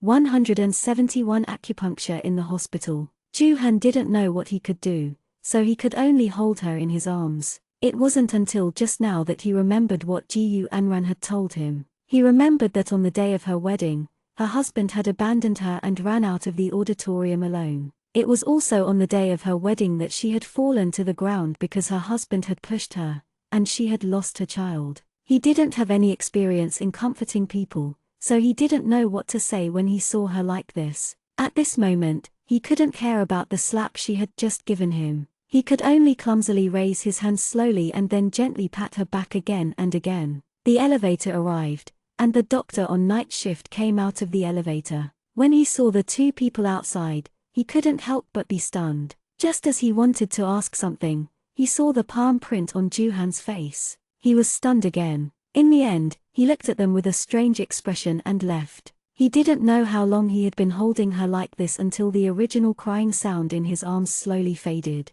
When he looked down again, he saw that she had actually fallen asleep in his arms, with tears still on the corners of her eyes. He picked her up by the waist and carried her back to the ward. The little guy in the ward didn't seem to have woken up yet. He was already lying quietly on the bed. He quietly carried Linley and placed her on the sofa. He took his computer and placed it on the low table in front of him. Then, he took his coat and covered her. After doing all this, she went out again and asked the nurse for a blanket. She took off Linley's coat and covered her with the blanket. After covering her with the blanket, Juhan was about to turn around and leave when he heard her muttering helplessly. Her little face was frowning as she kept saying, I'm sorry, it's Mom's fault." Along with her voice, the tears fell from the corners of her eyes again. Juhan looked at her fixedly and didn't move for a long time. After a long time, he slowly squatted down and reached out to wipe the tears from the corner of her eyes.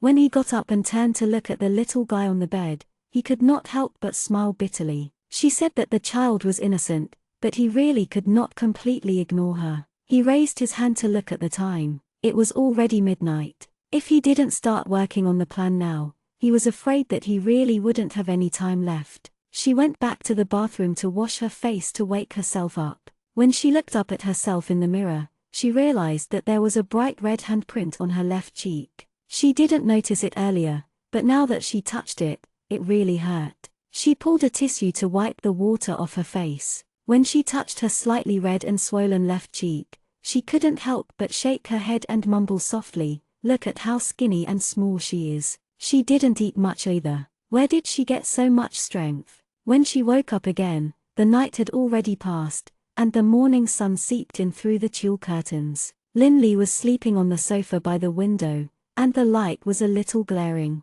She could only raise her hand to block her forehead for a while before she got used to the brightness of the room. He reached out and pressed his temples, only to feel that his temples were in pain as if they were being pricked by needles. What was more uncomfortable than the headache was his eyes. He only felt that his eyes were extremely dry, sore, and swollen. The memory came back like a tide. She remembered that last night, she took Xiaobin to eat KFC, but when she arrived at the door, she found the child holding his stomach in pain. She only found out that the child had a serious seafood allergy and couldn't be touched at all when she was sent to the hospital. However, fortunately, it wasn't too serious this time. She just needed to hang up and take medicine. After that, she called Juhan. After all, the child was his child. She didn't expect Juhan to hang up the phone after asking a few simple questions. His attitude was extremely cold. Later, Juhan came back at 11 p.m. In the evening, she remembered that she was angry with him for being too cold and not doing her duty as a father at all. She was angry, but she remembered to slap him. Then, she thought of her own child. She remembered that she had cried and could not remember anything. She sat up and looked around. The ward was the same as yesterday, but she was the only one in the room now. Even Xiaobin was not on the bed. She flipped the blanket over and was wondering where Xiaobin was going when the door of the ward was pushed open from the outside. Juhan came in holding the child's hand. When he saw her, he only glanced at her slightly and didn't say anything. The little guy who was being held by him looked quite good. His little face was a little red, no longer as pale as it was last night. Moreover, he seemed to be in a good mood while being held by his father. The corners of his originally dull and expressionless face had a slight smile. It was not obvious, but it was obvious. Still worried about the child's health, Linley went forward and half-squatted in front of the little guy, asking, "Xiaobin, will your stomach still feel uncomfortable?" The little guy looked at her and only shook his head. "Don't shake your head, speak properly." Juhan frowned slightly and let go of his small hand. He said with a serious expression, "When someone asks you a question, you have to answer properly. This is courtesy, you know." The little guy was still a little afraid of him, so he nodded his head. Juhan was unhappy, and his tone was heavier than before. He looked at him and said, "I asked you to answer, not nod. Are you mute?" I know." The little fellow replied softly. Linley couldn't stand it anymore and pulled him into her arms. She glared at him with dissatisfaction and said, "Why are you so fierce? How can you teach your child like this?" As she spoke, she turned to comfort the child. "Xiaobin, don't be afraid. Tell Auntie, does your stomach still hurt? Is there any discomfort anywhere?" The little guy glanced at Juhan and saw that he was staring at him. He quickly turned his eyes to Linley and said, "No, it doesn't hurt anymore. I don't feel uncomfortable either." Her voice was soft and it made one feel pity for her. "I just took him to the doctor and checked him. There's no problem. He can be discharged after getting a bottle of water," Juhan added. Linley nodded, then asked the child with a smile, "Xiaobin, are you hungry? Auntie will buy you some porridge, okay?" The little guy shook his head out of habit, but he suddenly remembered that he had something to say, so he quickly said, "I'm not hungry. Dad just fed me porridge." After that, he turned around and looked at Juhan carefully. Upon hearing this, Linley felt a little depressed. She turned to look at Juhan and was a little surprised that he would actually feed the child. Juhan only took a glance at her, and a trace of uneasiness flashed across his face. Then, he turned his head and walked to the side. He closed his computer and put it in his bag. Then, he turned his head and said to Linley, "You don't have to come to work today. Stay at home and take care of him." Linley stared at him and noticed that his left cheek was still a little red and swollen. She knew that it was the result of the slap she had given him last night. She stammered in embarrassment, Your face." Juhan subconsciously touched his face and looked at her. He said impolitely, looking at how skinny you are. I didn't expect you to be so strong. Even now, it was still a little painful. You should be the one who deserves it, Linley muttered softly, not feeling any regret for the slap she had given him last night. She didn't know if Juhan heard her or not, but he was mumbling something to himself. Because he said it too softly, Linley didn't hear him clearly. What? Juhan only glanced at her, picked up his briefcase, and said, "It's nothing." Then he went straight out the door. After he left, Linley whispered a few words, and then let Xiao Bin lie on the bed first, waiting for the nurse to give him an injection later. She went to the bathroom to wash her face first, and only after entering the bathroom did she know that her eyes were red and swollen because of crying last night. Her double eyelids were now swollen into single eyelids. She felt uncomfortable and put a hot towel on her face for a while before coming out of the bathroom. When he came out, the nurse was giving the child an injection. He didn't know if it was because the child's blood vessels were too thin, or if the nurse had just come out of the nursing school, but she didn't manage to hit the child after a few jabs. The nurse was getting anxious, but the more anxious she was, the worse it was. The little guy didn't cry as he continued to inject the needle. He bit his lips tightly and didn't make a sound. "Don't poke anymore." Seeing this, Linley hurriedly stepped forward and pulled away the young nurse who was about to continue with the needle. She pulled the little guy's hand over and saw the blood on the back of his hand. She pulled him into her arms with heartache and turned to look at the young nurse again. Her eyes and face were full of anger as she reprimanded him with some anger.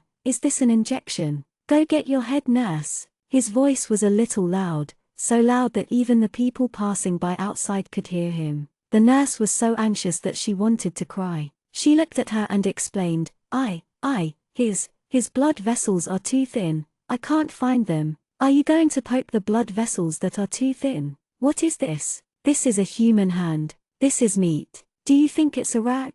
The more Linley spoke, the angrier she felt. Her heart ached even more for her child. How could it not hurt when she was being poked one needle at a time? The nurse hurriedly shook her head and explained, No, I'm Hanhan. What's going on? What happened?" The head nurse came in from outside, followed by a group of nurses. Linley looked at her and said, "Did you hire people who graduated from professional nursing schools? How could a shot make someone like this?" As she spoke, she pulled Xiao Bin's hand over to show her. When the nurse saw the head nurse coming over, she cried pitifully, "Head nurse, The head nurse glared at her, then turned to Linley and said, "I'm sorry, this child is new. She just graduated from the nursing school and is inexperienced. If she's inexperienced, let her take care of the patient when she's more experienced. This is a hospital. If all the newbies say that they're inexperienced, who would dare to come and see the doctor?" Linley reproached.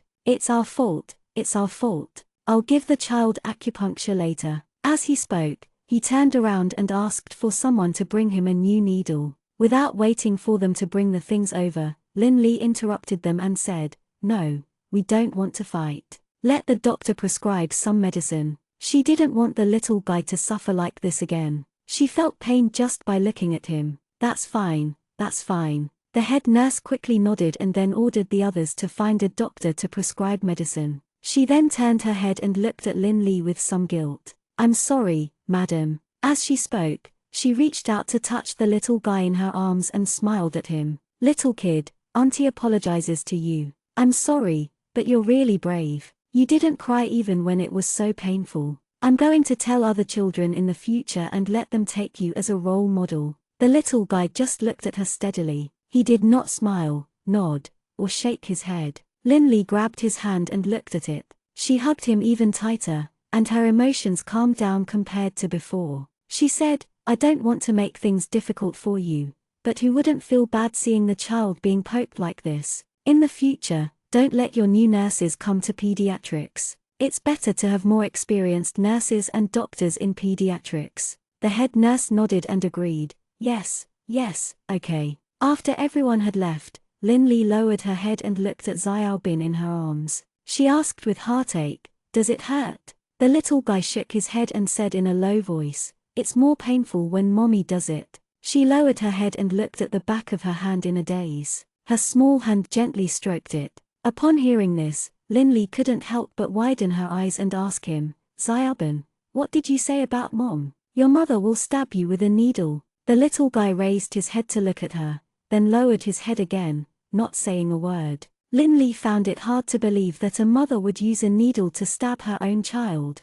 How could she do that? Did Juhan know about it? Did he also get pricked like this by his child? Suddenly, they heard the sound of someone walking in. When they turned around, they saw that Juhan had returned and was staring at them. Linley looked at him and didn't say anything. She was still thinking about what Xiaobin had just said. She was wondering if Juhan knew that his ex-wife often abused her son like this with needles. As if he could read her mind, Juhan said directly, "I don't know." In fact, Juhan had returned a few minutes earlier. It turned out that he had just driven out of the hospital entrance when he suddenly remembered that there was a document left here. Furthermore, that document happened to be needed in the morning, so he turned back. When he reached the entrance, he saw that it was noisy inside and there were many people standing there. After standing and listening for a while, he realized that the nurse had failed to insert the needle a few times. Linley then stopped and started arguing with them. He was a little surprised that she would actually do this. He could tell that she really cared about the child. Thinking back to how agitated she was with him because of the child last night, there was nothing to be surprised about. After the nurses left, he was just about to go in when he unexpectedly heard Xiaobin say that Ling Lan had stabbed him like this before and that he had no idea about it at all. Linley came back to her senses and looked at him for a long time. She couldn't help but shake her head. "I really don't understand how parents can be like you. One did not ask about the child, while the other abused the child with a needle. What did the child do wrong?" Juhan didn't say anything, but he squatted down and held the child's hand, looking at it. 172 The conversation between mother-in-law and daughter-in-law. Because of the seafood allergy incident, Linley had applied for leave for her child. She had originally planned to take leave to stay at home to take care of the child, but she just so happened to receive a call from the child's grandmother in the morning. She said that she hadn't seen the child for a while and wanted her to take the child back to the institution compound with Juhan at night to take a look. She also said that although the child's grandfather didn't say anything, he missed the child very much in his heart. In fact, after getting the marriage certificate with Juhan, Linley found out that Juhan's relationship with his father had always been tense because Juhan had stolen his love, betrayed him, and snatched his best friend's girlfriend. Such an act was unforgivable to Father Ju, who always kept his word. So, at that time, Father Ju was so angry that he directly cut off their father-son relationship. After cutting off his relationship with his family, Juhan took that woman with him. Xiao Bin's mother went to the US, and came back with her child at the beginning of this year. Although Juhan's father had cut off all ties with his son and didn't care about his life and death outside, as a mother, Mother Ju still kept in contact with Juhan behind her husband's back. However, Juhan had been gone for 7 years, and the mother and son had never met each other. They only kept in touch through the phone. So when Juhan returned with his 6-year-old son 7 years later, Mother Ju was excited. She felt very sorry for her eldest grandson. However, Xiao Bin seemed to have something to do with the environment he grew up in. He looked a little withdrawn and didn't like to talk. Therefore, he wasn't very warm to his grandparents whom he had never met before. However, after getting along with them for a while, he knew that his grandmother was good to him, so he slowly became closer to her. Besides, he was his own grandson after all. Although Father Ju didn't say it out loud,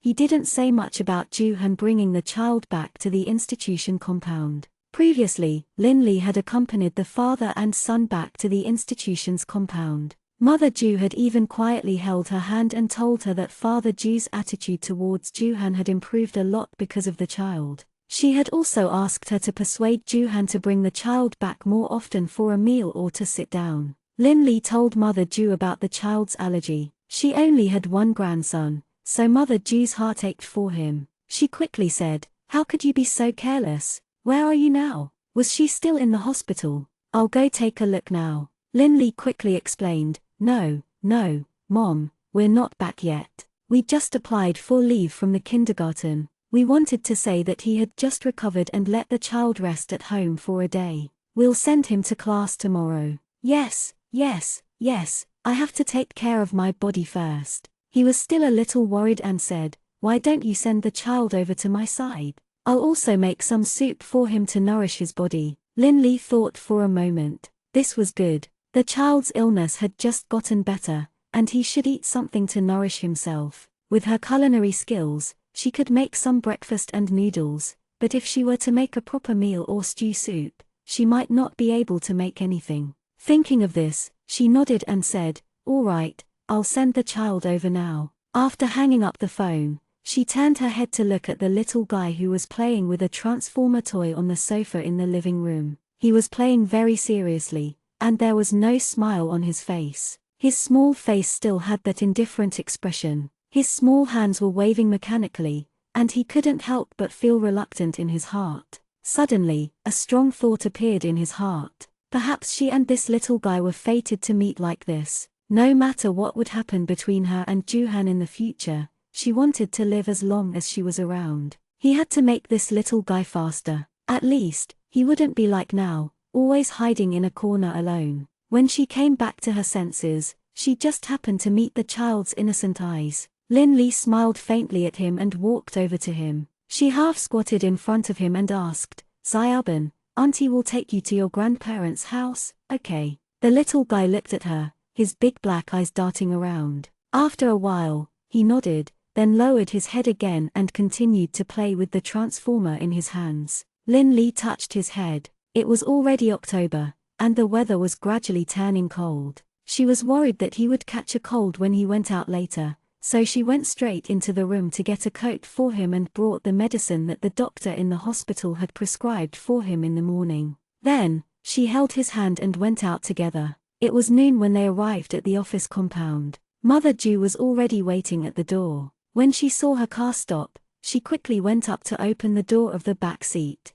When her grandson came down, she couldn't help but look at him carefully from front to back. She touched his face with some heartache and said, "You've lost weight, Grandma." The little guy called out softly and looked at Mother Ju with a faint smile. Be good, be good." Mother Ju touched his head, then held his hand and walked into the house. As she walked, she said, "Our Jia Xiaoban must be hungry. Grandma will take you to eat something good. Grandma's cooking is all Xiaoban's favorite." "All right," he said. The little guy nodded and responded softly. Unlike other children, he was very careful and would not jump up and shout because of his excitement. Lin Li had a faint smile on her face as she followed them in. Father Ju didn't come back at noon. Speaking of which, the Ju family was still a family of officials. Juhan was the second generation of an official because Father Ju was the Secretary General of the Municipal Party Committee of Jiangcheng and usually worked in the municipal government. After lunch, Mother Ju coaxed the little guy to sleep and said that she would take him out to play when he woke up.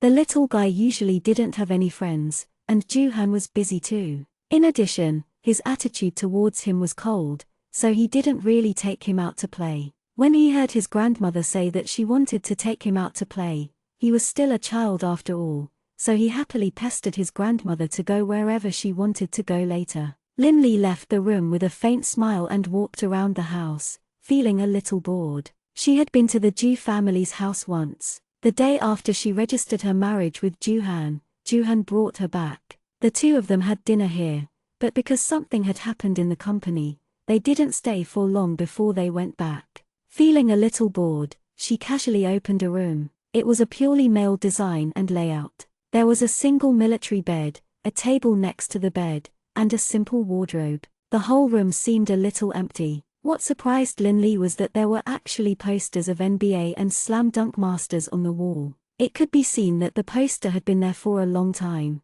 The edges of the paper were a little yellow, but the whole room was very neat and even had a faint minty smell. The quilt on the bed was folded flat. There wasn't even a speck of dust on the table. Even on the windowsill of the room, there was a pot of flowers and plants that Lin Li didn't know the name of, which had been well taken care of, growing healthily. Knock, knock, knock. Just as Lin Li was wondering who was in the room, the door opened. She turned her head and saw Mother Ju standing at the door with a faint smile. When she saw Lin Li turn her head and look at her, she stepped in and said with a smile, "I was wondering where you went. I didn't expect you to be here." Lin Li blushed with shame. She was a little embarrassed for barging in and said awkwardly, I saw that this room was empty, so I was a little angry, so I came in. I don't mean to blame you. You're the daughter-in-law of the Jew family, so this is your home. You can go wherever you want. Mother Jew smiled faintly and went forward to take her hand to sit on the single bed.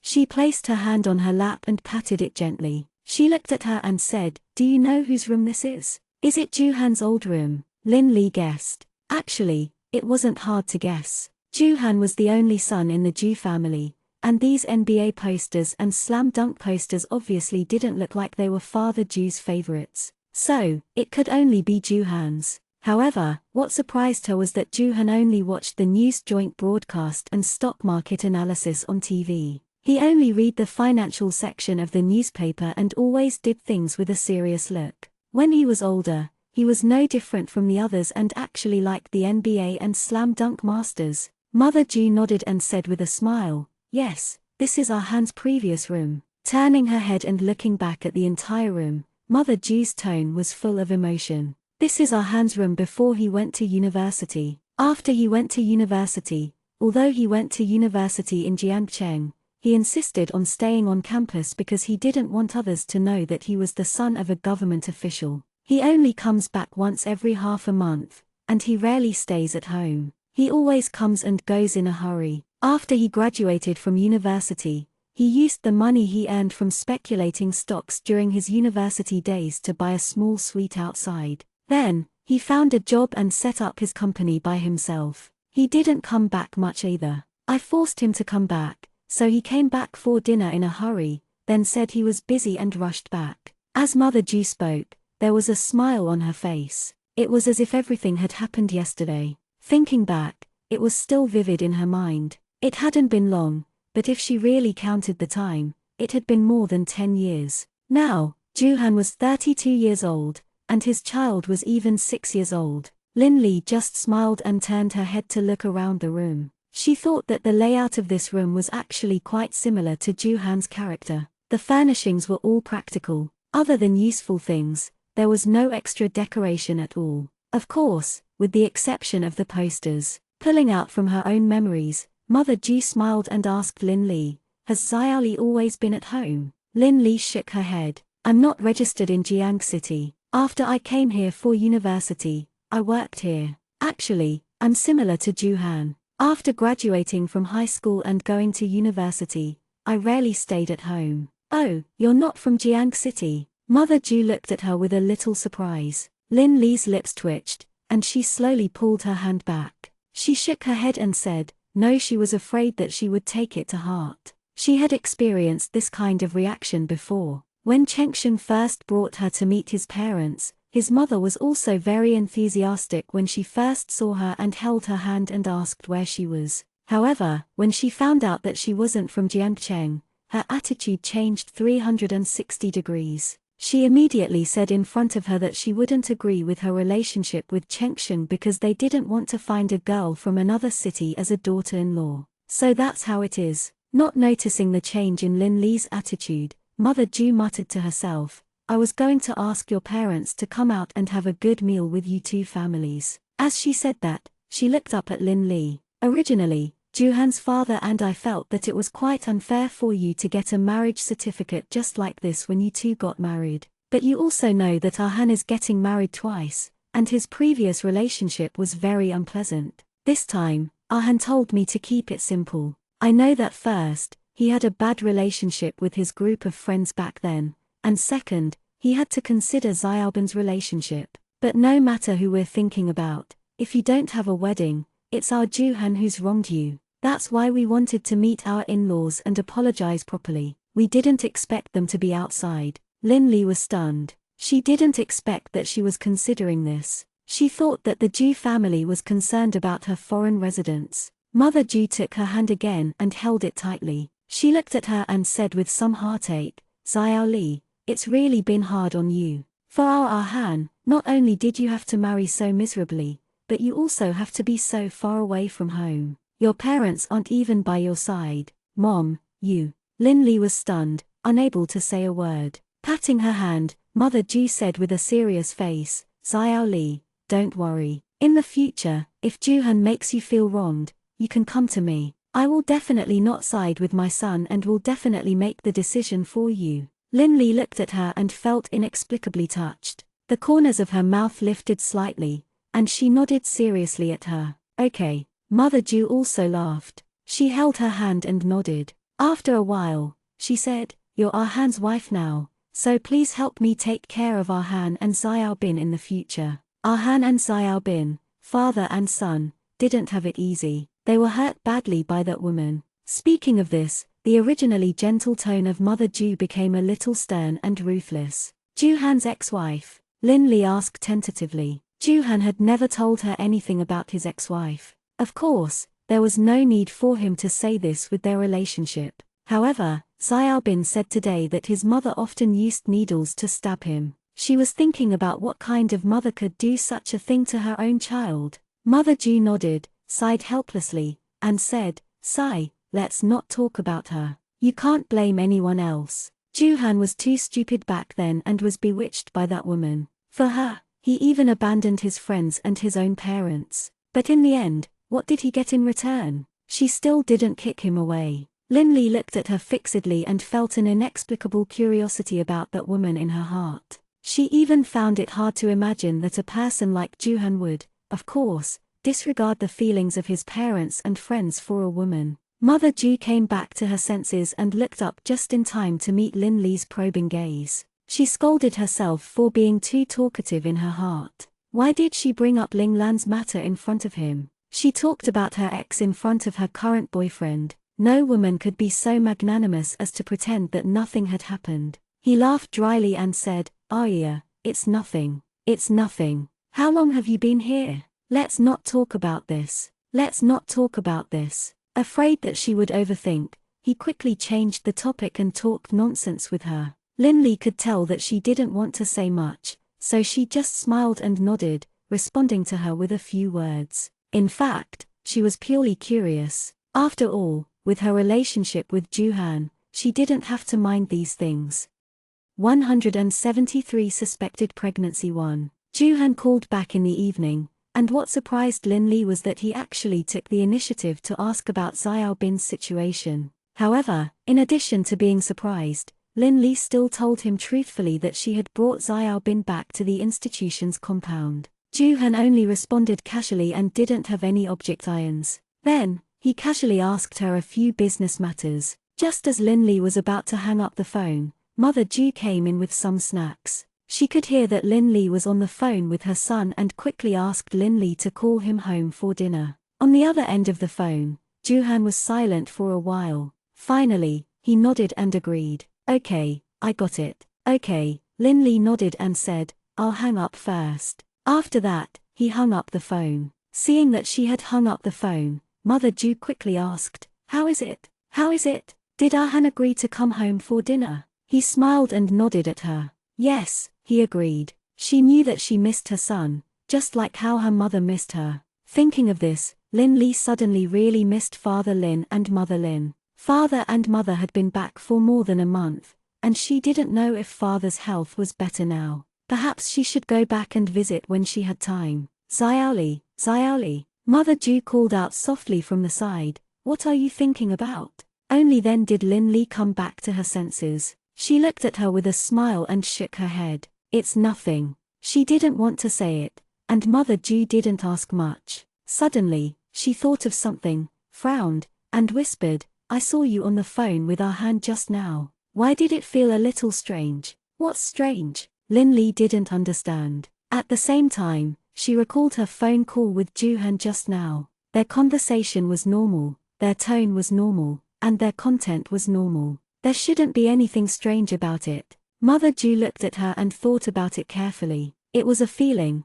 but she couldn't really put her finger on what was strange. "What?" Lin Li looked at her with doubt. She really couldn't explain it. In the end, Mother Ju just shook her head and said with a smile, it's nothing." Then, he took the 10 yuans that had just been brought in and placed them in her hands. He said, "Here, this is the 10 yuan that Mom just cooked. Eat it while it's hot. If it's not enough, there's more outside." Lin Li quickly reached out and took it. Looking at the big bowl of 10 yuans, she looked at Mother Ju with some embarrassment and said, "Mom, I haven't digested the food I had for lunch. Ever since the incident last time, her appetite had not been good. Everything she ate was tasteless. She hated and rejected all the food she used to like. Eating had become a task for her. It was a kind of torture. When she was really hungry, she would force herself to eat something. Otherwise, she would never eat. You still dare to say that? You only ate so little for lunch, even less than Xiaobin. No, you must eat this bowl of tang yuan, Mother Ju said a little sternly. Lin Li smiled bitterly. She wanted to explain but was glared at by Mother Ju. Xiao Li, don't try to lose weight like those young girls. Look at yourself now. You really have nothing to lose. You're too thin. Mother Ju tried to persuade her. Lin Li thought that the girl was good at everything. She felt that her temper and personality were all right after meeting her a few times. The only thing was that she was too thin. Her entire person was as thin as a piece of paper. It felt as if she could be blown away by the wind. It really made her heart ache when she looked at her. In the future, she would have to let Juhan bring her back for a long time. She would also have to make some good food for her to nourish her body. No, I just don't get fat. Lin Li smiled, but her heart felt warm. She could really feel her concern for her, and that kind of feeling was very warm. With your rat-like stomach, how much can you eat? Of course, you won't get fat. Mother Ju looked at her unhappily, then stood up. No, I have to go out and see how Xiaobin is eating.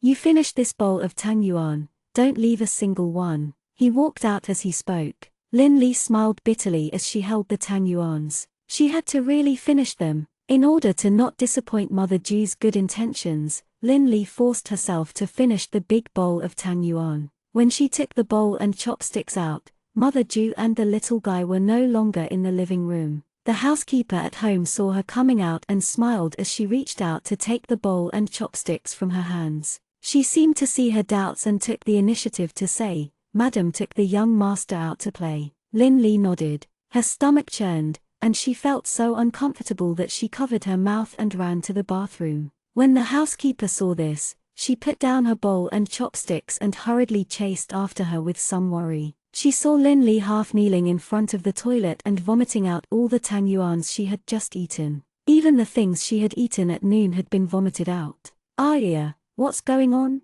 The housekeeper went up to her worriedly and patted her back. "Evil." Lin Li vomited out all the bile in her stomach. After that, she sat on the ground weakly, her chest rising and falling, and she was panting slightly. "Did you catch a cold?" the housekeeper guessed. Lin Li's entire body seemed to be on the verge of collapse. She could only shake her head, not even having the strength to reply. The housekeeper went up to help her and let her sit down in the living room. She went into the kitchen and prepared a glass of water so that she would feel better after vomiting. However, she couldn't help but wonder if there was a problem with the tang yuans she made. Logically speaking, it shouldn't be. Suddenly, she seemed to have thought of something and her eyes widened. She exclaimed, "Don't tell me you're pregnant." He hurriedly brought the warm water out and placed it in front of Lin Li. He looked at her suggestively, wondering how to ask her for confirmation. Lin Li took it and thanked her. Just as she was about to put it to her mouth,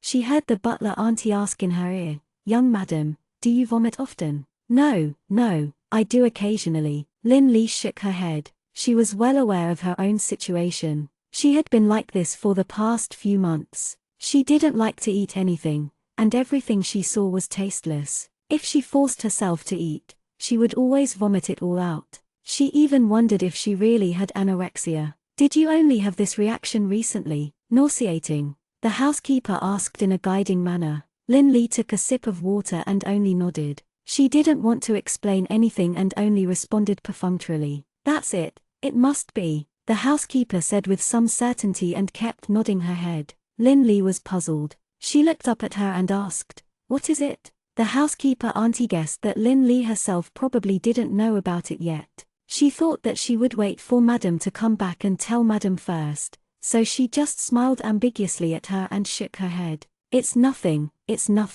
Although Lin Li felt strange and confused, she didn't ask any more questions and just nodded. She lowered her head and drank her water. Although she felt better after vomiting, she was still a little tired. The butler auntie saw that she looked a little tired and believed her own thoughts even more. She said, "Are you tired? Why don't you go into the room and rest?" Lin Li was indeed a little tired, and she felt that she had no strength in her body. Speaking of which, she really wanted to go in and lie down for a while, so she didn't refuse and nodded. "Okay, I'll go in and lie down first." Then, she entered Juhan's room and lay on his single bed. She slowly closed her eyes and fell asleep. When Lin Li woke up again, it was already dark outside. The sun had completely disappeared, and darkness had descended. She raised her hand to look at the time. It was almost 6 o'clock. Anran didn't expect that she had slept for nearly 3 hours. She quickly got up and opened the door to see that Father Ju had already returned.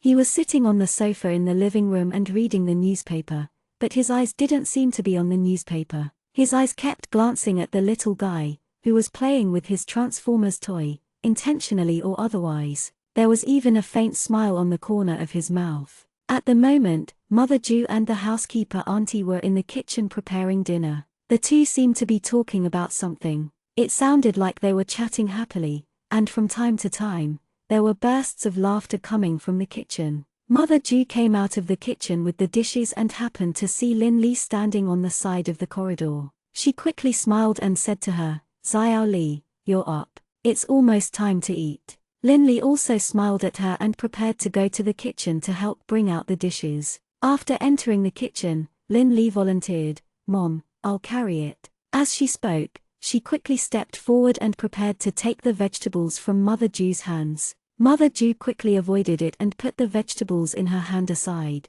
She quickly pulled Lin Li and asked her to go out. "Yeah, the kitchen is so smoky. Go out, go out." As he spoke, he continued, "Mom, I just want to help." Lin Li explained hurriedly. She would be a little embarrassed to let her sit and wait for the meal. "No need, no need. Auntie and I will be enough. We don't need your help. You just need to understand it," Mother Ju insisted. She muttered at the lowest point, "You're different now. You have to take good care of yourself." Lin Li frowned and only felt a little strange. What do you mean? Why did she feel that something was wrong? Mother Ju was similar to the housekeeper auntie. She only smiled at her ambiguously, changed the topic, and said, "Come, call and ask where our Han is now. Everyone's here, we're just waiting for him." She didn't say anything, but Lin Li still didn't ask. She just took out her phone and called Juhan, asking, "Hey, where are we?" "It's still at the door." Juhan only paid attention to the short sentences and then directly hung up the phone. Lin Li didn't have to wait long before Juhan came in from outside. He came in from outside with a briefcase. When he entered, Father Ju didn't say anything. He only glanced at him indifferently, then lowered his head and read the newspaper in his hand as if he didn't see it. Mother Ju quickly went forward and pulled Juhan in with a happy face. She smiled as she spoke, then she shouted to the housekeeper that everyone was here and that they could start eating. Juhan raised his eyes and met Lin Li's eyes. He didn't say anything and just nodded lightly.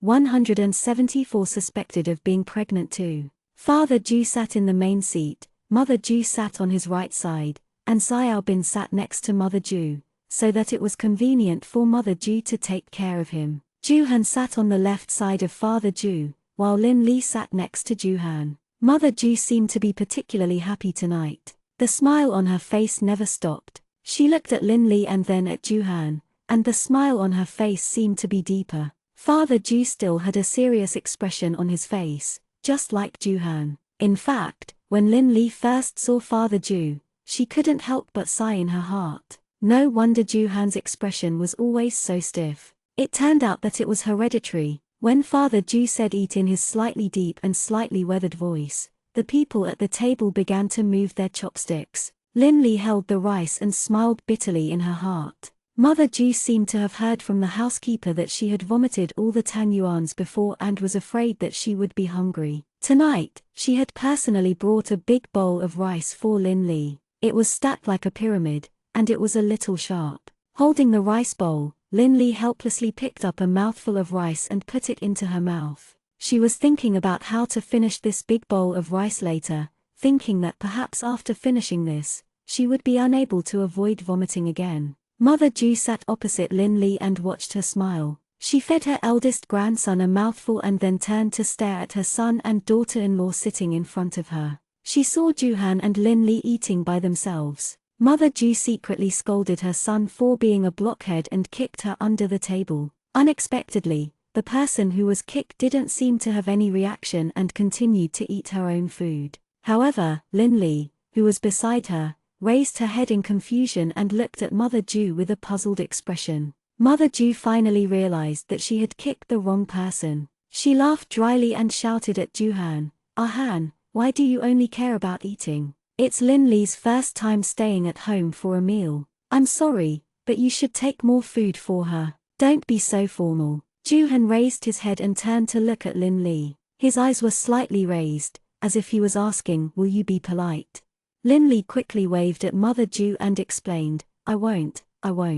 I'll take it myself." You're welcome," she thought to herself. If Juhan really took the food over, she really didn't know if she could finish all of it. She didn't want to wait until everyone finished eating and she was still struggling for the food. We're all a family now. Don't be so formal. Just treat it as your own home. Eat more. Mother Ju smiled and gave Juhan a look. Then, she also picked up a large piece of red braised meat and put it in Linli's bowl. Linli could only accept it and nod with a dry smile. Thank you, Mom." Suddenly, another big chicken leg was picked up by the man beside her and placed into Linli's bowl. Linli was so surprised that she turned her head and saw Juhan say expressionlessly, "Eat." After that, he continued to eat his own meal. Linli stared at the bowl of rice in her hands and had the urge to cry. If this was the Linli of the past, it wouldn't be a problem for her to have a few times more food. But now, for a person suspected of anorexia,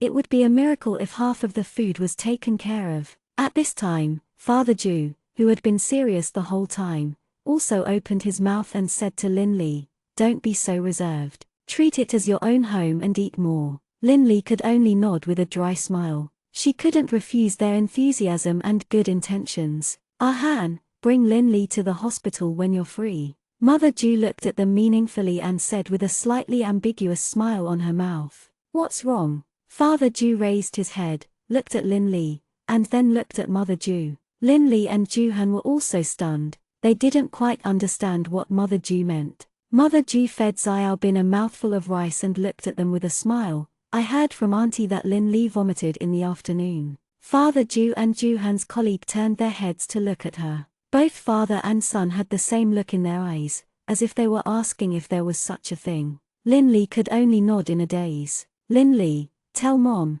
are you pregnant?" Mother Ju said with a smile. "What's there?" Linli couldn't react for a moment. "My child," Mother Ju said it matter-of-factly, as if she was certain. Linli was stunned and didn't react for a long time. She just stared at her with her big eyes. When Father Ju heard about the child, he couldn't help but widen his eyes. In contrast to Linli's astonishment, there was a hint of joy in his eyes, and the corners of his mouth were also filled with a happy smile. On the other hand, Juhan's reaction was somewhat the same as Linli's. However, after being stunned, he turned to look at Linli and frowned slightly. The look he gave her seemed to be probing, asking her if this was true. Mother Ju thought that they were just surprised. She thought that there would be a new member in their family soon, so she was in a good mood. She turned to Xiaobin and said, "Xiaobin, you're going to be an older brother. Are you happy?" It was unknown if the little guy understood her, but he just looked at his grandma and then looked at Linli and Juhan, who were sitting opposite him. He didn't shake his head or nod. "Just now, Auntie told me that Linli vomited a lot. All the symptoms are similar, and she said that it's most likely a hanhen. I'm not pregnant." Linli put down her bowl and chopsticks excitedly, interrupting Mother Ju's unfinished words. Mother Ju was stunned for a moment, then she smiled. She thought that her big reaction was due to shyness and said, Hee, it's fine. You'll know when Han brings you to the hospital for a checkup tomorrow." From his tone, he seemed to be certain that Linli definitely had it. "I really didn't." Linli hurriedly explained, "Juhan and I, let's kiss." Linli. Juhan interrupted her explanation and turned to look at his mother. He only said, "Mom, I know. I'll take her to the hospital tomorrow. You know, I'm terrified." Linli turned her head to look at him and wanted to say something, but she was stopped by Juhan's gaze. In the end she could only swallow the words that she didn't say. Mother Ju looked at the two of them with a smile. Go and check it out tomorrow. Oh right, Han, do you want me to look for your Auntie Lee? She is an authority in this area. Han declined politely and said, there's no need to trouble Mom. I'm just going for a checkup tomorrow. It's not too late to look for Auntie Lee after it's confirmed. Mother Ju thought about it and agreed, so she nodded. Just as she was about to say something, Xiaobin seemed to be eating too quickly and choked a little. His face turned red and he started coughing. Mother Ju didn't have time to say anything. She quickly patted the child, fetched some soup for her to eat, and then diverted her attention. Such a dining atmosphere made Lin Li feel a little awkward and depressed. She just wanted to quickly finish her meal and then hurry back, so Lin Li buried her head and tried her best to eat the rice, wanting to finish all the food in her bowl. However, the more she forced herself to eat, the more she couldn't. It made her feel nauseated.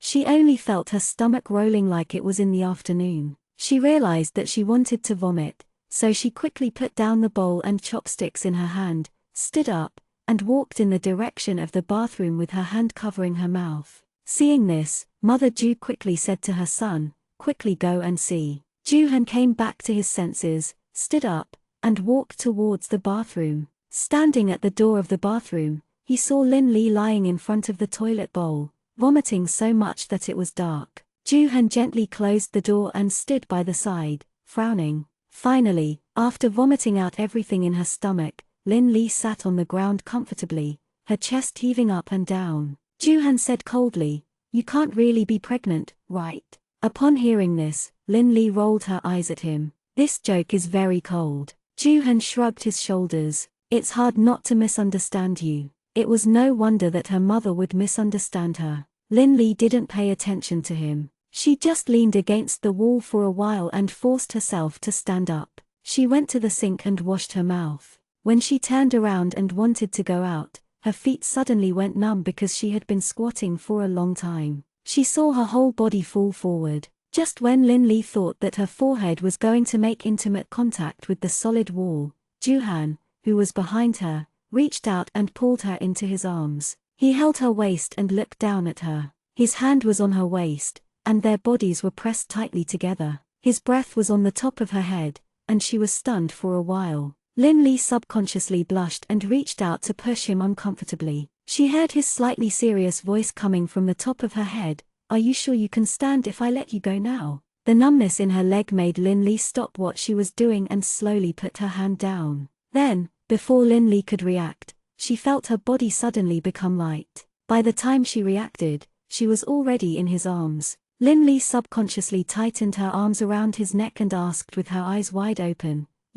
what are you doing? I don't think it's a wise choice to stay in the bathroom like this. Lin Li thought for a moment, then looked into his eyes and said, don't go to the restaurant. I don't want to eat. She was afraid that if she went to eat again, she would come back and vomit later. Then, she really wouldn't be able to explain it clearly. Juhan frowned and asked in a deep voice, why? Because I'm full. Lin Li was lying through her teeth. She really didn't want to go back and eat those things anymore. She would feel sorry for Father and Mother Ju if she didn't eat them, but she really didn't have an appetite. However, Juhan didn't ask any more questions. He directly opened the bathroom door and carried her to his previous room. She placed him on the single bed that she had slept in before and looked around the room. She thought to herself, how long has it been since I last came back? After a while, she turned her head and met Lin Li's probing eyes. Feeling a little embarrassed, she turned her head away and only said, I'll go get you a glass of water. After that, he turned around and left.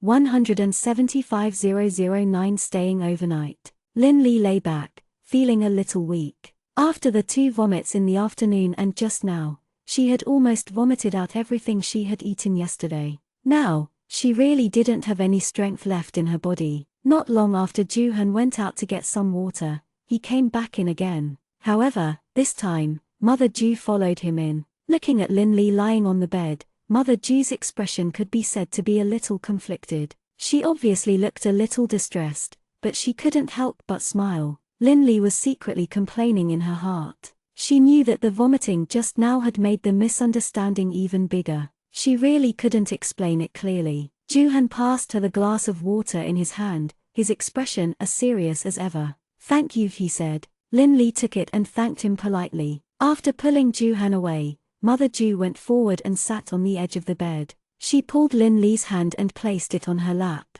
She patted it gently and said with a little happiness and a little heartache, "Look at how tormented she is." As he spoke, he reached out to touch her slightly sharp face and muttered, "Too thin, really too thin." Lin Li looked at the faint smile on her lips. She could really feel the care and love this woman in front of her had for her. Although she knew that this kind of care and love was only given to the wrong person, she still cherished the touching feeling in her heart at this moment. "You just vomited, so your stomach must be empty now. Mom will cook you some noodles," Mother Ju asked. "I don't want to." Lin Li rejected the offer in a slightly agitated manner. There was nothing else in her stomach that she could vomit out. Mother Ju was really a little frightened and looked at her steadily. Lin Li realized that she had overreacted and quickly laughed dryly, explaining, I really don't have an appetite now." Looking at Mother Ju's eyes, she hardened her heart and said, I feel like vomiting when I smell those things now." Since it was already like this,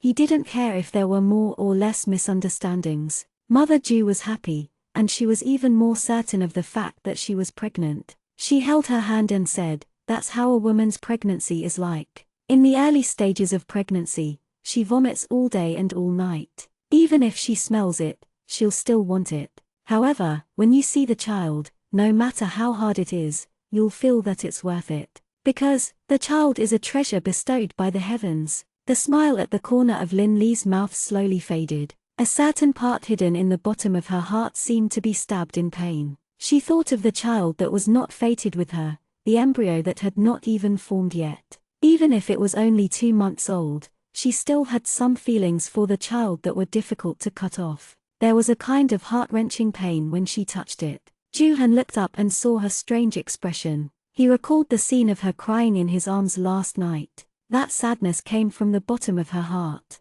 This child, Yingluo. Mother Ju still wanted to say something but was interrupted by Juhan. "Mom, you should ask Auntie to cook some dumplings. I think Lin Li will have an appetite if we wait a little later." Hearing this, Mother Ju reacted, nodded repeatedly, and said, "Yes, yes, yes. If you can't eat now, you can eat later." "How can you not eat? You must keep up with the nutrition during your pregnancy." "I'll go and cook it now. It'll take a long time. Add some glutinous rice and make it thicker." As she spoke, she stood up and smiled in a good mood. I'll go now."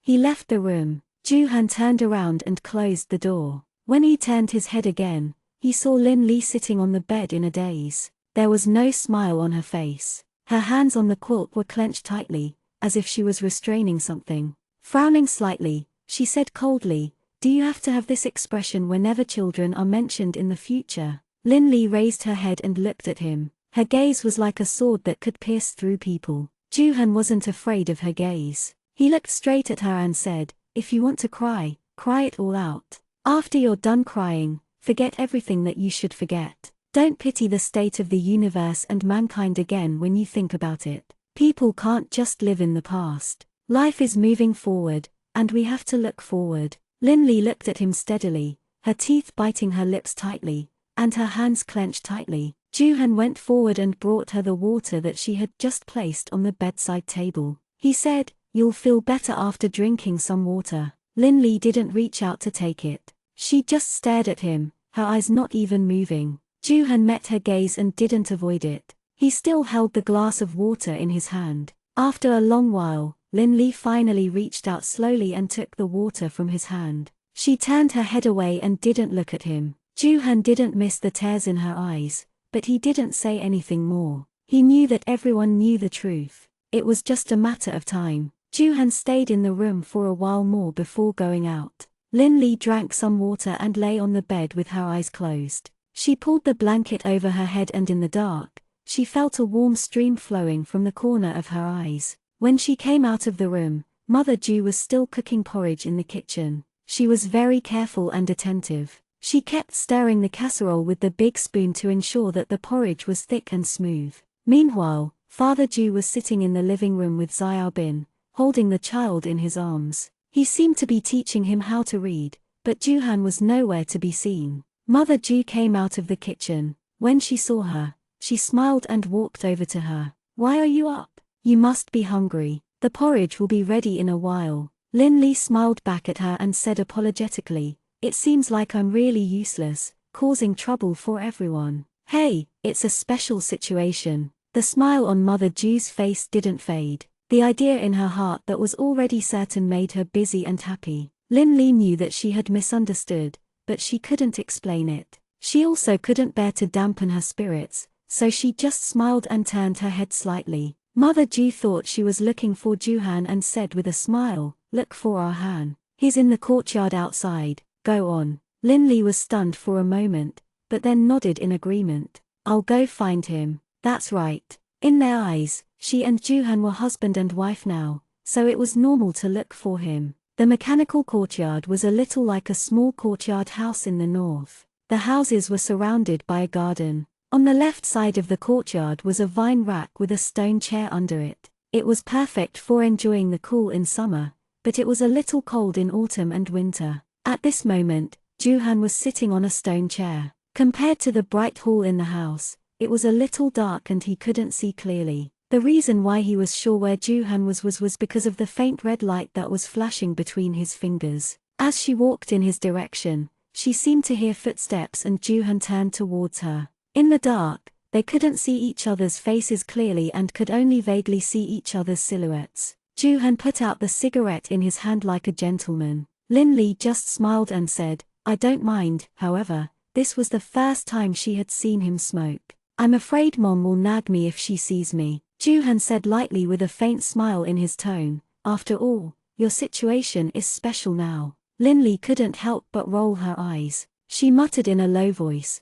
"I don't know who caused this." She could have explained it clearly, but he had deliberately made it vague. Juhan smiled faintly and didn't reply to her. The two of them sat next to each other. This year's weather seemed to be getting colder a little quickly. The night wind blew, and Lin Li couldn't help but reach out and rub her arms. Juhan glanced at her and finally stood up to take off his suit jacket and cover her shoulders. Then, a faint light came out of the room. Lin Li looked at him fixedly. He was very close to her, and she could even smell the faint smell of tobacco on his body because he had just smoked. He and Chengsheng were completely different types. Chengsheng was the kind of person who had a strong scholarly aura. His appearance couldn't be considered handsome, but he had his own masculine scent. "What are you looking at?"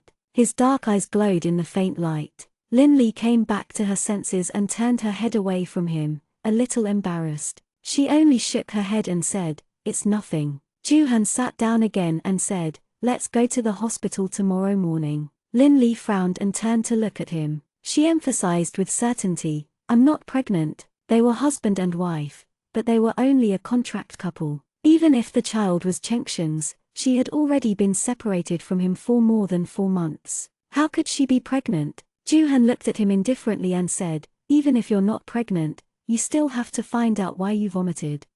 Lin Li was at a loss for words. She looked at him for a while before turning her head away. "You what?" Juhan asked, his eyebrows raised. He. Lin Li smiled bitterly. After a while, she said softly, "You won't believe that I used to be a big eater. I could eat a table full of food without feeling bloated or uncomfortable." Juhan raised his eyebrows in surprise. He really didn't believe it because according to the time he spent with her, he was sure that her stomach was smaller than a child's. She was picky when she ate and almost didn't touch her chopsticks. In the past, when he was with Ling Lan, she didn't eat much either, but she had never eaten as little as she did. If it was someone else, he would think that she was trying to lose weight. But for her, there was nothing she could lose. "I can't believe it myself. The big eater I used to be now vomited non-stop just by eating a little more." Lin Li raised her head and looked at the night sky in the distance. The night was a little lonely, with only a crescent moon hanging high in the sky.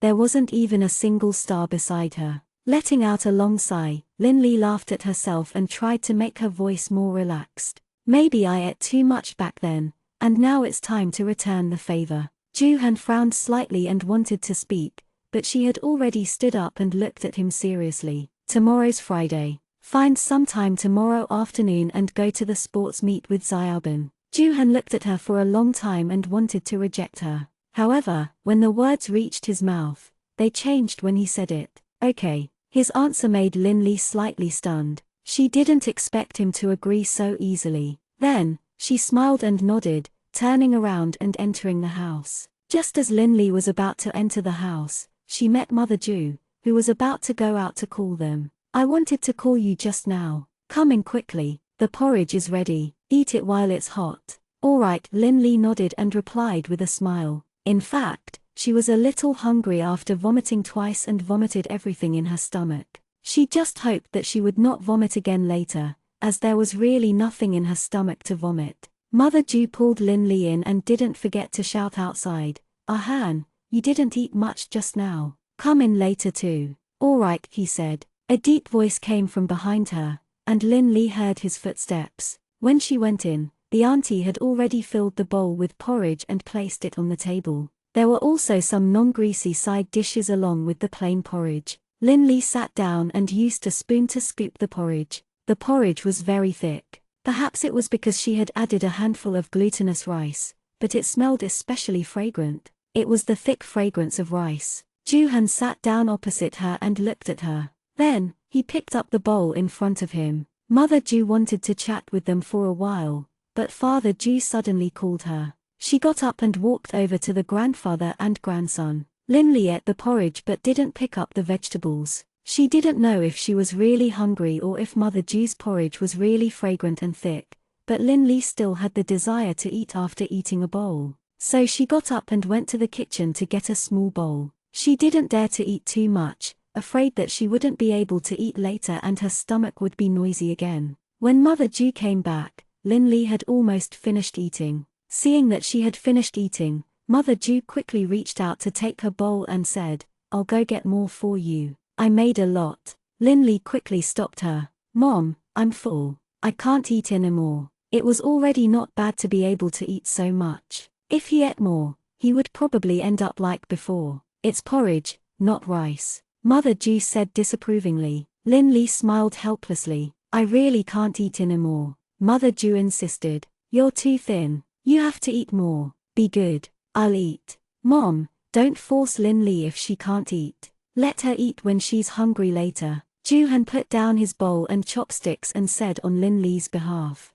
"Yes, yes, yes. I'll eat later when I'm hungry." Linli chimed in. Mother Ju thought about it and felt that it was not unreasonable. She nodded and said, "All right, I'll pour the porridge into the rice cooker and keep it warm. It'll be hot when you eat it later when you're hungry." Before Linli could say anything, Juhan spoke first. "There's no need, Mom. It's almost time. The child still has to go to school tomorrow, so we should go back." Hearing this, Mother Ju was not happy. She said with a sullen face, "Why are you going back? It's rare for a family to come back. Stay at home for the night." Linli looked at Juhan and saw that he was looking in the direction of the living room. Mother Ju seemed to have noticed it too. She put the bowl on the table and said to Juhan, "I'll go and tell your dad." With that, he turned around and walked towards the living room. Linli took off the jacket on her body and returned it to him. Juhan reached out and took it. He only said, "Pack your things." From his tone, it was as if he was certain that Father Ju would not agree to him staying. Linli didn't say anything and just nodded. She was about to go back to her room to get her bag and Xiaobin's coat. Before she could take a step, she heard Mother Ju's voice from the other side. "Han, your father has agreed." As he spoke, his words were filled with joy and happiness. Linli turned her head and saw Juhan in a daze. Although there wasn't much change in his expression, she didn't miss it. The strength of his hand that was grabbing the coat was so tight that the coat had ugly wrinkles from his grip. He turned to look at Mother Ju, only to see her happily hugging Xiaobin and kissing his face, asking, "Xiaobin, stay at Grandma's place tonight, aren't you happy?" The child only showed an innocent big smile and nodded hard. Just as Juhan was still trying to reply to Shen Linli, who didn't know what to do, Father Ju had already stood up from the sofa and turned his head towards them. He looked at Juhan for a while and said expressionlessly,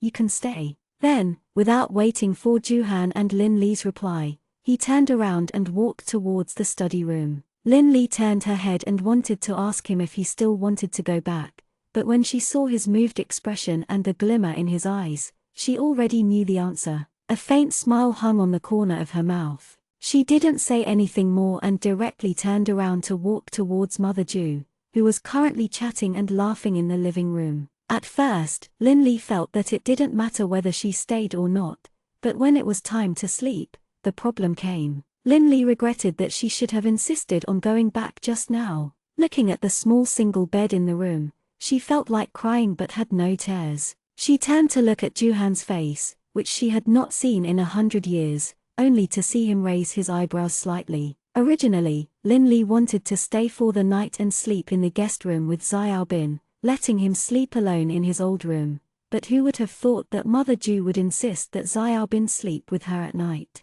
She said that the child had never slept with his grandmother even once, so he had to sleep with her tonight no matter what. Since Mother Ju had already said so, what else could others say? So, more than 10 minutes ago, Mother Ju happily took the child back to the room and prepared to sleep. Before she left, she also told Juhan not to tell her that if Lin Li was hungry later in the evening, he should go to the kitchen and get some plain porridge for Lin Li to eat. That, since things had come to this, Lin Li could only accept the reality, so she turned to look at him and prepared to discuss it. "Look, there's only one bed in this room," he said. Juhan raised his eyebrows and closed the door behind him, saying, "I won't agree to sleep on the floor." It directly cut off her thoughts. Lin Li couldn't believe it. She glared at him and said with some resentment, "You want me to sleep on the floor?" Could he be any more ungentlemanly? Wasn't he afraid that others would laugh their heads off if he told them that he was letting a girl sleep on the floor? Juhan's mouth had a playful smile and a cunning look flashed in his eyes. He walked closer to her and forced her to the door.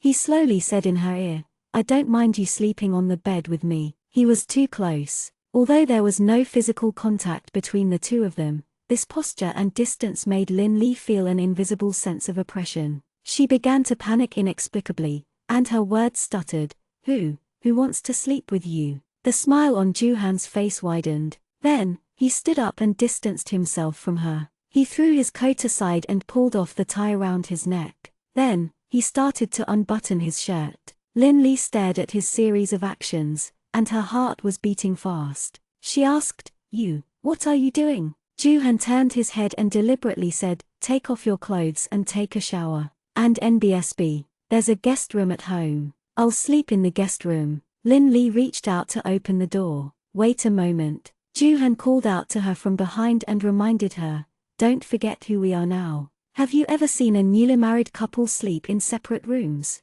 But the problem is that we're not husband and wife. We only have a contractual relationship," Lin Li emphasized. "It's just you and me who are working together. It's not in the eyes of outsiders." Juhan looked at her with a faint smile on his lips. Lin Li was speechless and couldn't answer at all. Juhan chuckled, turned around, and opened the door of the cabinet. His basketball jersey from high school was still hanging inside. He stared at it for a while, and his eyes no longer had their usual coldness. They were so gentle that even he himself might not believe it. He reached out to take the short-sleeved t-shirt and loose sports shorts hanging at the side and went straight into the bathroom. On the other hand, Lin Li looked at the single bed with a pout and a frown. She didn't forget to mutter, "Why must it be a single bed?" When Juhan came out again, he saw Lin Li sitting upright on the rattan chair that she used to do her homework on after school. She was holding a collection of essays that he had read before and casually flipping through it.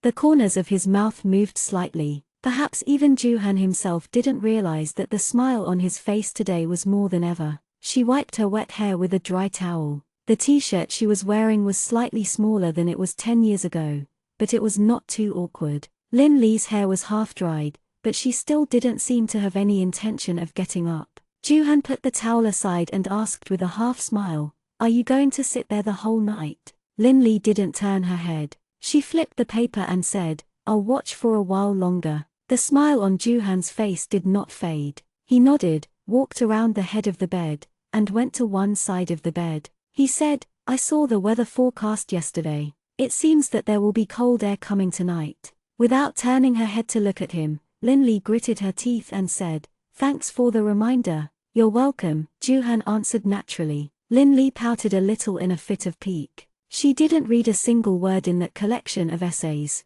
She flipped the paper with a lot of force, making a rustling sound. In her heart, she scolded him for not being gentlemanly at all. "Don't worry, I won't do anything to you," Juhan said coldly from behind. When Lin Li turned around again, she saw that he had already laid down and covered himself with the blanket to sleep. Lin Li looked at his back and muttered a few words in dissatisfaction. She took the book and continued reading. After an unknown amount of time, Lin Li's eyelids began to fight as she was hit by sleepiness. The night was cold, and Lin Li couldn't help but reach out and hug herself. She thought to herself, could Juhan be right? There would really be cold air at night. There was no sound in the room. It was so quiet that only their breathing could be heard. Lin Li was so cold that she started to shiver. She turned her head to look at the bed. Juhan was still in the same position as before and didn't seem to have moved at all. His breathing was stable and he looked like he was already asleep.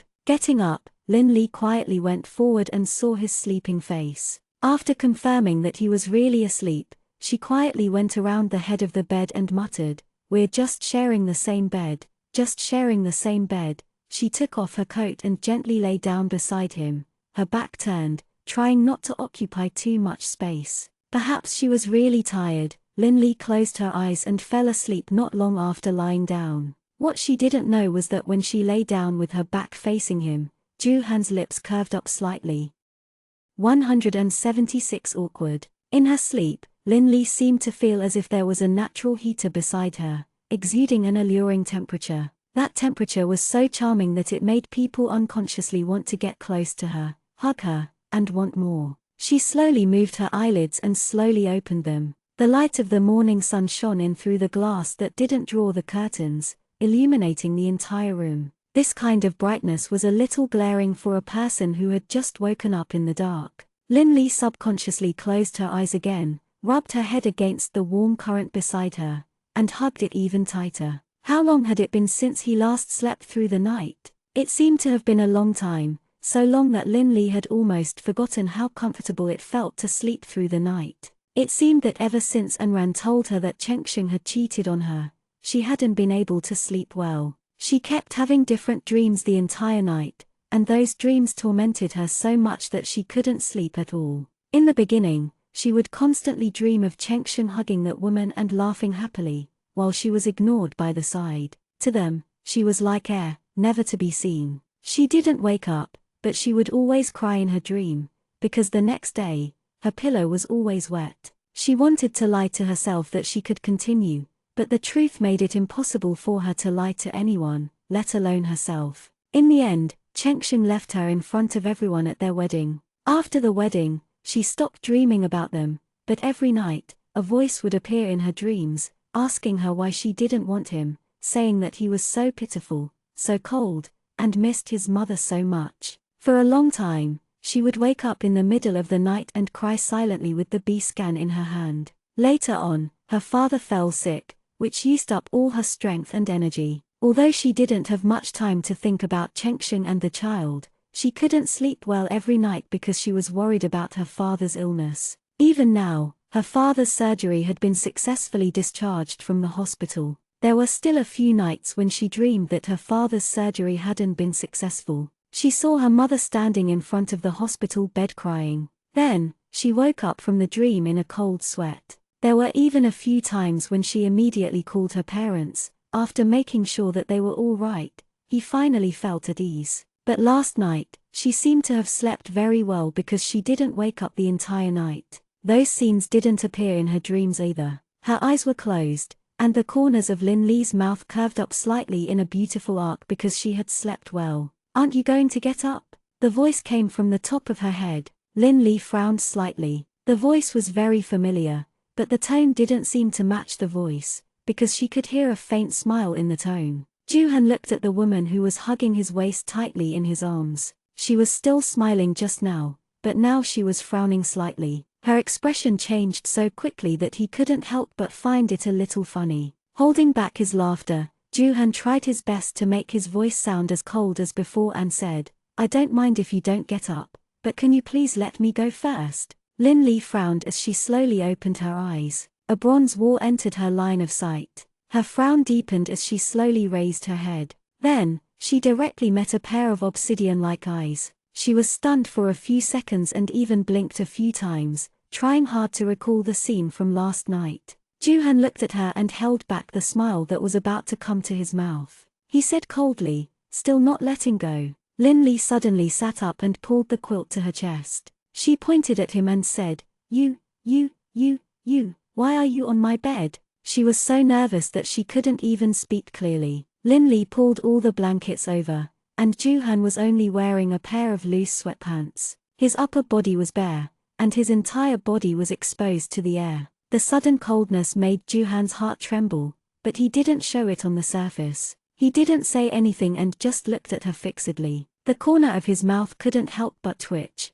Upon seeing this, Lin-Li couldn't help but widen her eyes, and her face heated up. After she reacted, she quickly turned her back. Pervert. Joo-han's lips curved and he said slowly, You forgot everything that happened last night. Hearing this, Lin-Li suddenly turned her head and tightly clutched the blanket in front of her chest. Her small face was full of anger as she glared at him and sternly asked, What did you do? Joo-han raised his eyebrows and asked, What do you think I've done? You. Lin-Li glared at him and couldn't say a word. She clutched the quilt tightly and glared at him for a long time. She only said 2 words, You're shameless. The tip of her nose began to sting, and her eyes began to turn red. Her eyes began to mist up. Joo-han finally couldn't help but laugh softly. After a while, he turned over and got up from the bed. Before you want to cry, take off the blanket and take a good look. He walked towards the bathroom as he spoke. Lin-Li was stunned. After he went in, she lowered her head and removed the cup that was protecting her chest. Her clothes and pants were all there, and her shirt was the same as yesterday. She was a little confused and tried hard to recall last night. When Joo-han changed his clothes and came out, Lin-Li was still sitting on the bed in the same position as before. When she saw him come out, she raised her head to look at him and asked with some uncertainty, Yesterday. Nothing happened between us yesterday. Taking the tie that he had hung on the closet yesterday, Joo-han half smiled and asked, Do you really want to see what happened between us yesterday? Lin-Li quickly shook her head and waved her hand with a dry smile. No. Why would I want something to happen between us? Nothing happened between us. Nothing definitely happened. She looked at him as if she was waiting for him to nod in confirmation so that she could be at ease. Joo-han didn't say anything. He just laughed and tied it. When everything was done, he looked at the time and was about to leave when Lin-Li called out to him. Wait a moment. Lin-Li called out to him and then jumped off the bed. She looked at him and wanted to ask something, but she stuttered a little awkwardly. Her hands were intertwined, and she didn't know how to start. Joo-han turned his head and looked at her. He asked with a faint smile, What? Lin-Li was at a loss for a long time before she asked, weren't you wearing clothes yesterday? She had just thought about it. She remembered that she had planned to sit on the chair for the whole night, but she could not stand the cold at night. She only lay down on the bed after seeing him in deep sleep. She also remembered that he seemed to be wearing clothes before he went to bed, although the clothes were a little small for him. Oh, that shirt was too small and it made me uncomfortable. When I woke up in the middle of the night, I took it off again. Joo-han said matter-of-factly and didn't tell her that he had specially put on a t-shirt yesterday because he was worried that she would be present. In fact, he was used to sleeping naked. The corner of Lin-Li's mouth twitched unnaturally, and she scolded him for being so troublesome in her heart. The fake smile on her face remained, and she took a small step toward him. Her hand moved back and forth between him and herself, and she asked tentatively, Did I roll into your arms by myself? She clearly remembered that she had tried her best to lie on the edge of the bed last night and not take up more of his bed. It didn't make sense that she would roll into his arms in the morning. Joo-han raised his eyebrows. He didn't answer. Instead, he asked, You think I carried you in? You're not. She remembered that her sleeping posture was absolutely not bad. There was no reason for her to roll into his arms. Where do you think my hand was when you woke up this morning? Joo-han looked at her with a smile. Lin-Li stared at him for a while before her eyes widened in disbelief. The corners of her mouth twitched as she laughed dryly. She shook her head and said, it's nothing. She blushed and turned her head away. In her heart, she scolded herself for being too careless. She actually thought he was a heater and hugged him the whole night because she remembered. She remembered that when she woke up in the morning, she was hugging his waist tightly, and his hand didn't touch a single part of her body. This realization made her want to dig a hole and bury herself in it. She was simply too ashamed to show her face. She even regretted asking the unnecessary question. Anyway, nothing that shouldn't have happened last night, so why was she still entangled in it? Joo-han took a step forward and lowered his head to her ear from behind. "Do you think I'm the one who took advantage of you and hugged you after you fell asleep?" he asked in a certain tone. His words were not as serious and cold as before, but more relaxed and smiling. Lin-Li didn't say anything. The smile on her face was almost frozen. He was too close to her, so close that she could clearly feel his warm breath on her ear. She subconsciously shrank her neck, seeing that he had achieved his goal, and noticed that her entire face was almost burning up. Joo-han pushed her away from behind and distanced himself from her. He said, "You're not the type that I'm interested in, because," he dragged out the last syllable and deliberately paused, waiting for her to turn around. Everything was just as Joo-han had expected. After he stopped, Lin-Li subconsciously turned her head and asked, "Because of what?" Looking at him, the smile on Joo-han's face widened.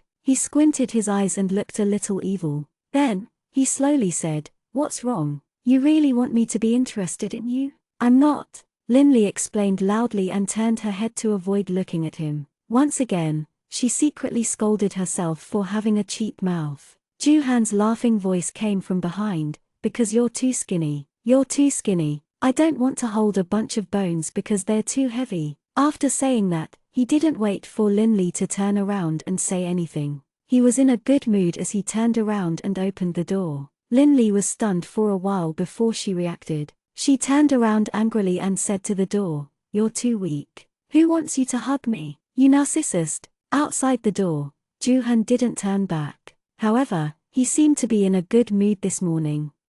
177 He will listen to me. Lin-Li rinsed her mouth a little in the bathroom in the room before leaving the room. Only then did she realize that Mr. and Mrs. Joo were already up. The auntie had already placed today's breakfast on the table. Even Xiaobin had already washed up and put on his clothes, sitting on the chair. When Mother Joo saw her come out, she smiled and waved at her. "Lin-Li, you're up. Just in time. Come and have breakfast." Lin-Li was a little embarrassed that she was the last one to get up. Her face was a little hot, and she smiled awkwardly. Then, she went forward and sat down beside Joo-han. She looked at her parents and said, "Good morning, Dad, Mom, and NBSB." Father Joo didn't say much and just nodded at her with a faint smile. Mother Joo was busy getting chopsticks and spoons for Lin-Li. Lin-Li reached out to take it and softly thanked her. "Thank you, Mom." Mother Joo looked at Lin-Li with a smile as she ate and asked,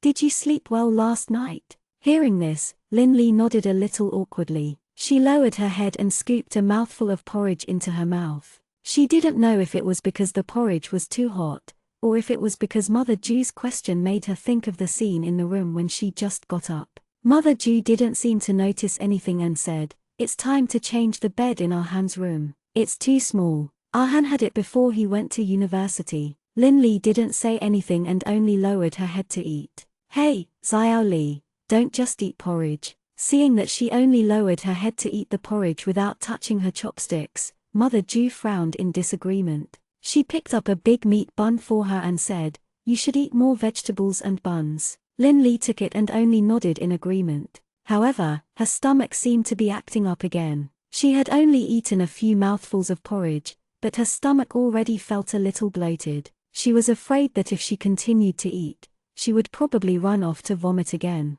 She lowered her head and looked at the steamed buns in her bowl. Her brows furrowed slightly as she felt a little troubled. Jan Jiaohan, who was sitting beside her, seemed to have noticed something. He was about to speak but was interrupted by his mother. She suddenly thought of something and smiled at Joo-han. "Ah-han, don't go to the company in the morning. Accompany Lin-Li to the hospital for a proper examination and confirm it." Joo-han raised his eyebrows and looked at the person beside him. He smiled and nodded at his mother. "Okay, I understand." Lin-Li only smiled. When she lowered her head to look at the porridge and buns in the bowl, she frowned again. Suddenly, a pair of chopsticks reached out and took the bun from Lin Li's bowl. Lin Li raised her head in shock and saw Juhan looking at her and saying, "If you don't like the meat buns, you can tell mommy. If you take it, you won't like it anyway. Give it to me." As he said that, he picked up the meat bun and took a big bite. Lin Li had yet to come back to her senses when Mother Ju asked in surprise, "Ugh, Xiaoli, you don't like meat buns?" After coming back to her senses, Lin Li could only nod awkwardly. "I usually eat less." "I see." Mother Ju muttered, "Are you used to eating sandwiches? Why don't I ask the auntie to make you a sandwich?" No, Lin Li quickly stopped him. "I'll just have some porridge. I'll just have some porridge." Juhan also opened his mouth to help her out. "Mom, don't trouble yourself. Lin Li doesn't eat much to begin with." Upon hearing this, Mother Ju gave up, but looking at Lin Li, she said very seriously, "You're too skinny. You have to eat more in the future." After breakfast, the children did not stay any longer because they had to go to school in the morning. They packed their things and were ready to leave. Father Ju had a meeting in the morning, so his secretary came to pick him up. Mother Ju sent them out and kissed her grandson's face reluctantly, telling him to come back more often to see his grandparents. She even didn't forget to remind Lin Li to eat more in the future,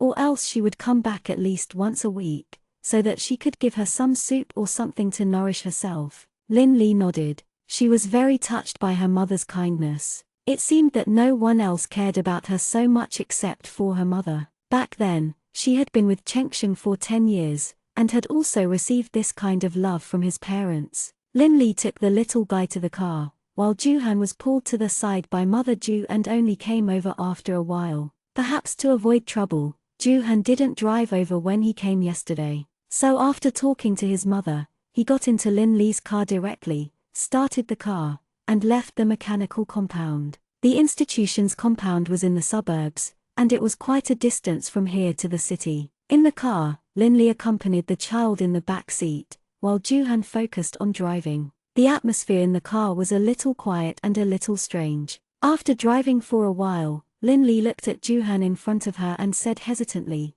"Well, thank you for the meal just now." She was referring to how he had helped her eat the bun. With her current stomach, if she really ate that bun, she would probably vomit. Juhan raised his eyes and looked at her through the rearview mirror. He said, "Send me to the company later, and then you can go to the hospital for a checkup." Lin Li turned her head to look at the little guy sitting on the side and said, "No need." She was clear about her own situation. It was just eating less, it was no big deal. Hearing this, Juhan was silent for a while before saying, "Your body is your own. If you don't cherish it, it's useless no matter what others say." Lin Li didn't answer and just kept silent. The atmosphere in the car was much more awkward and strange than before. Just as Lin Li was struggling to say something to break the awkwardness, Juhan's mobile phone rang at this time. Putting on his Bluetooth, Juhan picked up the phone. It was a call from Juhan's special assistant at the company, Assistant Zhu. He informed him that the meeting client he had originally planned for tomorrow had just called and said that he had to go on a business trip the next day, so he asked if he could postpone it to this afternoon. Juhan agreed without even thinking and said, "Okay, then let's change it to 2 p.m. and sort out all the necessary information. I'll go to the company later." "All right, I got it, yes," Assistant Zhu replied. Juhan hung up the phone and Lin Li immediately asked, "You promised to come to Xiao Bin's kindergarten this afternoon." Juhan was stunned. Only then did he remember that he had impulsively agreed to participate in the children's sports meet in the courtyard last night. He took off the Bluetooth in his ear and didn't turn back. He only focused on the road ahead and said, "The client changed the time at the last minute. You can go over in the afternoon." Xiao Bin, who was sitting next to Lin Li, suddenly dropped the Transformers toy in his hand and looked up at Juhan's back in shock. Lin Li's heart ached a little for the child's innocent eyes. She was a little angry at Juhan's way of taking responsibility, so she said in a slightly agitated tone, "You're his father, you're also his mother by law." Juhan said expressionlessly, You're simply unreasonable." Lin Li stared at the back of his head with some resentment. She had the urge to go forward and knock open his bag to see what was inside. Juhan didn't answer, but his eyes saw her glaring and angry look through the rearview mirror. He couldn't help but smile. However, when he realized that he was smiling, he he suddenly put away his smile and frowned slightly. When he sent Xiaobin to school, the kindergarten had already started class. Although it was a little late, it was still a kindergarten after all, so the teacher didn't say anything. However, when she saw Juhan and Lin Li sending the child over together, she was a little happy. She pulled Xiaobin's hand and half bent down to ask him if he was feeling better. The little guy glanced at Juhan and said loudly, "It's done." The teacher smiled and touched his head. Then, he looked up at Juhan and Lin Li and said, "It's great to see the two of you sending the child here.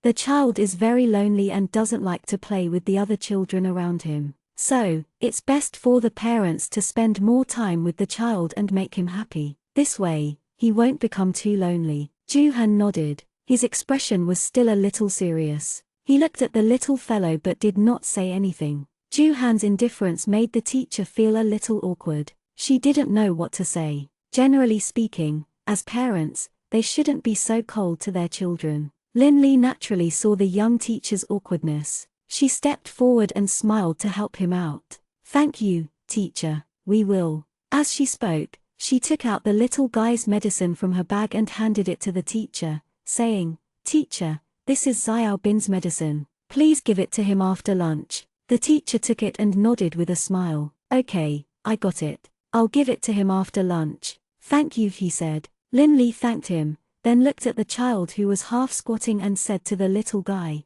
"Xiaobin, be good and listen to your teacher in school. If you feel uncomfortable, just tell the teacher, okay?" "Understood," the little fellow nodded. The young female teacher touched his head, then smiled at Lin Li and said, "Then I'll bring him in first." "All right, sorry to trouble you," Lin Li said. The female teacher smiled and held the little guy's hand as she prepared to go in. Just as she turned around, she suddenly thought of something and turned back again. Looking at Lin Li and Juhan, she said, "I hope both of you can accompany your children to the sports meet this afternoon." Juhan was about to refuse, but Lin Li, who was beside him, agreed before he could. "Okay, we'll definitely come over in the afternoon." "Really? That's great." The female teacher was clearly surprised by this result. She thought that at most one of them could come, but she didn't expect that both of them could come. "I don't have time in the afternoon." Juhan glanced at Lin Li, then turned his head and said to the female teacher,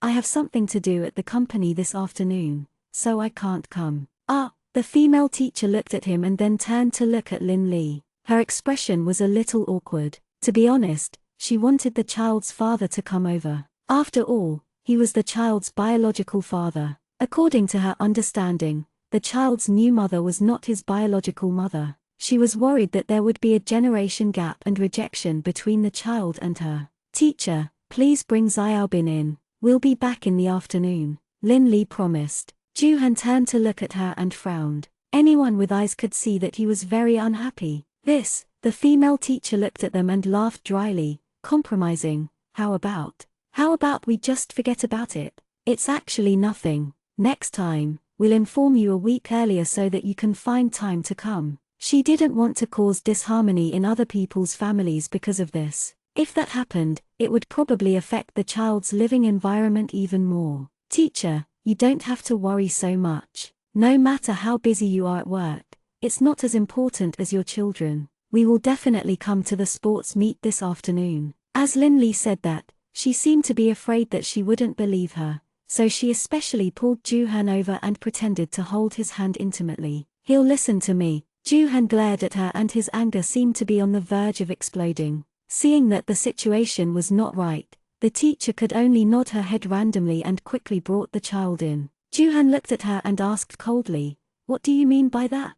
The voice was so cold that it was almost -10 degrees. "Nothing. Is it too much to ask a father to attend an event organized by his son's school?" Lin Li looked back at him, her attitude showing no signs of backing down. "What right do you have to decide and agree for me?" He glared at her fiercely and placed his hands by his sides. Juhan suppressed the anger in his heart. "Because I'm your wife, Lin Li said provocatively. This sentence was completely directed at the sentence he had just said on the way here. "You are also his mother by law." Juhan glared at her for a while before turning around and leaving without a word. Lin Li playfully stuck out her tongue at his back, feeling a sense of pleasure after she got what she wanted. She turned her head and looked at the classroom behind her. Inside, Xiaobin was looking at the window. He smiled at him and reached out to wave at him. Then, he turned around and quickly caught up with Juhan's footsteps. Juhan didn't seem to want to wait for her at all.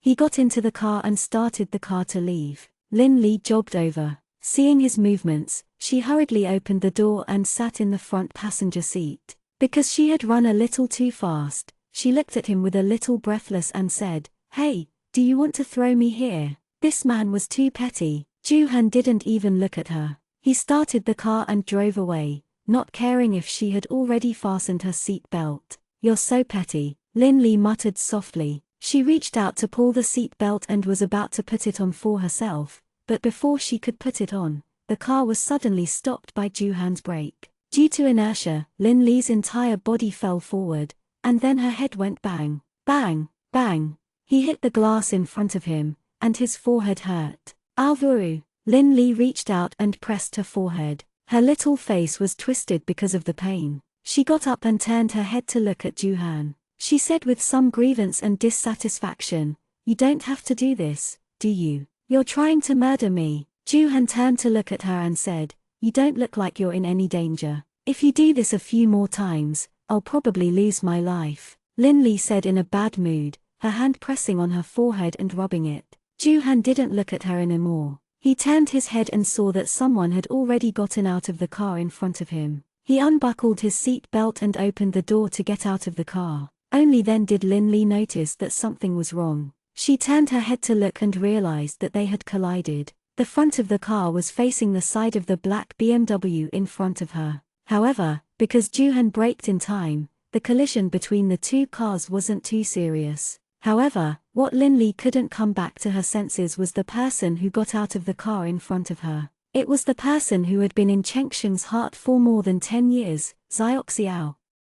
178 Ridiculous person. Some people always wanted to avoid it, but they would encounter it. Some things always wanted to forget, but there would always be people and things in the past to remind them of the pain. This was Lin Li's first thought when she saw Cheng Xiang get out of the car in front of them. Juhan stepped forward and looked at the situation of the collision. Fortunately, he braked in time, so the situation wasn't serious. Xiao stepped forward angrily and looked at the car. The anger on her face was even more obvious. She raised her head and shouted at Juhan, "Hey, do you know how to drive? Didn't you see the car coming out? You just hit it like that. Are you blind?" Juhan frowned and raised his hand to look at his watch. It was already late in the morning, and he had just sent the child to class. Now, he really didn't have the extra time to discuss the right and wrong and compensation with her. He raised his head and said to the woman in front of him sternly, "The situation isn't that serious.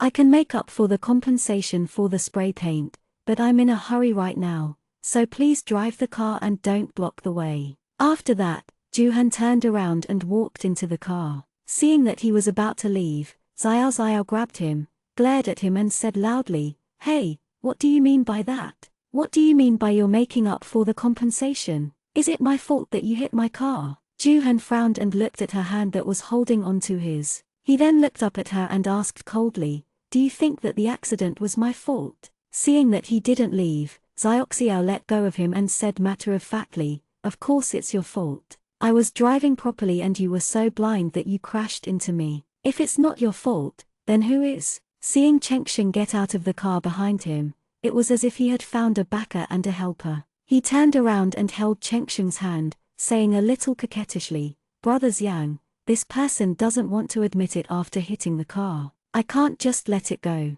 This is a new car, and I just got the license plate yesterday." Juhan raised his head to look at Chengsheng and recognized him at a glance. He was the man who had a tussle with Lin Li at the company entrance 2 days ago. He thought to himself and turned his head to look at Lin Li in the car. Even through the windshield, he could still see how stiff Lin Li's expression was at this moment. If he had guessed correctly, this man should be the man who had abandoned her at the wedding. If that was the case, then this woman in front of him was most likely the woman who had ruined her wedding. The guess in his heart made Juhan turn his head and look at the man and woman in front of him. His eyes became a little stern, and the corners of his mouth were even more disdainful. He pointed at the road that Xiao had just driven out and said, "This road is a one-way road, right? It's against the rules for your car to drive out of here. Besides, you didn't turn on the turn light when you turned, which is also your problem." Xiao was at a loss for words. She waited resentfully for him to refute her, but she couldn't say anything. However, she was also unwilling to accept it when he said it like this, so she turned her head and pulled Chengsheng's hand, saying coquettishly, "I'm sorry, Chengsheng. Brother Xiang, I don't care. I just got the license plate on my car. It's only been a few days, and now it's like this. He has to at least pay me for the paint." Cheng Xiang knew that they were in the wrong in this matter, but Xiao had been spoiled since she was young. The word apologize didn't exist in her dictionary. He glanced at her, then turned to look at the man in front of him. Just as he was about to speak, he saw Lin Li sitting in the car. Then, he suddenly stopped, his eyes fixed on the person in the car, and he muttered in surprise, "Lin Li." When Xiao heard this, she frowned and followed his gaze. She happened to meet Lin Li's eyes in the car. She was a little surprised to meet this woman here. She glanced at Chengsheng out of the corner of her eye and saw that he was staring fixedly at Lin Li. There was an indescribable guilt on his face, and there was an indescribable tender love in his eyes when he looked at her. That kind of tender love in his eyes was once so familiar to her, but she had not seen it in his eyes recently. Even when she was hurt and sad, Xianggage would hold her in his arms like in the past, comforting her and making her happy. When did her relationship with Brother Xiang become like this? It seemed to be after his wedding. She thought that after the wedding, the child, and the woman left, he would follow her back to America. However, it didn't happen. Not only did he not follow her back to America, but he also seemed to be avoiding her, intentionally or otherwise. She asked him out 10 times, and more than half of the time, he said that he was busy and didn't have time to have dinner with her. It wasn't like this in the past. As long as she was happy, as long as she made a call, no matter how important the matter was, he would put it aside and rush to her side. But now, he had 11 reasons to reject her every 10 calls. Was he going to change too? Was he going to stop loving her and stop placing her in the most important and special place in his heart? Why did people always change? Luo Zhongyuan had changed. The man who had said that he would love her for the rest of his life had been with another woman behind her back. He had even taken care of his own family. Now, Chengsheng had changed as well. He was no longer the Chengsheng from before. She could not adapt to his change so quickly. Why did everyone have to change? Wasn't it better to be as happy as they were before they grew up? Thinking about this, the anger in Xiao's heart grew even more. She let go of Chengsheng's hand and walked directly towards Lin Li. She knocked on the car door heavily with her hand and shouted, "Open the door. You open the door for me." Chengsheng came back to his senses and hurriedly went forward,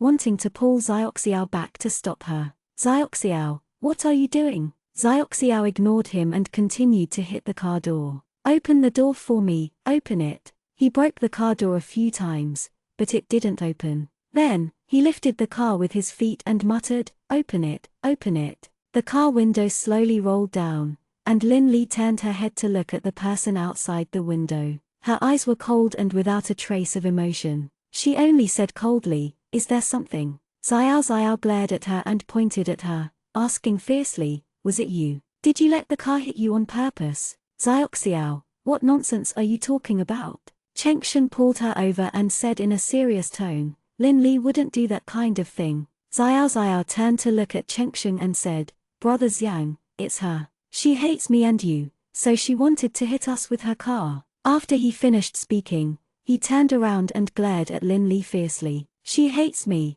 and she also hates you." Upon hearing this, Cheng Xiang seemed to have suffered a huge blow. His entire person seemed to be in a daze as he looked at Lin Li. The expression on his face was one of extreme pain. Lin Li sneered in her heart. She really felt that it was ridiculous. How could Xiao lie with her eyes open and say that she instructed Juhan to deliberately bump into her? Could she count on her fingers? She figured out that she had just bought this car, and they were sitting in it, so she was angry at them for embarrassing her back then, so she directly instructed Juhan to drive the car and hit it. Did they think too highly of her, to think that she had such remarkable abilities? What was even more laughable was Chengsheng's expression. Did he believe her words? He, This is really too ridiculous. He, who is usually a very logical science student, actually believed such an illogical statement. Is this the man I was infatuated with for 10 years? Her taste back then was so bad. Looking at them, Lin Li pursed her lips and said, "If you guys really think so, then I have nothing to say." After he finished speaking, he turned around and rolled up the car window. He did not look at them again. Xiao pulled Cheng Xiang and pointed at Lin Li, who was in the car. "Look, Brother Xiang," she admitted it. She admitted it herself. It's her. She did it on purpose. This woman is too bad. She's too scheming. She wants to take revenge on us. She wants to harm us. Why do you still think about such a person? Cheng Xiang's eyes were fixed on Lin Li, as if he hadn't heard a single word Xiao had said. Juhan looked at this farce coldly. He thought of Lin Li's helpless crying in the hospital the day before yesterday. He thought of Lin Li's vomiting appearance in front of the toilet bowl yesterday. He thought of the lonely expression on her face in the courtyard of the mechanical courtyard last night. He felt that it was not worth it for her. The man in front of him could not bear the feelings she had for him for 10 years. It was even more not worth it for her to become so thin for him. It was not worth it at all. When she saw that Chengsheng didn't react, Xiao still couldn't contain her anger. The depression and unhappiness she had been feeling for this period of time had made her very depressed and angry. Today was a good opportunity for her to vent it out. She walked up and banged on the car door, cursing, "Lin Li, come out. What are you hiding in there for? You can do this, but you don't dare to come out. Do you think that the little bit of guilt that Brother Jiangsheng has for you can be so unscrupulous? I'll tell you. I'm Xiao. Chengsheng shouted from behind her, his tone cold and heavy. He looked at her and said, "Enough." Xiao was shocked and suddenly stopped. She turned around and looked at Chengsheng. She pouted and her eyes were red. She looked aggrieved and said with a crying tone, "Brother Xiang, you're so fierce to me." He had never said harsh words to her before, never been fierce to her. For the first time, when he saw Xiao's tears, Chengsheng felt a little tired. He felt an indescribable disgust and numbness. She seemed to be the girl from back then and had never grown up. However, the girl from back then was no longer cute in his eyes. She even made him feel tired. Without looking at her again, Chengsheng turned around and walked towards the car in front. When he passed by Juhan, he only said, "I'm sorry, it's our fault this time. Send me the bill for the car repair later." She took out her business card from her pocket and handed it to him. Juhan reached out and took it. The corners of his mouth seemed to be a little sarcastic. He said coldly, "Don't worry, I'll definitely send the bill over." Chengsheng didn't say anything else, and directly walked past him to get into the car. Seeing that he was about to leave, Xiao quickly wiped the tears on her face and jogged forward. "Brother Xiang, wait for me." After their car drove away, Juhan turned around and returned to the car. He saw Lin Li looking out of the window sideways. There was no emotion on her face, but the hands on her legs were tightly clenched, revealing her emotions at the moment. Juhan didn't say much. He started the car and continued to drive in the direction of the company.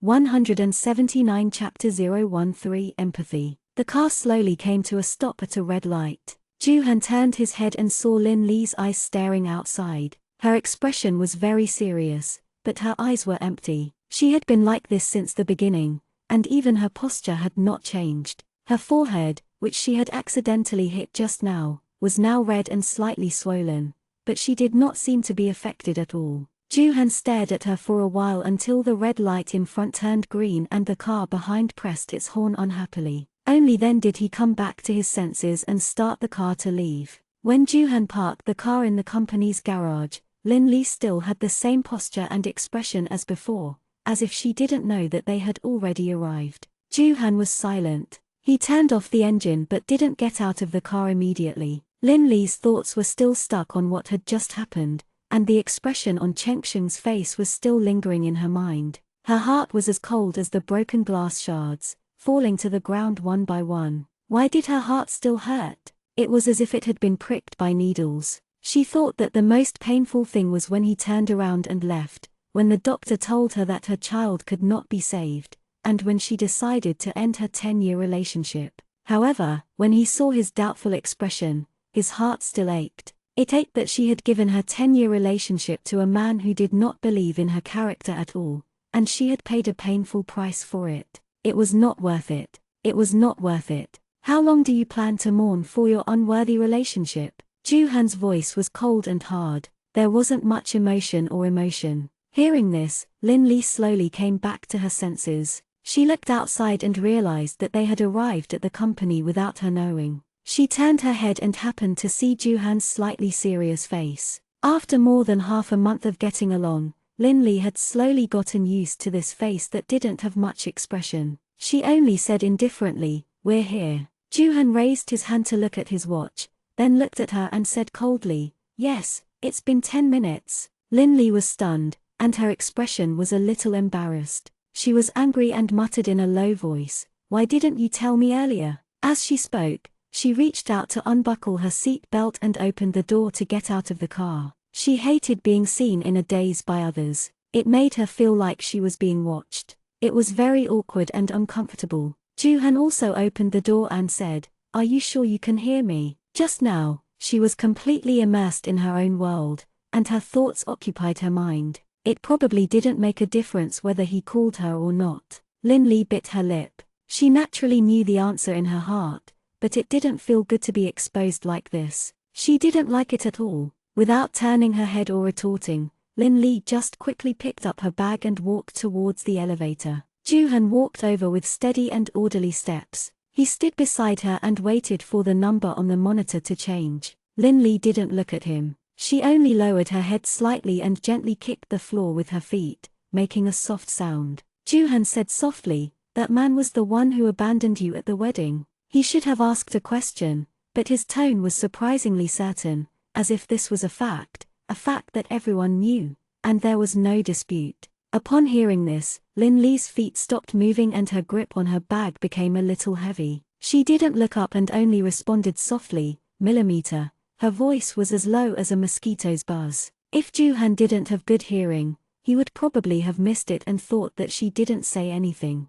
Ding! Swish! The elevator finally arrived while the two of them were waiting. There was no one inside, so Joo-han took the lead and stepped in. Lin-Lee, who was outside the elevator, seemed to have not come out of the question that Joo-han had just asked. She stood there in a daze and didn't move. Frowning, Joo-han asked coldly, "You're not coming in?" Only then did Lin-Lee come back to her senses. She raised her head to look at him and stepped in. Their office was on the 26th floor, and the atmosphere in the elevator was a little awkward and strange. Joo-han stood upright at the side with a briefcase in his hand. His eyes were fixed in front of him, and the expression on his face was still faint and cold. Lin-Lee was staring at the LCD screen and watching the numbers jump up one by one, her heart softly repeating it in her heart. Because it was working hours, no one pressed the elevator button on the way. The elevator went straight to the 26th floor, so the awkward and strange atmosphere didn't last long. When the elevator door dinged open, Lin-Lee wanted to leave, but she heard Joo-han's faint voice coming from beside her. "It seems that you don't have a good eye for men." Lin-Lee was stunned and only regained her senses after a while. She looked up and saw that Joo-han had already walked far away. His figure was about to disappear behind his office door. After getting out of the elevator, she strode forward. Before he opened the door and entered the office, she said to his back, "You don't have a good eye either." Mother Joo had told her a lot about him. It was about how he had insisted on breaking up with his family and friends for the sake of Xiaobin's mother, but in the end, he had still broken up with them. Also, it seemed that Xiaobin's mother was the one who had instructed him to push and ran away on purpose. A person who would use his own son to do bad things couldn't be any better. When Joo-han heard this, his hand that was holding the door handle suddenly stopped. His back view looked a little stiff. After saying this, Lin-Lee felt a little regretful.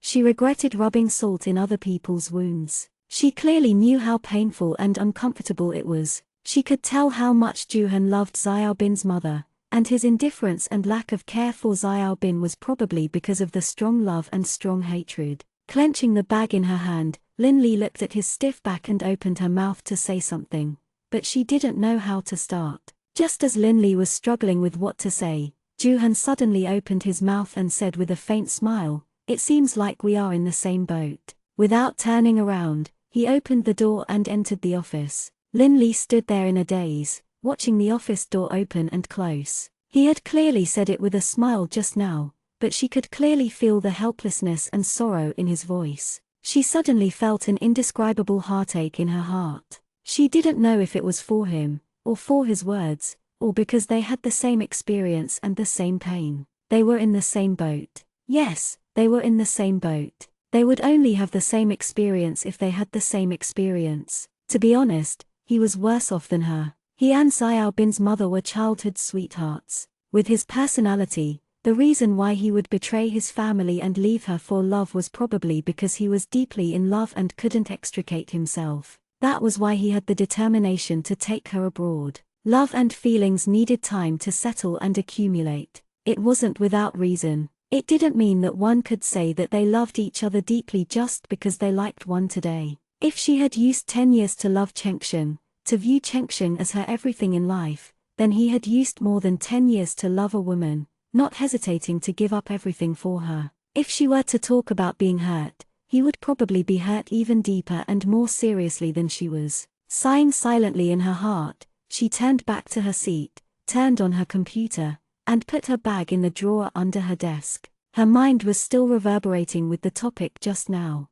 She wanted to check today's work, but when she opened her calendar, she remembered that she hadn't come yesterday. As for today's work, she really couldn't keep up. She got up and was about to knock on the door to ask him about his schedule for the day and if there were any important documents for her to do. Just as she walked to the door of his office and was about to push it open, she suddenly stopped. She thought of his lonely back view just now, shook her head, turned around, and went to the pantry. She made him a cup of coffee and then knocked on the door with the coffee. "Come in." Juhan's voice rang out from inside. His voice was still deep and cold. Lin pushed the door open and saw Juhan packing up the documents and putting them in his briefcase, looking like he was about to leave. "You're going out?" he asked while holding a cup of coffee. Juhan looked up at her and replied softly, "Yes." Her hands didn't stop moving. She kept the documents into her bag and called Assistant Zhu on her phone. "Assistant Zhu, have you contacted the client?"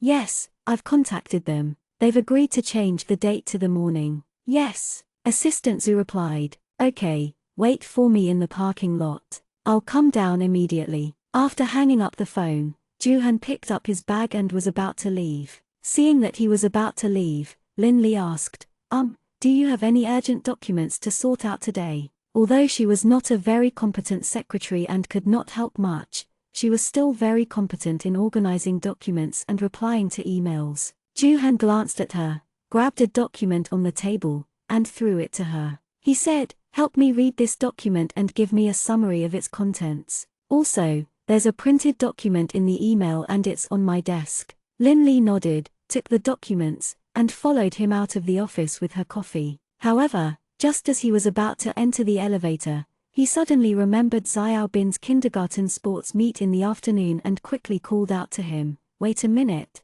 Juhan turned around and frowned at her. "What else is there?" Lin put down the coffee and documents in her hands on her desk and jogged to his side, saying, When are you coming back to the company?" She could tell that although Xiaobin was afraid of him, he still liked him. Every time he came, the child's eyes would almost light up. If he didn't come in the afternoon, the child would probably be very disappointed. Juhan frowned and looked at her. "Are you really not going to the sports meet this afternoon?" Lin looked at him and asked with some uncertainty. If he insisted on not going, she had no choice. After all, he didn't really listen to her. Juhan looked at her for a while and didn't say anything in the end. He turned around and entered the elevator.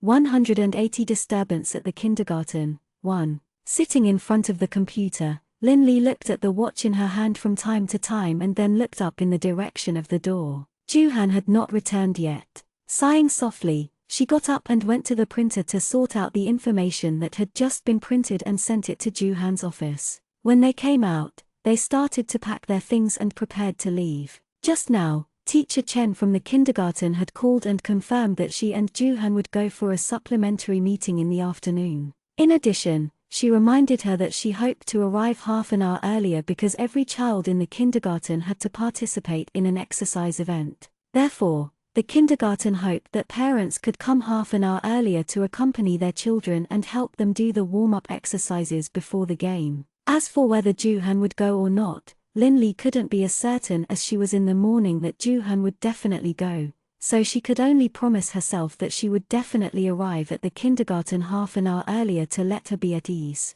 When Lin-Lee arrived at the kindergarten, Xiaobin was sitting alone in the corner, sitting on the small bench, his eyes fixed on the other children in the class. The parents of the other children in the class had also arrived. Most of their parents were there, but there were a few who only had their parents. The children were in their parents' arms, talking and gesturing, and their parents would always look at them lovingly, their eyes full of love. Lin-Lee went forward and stopped in front of the little guy. She gently called out, "Xiaobin." There was a smile on his face. The little guy turned his head and stared at her. His eyes flashed with surprise and light for a moment, then he looked behind her. When he couldn't find the figure he was looking forward to, the light in his eyes slowly disappeared. He lowered his head and grabbed his right hand with his left hand. Lin-Lee's heart ached for him because of the lonely expression on his face. She knew that he was lonely because he hadn't seen his father. Although he didn't say a word, she knew that he longed for Joo-han's love for him in his heart,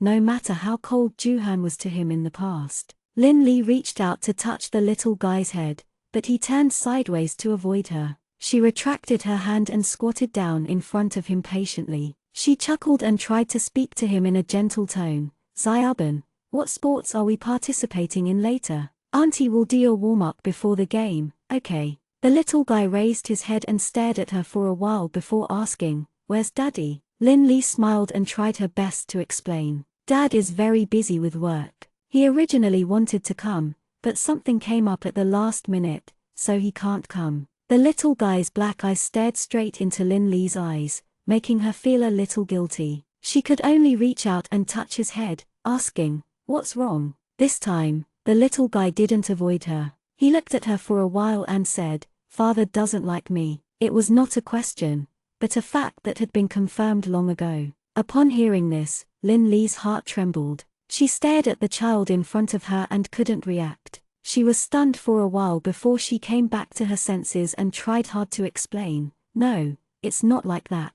Your father didn't like you. He also loves you very much. He's just very busy with work because he wants to buy the best robot for Xiaobin, give Xiaobin a big house, and give you the best life. So, he has to be busy with work and making money. That's why he doesn't have a lot of time and energy to spend with Xiaobin. But just because he didn't accompany you doesn't mean he doesn't love you. He just loves you in a different way from other fathers." Lin-Lee felt that her words were too fake, but looking at the child's hurt expression, she really couldn't bear to say that Joo-han didn't love him. The little guy stared at him for a long while, and it was unclear if he believed her words. Then, he lowered his head and looked at his fingers. The child's sensitivity made Lin-Lee's heart ache. She wanted to hold him in her arms and tell him that even if no one in the world loved him, she would still love him well. Why did the love-hate entanglement between parents have to involve the child? The child was clearly the most innocent and hurt.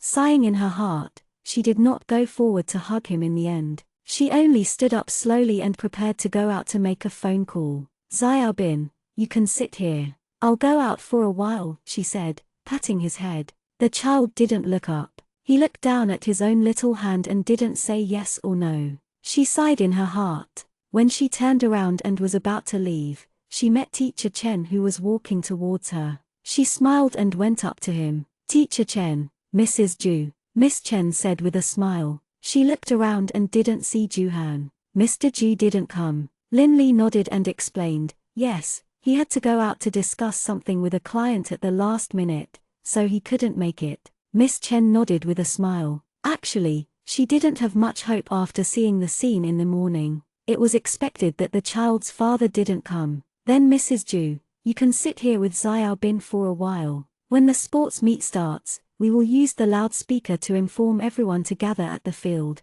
Lin-Lee nodded, "Okay." After giving her instructions, Miss Chen turned around and was about to talk to the other family about the child's condition. Lin-Lee thought of something and stopped her. "Teacher Chen, has Xiaobin taken his medicine?" After she asked, Teacher Chen remembered that she had told her in the morning to give the child medicine after dinner. However, she had been busy with the sports meet and had forgotten about it.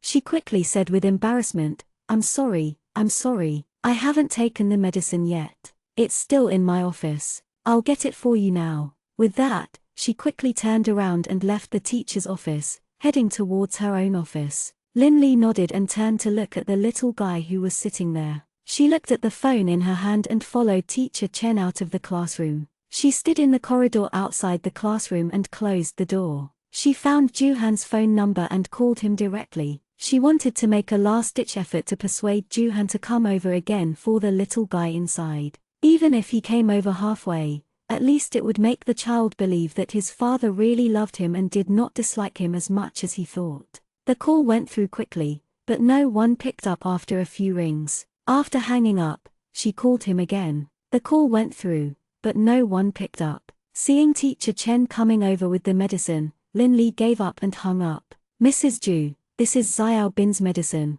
Teacher Chen handed the small plastic bag in her hand to Linley. Before she came, she had already poured a glass of water for her in her office. I have also adjusted the temperature of the water. You can give it to the child directly. Linley took it and thanked her sincerely. Teacher Chen, thank you. You're welcome. It was my negligence. Teacher Chen smiled. Whose child is this? At this moment, an angry roar suddenly came from the classroom. It sounded like a parent's voice, and the tone was cold and fierce. The two people outside the door exchanged glances. Teacher Chen hurriedly pushed the door open and entered. She saw that the inside was already surrounded by people. Linley heard the crying of children and the cursing of women. Whose child is this? He's so uneducated. Where are his parents? How do they teach their children? Teacher Chen pushed through the crowd and asked anxiously, What's the matter? What's the matter? What happened? Teacher Chen, you've come at the right time.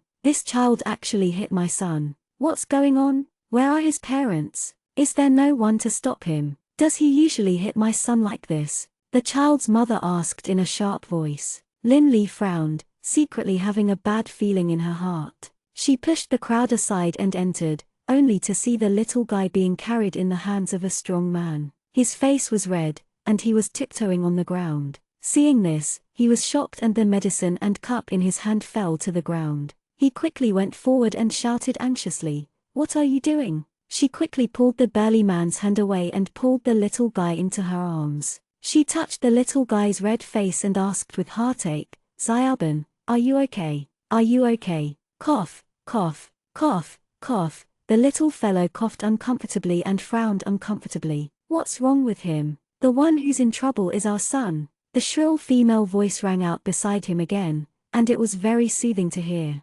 Linley turned her head and saw the woman standing beside her, holding her son who was still crying. She coaxed him with a pained voice, Ayo, my heart hurts so much. Little treasure, don't cry, don't cry. Daddy and Mommy will help you vent your anger. He looked at Linley with a gaze that could almost eat her up. The burly man next to the woman also turned to stare at Linley fiercely and asked in a rough voice, This is your child? Yes. Linley stood up and hid the little guy behind her. She questioned the man, Excuse me, sir, why did you grab the child just now? What's going on? The man coldly snorted and took a step forward to approach Linley. How did you teach your child? He pushed and hit people for no reason. She pointed at her son who was still crying and said, Did you see that?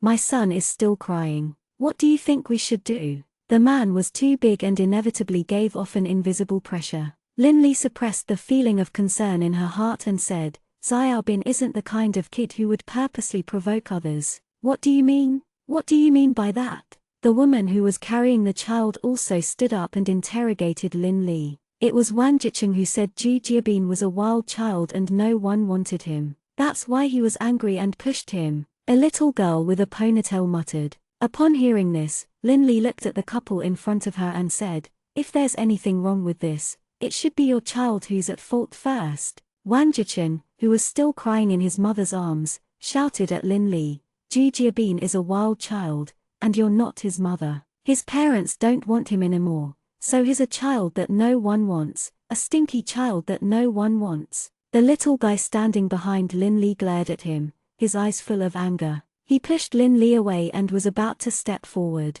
Linley hurriedly pulled him into her arms. She could feel the child's entire body reeking of smoke, trembling with anger. She held him even tighter and turned to look at the non-husband and wife, asking, "If you want to talk about family upbringing, your son is the one who has no family upbringing. What did you just say?" The man stepped forward and reached out to grab Lin Li. The situation was too tense, and Teacher Chen, who was standing at the side, was worried that something would happen. She quickly pulled the man's hand and tried to ease the tense atmosphere. "It's normal for children to make a fuss, don't take it seriously, don't take it seriously. Did my son get beaten up for nothing?" The child's parents glared at Teacher Chen and said, "What kind of teacher are you? My son was beaten up and you're actually speaking up for her." The burly man pushed Teacher Chen away, his face filled with killing intent. Miss Chen was pushed a few steps away and almost fell down. Fortunately, someone pulled her from behind.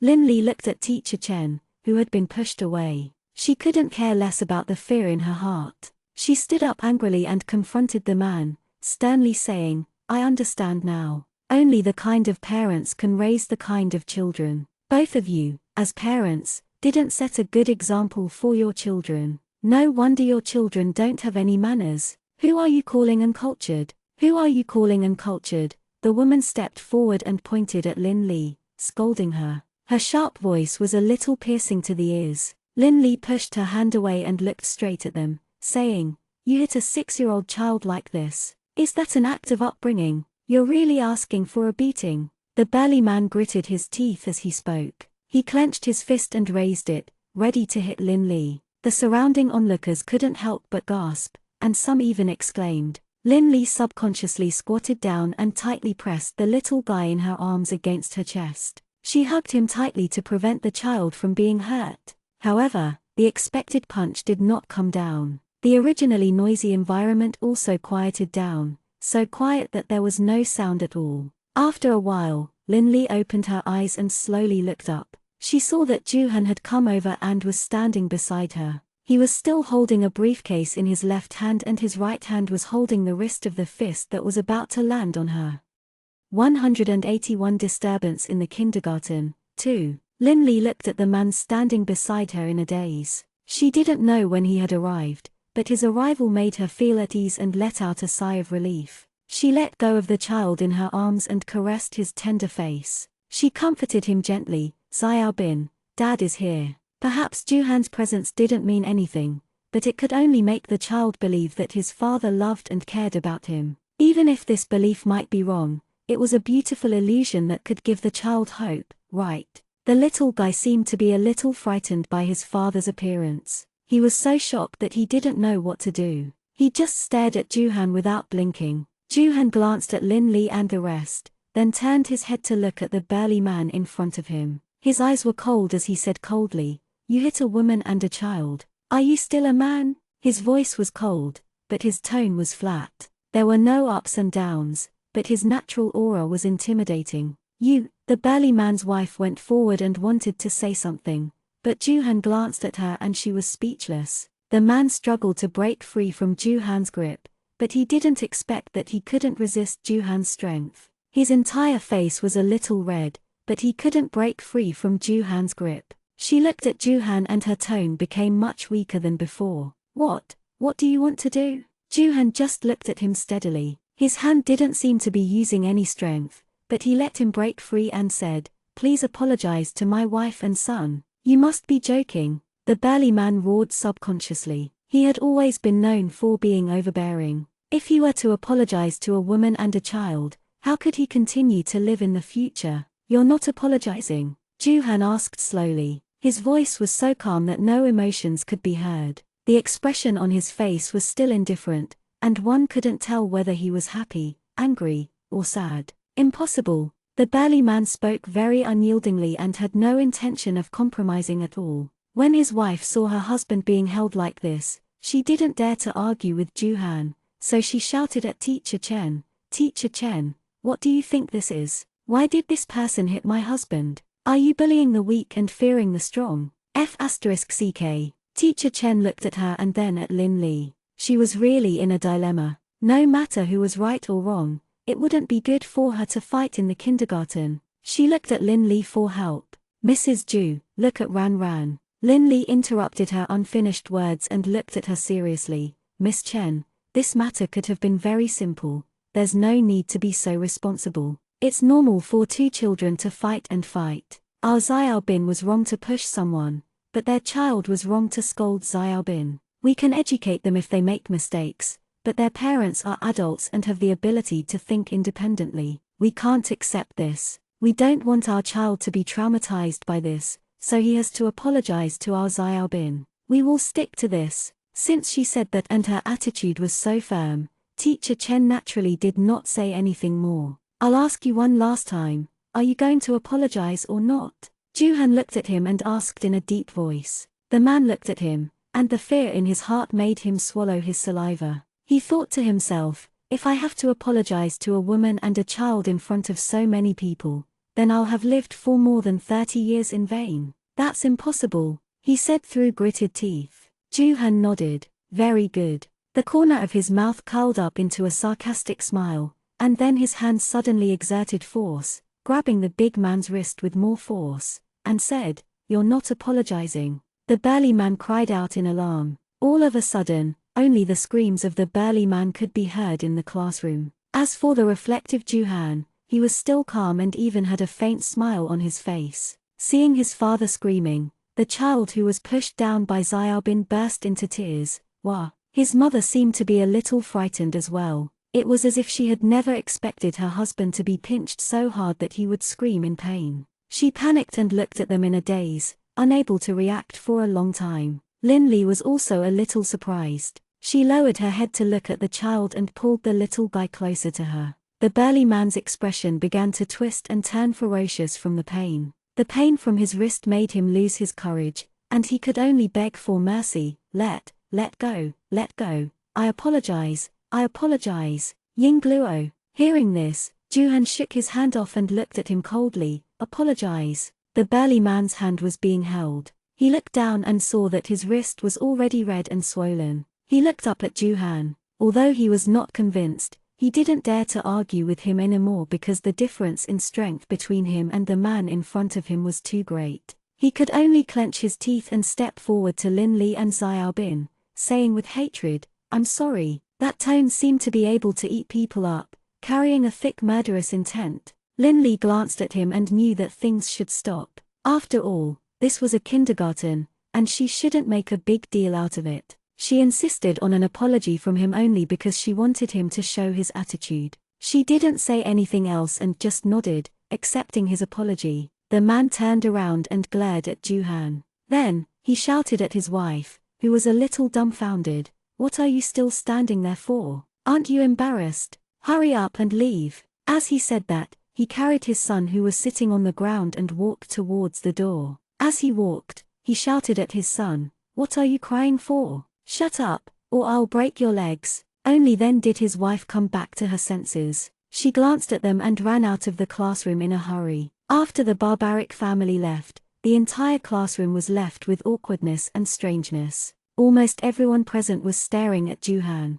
Miss Chen was the first to react. She quickly smiled and said to the others, all right, it's fine, it's all a misunderstanding. Everyone, please wait in the classroom. I'll go to the director's office to see if they're ready to start." With that, he left the classroom. The others also dispersed and brought their children to do various warm-up exercises before the competition. Ju Hanmir looked at Lin Li and asked, "Are you all right?" Lin Li only shook her head at him and said, "I'm fine." Juhan nodded and looked down at the little guy standing beside him. He saw the little guy's black eyes staring at him with an invisible smile on his mouth. There was an indescribable feeling in his heart. In fact, he didn't intend to come over, but Lin Li's words kept echoing in his ears. No matter what mistakes you adults have made, the child is innocent. Yes, the child was innocent, and he had chosen to keep the child back then. Just as Lin Li said, since he was staying, he had to be responsible for him. So, before the child became an adult, he had the obligation to be responsible for the child's life. Although he didn't know how long he could hold on to this thought. Sighing silently, he slowly raised his hand and touched his head. His movements were a little stiff. He was not used to this kind of action and was not good at it.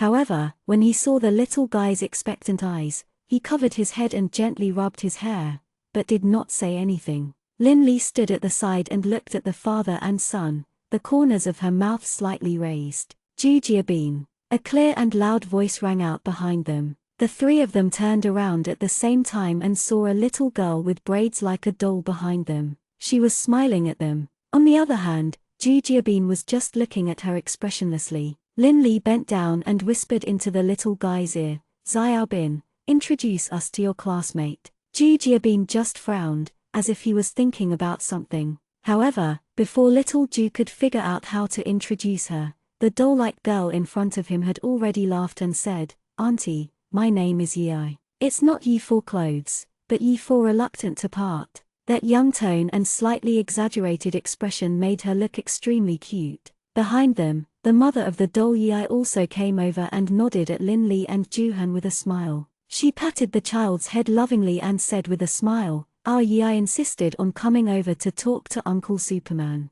The Uncle Superman she was referring to was none other than Juhan. Lin Li raised her eyebrows and looked at Juhan in amusement. She saw that his eyebrows were slightly raised, and his slightly tanned face was slightly red. This discovery made Lin Li laugh. Just as the adults were talking, the doll broke free from its mother's hand and went to Ju Jiabin's side. It whispered in his ear, "Ju Jiabin, your father is amazing. He's as good as Superman." Although Ju Jiabin didn't like strangers getting close to him, he didn't push her away because of what she said. Instead, he smiled and looked up at his father. He said proudly, "My father is the best father in the world." The kindergarten's sports meet started at 1:30 sharp. All the students and parents went to the field to listen to the principal's speech. In fact, it was nothing much. It was nothing more than the purpose and meaning of the sports meet. It was all in official language. At 2 o'clock, the various events began. After all, they were still children. Although it was called a sports meet, it was actually just a game in the name of sports. The group of children had a lot of fun playing. Lin Li sat in the audience seat and watched a group of children running on the small field. Some of them ran fast and stopped to see if the people behind them were keeping up. Ju Jiabin was among them, and the smile on his face was something Lin Li had never seen before. Looking at the field, Lin Li said softly, "Look, Xiaobin is smiling so happily." Actually, children were the easiest to satisfy because what they wanted was very simple and they didn't want much. As long as they were satisfied, they would be happy and happy. Xiaobin's happiness today was because of Juhan's arrival. Juhan, who was beside her, didn't say anything, but he had a smile on his face that he didn't know about. 182 Self-torture. Lin Li felt that since last Friday's sports meet, her interaction with the child seemed to have improved a lot. Although the child still didn't like to talk much, still didn't like to smile, and had a precocious maturity that didn't match his age, the subtle changes made Lin Li feel that the child was no longer as repulsed by her as before. It was a very small detail, and he didn't hide when she subconsciously reached out to touch his head. Although he still didn't want to talk to her, he would nod or shake his head, and look at her very seriously. After a few times, Lin Li could also understand a few simple meanings from his eyes. In any case, all of this was a good start for Lin Li. Since she had already made up her mind to run this marriage as a job, a good working environment was of course one of the important factors for how long this job could last. However, what made Lin Li feel more and more uncomfortable was her stomach. It seemed that she had really hit the mark. Perhaps she had really eaten too much in the past, and her stomach was too powerful. As long as there was something, she would be able to eat it. Such a good appetite was like good luck. It wouldn't follow you for a lifetime. When you used up all your good luck, bad luck would come. And now, for Lin Li, that bad luck was her bad appetite. Perhaps she was really anorexic and had no appetite for food. Sometimes, even if she was very hungry, she was not willing to eat. Even if she ate, she would vomit it out not long after, just like now. Lin Li squatted on the ground. She vomited so much that she felt weak. Her chest heaved up and down, and she was still panting slightly. This afternoon, after she picked up Xiaobin from school, she asked Anran out. Because Anran was her best friend, she felt the need to tell her about her current situation. Sometimes, fate was like this and played tricks on people. It was like this that made people guess and torture them. A few months ago,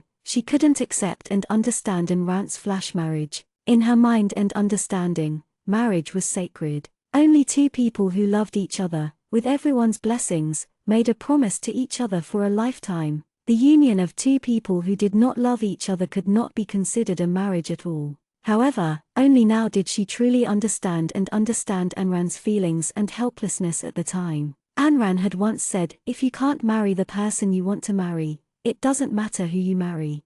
That's right, just like the current her. Since she no longer loved, marriage no longer had any meaning to her. It was just a cooperative relationship. So, it didn't matter whether she married or who she married. Moreover, it was rare to find someone who shared the same interests as him. This kind of cooperative relationship was too pleasant. He really had nothing to complain about. She was sure that she wasn't as lucky as Anran to have met Su Cheng, but she was also very happy for Anran for finding her own happiness after experiencing Mo fear. Lin Li squatted on the ground for a long time, waiting for the cold wall behind her to be ready. However, because she had squatted on the ground for a long time, her feet were a little numb. Only then did she stand up. Her feet were soft, and she was about to fall when a strong force suddenly caught her arm from behind and lifted her whole body up. Then, Lin Li only felt a warmth on her back, and her whole body was pushed into a warm chest. She looked up slowly and saw Juhan frowning at her. In addition to his usual coldness, there seemed to be a sense of reproach in his eyes. Thank you." Lin Li thanked him and pushed him away, unable to guess the meaning in his eyes. Juhan didn't let go. He looked at her coldly and said in a voice that was more than 10 degrees colder than his eyes, "Do you think you can still walk?" Without waiting for her to reply, he picked her up by the waist. Lin Li only felt a little dizzy. Coupled with the vomiting just now, it made her even more dizzy. Her hands subconsciously hugged his neck, but due to the bursts of numbness coming from her feet, Lin Li no longer pushed him away and said that she wanted to walk by herself, because she really didn't have much strength. When Juhan carried her out of the bathroom, little Ju Jiabin was standing at the door, staring at Lin Li with his big black eyes. Lin Li then realized that she was accompanying the little guy in the living room to do homework,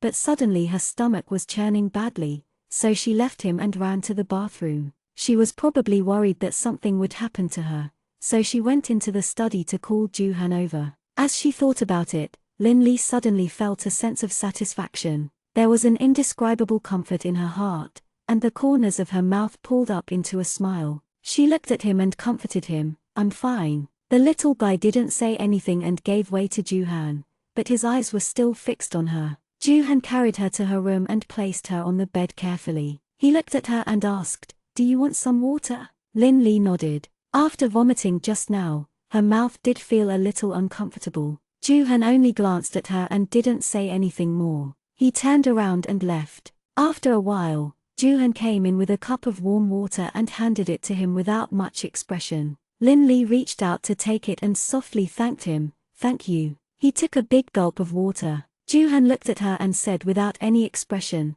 "Tomorrow morning at 9 o'clock, at the Department of Gastroenterology at the 5th Hospital of the city. I've already contacted Dr. Tang. You just need to sign up when you go over." Lin Li was stunned for a while before she realized what he meant. She directly glanced at him and said, "I don't want to go. I don't need to. I've already made the arrangements." Juhan said. His tone and expression had not changed. "I said I don't want to." Lin Li frowned, and her tone was somewhat determined. She directly put the cup in her hand on the bedside table, slid down, and pulled the quilt over her body. "Give me a reason." Juhan looked at her in a daze. His eyes were so sharp that it made people feel an inexplicable fear. Lin Li looked at him with wide eyes and said, "Mr. Ju, if I'm not wrong, we're only in a cooperative relationship. We signed a cooperation contract before we got our certificate, right? You have no right to interfere with my freedom. If I say I don't want to go, I don't want to go. I'm going to sleep." After saying that, she turned her back to him. Juhan looked at the woman who had her back to him and frowned even more than before. He opened his mouth and said, "I don't care about your health. You can choose not to go, but please don't fall in the bathroom like this again and ask me to carry you out. Also, don't let others think that I mistreated you and didn't give you good food." I didn't ask you to carry me out. With her back facing him, Linley muttered in a low voice, you don't have to not give me food. It's mental abuse to have a long face like yours all day. Joo-han ignored her mumbling and said emotionlessly, if you're trying to punish yourself with the mistakes of others, then you're a little too stupid. Upon hearing this, Linley's entire body trembled. Her hands clutched the sheets tightly under the blanket, and her teeth bit her lips tightly. Joo-han stood there and looked at him for a while. He didn't say anything more and turned around to leave. When his hand was on the doorknob, Linley's faint voice came from behind. Her tone was so light that it made one's heart ache. I didn't. Joo-han's hands stopped moving. He turned his head and looked at the person who was almost curled up into a ball under the blanket. The corner of his mouth raised into a cold smile and he said, don't you have any? Aren't you remorseful for not being able to keep your child? As you felt that it was your responsibility, you started to punish yourself. You even subconsciously felt that your life was an unforgivable mistake. Therefore, you started to be harsh to yourself and your stomach. Actually, it's not that you couldn't eat, but you didn't want to. You felt that a healthy and happy life was a sin. Only by tormenting yourself and making yourself like this could you feel a bit comfortable, because you were atoning for your sins. Joo-han's words were like a sword that pierced Linley's heart. That kind of pain was like a death by 1,000 cuts. It was so painful that she couldn't breathe. Linley hugged herself tightly under the blanket and muttered, I didn't. Sometimes, when the secret in one's heart was discovered and exposed, the pain of the truth being exposed was always unacceptable. Even if one knew that what others said was the truth, one had to deny it as if it was safe to not admit it and it would not hurt. However, where was the wound? It was still bleeding. How could it not hurt? You're the only one who knows if you did or not. No one can interfere with what you do. But is it worth it? Will the people who love you feel bad for you? You're so. Don't say any more. Linley interrupted him and gritted her teeth to stop herself from crying. She squeezed out her voice from between her teeth and said, I'm tired and I want to sleep. Please leave. Joo-han looked at the trembling ball on the bed for a long time. In the end, he didn't say anything more and turned to leave the room. After the door was opened and closed, Linley, who was hiding under the blanket, covered her hands and finally cried. The tears that she had suppressed for a long time flowed down the corner of her eyes and wet the pillow. Perhaps it was because her heart was in too much pain. Linley cried so hard that she couldn't control herself. Her whole body twitched, and the whole room echoed with a low sobbing sound. At first, it was very low and very suppressed, then the crying gradually became louder. Linley finally released all the pain that she had suppressed in her heart for a long time and cried bitterly. Outside the door, Joo-han stood there for a long time before he walked towards the study room. 183,017 egg noodles. Linley couldn't remember how long it had been since she had cried to her heart's content like this. When Anran told her that Chengsheng had an affair, she didn't cry. When Chengsheng left at his wedding and woke up in the hospital, the doctor said that his child was gone. She cried, but she could only stare at the ceiling and cry because she knew that if she was sad, someone else would be sadder than her. When her father suddenly collapsed and was diagnosed with cancer, she was so flustered that she didn't know what to do at all. She was so scared and anxious. She wanted to cry, but she could only hold it in because she was afraid that her mother would not be able to take it if she cried. In the end, all her tears accumulated. After waking up in a daze, Linley finally realized that she had fallen asleep from crying too much. The light in the room was still on, just like before she fell asleep. She turned her head and looked out the window. It was still dark outside, with only a few stars in the night sky. After staring outside for a while, Linley slowly turned her head to look at the alarm clock on the bedside table. It was 1:32. Gulp. The room was too quiet. In such a quiet room, the sudden sound seemed a little abrupt. Linley reached out and turned off the light in the room. She ignored the sound coming from her stomach, turned around, and closed her eyes. She didn't know if it was because she had just fallen asleep, but after 10 minutes, Linley had tossed and turned several times, but she still didn't feel sleepy at all. She opened her eyes in the dark, and the soreness in her eyes made her feel a little uncomfortable. She reached out and rubbed them, and the hunger in her stomach quickly diverted her attention. She sat up with her hands on the bed and reached out to touch her stomach. Linley couldn't help but smile bitterly. She lifted the blanket and got out of bed. Although she knew that she might not be able to eat much even if she found something to eat, she felt as if her stomach had been emptied,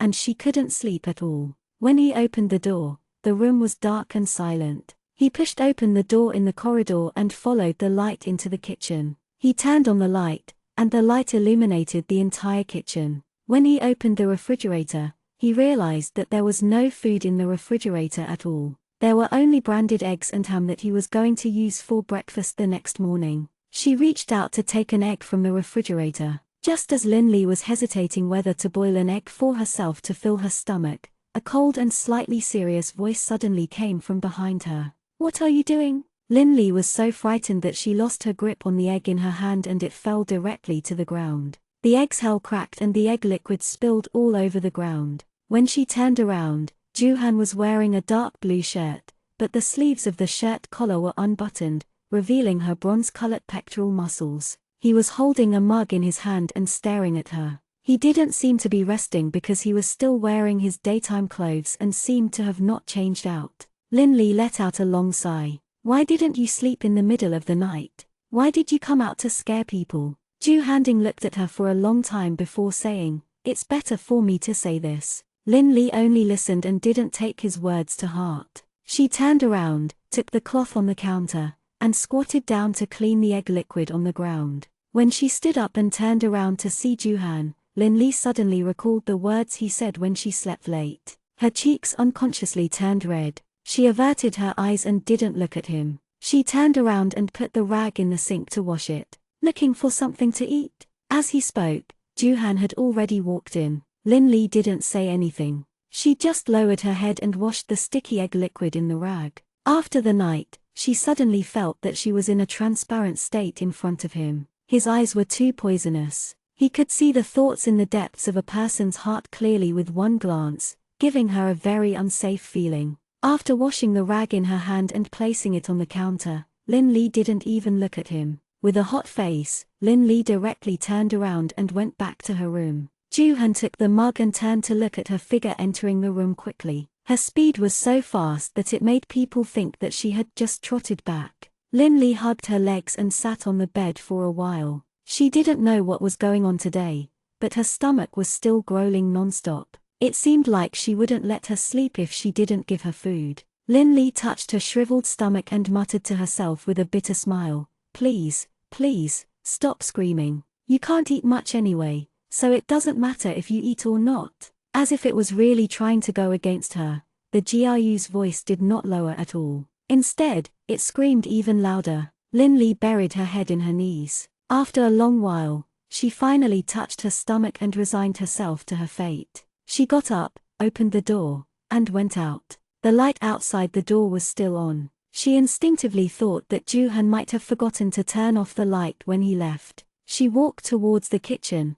but stopped at the dining area in front of the kitchen. She looked at Juhan, who was sitting at the dining table and drinking coffee, with a surprised expression. Juhan looked at her and said slowly with a blank expression, "If you don't come out in another 5 minutes, I'm going to throw this bowl of noodles away." Upon hearing this, Linley finally noticed that on his right-hand side, there was a bowl of cooked egg noodles. It seemed to be a little overcooked, and a large portion of the soup was absorbed by the noodles. The whole bowl of noodles looked a little dry, and it didn't look very good. Linley looked at him and then at the noodles on the table. For a moment, she didn't quite understand what he meant. Juhan took another sip of coffee and said, "Have a seat. Aren't you hungry?" It was clearly a question, but he said it more naturally than a statement. Linley opened her mouth, but she didn't know what she could say. After taking a look at her, Juhan didn't say anything more. He stood up, took the coffee on the table, and headed directly in the direction of the study. Linley watched him enter the study. When she saw the door open and close, she retracted her gaze and returned it to the noodles on the table. He slowly pulled out a chair and sat down. The noodles were a simple bowl of egg noodles. On the side, there were 2 pieces of slightly burnt ham and a little scallion. She picked up the chopsticks at the side, picked up the noodles, and sucked a mouthful. She didn't know if it was because she was really too hungry, but the taste was unexpectedly very good. Even if the noodles were already burnt, When it entered her mouth, Lin Li still felt that the taste wasn't inferior to that of the chefs in the restaurants outside. It was hard to imagine that a man like Juhan could actually cook. What was even more incredible was that his cooking skills were not bad. Such a discovery made Lin Li a little unbelievable. As she ate the noodles, a smile that she didn't notice appeared on the corner of her mouth. Juhan finished the last document and read it from beginning to end again. He closed the folder and put it aside. He raised his hand to look at the time. It was already 2:30 in the morning. He let out a long breath and leaned back in a relaxed manner. Bang bang bang bang bang bang bang. At this time there was a knock on the door. Juhan frowned and opened his eyes, but he didn't reply. He still sat there with his head raised. Bang bang bang bang bang bang bang bang. The regular rhythm came from the door again. This time, Juhan sat up straight and reached out to pinch his sore eyebrows. He slowly said, "Come in." His voice was filled with exhaustion. Lin Li, who was outside, pushed the door open and came in. In fact, she had been standing outside for quite a while, struggling for a long time before she reached out to knock on the door. It was actually quite simple. She just wanted to thank him. After all, that bowl of noodles did taste good. What surprised Lin Li was that she actually finished such a big bowl of noodles, perhaps because she was really hungry that night. It was not a big deal according to her previous appetite, but according to her current situation, it could be said to be a miracle, and up until now, he had no signs of wanting to vomit. Lin Li stood at the door, her hands clenched a little nervously and unnaturally. She looked up at Juhan and stammered after a long time, thank you for tonight. Juhan looked at her fixedly, and when Lin Li felt a little uncomfortable, he slowly opened his mouth and asked, "Thank me for what?" "Thank you for the noodles. It's delicious." Lin Li looked at him with a dry smile on her face. Juhan's mouth twitched and he sneered, "I thought you were going to thank me for waking you up." Hearing this, Lin Li's face subconsciously heated up, and she turned her eyes away from him. Feeling a little embarrassed, she could only say, I am going to sleep first. You should rest early too." She turned around and wanted to leave. Wait a moment. Behind her, Juhan called out to her and stood up from behind the desk. He walked around the desk and walked towards her. Lin Li turned around and looked at him in confusion. "What else is there?" Juhan looked at her eyes for a while,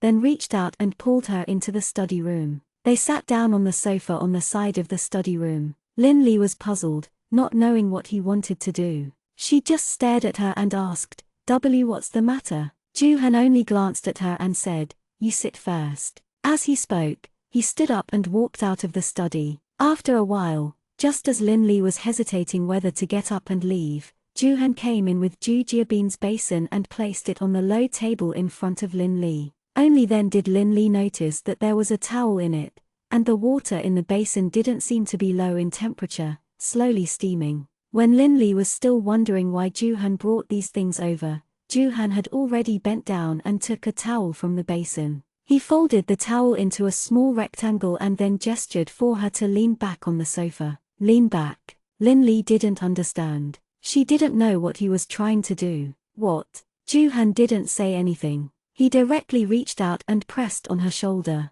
He used a little strength to make Lin Li lean back. Then, he covered her eyes with the hot towel in his hand. As he pulled her hand, he said in his slightly cold voice, "Press it down and apply it properly." Only then did Lin Li know that she had brought in the hot water to apply on her eyes. She suddenly felt an indescribable touch in her heart. She was touched that this rough and cold-looking man would actually have such a warm and careful side. She was a little touched. With her hand on the towel, the tip of her nose felt a little sour as she said, "Thank you." Juhan just glanced at her and didn't say anything. He turned back to his desk and started to pack up the documents and information that he would need tomorrow.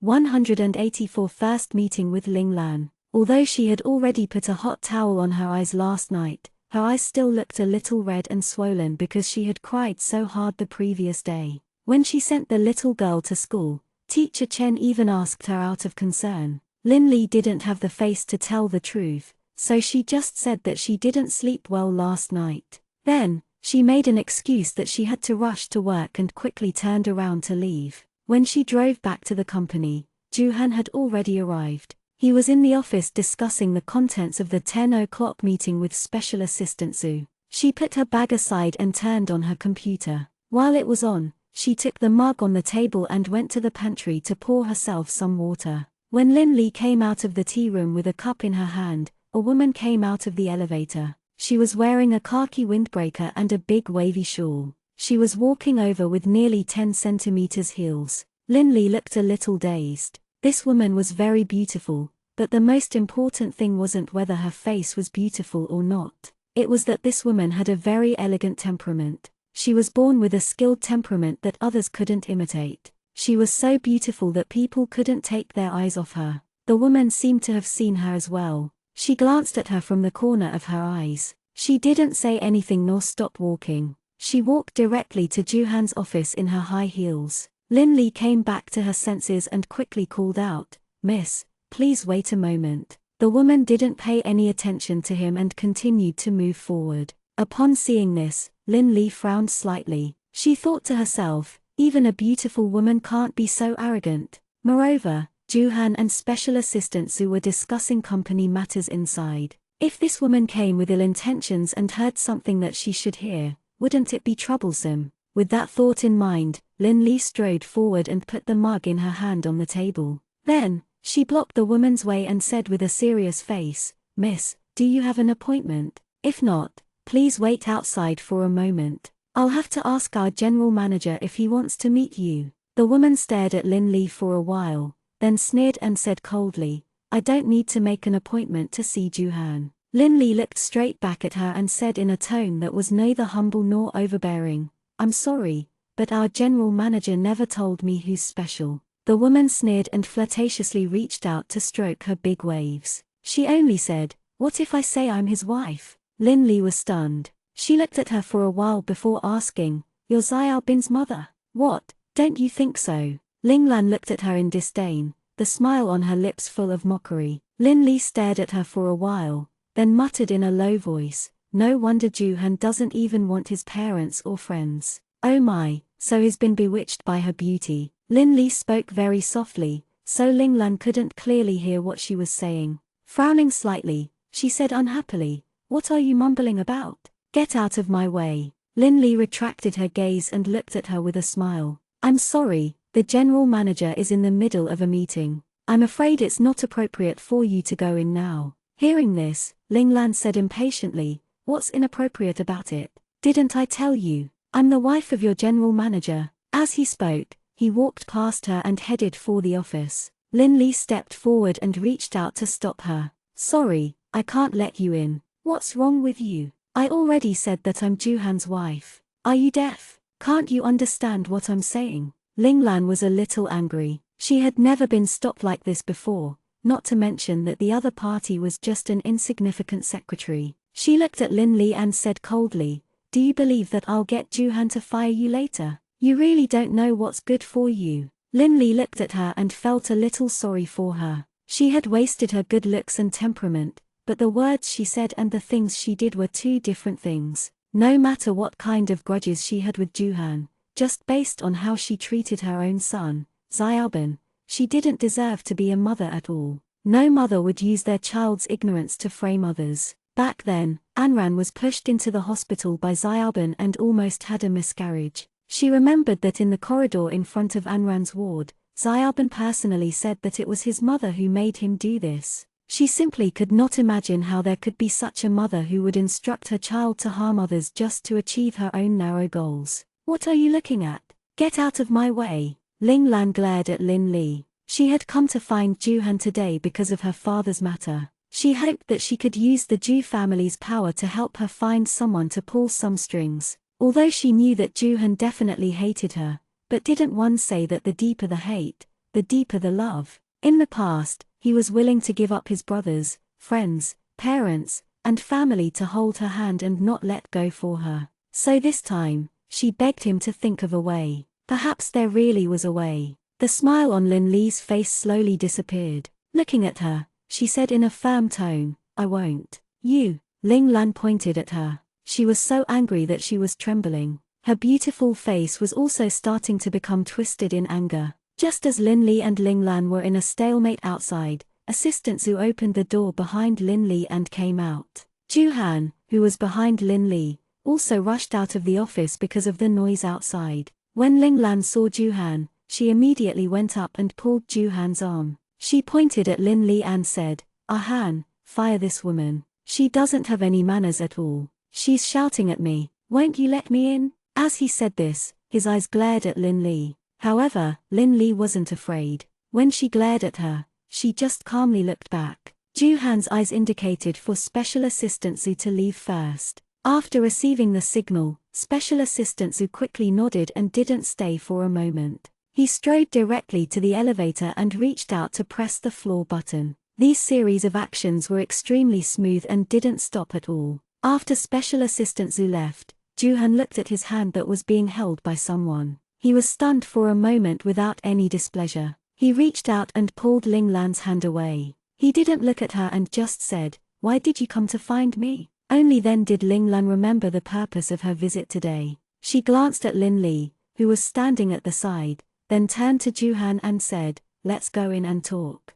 Juhan didn't reply. His eyes looked straight ahead and his brows were tightly knitted. After a long while, he turned around and walked back to his office. Ling Lan followed him in and closed the door behind her. Lin Li looked at the tightly closed door. After a while, she shrugged and returned to her seat. She took the cup of hot water that had just been poured and took a sip. The temperature was just right, not too hot nor too cold. Putting down the cup again, Lin Li started today's work. She habitually opened her mailbox first and filtered through all the emails in her mailbox. She divided the important emails and roughly browsed through them before making a mark. Suddenly, she heard a bang bang bang from Juhan's office. Then, he could faintly hear Ling Lan's angry roar from inside. "Juhan, must you be so ruthless?" The soundproofing of the office was too good. Even though it was so quiet outside and she was the only one there, Lin Li still couldn't hear what Juhan was saying inside.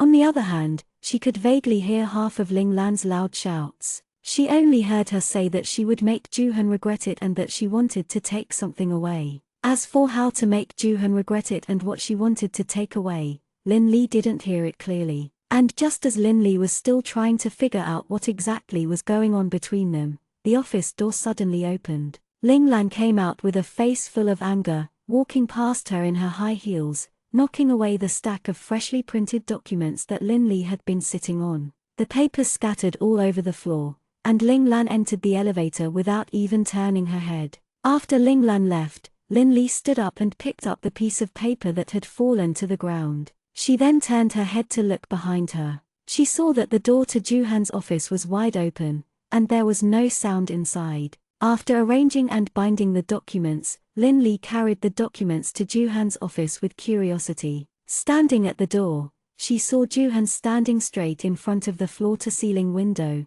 his eyes looking straight out. In front of his desk, the documents had long been scattered all over the ground. Even the crystal pedestal that was originally placed on the table had fallen to the ground and broken into two. Lin Li sighed in her heart that the sound insulation effect of Juhan's office was really good.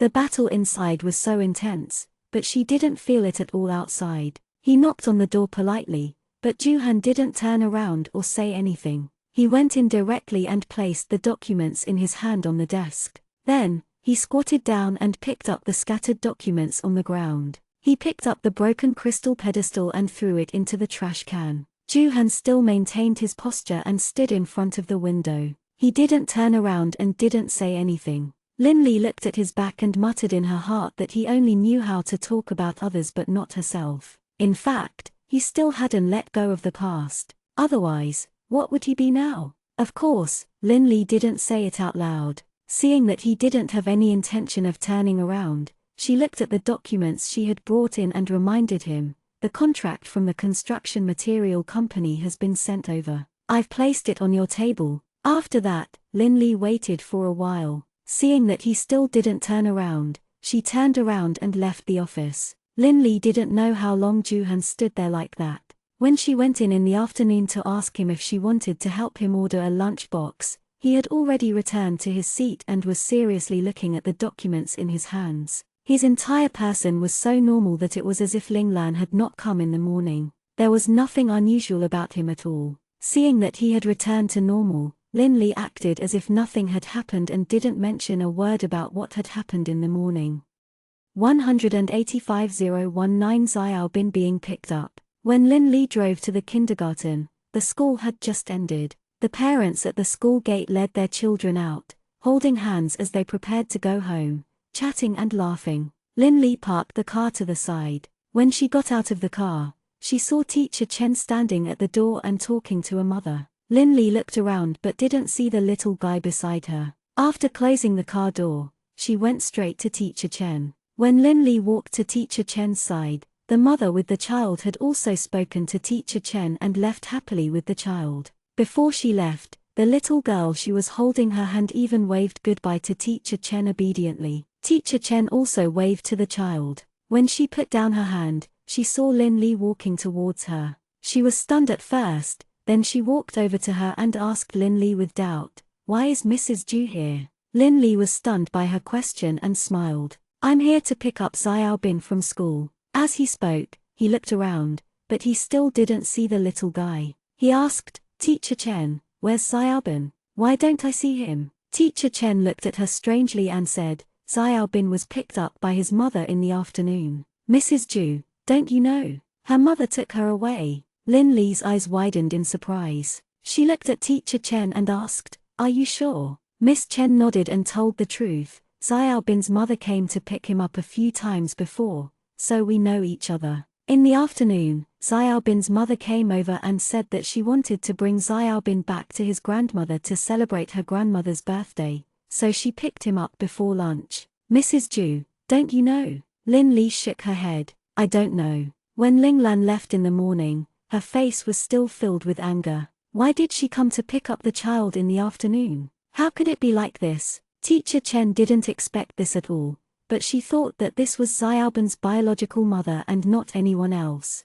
She wouldn't do anything to harm the child, so she said, that Mrs. Ju, why don't you give her a call first?" Lin glanced at her, then reached into her pocket and took out her phone. She called Juhan directly, but the phone rang a few times without anyone picking up. Lin then remembered that he seemed to have a small meeting with various departments later, so she guessed that he might have left his phone in the office. As she thought about it, she immediately called Special Assistant Zhu. Special Assistant Zhu's call was picked up very quickly. She was really in a meeting. Special Assistant Zhu's voice was very low on the other end of the phone. "Hello, Secretary Lin? Assistant Zhu, are you in a meeting right now?" Lin asked directly. "Yup. Is Juhan with you? Please pass him the phone. I have something urgent to look for him." Lin said a little anxiously. Although Special Assistant Zhu was a little confused, he could tell from her tone that she really had an urgent matter to attend to. He did not ask further and nodded. "Oh, okay. The call was quickly passed to Juhan, and a low voice came from the other side of the phone. "Hello?" Upon hearing his voice, Lin quickly asked, "Juhan, Miss Chen said that Xiao Bin was taken away by her mother. Do you know about this?" Juhan didn't speak for a while on the other end of the phone, making people wonder if he was listening or if he heard what she said clearly. After waiting for Juhan's reply for a long time, Lin tried to call him softly, "Juhan." After a long while, when Lin was still struggling to decide whether she should repeat what she had just said, his low and unchanging voice came from the other side of the phone. He said, "I understand." It was only these 4 words. After he finished speaking, he hung up. The only thing that echoed in Lin's ears was the busy tone. Lin stared at the phone number in a daze for a while. She muttered in her heart, "Does he know that the child was taken away by his mother or not?"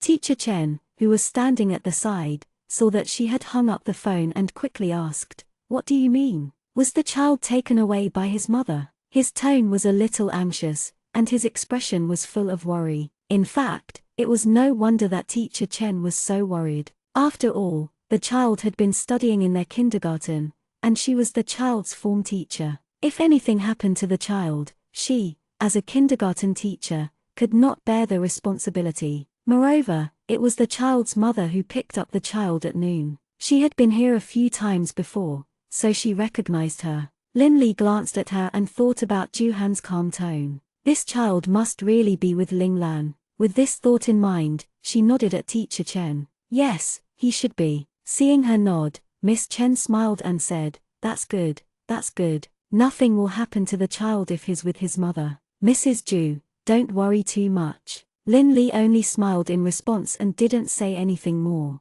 She said goodbye to Teacher Chen and turned to walk towards the car parked across the street. She didn't drive home directly. Lin Li drove the car back to the company again. When she came out of the elevator, the meeting between the few department heads and Juhan in the conference room had just ended at this time. The door of the conference room was opened, and Juhan was the first to come out with a folder. He didn't see her and directly entered his office next to the conference room. The other people followed him out of the meeting room one after another. They were still discussing the contents of the meeting with their heads lowered. When they walked to the elevator and saw her standing there, they just nodded and casually greeted her. Then, they entered the elevator one after another. After all those people had left, Lin Li didn't even put down the bag in her hand. She directly carried her bag and pushed open the door of Juhan's office. Hearing the movement, Juhan just raised his head and glanced at her, then lowered his head and continued to read the documents in his hand.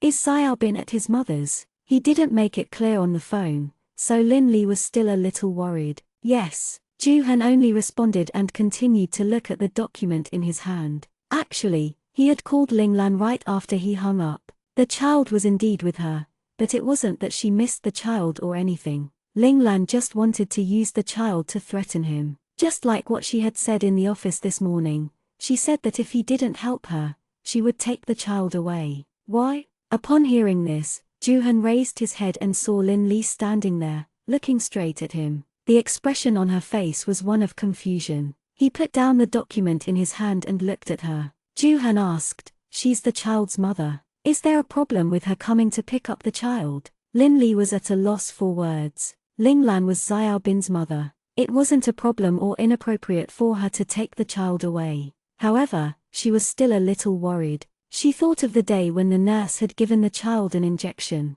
She thought of how he had shook his head and said that his mother had given him more pain when she had asked him if it had hurt. Her heart ached for the child. She was afraid that he would be like this again when he returned to his mother's side. She was a little scared when she thought about it.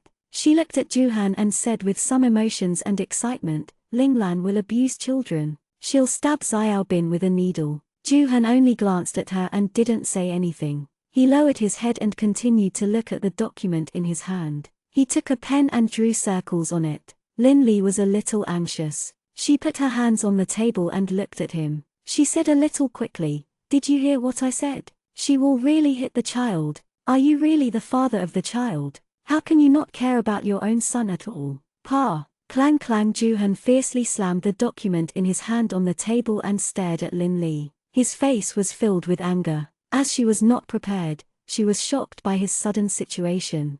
She looked at him in a daze, her heart thumping. What are you doing?" It was too sudden, and Lin Li still had some lingering fear as she looked at him. Juhan stood up and placed his hands on the table. He looked into her eyes and said, "Lin Li, you'd better be clear. I've worked with you more than marriage. It's clearly written in the contract that I'm asking you to pick up our child from work to work. You and I both know that this marriage is more like a cooperation than a marriage. We're not husband and wife, just business partners. Since it's a cooperation, it's the same as work. Since it's work, please don't bring your personal feelings into work. Don't force your thoughts on me. My child will be picked up by whoever I hand it to. You don't need to care about this. Whether Ling Lan aborted the child or not is none of your business. Please know your place." Juhan's tone was very heavy, and his expression was too scary. "You." Lin Li looked at him, her face flushed red. She was so embarrassed that she couldn't speak for a while. Juhan ignored the awkwardness on her face and sat back in his seat. He took the document that he had just slapped on the table. Without looking at her, he said coldly, "If there's nothing else, please leave." He. Lin Li laughed coldly. Her voice was so cold that it could freeze everything around her. "I was being a busybody. I'm really sorry. I'll know my place in the future." With that, he turned around and left. Watching her turn around and leave, hearing her slam the door shut, Juhan leaned back on the leather swivel chair, looking up and closing his eyes. He was very frustrated. He knew that the child wouldn't suffer after Ling Lan brought him back. He knew that Ling Lan would hit and scold the child. He also knew that she had used needles to prick the child. Just now, he had wanted to go over to Ling Lan's place to bring the child back, but his heart was filled with a d*mned annoyance. He couldn't forget the test report that he had received back then. He knew that the child was innocent, but he could not ignore it. Damn it! Ju-han cursed in a low voice and threw the documents on the table onto the ground in frustration. He stared at the papers on the ground and grabbed the car keys on the table. He took the coat that was placed on the sofa in the reception area and rushed out of the office like the wind. 186 Chapter 020 Xiao Bin's Sean. In the end, he still couldn't let go of that feeling in his heart, so at that time, he had grabbed his car keys and drove straight to Ling Lan's house. When he arrived, Ling Lan's entire body reeked of alcohol, and the expression on her face when she looked at him had also started to become a little unfocused. When he entered the house, he saw the child hiding in a corner of the living room, a large cut on his hand from a broken wine bottle. Fortunately, the cut wasn't deep, but it still had quite a bit of blood. In addition to the injury on his hand, his forehead was also bruised and slightly bleeding. His face was also scratched and bleeding. Ju-han couldn't believe it. Although he knew that Ling Lan would hit and scold her child, he never thought that she would hit him so hard. After all, he was her biological son. Didn't she feel anything at all? He went forward and picked up the child. He turned around and wanted to leave but was stopped by Ling Lan. "You're not allowed to take the child away." Looking at the slender wound on the child's palm, blood was flowing out of the wound. He suppressed the anger in his heart and said through gritted teeth, "Get out of my way." Ling Lan didn't walk away. She looked at him and said, You can take the child away, but you must promise me that you will save my father." Because he had drunk too much, the breath that came out of his mouth was nauseating. "Impossible. I told you I wouldn't help him. Just give up," Ju-han said sternly. He turned around and prepared to walk past her. Ling Lan didn't seem to want him to take the child away just like that. She was already at the end of her rope. If her father was found guilty, then the house she was living in now would be gone. She didn't dare to think about it. If she didn't have money and didn't have the title of Mayor Ling's daughter, what would she have left? How would she live in the future? It was impossible for her to go out and work like those people and live on her salary. When she thought about how she would have nothing in the future, she was afraid. Therefore, during this period of time, she had tried her best to find help. She had looked for Su Yicheng, but he had been too ruthless. He had only agreed to let her meet her father once and refused to agree to anything else. It was only after meeting her father that she found out that the person who had harmed her father was Su Yicheng. He was the one who had collected the evidence and handed it all to the Commission for Discipline Inspection, which was why her father had been exposed. She looked for someone else, but those who were on good terms with the Ling family back then were all avoiding her now, deeply afraid of getting into unnecessary trouble. After thinking about it, she could only think of Ju-han. This was the man who loved her so much that he was willing to die for her. However, she didn't expect that he would reject her too. Furthermore, he was so harsh with his words that there was no way to salvage the situation. If even Ju-han wasn't willing to help her, then no one would. As she thought about this, Ling Lan reached out to snatch the child from his arms.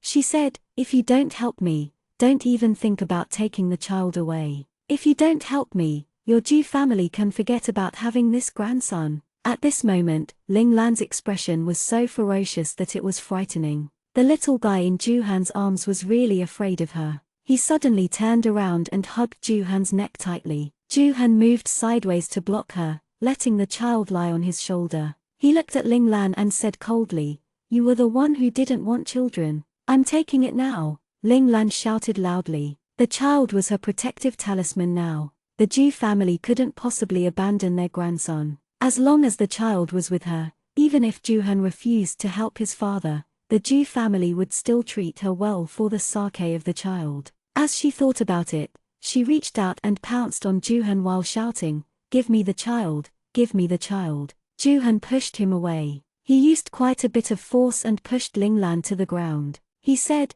"I won't give the child to you. You're not fit to be a mother." After saying that, Ju-han carried the child and was about to leave. He didn't have any more time to waste with her. The most important thing now was to take the child to the hospital. Seeing that he was about to leave, Ling Lan immediately hugged Juhan's leg and begged, "Don't be like this, Juhan. Don't treat me like this. You love me. You said that you could do anything for me and even die for me. Juhan, I was wrong. It was all my fault in the past. Let's start over. Let's start over again, okay? Let's go back to America. Let's be like before, okay? Don't leave me. I have nothing left. I can't live without you." She cried as she said that. Her hands clutched Juhan's legs tightly and she didn't let him leave. Juhan didn't go to see her. Perhaps he would still be soft-hearted because of her tears and her weakness back then, but he wouldn't be like that now. She wasn't the Ling Lan he knew, and he wasn't the Juhan who loved her so much that he would die for her. He said coldly without any emotion, "Let go."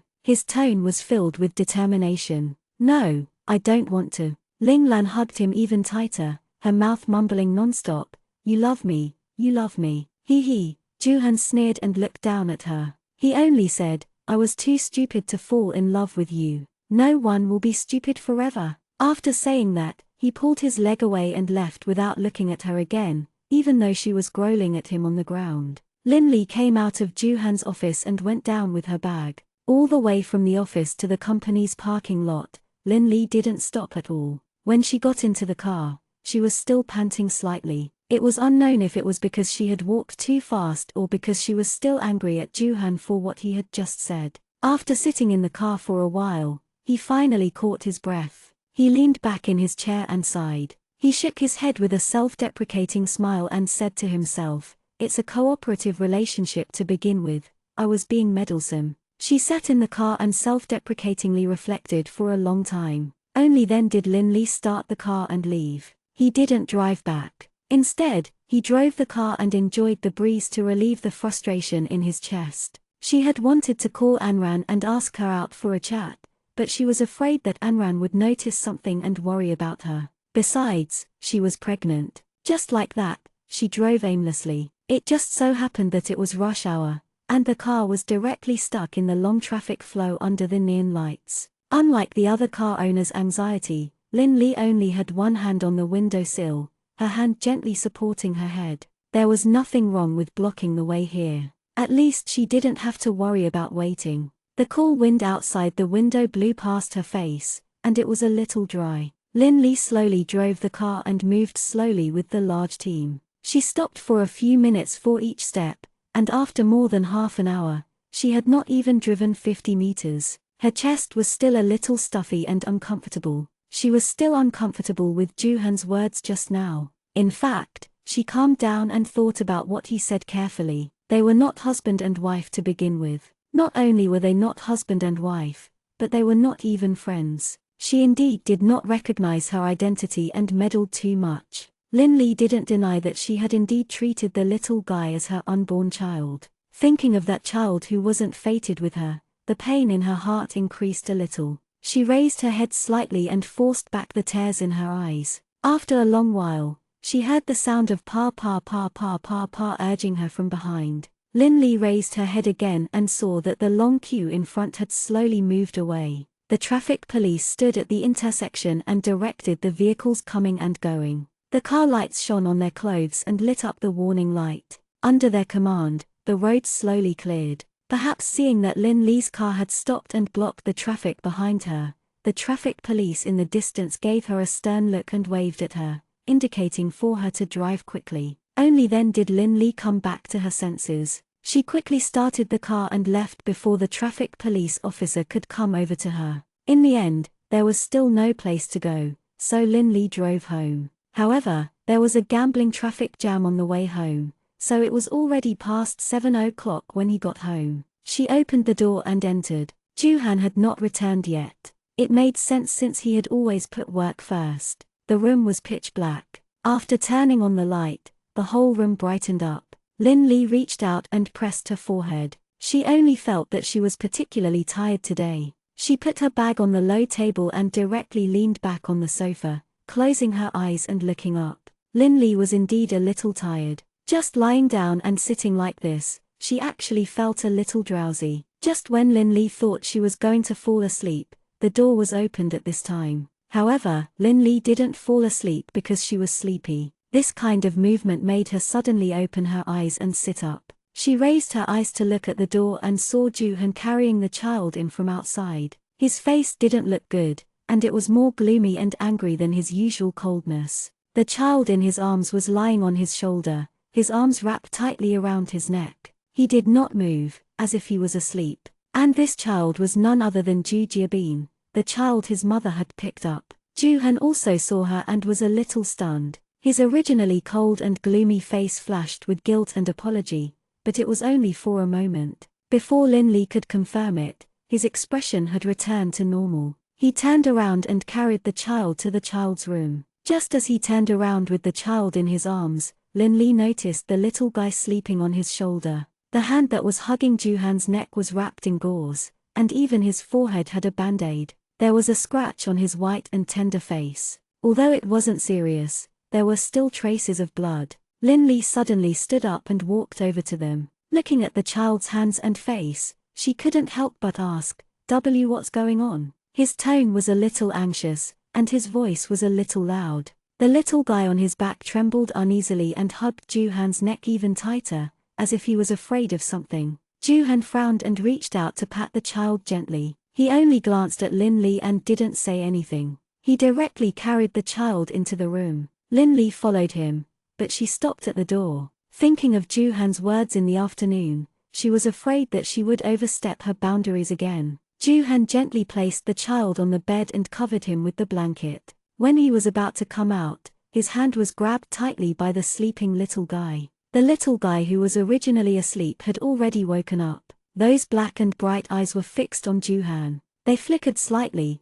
as if he was afraid. Ju-han looked at him and didn't pull back his hand. After looking at him for a while, she reached out and touched the wounds on his face and forehead. She asked, "Does it still hurt?" His voice was low and deep, so no matter how light his tone was, it did not sound gentle. The little fellow only shook her head, her eyes still fixed on him, as if she was afraid that he would leave. Ju-han touched his head with a little heartache. Even though he knew that he still couldn't let go of his concern about his background, he really felt bad for this child today. Just now in the hospital, the nurse was cleaning his wound. He was so young, but he didn't shed a single tear. On the other hand, the nurse who was cleaning and applying medicine on his wound was so heartbroken that she cried. Avoiding the wound on his forehead, Ju-han rubbed his hair and tried to make his voice as gentle as possible. "Close your eyes." The little guy obediently closed his eyes, but he did not let go of Ju-han's hand. Ju-han also let him hold him and just half squatted by the bed, waiting for the child to slowly fall asleep. The little guy was extremely insecure and was afraid that he would be left alone. He closed his eyes and opened them every few minutes. When he saw that he was beside him, he closed his eyes again with some peace of mind. He opened them again and closed them again after a few minutes. This repeated until he really fell asleep half an hour later. After the little guy fell asleep, Ju-han wasn't in a hurry to leave. He stayed by his bed for a while. After confirming that he was asleep, he gently put his hand under the blanket and helped him cover the corner of the blanket. Then, he turned around and went out. However, at the door, he met Lin Li, who hadn't left since the beginning. He could see the worry and anxiety on her face, as well as her hesitation to speak. He suddenly remembered what he had said in the office in the afternoon and felt a little guilty. He understood that his words had hurt her. In the end, Lin Li didn't ask, because she was no longer at a loss for words when she was told that she was a busybody. Actually, there was no need to ask to know that Xiaobin's injuries were probably related to his mother. However, he was surprised that Ling Lan could do this. The child was still so young, and he was her own son. How could she be so cruel? However, now that the child was brought back, she was relieved. She thought that since the child was asleep, she shouldn't go in. She would get up early tomorrow morning and make him his favorite lean meat porridge. Thinking about it, Lin Li turned around and wanted to go back to her room. She still had to search for information on the internet about the lean meat porridge at night. In fact, her cooking wasn't very good. Before she went to university, her parents spoiled her, and they never let her cook. After she went to university, she started working in the cafeteria with Anran. Later, when she started dating Chengshen, Chengsheng had been taking care of her stomach for 10 years, so she had never learned how to cook properly. A simple breakfast was fine, but she didn't know how to cook proper food like porridge or other dishes. Basically, she went to pick up Xiaobin from school and had dinner with him outside before coming back. Juhan would usually be busy outside until 10 o'clock, and the earliest would be 8 o'clock. If he wasn't working, he would be socializing. Therefore, other than breakfast in the morning, the food at home was almost never prepared. Of course, during this period, she also went online to look for information to learn how to cook some simple dishes. She felt that eating out all the time would cause the child to put in too much MSG and salt. However, just as Linli wanted to leave, her hand was grabbed by someone. She turned her head and looked at Juhan. She frowned and said in a somewhat impolite tone, "What are you doing?" In reality, he was still angry. However, he wasn't angry because of the words he said in the afternoon. He was angry because he didn't have a good relationship with Ling Lan and had to affect the child. Juhan looked at her and said apologetically, "I'm sorry," she said. Linli didn't say anything and only stared at him for a while. She pulled her hand back and went directly to her own room next door. Juhan watched her enter the room, turned around, and leaned against the wall. He closed his eyes tiredly. Sitting in her room, Linli searched for a lot of ways to cook children's meals on the internet and seriously took notes. Sometimes, it was like this. When you saw too much food, you would feel hungry. If you were hungry, you could just ignore it. But for someone who hadn't eaten for an entire night, it was a tragedy. Looking at the photos of delicious food on the computer screen, Linli's stomach growled in response. Just as Linli was thinking about whether she should go out to find something to eat, there was a knock on the door. She got up to open the door and saw Juhan standing at the door. The suit he was wearing had been changed into home clothes. However, the weirder thing was that he was wearing an apron now. Compared to his usual suit shirt, this Juhan was really a little strange and unfamiliar when Linli first saw him. "I cooked some noodles, let's eat together." Juhan looked at her and said. Linli looked at him and was still little sullen. She was about to refuse, but just as she opened her mouth to say "I don't want to," her stomach growled in response, interrupting her words and making her unable to say it. Juhan looked at her, the corners of his mouth half tilted, and he said a little resentfully, "If you want to say that you're not hungry, I think it's hard for me to believe." Linli's face turned red, and her entire body became a little hot. She didn't want him to laugh at her, so she only said stubbornly, "I'm not hungry." His tone was obviously filled with pique. After she finished speaking, she planned to close the door and keep him out. However, Juhan seemed to have already seen through her thoughts. He stretched out his foot to block the door, allowing Linli to push the door, but she couldn't close it. Linli was a little angry. She simply didn't push the door open and left it wide open. She looked at him and said angrily, "What do you want to do?" "I said I'm not hungry, can't I?" "I'm sorry. If it's because of what I said this afternoon, then I apologize." Juhan looked at her serious expression and said in a sincere tone, "Some things are not what you think. I'm not good at explaining. I did something wrong, so I apologize. As for you, it's your right to accept it or not." His direct and formal apology made Linli not know what to say. She just looked at him, but the anger on her face did not fade away. Seeing that she didn't say anything, Juhan continued, "The noodles are ready. If you want to eat, come out." After he finished speaking, he turned around and walked towards the dining room.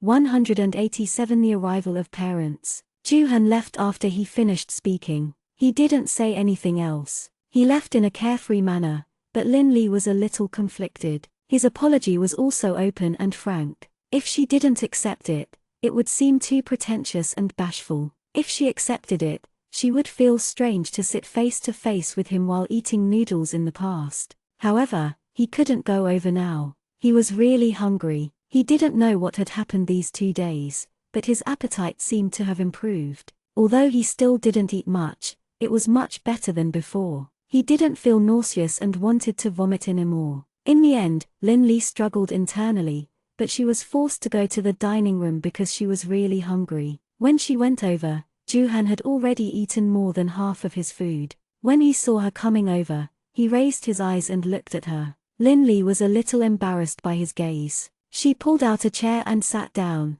explaining somewhat unnaturally, I just don't want to waste food. Juhan didn't say anything. He retracted his gaze and continued to eat his noodles. However, the corners of his mouth, which was originally serious, curled up slightly into a beautiful arc. The next day happened to be the weekend, and Juhan went straight to the company early in the morning. Linley originally wanted to get up early to make lean meat porridge for the little guy. She had even studied the cooking method last night. However, when she took out the rice in the morning and was about to put it into the pot, she realized that there was no lean meat at home at all. Let alone lean meat, there wasn't even meat at all, except for a few eggs and bread. However, Linley still cooked some porridge. She wanted to beat an egg when the porridge was ready. When the porridge was almost ready, Linley was about to go into the room to see if the little guy had woken up. She gently pushed the door open and went in. It turned out that the little guy had already woken up.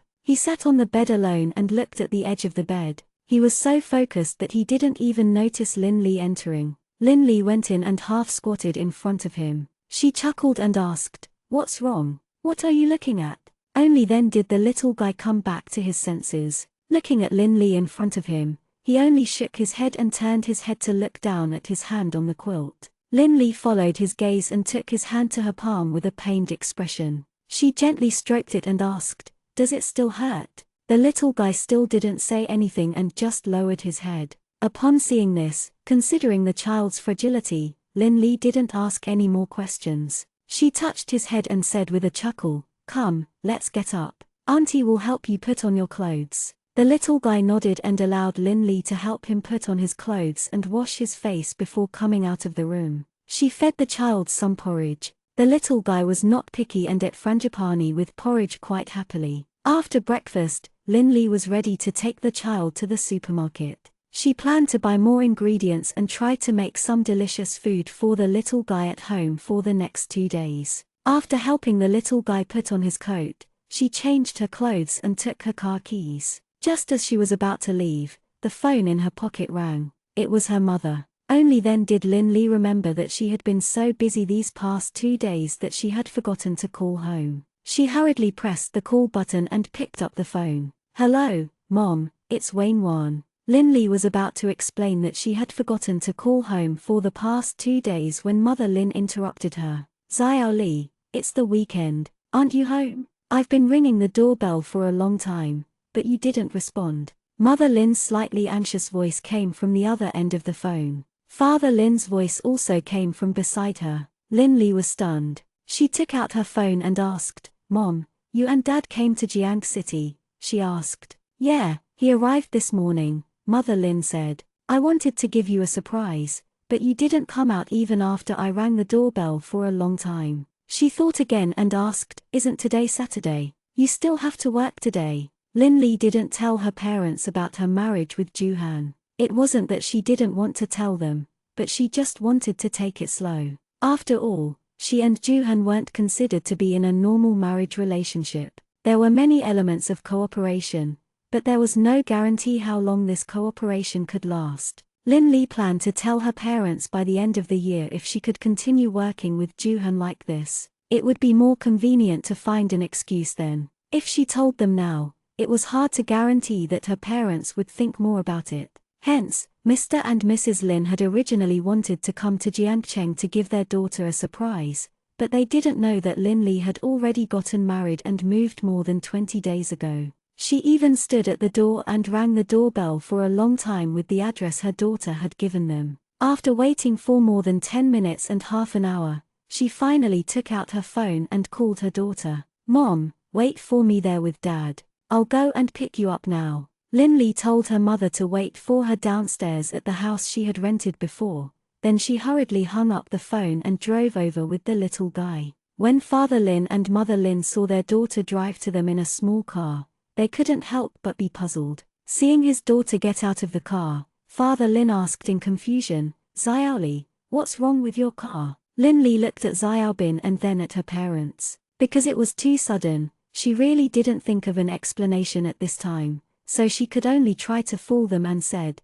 "Dad, Mom, let's go back first. I'll explain to you when we get back." As she spoke, she opened the trunk, reached out for their luggage, and put it in. Father Lin and Mother Lin thought that it would be hard to talk on the street and downstairs, so they nodded and thought that they would ask him about it when they got back. Mother Lin opened the door to the back seat first and saw that there was a 6 or 7-year-old child sitting in the car. She couldn't help but be taken aback. She turned to look at Lin Li and called out, "Xiaoli, why are there children in your car?" After Mother Lin shouted, Father Lin also looked over and saw that there was indeed a child sitting in the car. One hand was wrapped in gauze, and the other was holding a toy robot. He also turned to look at his daughter in confusion. "Yes, Xiaoli. Whose child is this?" For a moment, Lin Li felt a headache coming on. She had rushed all the way here, but she hadn't thought of how to explain to her parents about the car and the child.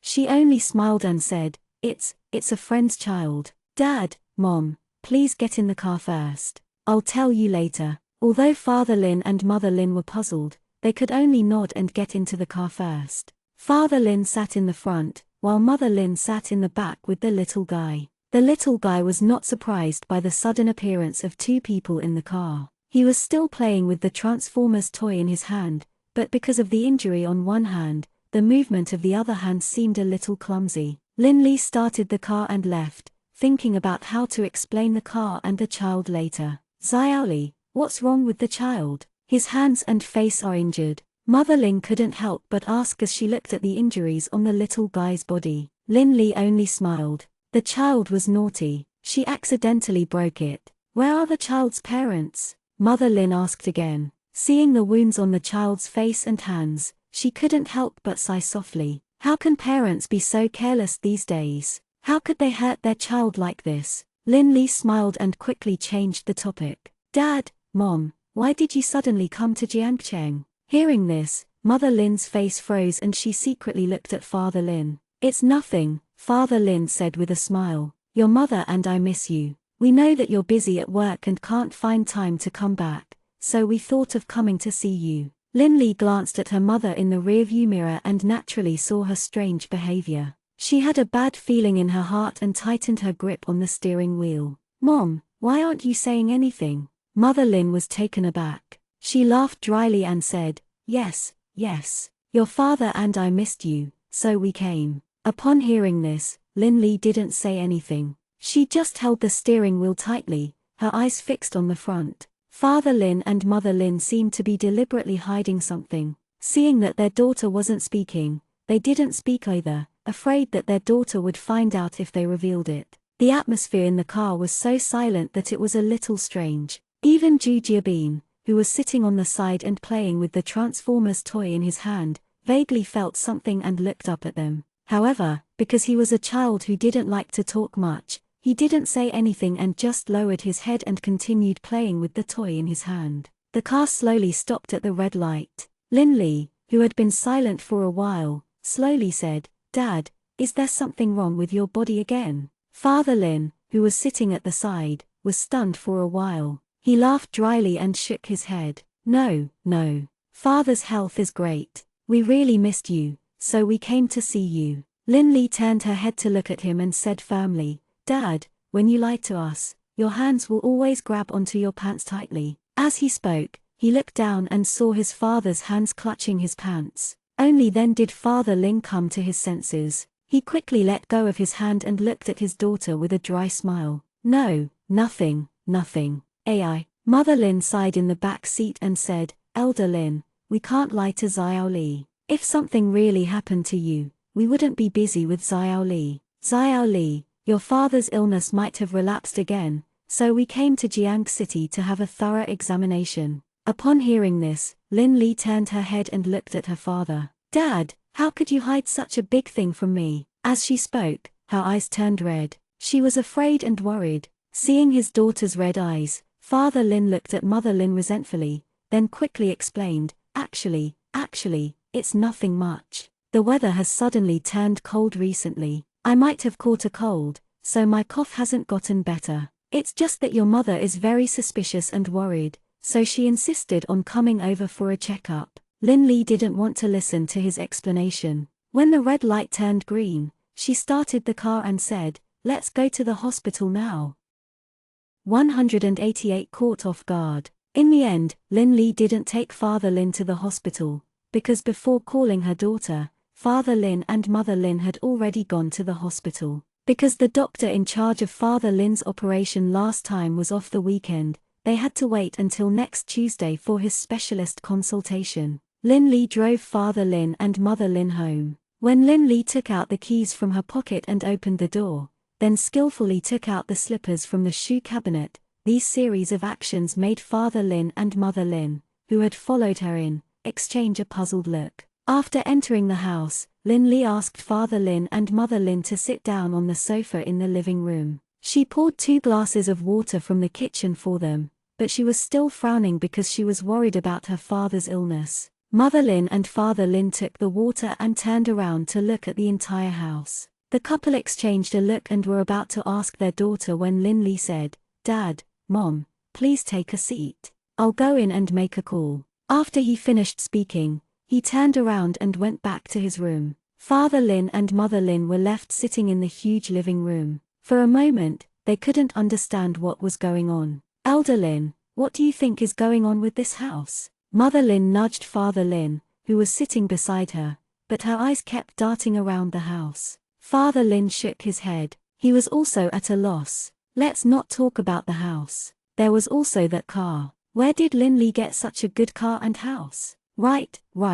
There was also the child. What was up with that child? Why didn't he hear her mention it at all when he was on the phone with her?" The two of them sat there in silence for a while. Mother Lin suddenly thought of something and cried out, "Arya!" Father Ju looked at him, frowned, and said, "What are you doing? Why are you so surprised?" Mother Lin looked at Father Lin and said, Say, do you think Xiaoli is with Chengsheng again? Other than getting back together with Chengsheng, which was why she had this house and car, she really couldn't think of anything else. That's impossible. I know my daughter very well. Once you've let go of something, you'll never turn back. Moreover, that Chengsheng kid hurt our Xiaoli so deeply. Even if Xiaoli could forgive him, I wouldn't agree. Father Lin said with determination.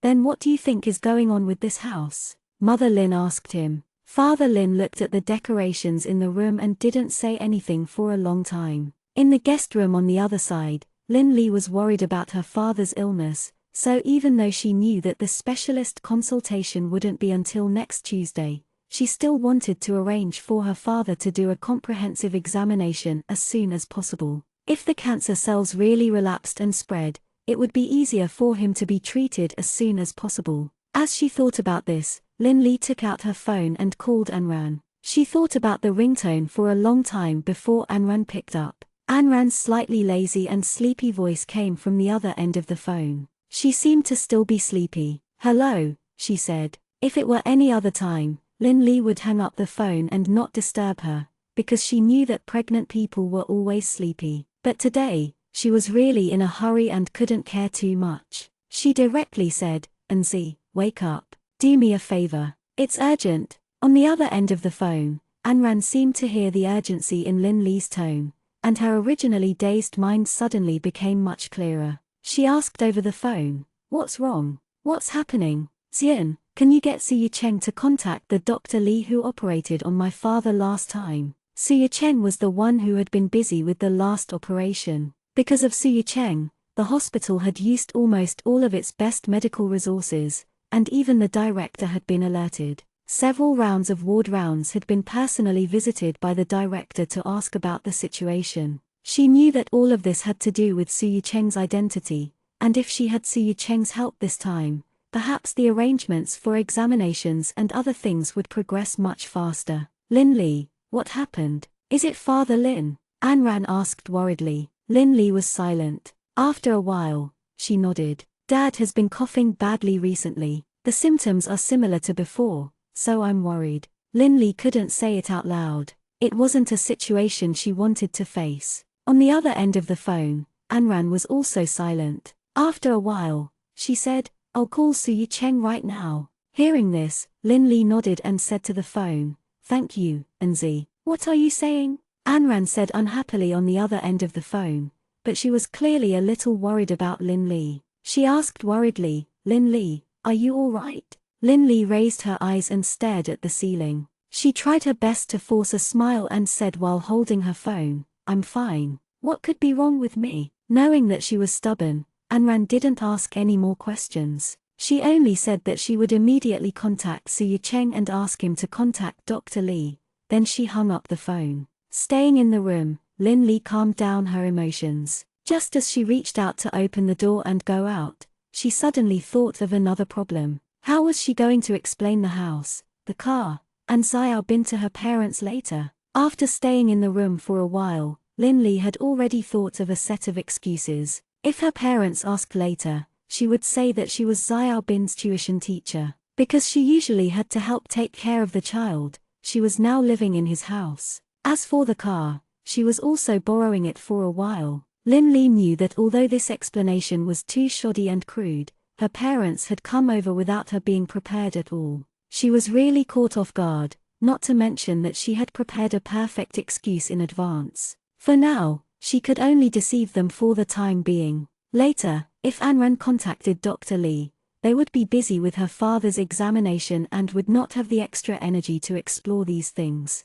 As she thought about it, Lin Li took out her phone again. The key to arranging such a set of rhetoric was still Juhan's cooperation, so she had to inform Juhan in advance now, so that she wouldn't let it slip when the time came. The phone was picked up quickly. She didn't know if he was in the office right now, but the surrounding environment was very quiet. However, Lin Li couldn't care about where he was right now and directly said, "Juhan, are you busy now? Can you give me a few minutes?" "What is it?" Juhan's slightly low voice came from the other end of the phone. The question was very simple, which was really his style. "It's like this. My parents came over from home today. They're at our house now. I was just trying to explain," Lin Li explained as she thought about how to explain the matter clearly in the shortest time possible. However, she was interrupted by Juhan halfway through her words. "I've seen Uncle and Auntie." Juhan's calm voice came from the other side of the phone. His tone was so calm that it was as if he had just eaten.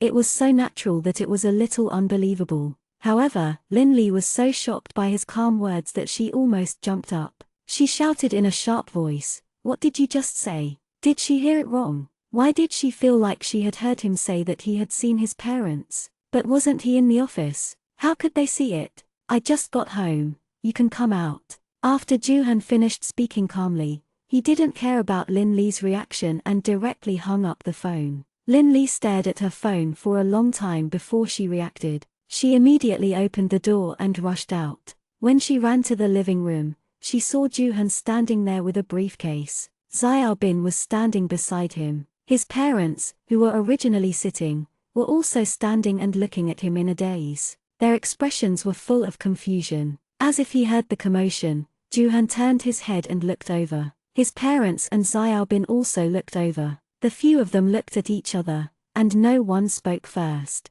This strange scene continued for a while before Juhan regained his senses first. The expression on his face was calm and a little cold as usual, without the slightest hint of panic or helplessness. He looked at Lin Li and slowly said, "Lin Li, come here," Juhan said as he placed his briefcase on the low table in front of him. His words seemed to have brought everyone back to their senses. Father Lin and Mother Lin turned to look at the strange man in front of them, then at their daughter, frowning in confusion. "Xiaoli, what's going on?" Mother Lin asked in confusion, "Who is this man? And this child?" Lin Li only felt a little troubled. Everything was completely out of her expectations. Her parents had come unprepared, and even Juhan's sudden return was completely out of her expectations. With all these messy things added together, she really didn't know what to do. Lin Li walked towards the living room and stammered, "Dad, Mom, actually, but after stammering for a long time,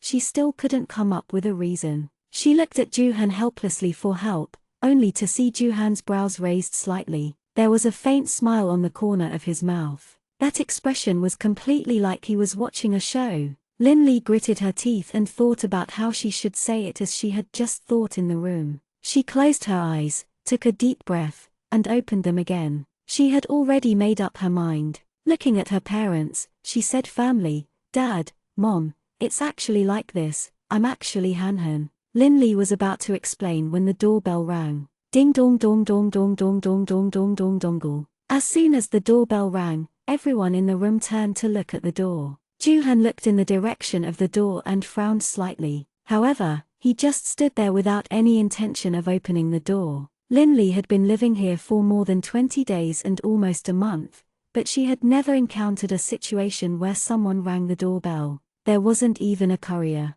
This was because basically, any courier would be sent directly to the security room, and the security room would first confirm whether they were at home before considering whether to send the courier or not. However, such a situation had basically never occurred before because the letters or courier for Joo-han were basically all sent directly to the office. So when someone suddenly came to ring the doorbell, Lin-Lee couldn't figure out who it was at all. She only turned her head subconsciously to look at Joo-han because this was his home. If someone came to look for him, it could only be him. Ding dong, ding dong. No one opened the door. The doorbell continued to ring. Mr. and Mrs. Lin came back to their senses and looked at Lin-Lee in confusion before turning to look at Joo-han. Mrs. Lin said in confusion, "Aren't you going to open the door? You're not looking for me." Lin-Lee turned her head and looked at Joo-han. Joo-han's brows furrowed even more, but he didn't move. The doorbell rang for a while more before it finally stopped under everyone's gaze.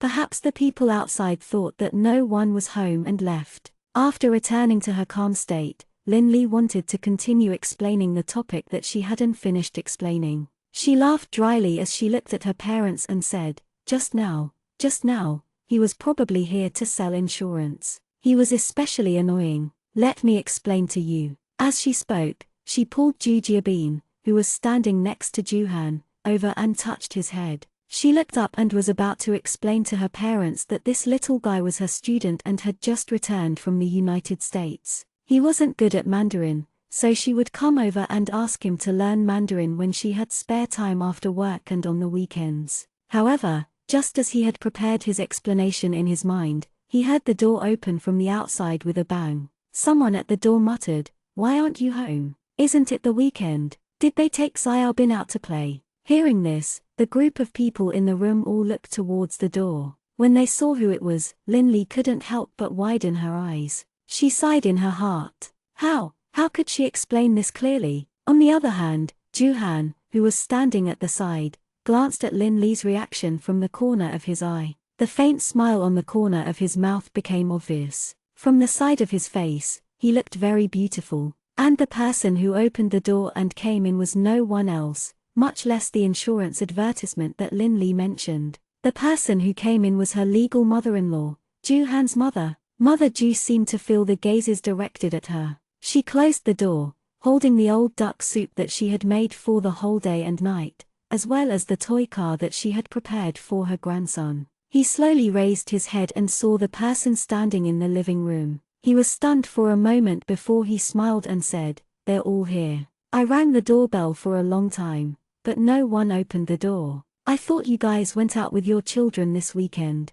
As she spoke, she changed her shoes and carried her things towards the living room. Mr. and Mrs. Lin didn't understand what was going on at all and turned to look at Lin-Lee in unison. On the other side, Joo-han had already stepped forward to take the things from his mother's hands and said, "Mom, why did you come over today?" Mother Joo rolled her eyes at her son and said, "I miss my grandson. Can't I come over to see him?" As she spoke, she complained, "Why didn't you and Xiao Li bring the child home for your father and I to see? I missed the child very much. Since you guys didn't come, I could only come here myself. It's my precious grandson's fault." As Mother Joo spoke, she smiled and waved at the little guy in front of Lin-Lee. Then, she looked up at Lin-Lee, frowned, and said, "Xiao Li, did you lose weight again?" Lin-Lee glanced at her parents from the corner of her eyes, smiled dryly, and shook her head at Mother Joo. She only said, "No, no." Mother Joo didn't listen to her.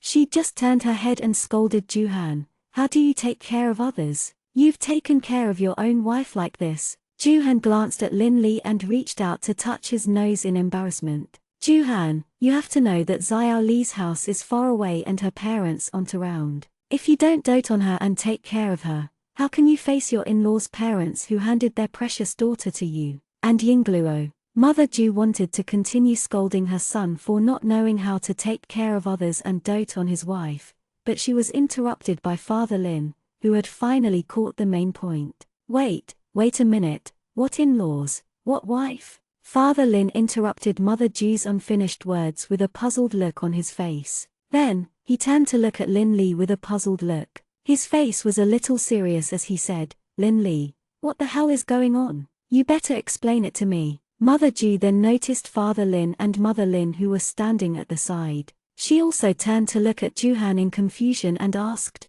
Juhan, who are these two? Juhan touched his nose and coughed lightly. He glanced at Lin Li, who was standing at the side, and said, Mom, these two are Lin Li's parents. Mother Ju was stunned and didn't react for a while. Lin Li, what's going on? Father Lin glared at Lin Li. No matter how muddle-headed he was, he still understood what she meant. What wife? What in-laws? This girl had actually married herself behind his and her mother's back. Moreover, it looked like she was married to a man with a 6 or 7-year-old child. If an idiom could be used to describe Lin Li's current mood, it would be that she wanted to cry but had no tears. If one word could be used to describe her current mood, it would be that she wanted to die. Lin Li now felt that she really couldn't explain herself. Just as Lin Li was about to cry and die, Mother Ju also recovered from her shock. She smiled and pulled Mother Lin's hand, who was still in a daze, and said with a smile,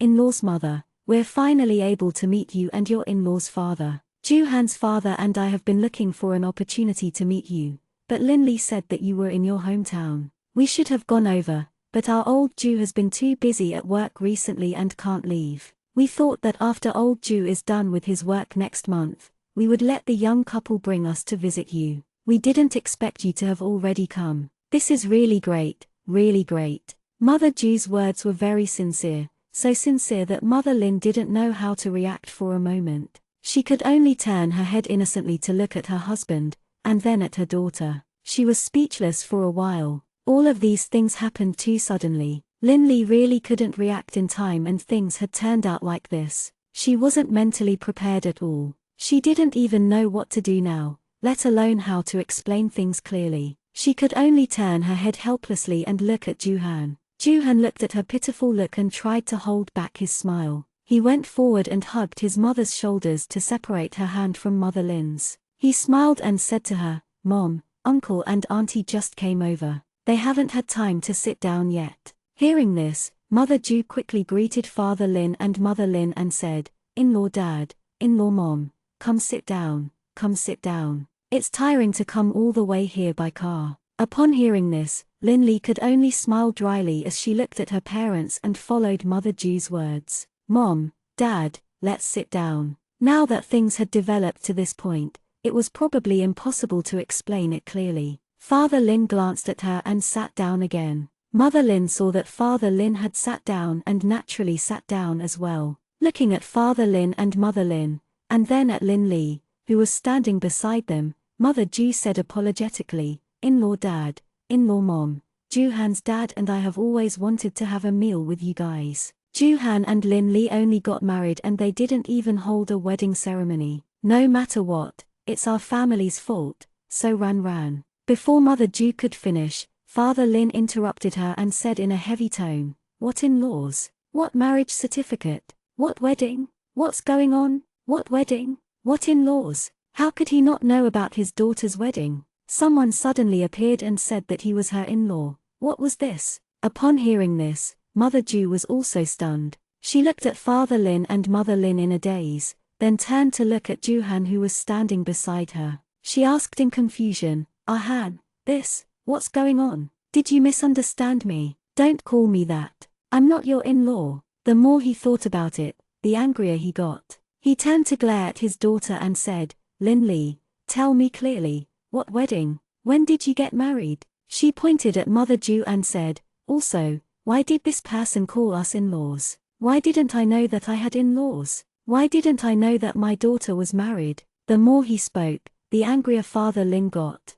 He started coughing. Cough cough cough cough cough cough cough cough cough cough. Seeing him cough, Mother Lin also became anxious. She quickly reached out to pat his back to let him catch his breath and said, Elder Lin, don't be so excited, don't be so excited. Lin Li was also flustered. She was so anxious that she was about to cry. Dad, Don't be anxious, don't be anxious. I'll explain it to you. If her father fell sick from being anxious, she would really be guilty of 1,000 deaths. Han, what exactly is going on? Mother Ju was also a little flustered. Listening to Lin Li's father, why did it seem like he didn't know about his daughter's marriage at all? Ju-han turned to Xiao Bin, who was standing beside him, and said, "You go back to your room first." The little guy looked at him and nodded.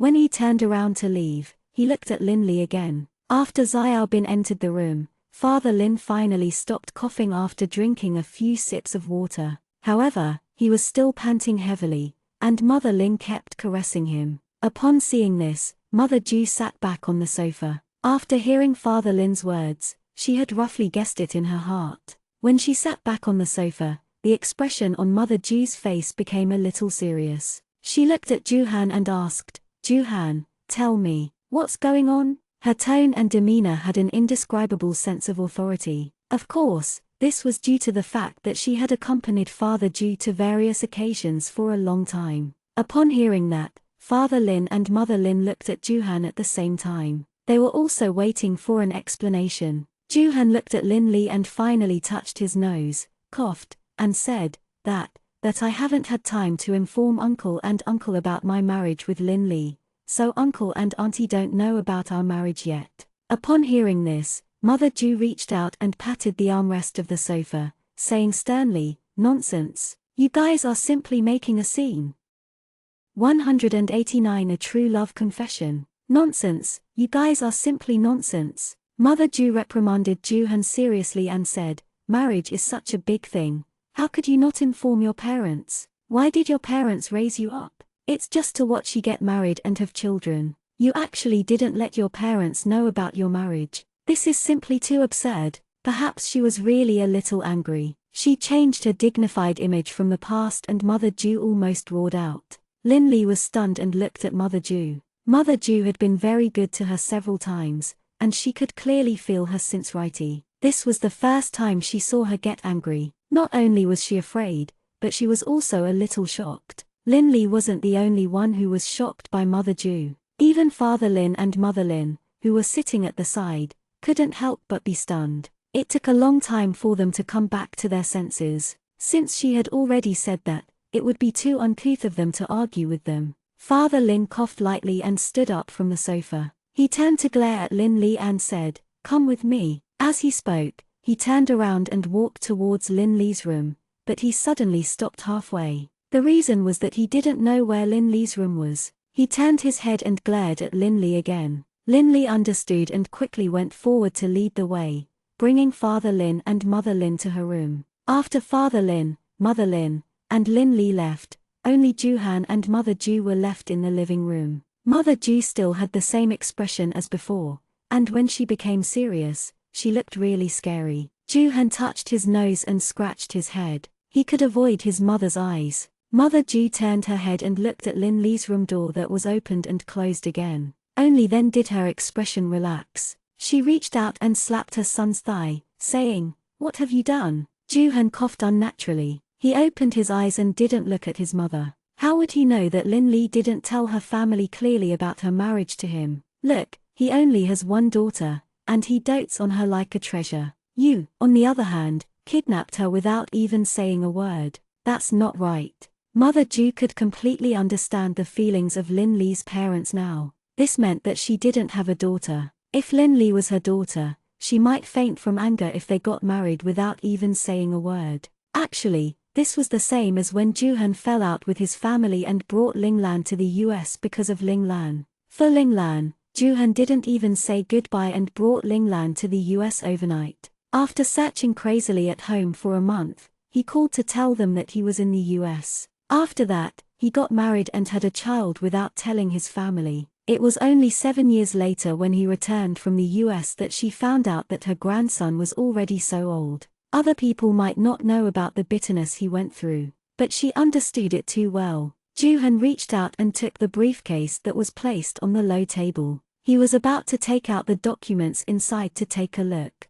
He was originally going to work overtime in the company today, but when he thought of the way the child held his hand tightly last night, he packed his things and came back. However, he didn't expect to run into Lin Lee's parents when he came back. However, looking at Lin Lee's appearance, it was obvious that she had been attacked suddenly. The documents in his hands were suddenly taken away. He looked up and saw his mother looking at him angrily. She said in a resentful tone, "Look at the situation you're in. How can you still be in the mood to read your documents?" As he said that, he directly smacked the document in his hand on the low table, causing the cup of tea on the low table to almost fall over. Fortunately, Juhan was quick to catch the cup, so the cup did not fall. "Mom, what are you doing?" Juhan pinched his eyebrows helplessly. He had a lot of work to do in the company these past 2 days. In addition to Ling Lan's matter, he was really tired. "You're still asking me what I'm doing? I'd like to ask you what you're trying to do now." Mother Ju rolled her eyes at him. She went forward and pulled him up, saying, "Hurry up and get in. Your wife is almost gone, so why are you still reading documents?" As she spoke, she pushed him over. "Where are we going?" Juhan helplessly followed his mother's push. "Your wife is being lectured inside, yet you're still in the mood to work and read documents outside. Hurry up and get in." As she spoke, she gave him a heavy push and pushed him to the door of Lin Lee's room in 3 or 5 moves. Before he knocked on the door, he didn't forget to whisper, "Go in and have a good talk with your in-laws." "What did he say?" Juhan asked her. Mother Ju glared at him and felt that he was deliberately looking for trouble with her. She said, "I already said that you would take good care of Lin Lee and wouldn't bully their daughter. What else can parents ask for? They just want their children to be safe and happy." Juhan touched his nose. Under Mother Ju's gaze, he reached out and knocked on the door, then directly pushed the door open and went in.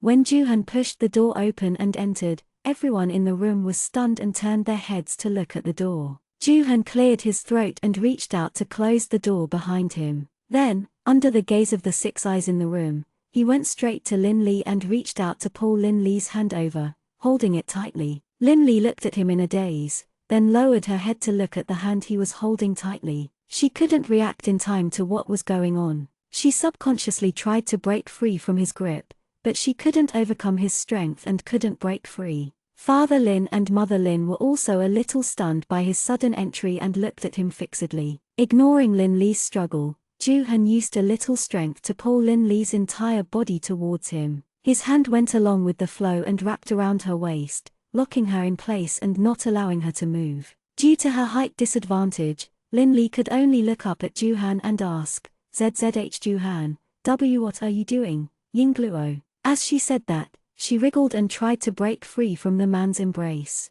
Her face also turned red unconsciously. She thought to herself that this man was really crazy. Her parents were still around, yet he was actually hugging her so brazenly. Even when she and Chengxing had been talking about marriage for 10 years, she had never done such a bold move in front of her parents. Juhan turned his head and looked at the person in her arms who was trying to break free from her embrace. His eyes were so gentle that water could almost drip out. "I'll tell Mom and Dad." While Lin Lee was still stunned by his gaze and tone, Juhan had already turned his head and looked at Father Lin and Mother Lin. He opened his mouth and said firmly, "Dad, Mom, it's my fault that I didn't inform you of my marriage with Lin Lee. Please don't blame Lin Lee. If you want to blame someone, blame me." "You." Father Lin looked at him and didn't say anything for a while. "Uncle, the reason why Lin Lee didn't dare to tell you was that she was afraid you wouldn't agree." Juhan changed the way he addressed Lin Fan and looked at Father Lin. "Because I'm married and have a child. I know that parents can't bear to let their daughter suffer like this. I can understand how you feel. If you really don't agree, I can also understand. But I want to tell Uncle and Auntie that even if you don't agree, I won't let go. We won't let go if we don't agree." "You, what are you doing? You're a bandit." Father Lin glared at him. This man was simply too arrogant. If he didn't agree to marry his daughter, he would really snatch her away. "No, Uncle, you misunderstood me. Lin Lee is your daughter, and she will always be your daughter. No one can take her away. You are Lin Lee's father, so you are naturally my elder and my father. If you don't agree, it is naturally your consideration, and I know that this consideration is for Lin Lee's good, but even so, I will not let go because I love Lin Lee. I want to take care of her for the rest of her life and give her happiness. If Uncle and Auntie object, I'll try my best to satisfy you, but I won't let go. Looking at Father Lin, Juhan said with an unusually firm tone. His tone was also unusually certain, and his attitude was even more determined. Lin Li, who was in his arms, gradually forgot to struggle. She looked at him in a daze and couldn't come back to her senses. It felt so unreal, as if she was in a dream. Father Lin and Mother Lin were also stunned by Juhan's words. It took a long time for them to come back to their senses, only to hear Father Lin say, You've been married before. No father would be willing to let his daughter marry a divorcee. Uncle, it's precisely because I had a marriage before that I know how to get along in a marriage better. Compared to those who have never been married, I know how to cherish everything that marriage brings, and I know how to do what a good husband should do. So, if Uncle doesn't agree to me and Lin Li just because of this, I won't let go easily. I believe that time will prove everything. Time will let Uncle see my love for Lin Li and my serious attitude towards this marriage.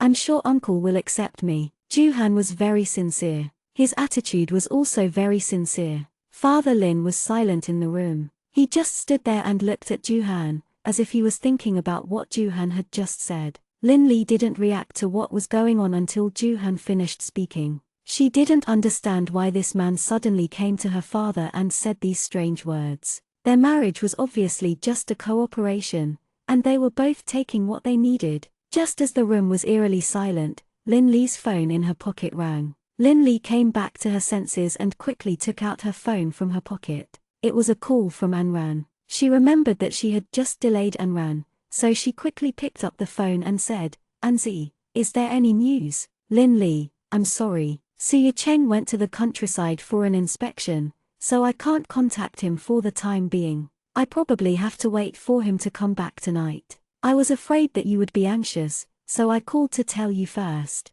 Anran said apologetically on the other end of the phone. Oh, I see. Then we'll wait for Suya Cheng to come back tonight. There's no other way. Lin Li was a little disappointed, but there was nothing she could do. After hanging up the phone, before Father Lin and Mother Lin could speak, Juhan, who was beside her, asked first, What is it? Lin Li glanced at him, then at her father, and said, I originally wanted to ask Suya Cheng to contact Father's attending doctor from last time, Dr. Li, to see if he could take some time today to help Father do a detailed examination, but I didn't expect Suya Cheng to go to the countryside for an inspection. It seems that we can only wait until tomorrow. Which hospital? Juhan frowned and asked. Lin Li was stunned. Although she didn't know why he asked this, she still answered truthfully, Dr. Li from the Department of Oncology at the 5th Hospital. Juhan nodded and let go of her waist. Then, he said to Mr. and Mrs. Lin, Uncle, Auntie,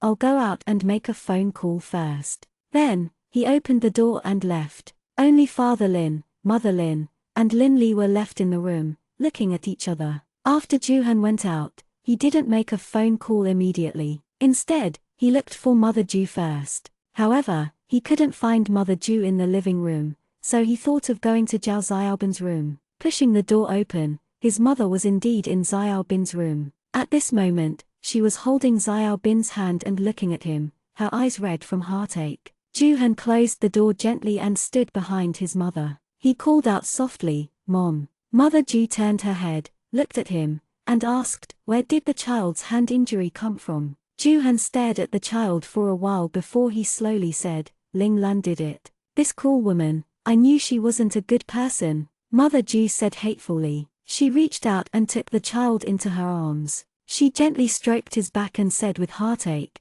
How can that woman be so cruel? How can she hit such a young child? Juhan didn't say anything. He just stood there. He had never asked himself this question before. He had also asked Ling Lan this question before. Was he his own son? How could she help him? Was there really such a big difference between people? For the sake of that child that she had accidentally miscarried, Lin Li had tormented herself so much that she was on the verge of becoming anorexic, but Ling Lan was able to harm her child again and again. Mother Ju held the child for a long time before she wiped the tears on her face. She turned to look at Juhan and asked, Why are you out here? What did the in-laws say? Only then did Juhan remember the purpose of his visit. He quickly asked, Mom, do you know the director of the 5th hospital? Can you ask him to contact Dr. Lee from the oncology department at the 5th hospital? What's wrong? Mother Ju frowned and asked, why did you contact Dr. Lee? Who has an accident?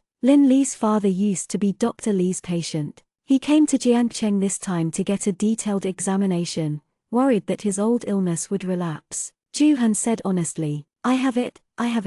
I'll call the director of the number 5 hospital now. His wife is my mahjong partner, so I'll ask her to arrange a detailed examination for our in-law as soon as possible. Mother Ju said as she took out her phone from her pocket and prepared to make a call. Ju Han nodded and turned around to let Lin Lee and the others prepare to go to the hospital immediately and arrange all the examinations as soon as possible. 190 Mother-daughter conversation. Mother Ju's mahjong partner, the wife of the 5th hospital's hospital director, was really quick in her work. She gave a reply almost 10 minutes after Mother Ju hung up the phone and asked them to bring the person directly. They had already contacted Dr. Lee and could arrange for all the examinations to be done in the afternoon. This matter took a dramatic turn. Father and Mother Lin, who were still questioning Lin Lee an hour ago, had now arrived at the hospital. At this moment, they were sitting in the hospital's temporarily arranged ward, waiting for the various examinations. Father Lin and Mother Lin were sitting in the ward, while Lin Lee and Ju Han went out to handle some necessary procedures. Because they had to take care of Xiao Bin, Mother Ju didn't come over. Father Lin and Mother Lin were sitting side by side on the sofa in the ward, frowning deeply as if they were thinking about something. After a long while, Mother Lin asked, Elder Lin, what do you think of this? Although they didn't say it explicitly, the two of them had a tacit understanding. They both knew that he was talking about Lin Lee's sudden marriage. Father Lin was silent. He didn't turn to look at her, but just shook his head slowly. Mrs. Lin stayed silent for a while as well. She seemed to have thought for a while, then nodded and said seriously, I think it's fine. Hearing this, Father Lin turned to look at her and asked with a frown, you see, fine. Let me ask you, what can you tell from just one meeting? I think he's good to our Xiao Li. Didn't you hear what he said? He said that he would give Xiao Li a lifetime of happiness. What do we want from raising our daughter? We just want her to be safe and happy. There's someone who's willing to be good to her and make her happy. What else do we have to object to? Mother Lin said, it's just a woman's opinion. You said that you would give Xiao Li a lifetime of happiness. That kid from the Cheng family also said the same thing back then. But in the end, what did he give Xiao Li? Father Lin said, his tone a little heavy. He felt bad for his daughter. He had seen how much damage Chengsheng's incident had caused to Lin Li, and he felt bad for her in his heart. He had treasured his daughter for more than 20 years because he hoped that after he got married, there would be someone else to treasure her, to take his place and pamper her in the future, not to make her cry. It's different. Mother Lin didn't argue with him and insisted on her own point of view. This Ju Han is different from Chengsheng. Look at how he talks to us. Look at his attitude. It's completely different from Chengsheng. Chengsheng is too gentle and has a bold tone, but his attitude is always unclear. Look at how Ju Han talked to us just now. His attitude was so firm, and he's quick to do things. The moment he heard that we were going to find Dr. Lee for a checkup, he immediately made arrangements. Isn't this because of Lin Lee? That's why he's good to us. I believe that he'll really be good to Lin Lee. He's married and has a child. How good can he be? I won't let my daughter suffer like this. Father Lin's attitude was very clear. Actually, what Ju Han said just now isn't without reason. Although he's remarried for the second time, it's just like what he said. It's because he's experienced marriage that he knows how to cherish it and how to get along in a marriage. He's a few years older than our Xiao Li and knows how to take care of people more. There's nothing bad about that. Mother Lin was still insistent on her own thoughts. She was also doing it for her daughter's good. She didn't think that sticking to the old rules and insisting that first and second marriage was the best for her child. Back then, they all thought that Chengsheng was good to her daughter, but her daughter had been with him for 10 years, and in return, she was covered in injuries. Now, she no longer asked for anything from that man, whether he had money, a decent job, or a beautiful house. As long as he was sincere to Lin Lee, she wouldn't object and would definitely support him. What do you know? Do you know how to read people? You just know that he's not a second Chengsheng. Father Lin snorted. Father Lin's question stumped her. Indeed, it wasn't easy to judge a person. Back then, she didn't expect Chengsheng to be such a person. After thinking for a while, she raised her head and looked at Father Lin. Then I'll ask Lin Li later, okay? Lin Li should be able to feel it herself, right? Father Lin glanced at Mother Lin and was about to say, "You ran," but just as the words were about to come out of his mouth, the door that was originally closed was pushed open. Outside the door, Lin Li and Juhan pushed the door open and entered. The series of procedures that needed to be handled had already been completed. Lin Li smiled and said to Father Lin and Mother Lin, "Dad, Mom, what are you guys talking about?" Father Lin and Mother Lin exchanged a look, and the colleague turned to look at his daughter with a smile and said, "No, nothing." As expected of a married couple of nearly 30 years, even the speed of their speech was the same. Lin Li didn't intend to get to the bottom of it. She just nodded and said, "The procedures have been completed. Dr. Li is already here. He asked Dad to go over for the examination." Father Lin nodded and got up to go over. Lin Li reached out and wanted to help her father over, but she was stopped by Mother Lin. Mother Lin pulled her hand over and looked at Juhan, who was standing at the side, and said, "That, Juhan, you can go over with old Lin. I have something to say to Lin Li." "Mom, I'll go with Dad," Lin Li said hurriedly. "We'll talk later." No need. Just stay here and chat with me for a while." Mother Lin grabbed Lin Li's hand and didn't let go. Then, she said to Juhan, "Juhan, can you?" Juhan pulled the smile on his face and nodded. "No problem, I'll go with Uncle." Then, he turned to Father Lin and said, "Uncle, let's go over." Father Lin glanced at Mother Lin, but didn't say anything. He turned and left the ward. After Juhan and Father Lin left the ward, Mother Lin then pulled Lin Li to sit on the sofa. Lin Li looked at her mother in confusion and asked, "Mom, what did you want to tell me?" Mother Lin took Lin Li's hand and placed it on her lap, patting it gently. She then looked up at Lin Li and suddenly frowned. She reached out to hold her face and said with heartache, "Why are you so much thinner than before? I can only feel your bones." Lin Li chuckled. She didn't want her mother to worry, so she said coquettishly, "I didn't lose that much weight." He reached out and covered his mother's hand, pulling her hand down without a word.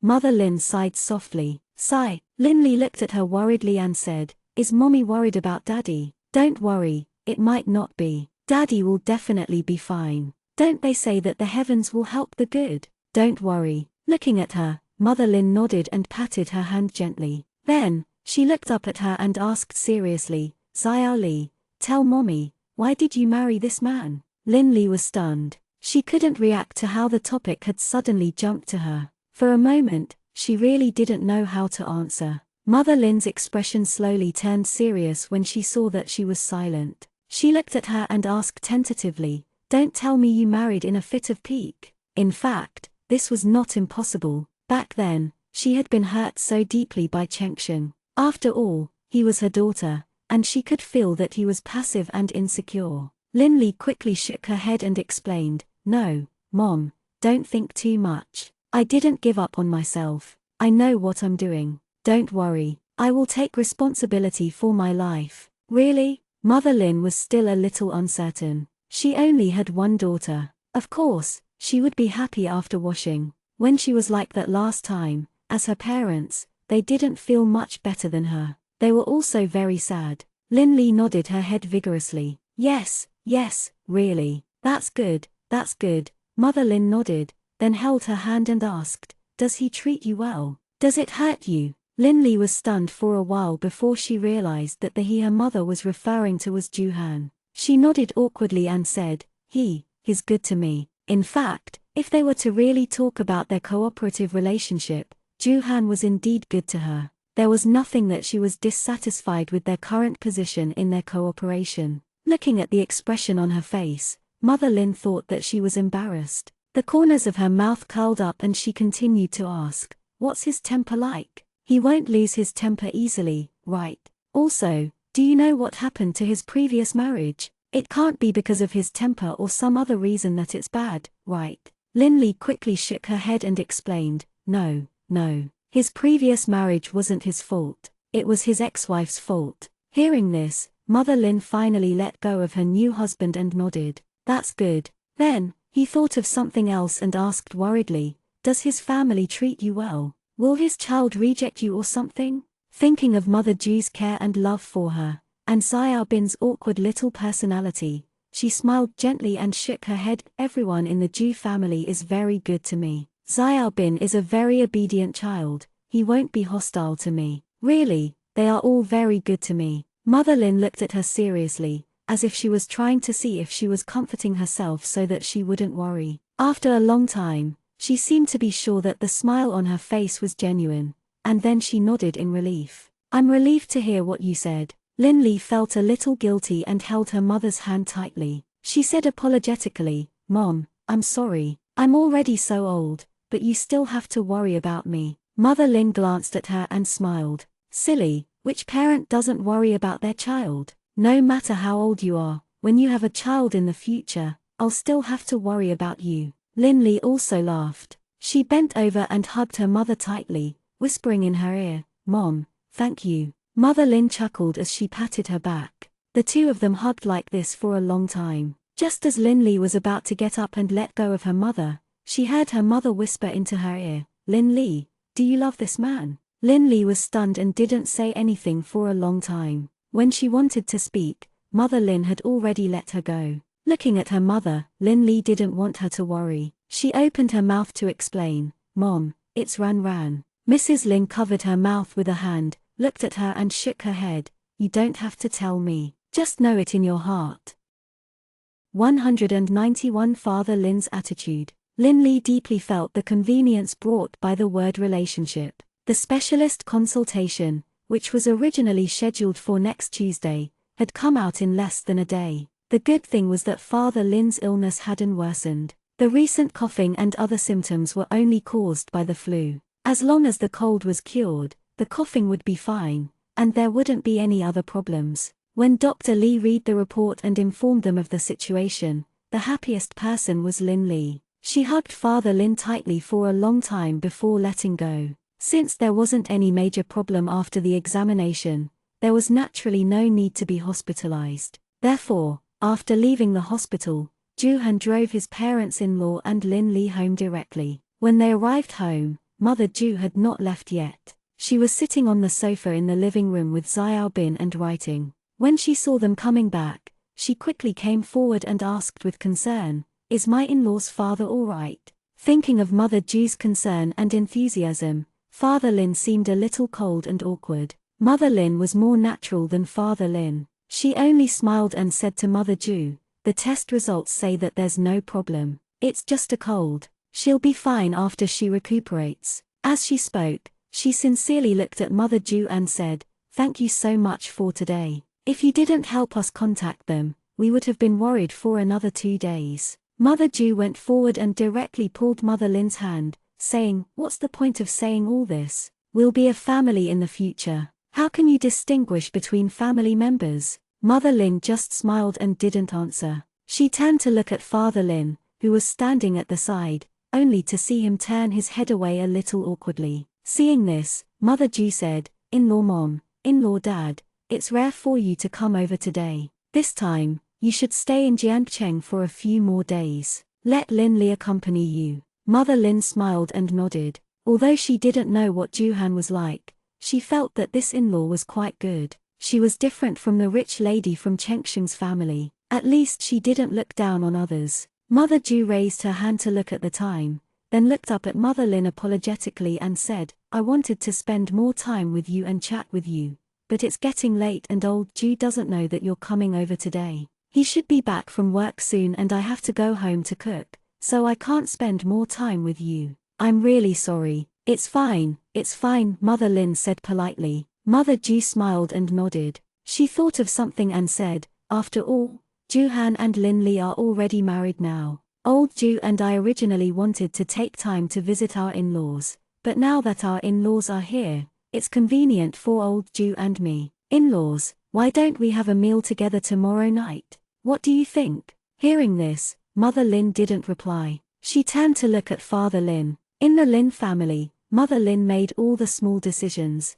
but the big ones still had to be made by Father Lin. However, Father Lin was still in a dilemma. Not to mention the two families meeting for a meal, he still had some opinions about Juhan. Seeing that Father Lin and Mother Lin didn't answer, Mother Ju smiled and said, "Look at how impatient I am. In-laws, you've just arrived, and you've had a long day. You have to take it easy. Now that you're in Jiang City, you'll have the chance to eat." As she spoke, she turned to look at Ju Jiabin, who was sitting on the sofa with a pen in his hand and frowning. She bent down and touched his head, then smiled and said, "Xiaoban, come back to Grandma's house tonight, okay?" The little guy raised his head and didn't say anything. He just turned to look at Juhan. After seeing Juhan nod, he then turned back to Mother Ju and said softly, "All right," he said. Mother Ju reached out to hold his uninjured hand. In addition, she didn't forget to bring the little guy's Transformers toy. She smiled and said goodbye to Mother Lin and Father Lin.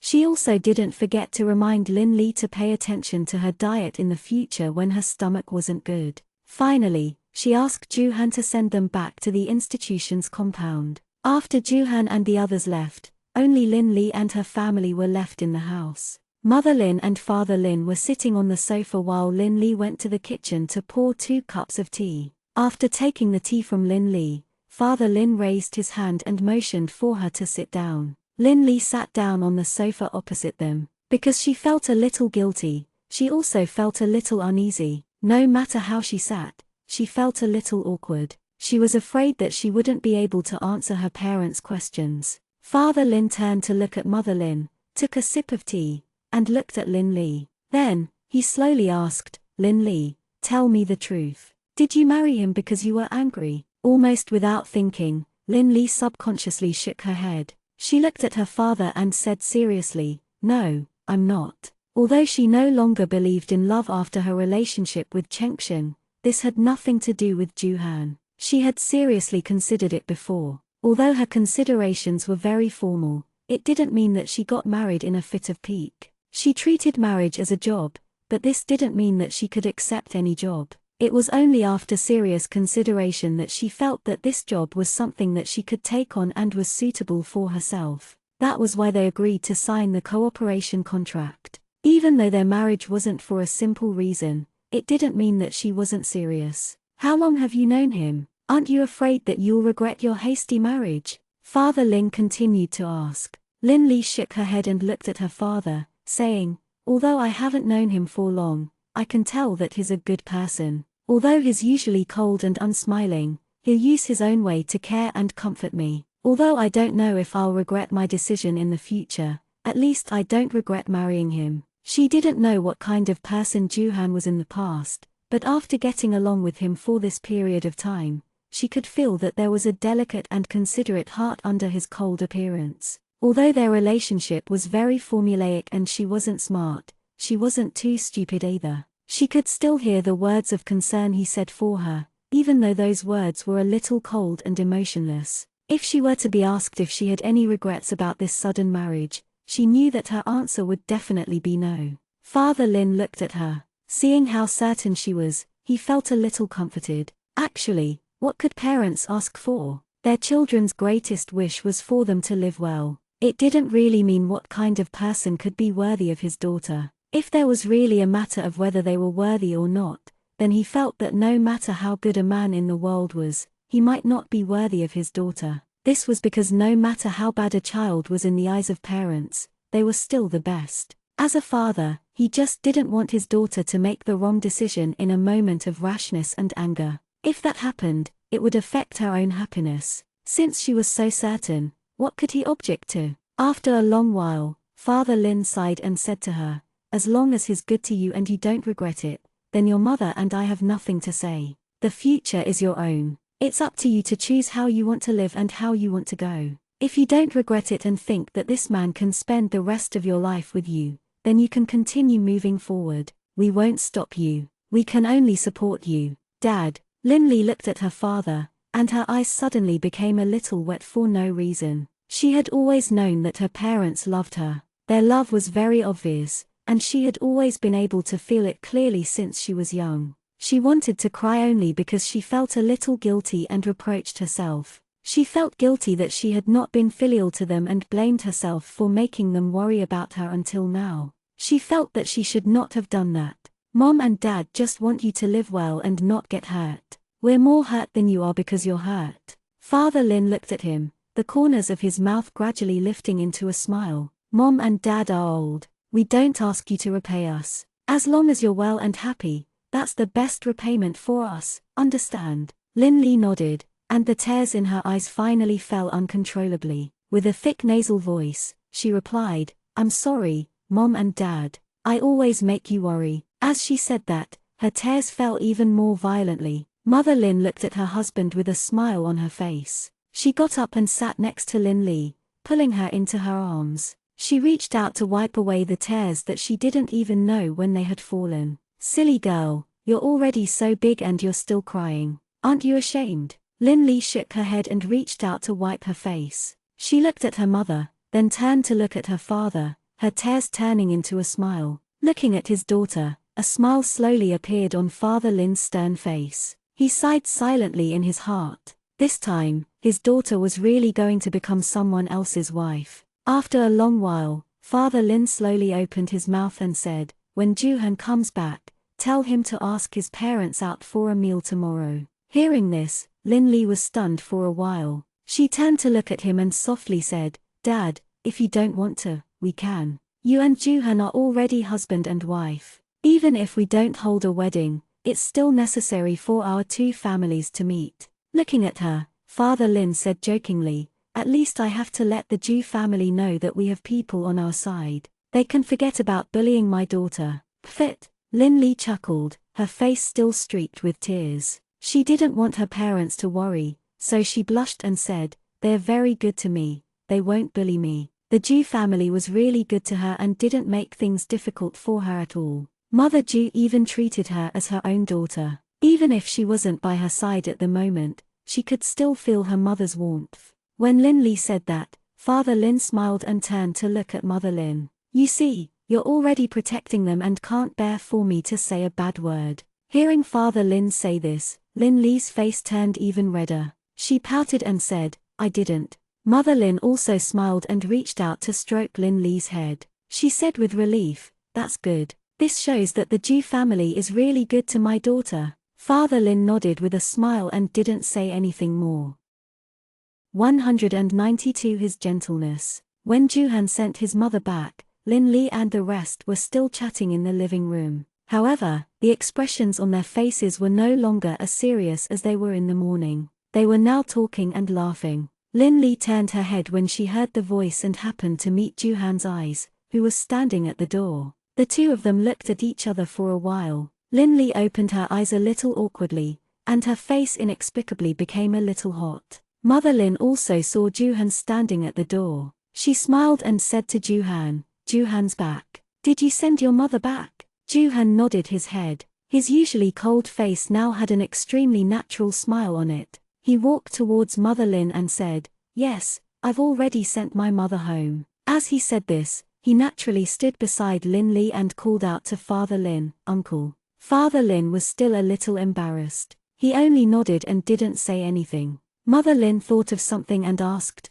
Child, are you not used to your mother? She thought that the child was quite quiet and not as lively as other children. She was a little too quiet. Juhan nodded. He won't. Xiaobin is very obedient. He won't make a fuss. Mother Lin was relieved to hear that. She nodded and didn't say anything else. Juhan raised his hand to look at his watch, then turned to look at Lin Li and said, it's getting late. Lin Li, let's take Uncle and Auntie out for lunch. We didn't eat much at the hospital this afternoon. Only then did Lin Li react. This afternoon, because she had accompanied her father to do all kinds of examinations, they had all rushed through the afternoon. Strictly speaking, they hadn't eaten anything at all. Her father had been on an empty stomach the whole time because of the examination. He nodded and looked at his parents. That's right. Dad, Mom, you didn't eat much at noon. Let's go and eat first. Mother Lin nodded. It was fine if he didn't say it.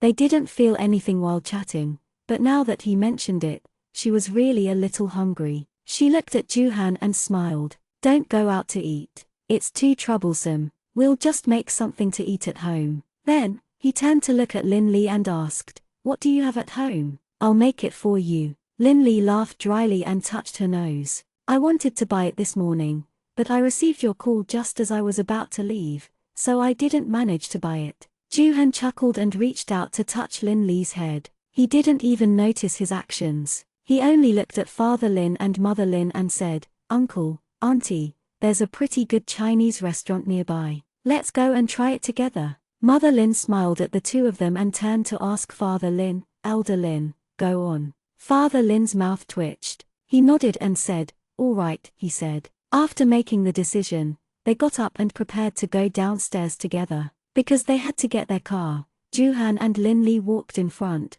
while Father Lin and Mother Lin followed behind. Juhan was tall, so his steps were naturally larger when he walked. Although Lin Li wasn't short, she was half a head shorter than Juhan. She jogged to keep up with his footsteps and walked side by side with him. Lin Li asked in a low voice, did you take advantage of me just now? Upon hearing this, Juhan raised his eyebrows and looked at her sideways. The corners of his mouth curled up and he asked, oh, really? When was that? This morning, and just now. Lin Li asked, you held my hand in the morning and put your arm around my waist. You even rubbed my head just now. Aren't you doing this a little too naturally, Mr. Ju? Juhan laughed and said disapprovingly, I thought I was acting. I didn't expect you to take it seriously. Lin Li's face unconsciously blushed at his words, and she quickly explained, I didn't take it seriously. How could I take it seriously? I just thought it was unnecessary. Juhan stopped in his tracks and turned around to look at her.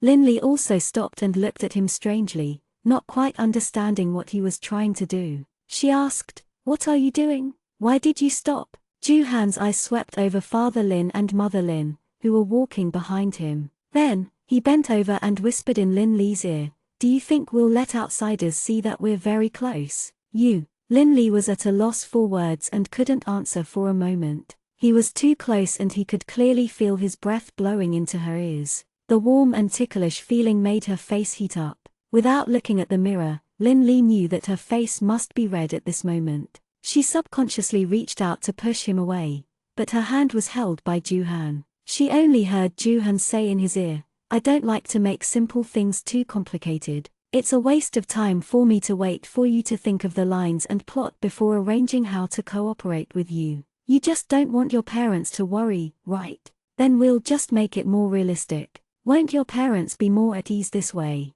After he finished speaking, he pushed her away and looked at her with a faint smile. Lin Li looked at him in a daze and didn't react for a while. In fact, he was right. She didn't want her parents to worry about her anymore. Her parents had been worried about her for almost 30 years. She shouldn't let them worry about her anymore. Just like he said, she should continue acting like this to make her parents believe that she was really living well and make them feel at ease. But what about in the future? What if they got a divorce in the future? How was she going to explain it to her parents? Just as Lin Li was still thinking about how she was going to explain to her parents if they got divorced in the future, Juhan had already reached out his hand and directly held her hand as they walked forward. Lin Li's reaction was a step too slow, so she could only be dragged away by him in a daze. Father Lin and Mother Lin looked at Lin Li and Juhan, who were walking in front of them, and the two of them smiled in similar ways. I'm relieved to see them like this.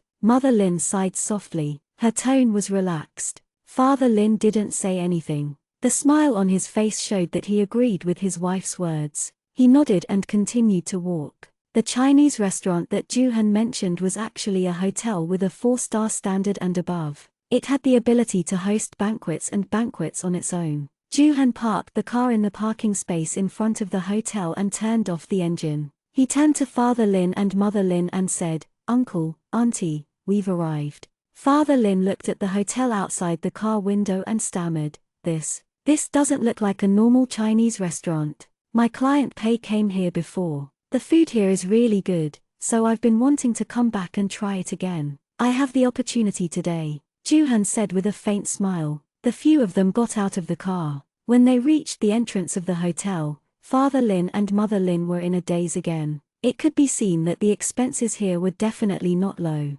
Thinking that it was just a normal meal for a few people, there was no need to be so extravagant and wasteful. Thinking of this, Mother Lin said, Juhan, I think we should just find an affordable restaurant to eat. There's no need to come to such a good place. Joo-han looked at her and said, Auntie, it won't cost much. I'm close to the manager here. He will give me a discount. Seeing that he was insistent, Mother Lin didn't say anything more and the few of them entered the hotel one after another. Joo-han asked for a very elegant private room. It wasn't too big, but for the four of them, it was spacious. Since they had taken their seats, the waiter quickly brought a pot of tea and a menu for them to order. Joo-han passed the menu to Father Lin and Mother Lin like a gentleman. Father Lin took the menu and looked at it for a long time. The names of the dishes were poetic and artistic, but he couldn't guess what they were after looking at it for a long time. In the end, he pushed the menu back to Joo-han and let him order it himself. Joo-han didn't stand on ceremony anymore. He took the menu and ordered several dishes. After ordering, the waiter took the menu back and politely pushed it out of the private room. After the waiter left, Joo-han picked up the teapot and poured everyone a cup of tea. While waiting for the dishes, Mother Lin casually asked, Han, what's your job? Upon hearing this, Joo-han glanced at Lin Li, who was sitting beside her, and then looked up and smiled at Mother Lin. I'm just running a small business. Lin Li glanced at him and muttered in her heart. If opening such a big company could only be considered a small business, then there were really very few people in the world who could be called doing business. Mother Lin didn't notice her daughter's strange behavior and only nodded. She didn't want to get to the bottom of it and changed the topic. What do your parents do? Do you have any other siblings at home? Since she had already decided that this man was her son-in-law, she should at least understand the basic situation first. Joo-han answered one by one and said, No, I don't have any siblings. I'm the only son in my family. As for my father, he's just an ordinary civil servant. My mother is Yingluo. Before Joo-han could finish his sentence, Lin Li, who was sitting beside him, suddenly started coughing violently. Ahem, ahem. She didn't know if she was choked by Joo-han's answer or accidentally drank the tea, but she coughed badly and her face was red. Seeing this, Joo-han quickly reached out and patted Lin Li's back. He frowned slightly and looked at her with some disapproval. He said softly, How could you be so careless? As he spoke, he reached out to open the tissue on the table and handed one to Lin Li. It took Lin Li a while to stop coughing. She took a tissue and wiped her mouth. In addition, because she had coughed too hard just now, her entire throat was extremely dry. He quickly grabbed the water on the table and took a big gulp. Seeing this, Joo-han shook his head gently. Looking at Lin Li's eyes that were filled with helplessness and pampering, he said, Drink slowly, no one's snatching it from you. Her tone was so gentle that water could almost drip out. Mother Joo watched from the side, and the smile on her lips deepened. She swallowed the words she was going to reprimand Lin Li. She thought that she could finally be at ease. Even if she wasn't by her side, her baby still had a man who cared and loved her. She had nothing to worry about. Turning her head, she saw her husband staring at the two of them. His eyes were full of contradictions. Even though he was pleased, there was also a little reluctance. She could understand what they were feeling. Her daughter had grown up and would leave them one day. 193 Her heart aches for her own man. The atmosphere during the meal was very good and harmonious. After Father Lin and Mother Lin confirmed their thoughts, they looked at Joo-han from a different angle and way. It was like a mother-in-law looking at her son-in-law. The more she looked at him, the more interesting he was. In fact, excluding the fact that Lin Li had randomly found someone to marry because of her own happiness and anger, and that she had divorced Joo-han and even brought along a 6-year-old child, with Joo-han's conditions, there was nothing that Father Lin and Mother Lin could be picky about. Of course, as long as their daughter liked and doted on her, they had nothing to say even if the conditions were not good. After dinner, he thought about how Father Lin and Mother Lin had rushed through the day and were too tired. He also thought about the sudden appearance of a son-in-law and the hospital examination. Therefore, she didn't take them out for a walk or anything else, but drove straight back to the apartment. After returning to the apartment, Lin Li asked Father Lin and Mother Lin to sit in the living room and watch TV for a while she took the opportunity to clean up the guest rooms for them. As Joo-han had accompanied the two elderly people to the hospital and had a meal that day, he still hadn't picked up his work until now. Therefore, after returning home, he he said a few words to Father Lin and Mother Lin and went straight into the study. Joo-han's apartment was a large one. In addition to the master bedroom and the children's room, there were 2 guest rooms. One of them was occupied by Lin Li and the other one was empty now. The bed, cabinet, TV, air conditioner, and other things were all fully equipped. It would be fine as long as the quilt and bed sheets were laid out. It wasn't difficult to clean up and it was done in a short while. After Lin Li tidied up the room, Father Lin and Mother Lin got up and prepared to return to their room. In fact, the 2 of them were indeed a little tired after a long day.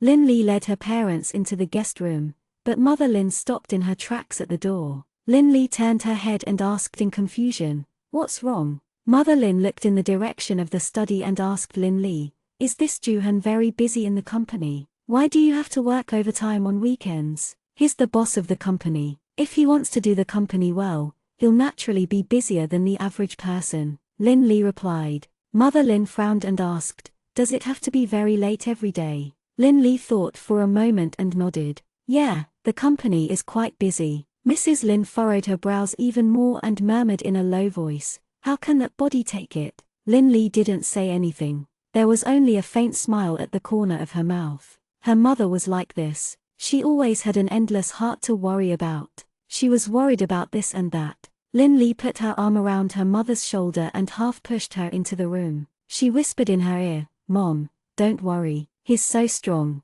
Besides, he's always like this. He's probably used to it. Don't worry about him." Hearing this, Mother Lin stopped in her tracks and turned around to look at her disapprovingly. She chided her softly, "You child, why don't you know how to feel sorry for others at all?" "Oh my God." Lin Li was simply unable to argue. She was so stunned that she couldn't say a word. Mrs. Lin looked at her and said, "That man is not anyone else. He is your husband. You will have to rely on his shoulder for the rest of your life. If you don't feel sorry for him, who will feel sorry for you in the future?" A husband and wife should help and love each other. If you care for him, he will definitely feel your sincerity. He will definitely feel it. When the time comes, he will repay you with the same amount of care he has for you. Or even more, understand? Lin Li was speechless. She could only smile and nod, saying, I know." Mother Lin looked at her and sighed again. She took her hand and patted it. "Xiao Li, let me tell you, your husband will be with you for the rest of your life. Don't leave your heart for him to another woman, because that's the same as pushing him to another woman." "Mom, I know," Lin Li laughed, but she felt that the smile on her face was about to freeze. She really regretted speaking out of turn just now. Hearing that, Mother Lin nodded and grabbed Lin Li's hand. She said, "Make Joo-han a cup of ginseng tea later and tell him to stay up less. There's no end to work and no end to money. Health is the most important." Lin Li quickly nodded and went along with her. Yes, I'll go make him some ginseng tea later and tell him why he's earning so much money. Of course, his health is more important." "Yes." Mrs. Lin nodded in satisfaction. She held her mother's hand and said, "Xiao Li, your father and I are relieved to see Joo-han taking care of you so thoughtfully. I don't ask for anything from you. As long as you promise me that you'll live well with Joo-han in the future and that you'll be happy every day." Mother Lin's words were a little emotional, so emotional that Lin Li's eyes unknowingly turned red. She held her mother's hand tightly and nodded. Her tone was a little girl's coquettish as she mumbled, "Mom, I will." Mother Lin smiled and nodded. She reached out to touch her face and said, "It's good that you know, it's good. Mom, you must be tired today. Go in and have a good rest." Lin Li said considerately. Mother Lin nodded. Before she turned around and closed the door, she reminded him, "Remember what I just said. Go and boil a cup of ginseng tea and send it to Joo-han." Lin Li smiled and nodded. Seeing her mother close the door and enter the room, she shook her head and turned around. However, she was shocked by the person standing behind her. Ying Gluo. The person who was supposed to be in the study dealing with documents had arrived behind her without her knowing. Lin Li was really frightened by this sudden turn of events. Her chest thumped as she reached out and patted it gently. When did you come out? Don't you make any sound when you walk?" Joo-han looked at the faint smile on her lips. After a while, she calmed herself down before he took a step forward, took her hand, and placed the mug in her hand. Then, he said indifferently, I'm sorry to trouble you. Lin Li lowered her head and looked at the mug in her hand, then looked up at him in front of her. She was a little puzzled and asked, "You, what do you mean?" Juhan's face, which was usually cold, had a lot of smiles today. Although they were more evil, compared to the previous expressionless face, this faint smile was much more pleasing to the eye. "There's no need for the trouble of making ginseng tea. Just a cup of coffee will do." Juhan laughed and turned around to head back to the study room. Lin Li held the mug in her hand and looked at his back as he slowly left. Finally, when he pushed open the door and was about to go in, she suddenly came back to her senses and shouted, "Wait a moment." Juhan stopped and turned to look at her. His eyes seemed to be asking her what else she wanted. Lin Li strode over and stood in front of him. She pointed to the mug in her hand and asked, "What coffee?" "I don't understand what you mean." Juhan understood and smiled at her. "Did you forget what our mother told you just now?" As if on purpose, Juhan deliberately emphasized the words "our mom." Without waiting for Lin Li to speak, Juhan continued, "Our mother said that she still needs to dote on her man. She asked you to make me a cup of ginseng tea to relieve my fatigue." Lin Li's eyes widened, and her small face was full of dissatisfaction and protest. "You, how can you eavesdrop on other people's conversation?" Juhan shrugged his shoulders and said, "I just happened to come out and didn't mean to eavesdrop." "Oh right, there's no need for the ginseng tea. I need a cup of coffee more now. You can just make a cup of coffee for me. You really aren't polite. Is there anything between us?" Lin Li was really a little defeated by him and rolled her eyes in annoyance. Juhan smiled and said, "I prefer freshly brewed coffee. The coffee beans are in the cabinet on the left side of the kitchen. Also, I only want pure coffee, no sugar or milk. Sorry for the trouble." After saying that, he opened the door and entered the study. Lin Li stared at the door for a while, then at the mug in her hand. In the end, she accepted her fate and went into the kitchen to make him coffee. In the study room, Juhan buried his head in various documents and information. At this time, his phone rang without any warning. Without even looking at it, he reached out and took it. "Hello." She held the phone to her ear with her shoulder and stared at the document in her hand, quickly scribbling on it with a pen. Juhan. Hearing that, Juhan unconsciously frowned. He reached out to take the phone and looked at the caller ID. After confirming that the person on the other end of the phone was indeed Ling Lan, his voice instantly turned cold and he said, "What's the matter? Juhan, are you really not willing to help me?" Ling Lan said on the other end of the phone. Her tone was pleading and helpless. Right now, she really had no way out. If even Juhan, the man who loved her so much in the past, couldn't help her, then there was really no one else who could help her. Hearing this, Juhan sneered and said, "I won't." After that, he hung up the phone. Only then did he put the phone to the side. However, in the next second, the phone that was placed at the side rang again. The caller ID showed the same name as expected. There was a ball of fire in his chest. He directly took the phone on the table and did not answer the call. Instead, he opened the back cover and took out the battery. The annoying ringing of the bell stopped abruptly. He leaned back in a dispirited manner, raised his head, and closed his eyes. Ling Lan was his calamity. She had too many memories that he didn't want to recall. Those memories were too painful, too unbearable, too unbearable. When Lin Li pushed the door open and came in, she saw Juhan leaning there with his head raised. His brows were locked tightly. Just as she was about to speak, she noticed his tightly clenched fists. Lin Li suddenly hesitated. After a while, she tried to ask, "Juhan." Juhan didn't move. He still maintained that position. "Juhan." Lin Li called out again. There was still no sound. Lin Li frowned and was a little worried. She put the mug in her hand on the table and walked around the desk. She called out softly, "Juhan, what's wrong?" Seeing that he still didn't move or make a sound, she wanted to reach out and push him away. However, her hand had only reached halfway when the person who had his eyes closed suddenly opened his eyes. Lin Li wasn't mentally prepared and was startled. Her feet lost their balance, and she staggered and fell forward. 194 What is being a hooligan? It was as if time had stopped and frozen in an instant. The surroundings were so quiet that not a single sound could be heard. It was so quiet that one could hear the sound of the wind blowing outside the window behind them. The warm breath on her forehead made Lin Li's whole body heat up.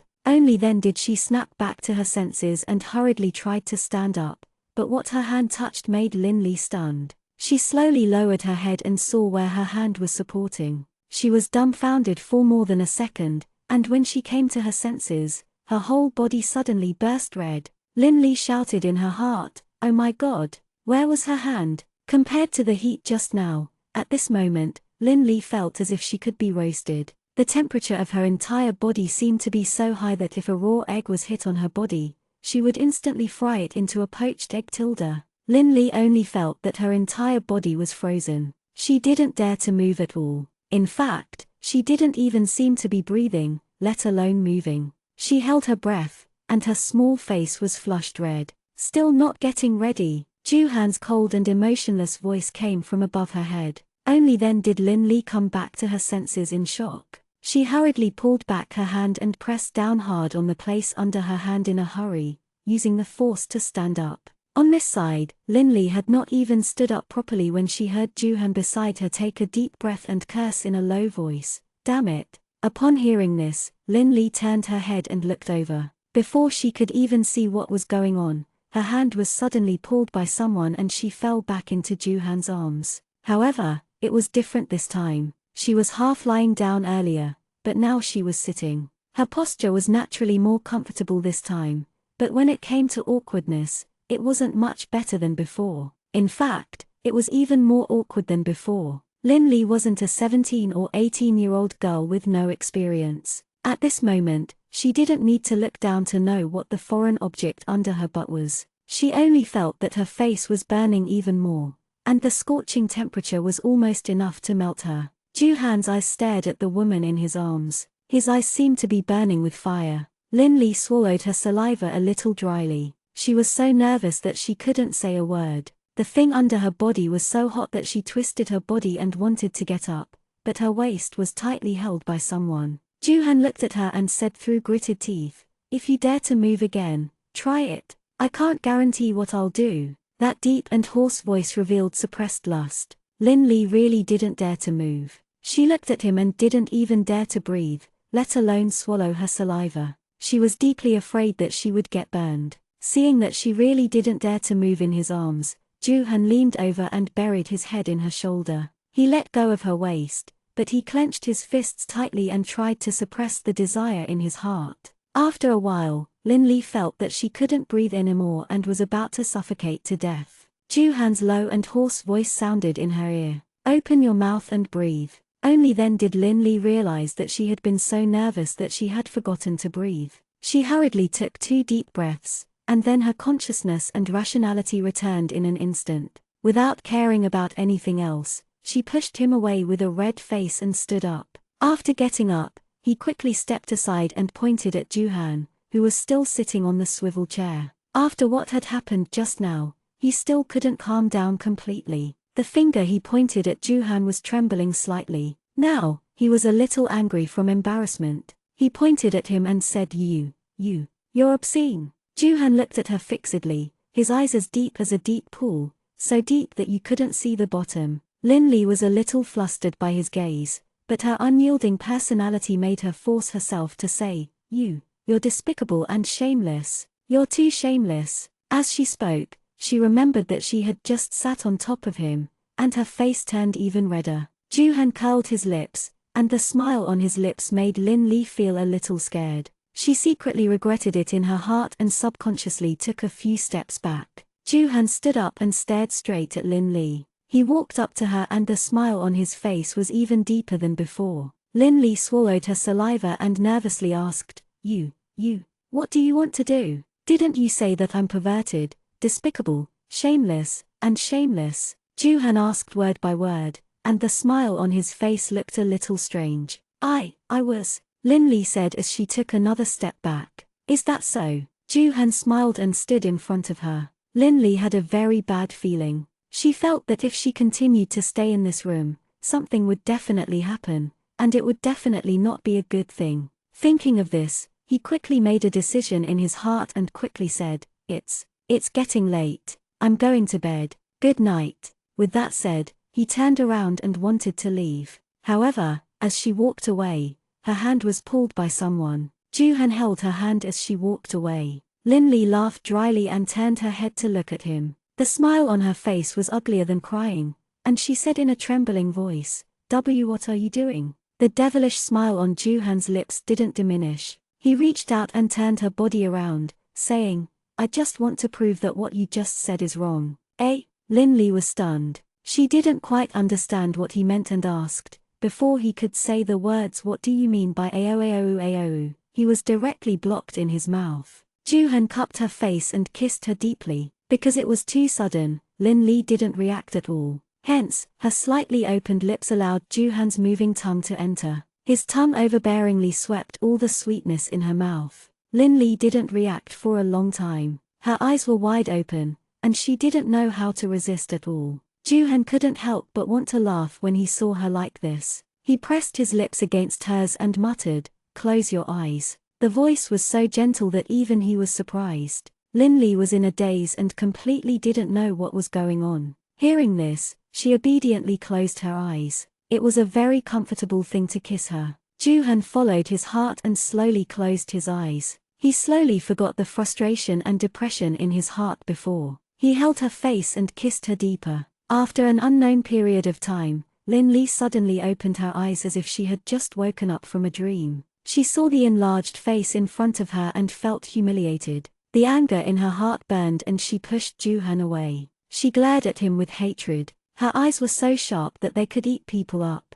Juhan took 2 steps back before he stood firm. The smile on his face was even more obvious than before. He said, I just want to tell you what a hooligan is, and what is shameless, lowly, and shameless. Linley glared at her. After a while, her tears fell from her eyes without any warning. Her tears made Juhan stunned. He realized that he had indeed gone a little too far just now. He hesitated and wanted to explain something. Hey, you. He opened his mouth and then realized that he didn't know what to say. Linley reached out to wipe the tears from her face, but she couldn't wipe them all away. She felt inexplicably aggrieved. At this moment, she seemed to have become particularly fragile. Juhan didn't know what to say at this time, but he couldn't just watch her cry like this. He walked forward and raised his hand to wipe the tears on her face, but she slapped it away. She glared at him and touched the corner of her mouth like a child. Then, she scolded him, bastard.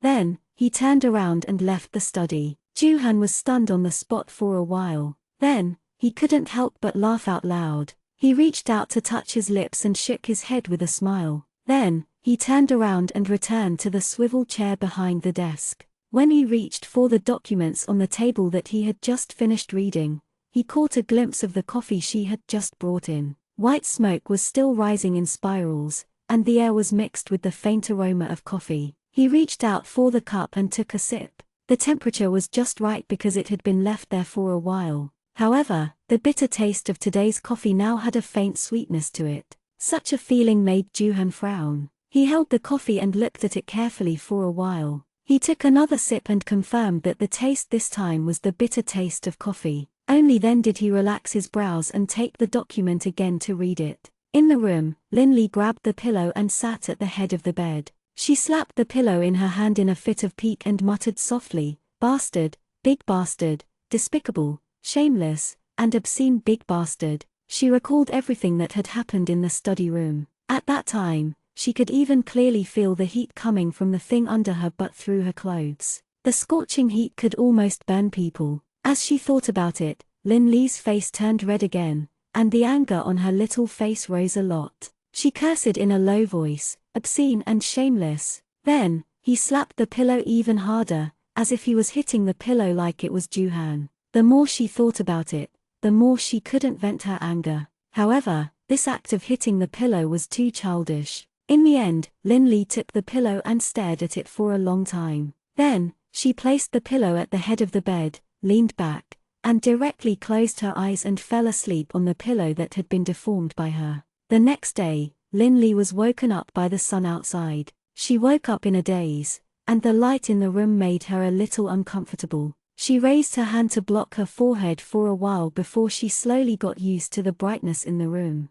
She looked at the alarm clock on the bedside table and lay on the bed for a while, then lifted the quilt and washed up. When Linley finished washing up and came out, She opened the door and heard her mother's laughter and her father's conversation coming from the dining room. 195 The reason for splitting rooms. When Linley finished washing up and came out, she opened the door and heard her mother's laughter and her father's conversation coming from the dining room. What's the situation? Linley raised her eyebrows in confusion. Her parents rarely smiled so happily even at home. With doubts, Linley walked toward the restaurant. In the dining room, Father Lin and Mother Lin were sitting at one side of the dining table. In front of them was a Western breakfast that they were not used to eating. There were sandwiches and lotus egg buns. Juhan was sitting opposite the two of them, holding a sandwich in his left hand and a glass of milk in his right hand. At this moment, he was doing something, making Father Lin and Mother Lin so amused that they couldn't close their mouths. The atmosphere was peaceful and warm. As if sensing that someone was standing there, Juhan turned his head and happened to meet Linley's eyes. The corners of his mouth were half curved up, looking like a smile yet not a smile. Seeing the familiar smile on his face,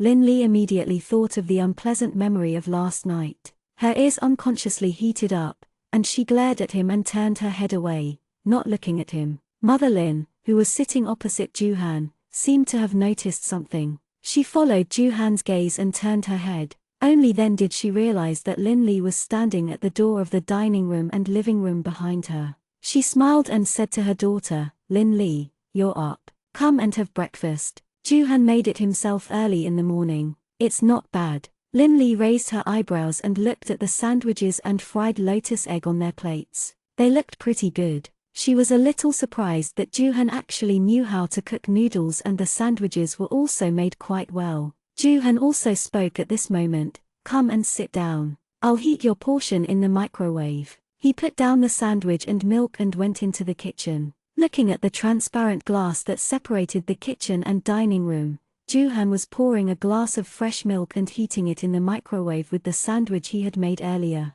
Mother Lin smiled and said to Father Lin, "Look at how much Juhan knows how to dote on people." Father Lin also raised his head to look in the direction of the kitchen and nodded with a smile. When he turned around, he saw Linley still standing there and quickly asked, "Xiaoli, why don't you go and sit down?" Linley only smiled and nodded. She went over and sat down beside Juhan's previous seat. It didn't take long to heat it up, so Juhan quickly came out of the kitchen with a sandwich and milk. He placed it in front of Linley and rubbed her pretty short hair. "Eat quickly. Don't touch my hair." Linley glared at him in dissatisfaction. Her heart was still filled with anger from last night. She reached out and tidied her hair that had been messed up by him in a fit of pique. Juhan wasn't angry. He just smiled and his expression was obviously doting. Father Lin and Mother Lin both laughed when they saw this. Mother Lin was the son-in-law, and the more they looked at her, the more interesting she was. This time, she directly changed her stance and spoke up for Juhan. "You're already an adult, but you're still acting like a child. Only Juhan dotes on you." Linley looked at her mother in surprise and pouted in protest. "Mom, why are you speaking up for an outsider?" Her mother's attitude had changed too quickly. It had only been one night and she was already leaning towards Juhan. She was her daughter. "You still say you're not a child. Look at how childish you are." Mother Lin laughed at Linley. "You're already married to Juhan. He's my son-in-law now. People say that a son-in-law is only half a son. Why am I speaking for an outsider?" Linley really didn't know how to respond to Mother Lin's words. According to what her mother said, there was nothing wrong, but the problem was that she and Juhan could only be considered a fake couple. Although all the legal procedures were complete, both of them knew that this wasn't the case. Of course, it was impossible for her to say these words to her parents now, so Linley could only swallow this silent grievance with the sandwich and milk. This breakfast was quite enjoyable for Father Lin, Mother Lin, and Juhan. Although Linley was a little depressed in her heart, in view of the fact that Juhan's breakfast was really delicious, Linley still ate quite well. After breakfast, Juhan went out with his briefcase because he had to go to the company to deal with some work matters. Before he left, he specifically told Father Lin and Mother Lin that the dinner location for the two families had been reserved and that he would pick them up at that time. In addition, he also told Linley to bring Father Lin and Mother Lin out for a walk. The weather in October wasn't too cold or too hot, so going out for a walk was a good choice. Juhan's words made the two elders smile from ear to ear. The little bit of attitude they had towards their marriage was gone, and they just nodded and agreed. Under Mother Lin's insistence and urging, Linley had no choice but to send Juhan to the elevator. While waiting for the elevator, Juhan turned his head and looked at the woman who came to send him off unwillingly. He leaned on the side in boredom, looking like a dispirited kitten. "Are you still angry about what happened last night?" he asked with a faint smile. Hearing this, Linley glared at him like an angry cat. She lowered her voice and said, "Don't mention what happened last night. I'll just take it that I was unlucky last night." Seeing her reaction, Juhan raised his eyebrows and deliberately asked, "Why?" Linley gritted her teeth and said, "Do you think that's a good memory? Why should I reminisce?" Juhan seemed to have really thought about Linley's words seriously. After a while, he nodded his head and said, "It's not bad for me. At least the taste is okay." "You." Linley glared at him in dissatisfaction. She wanted to say something, but she couldn't think of what to say for a moment. She looked at him and pouted her cheeks angrily. To her glare, Juhan just shrugged and said, "I'm telling the truth. It does taste good. It's soft, huh?" After thinking for a while, she suddenly thought of something and nodded at Linley with certainty. "Oh right, there's also Tiantians. It's indeed a beautiful memory for me. I can reminisce about it when I have the time." Linley's face was a little red from his words. She glared at him for a long time and forced out two words, "Hooligan." Juhan shrugged his shoulders and didn't refute her comment. He even nodded in agreement and said, "I don't deny it." Looking at her pouting cheeks, he felt that it was a little interesting and cute. The corners of her mouth unconsciously curled up into a gentle arc, even he himself did not notice it. Linley glared at him hatefully for a long time. She glared so hard that her eyes hurt a little before she retracted her gaze. She comforted herself in her heart that if a person was shameless, they would be invincible. This was the same logic as if you were bitten by a dog. You couldn't just pounce on the dog and bite it back, right? Thinking of this, Linley's slightly angry heart slowly calmed down. She glanced at him, then snorted, turned around, and walked past him. Linley pretended to be calm, but she couldn't hide the anger in her heart. She successfully made Juhan laugh. He laughed so hard that he didn't even react to the elevator. Linley strode home in a fit of pique. As soon as she opened the door and entered, she was pulled into the living room by Mother Lin, who was standing at the door. Father Lin was sitting upright on the sofa in the living room. On the low table in front of him was a cup of boiled water and the medicine prescribed by the hospital yesterday. Sit down, sit down." Mother Lin pulled her daughter to sit on the sofa opposite Father Lin. Then, she walked around the low table and sat next to Father Lin. Then, the couple stared at their daughter. Linley was a little scared by her gaze. She reached out and grabbed her pretty short hair, and couldn't help but ask, "Dad, Mom, do you have something to tell me?" Father Lin's throat was still a little uncomfortable. He coughed lightly and nodded. Then, he turned to look at Mother Lin and said, "You can ask." Linley was a little frightened by their serious expressions. She had no idea what was going on, but she could vaguely feel that what they were going to talk about was definitely not simple. She laughed dryly and asked Mother Lin, "Mom, what do you want to tell me? Did something happen?" Mother Lin rolled her eyes at her and questioned her daughter, "Are you angry with Juhan?" Linley was stunned. Was she that obvious? How could even father and mother see through it? However, he naturally couldn't admit it. He could only play dumb and look at his mother. He laughed dryly and said, "Mom, what are you saying? Why would I be angry with Juhan? You still say you don't have one." Mother Lin rolled her eyes at her and said, "I saw it all. You're so obvious. If you're not angry, then what is it? You saw it." Linley was shocked. Could it be that her mother knew about what happened in the study last night? "Of course I did," Mother Lin said. "When I woke up this morning, Juhan was also up. I saw him coming out from the first room on the left." "The first room on the left?" Linley turned her head to look at the bedroom and thought to herself,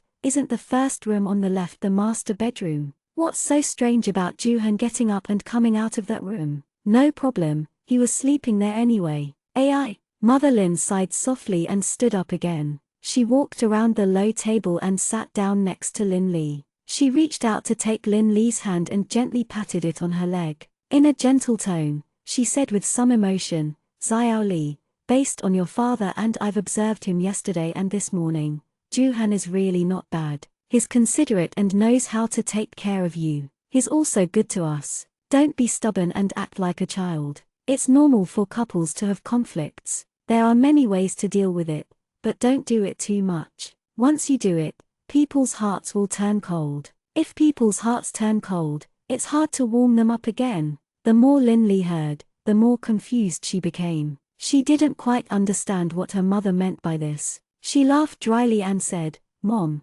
what are you talking about?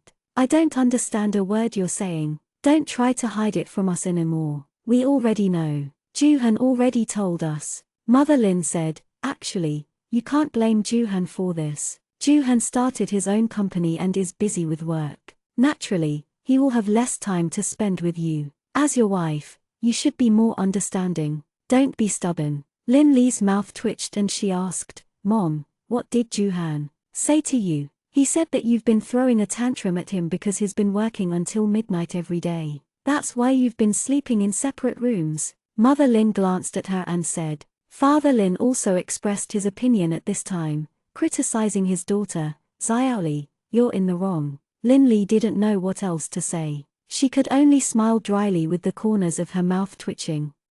196 The two families meet. As the two families were officially meeting for dinner that night, Joo-han got off work early in the afternoon and was prepared to pick up Lin Li, Father Lin, and Mother Lin to go to the hotel together. As for the hotel, Mother Joo called early in the morning yesterday to tell them that it had been booked, so they could just go there directly. Joo-han had called Lin Li in the afternoon to inform her of the time and place for dinner in the evening, so when he drove back from the company, Father Lin and Mother Lin were already ready and could go out at any time. Joo-han asked Father Lin and Mother Lin to sit in the living room for a while he placed his briefcase in the study and prepared to go back to his room to change before going out. From the cloakroom, he took out the clothes that he had already matched and placed them on the bed. Joo-han took off his suit jacket and prepared to change his clothes. However, just as he reached out to unbutton his shirt collar, the door of the room was opened from the outside.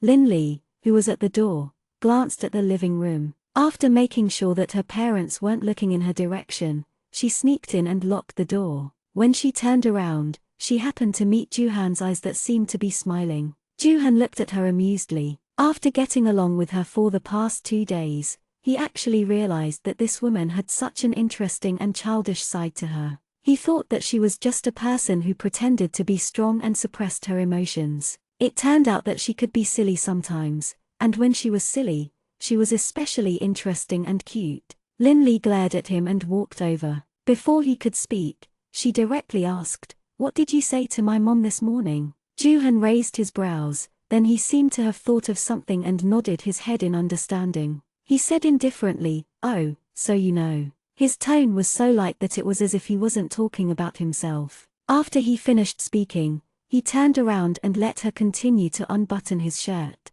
Lin Li glared at him and said in dissatisfaction, "Why are you talking nonsense to my mother? Don't you think things are messy enough?" She felt that she had been tricked by him and was restricted in every way. This act for her parents should have developed according to her wishes, but now, she could only passively follow in his footsteps. Moreover, she never knew when he would suddenly add scenes or change scenes. She was not a professional actress, so where did she get the ability to adapt to the situation? Joo-han's back was facing her and he didn't turn around. He only said, "It was your mother who asked me, that's why I answered like that."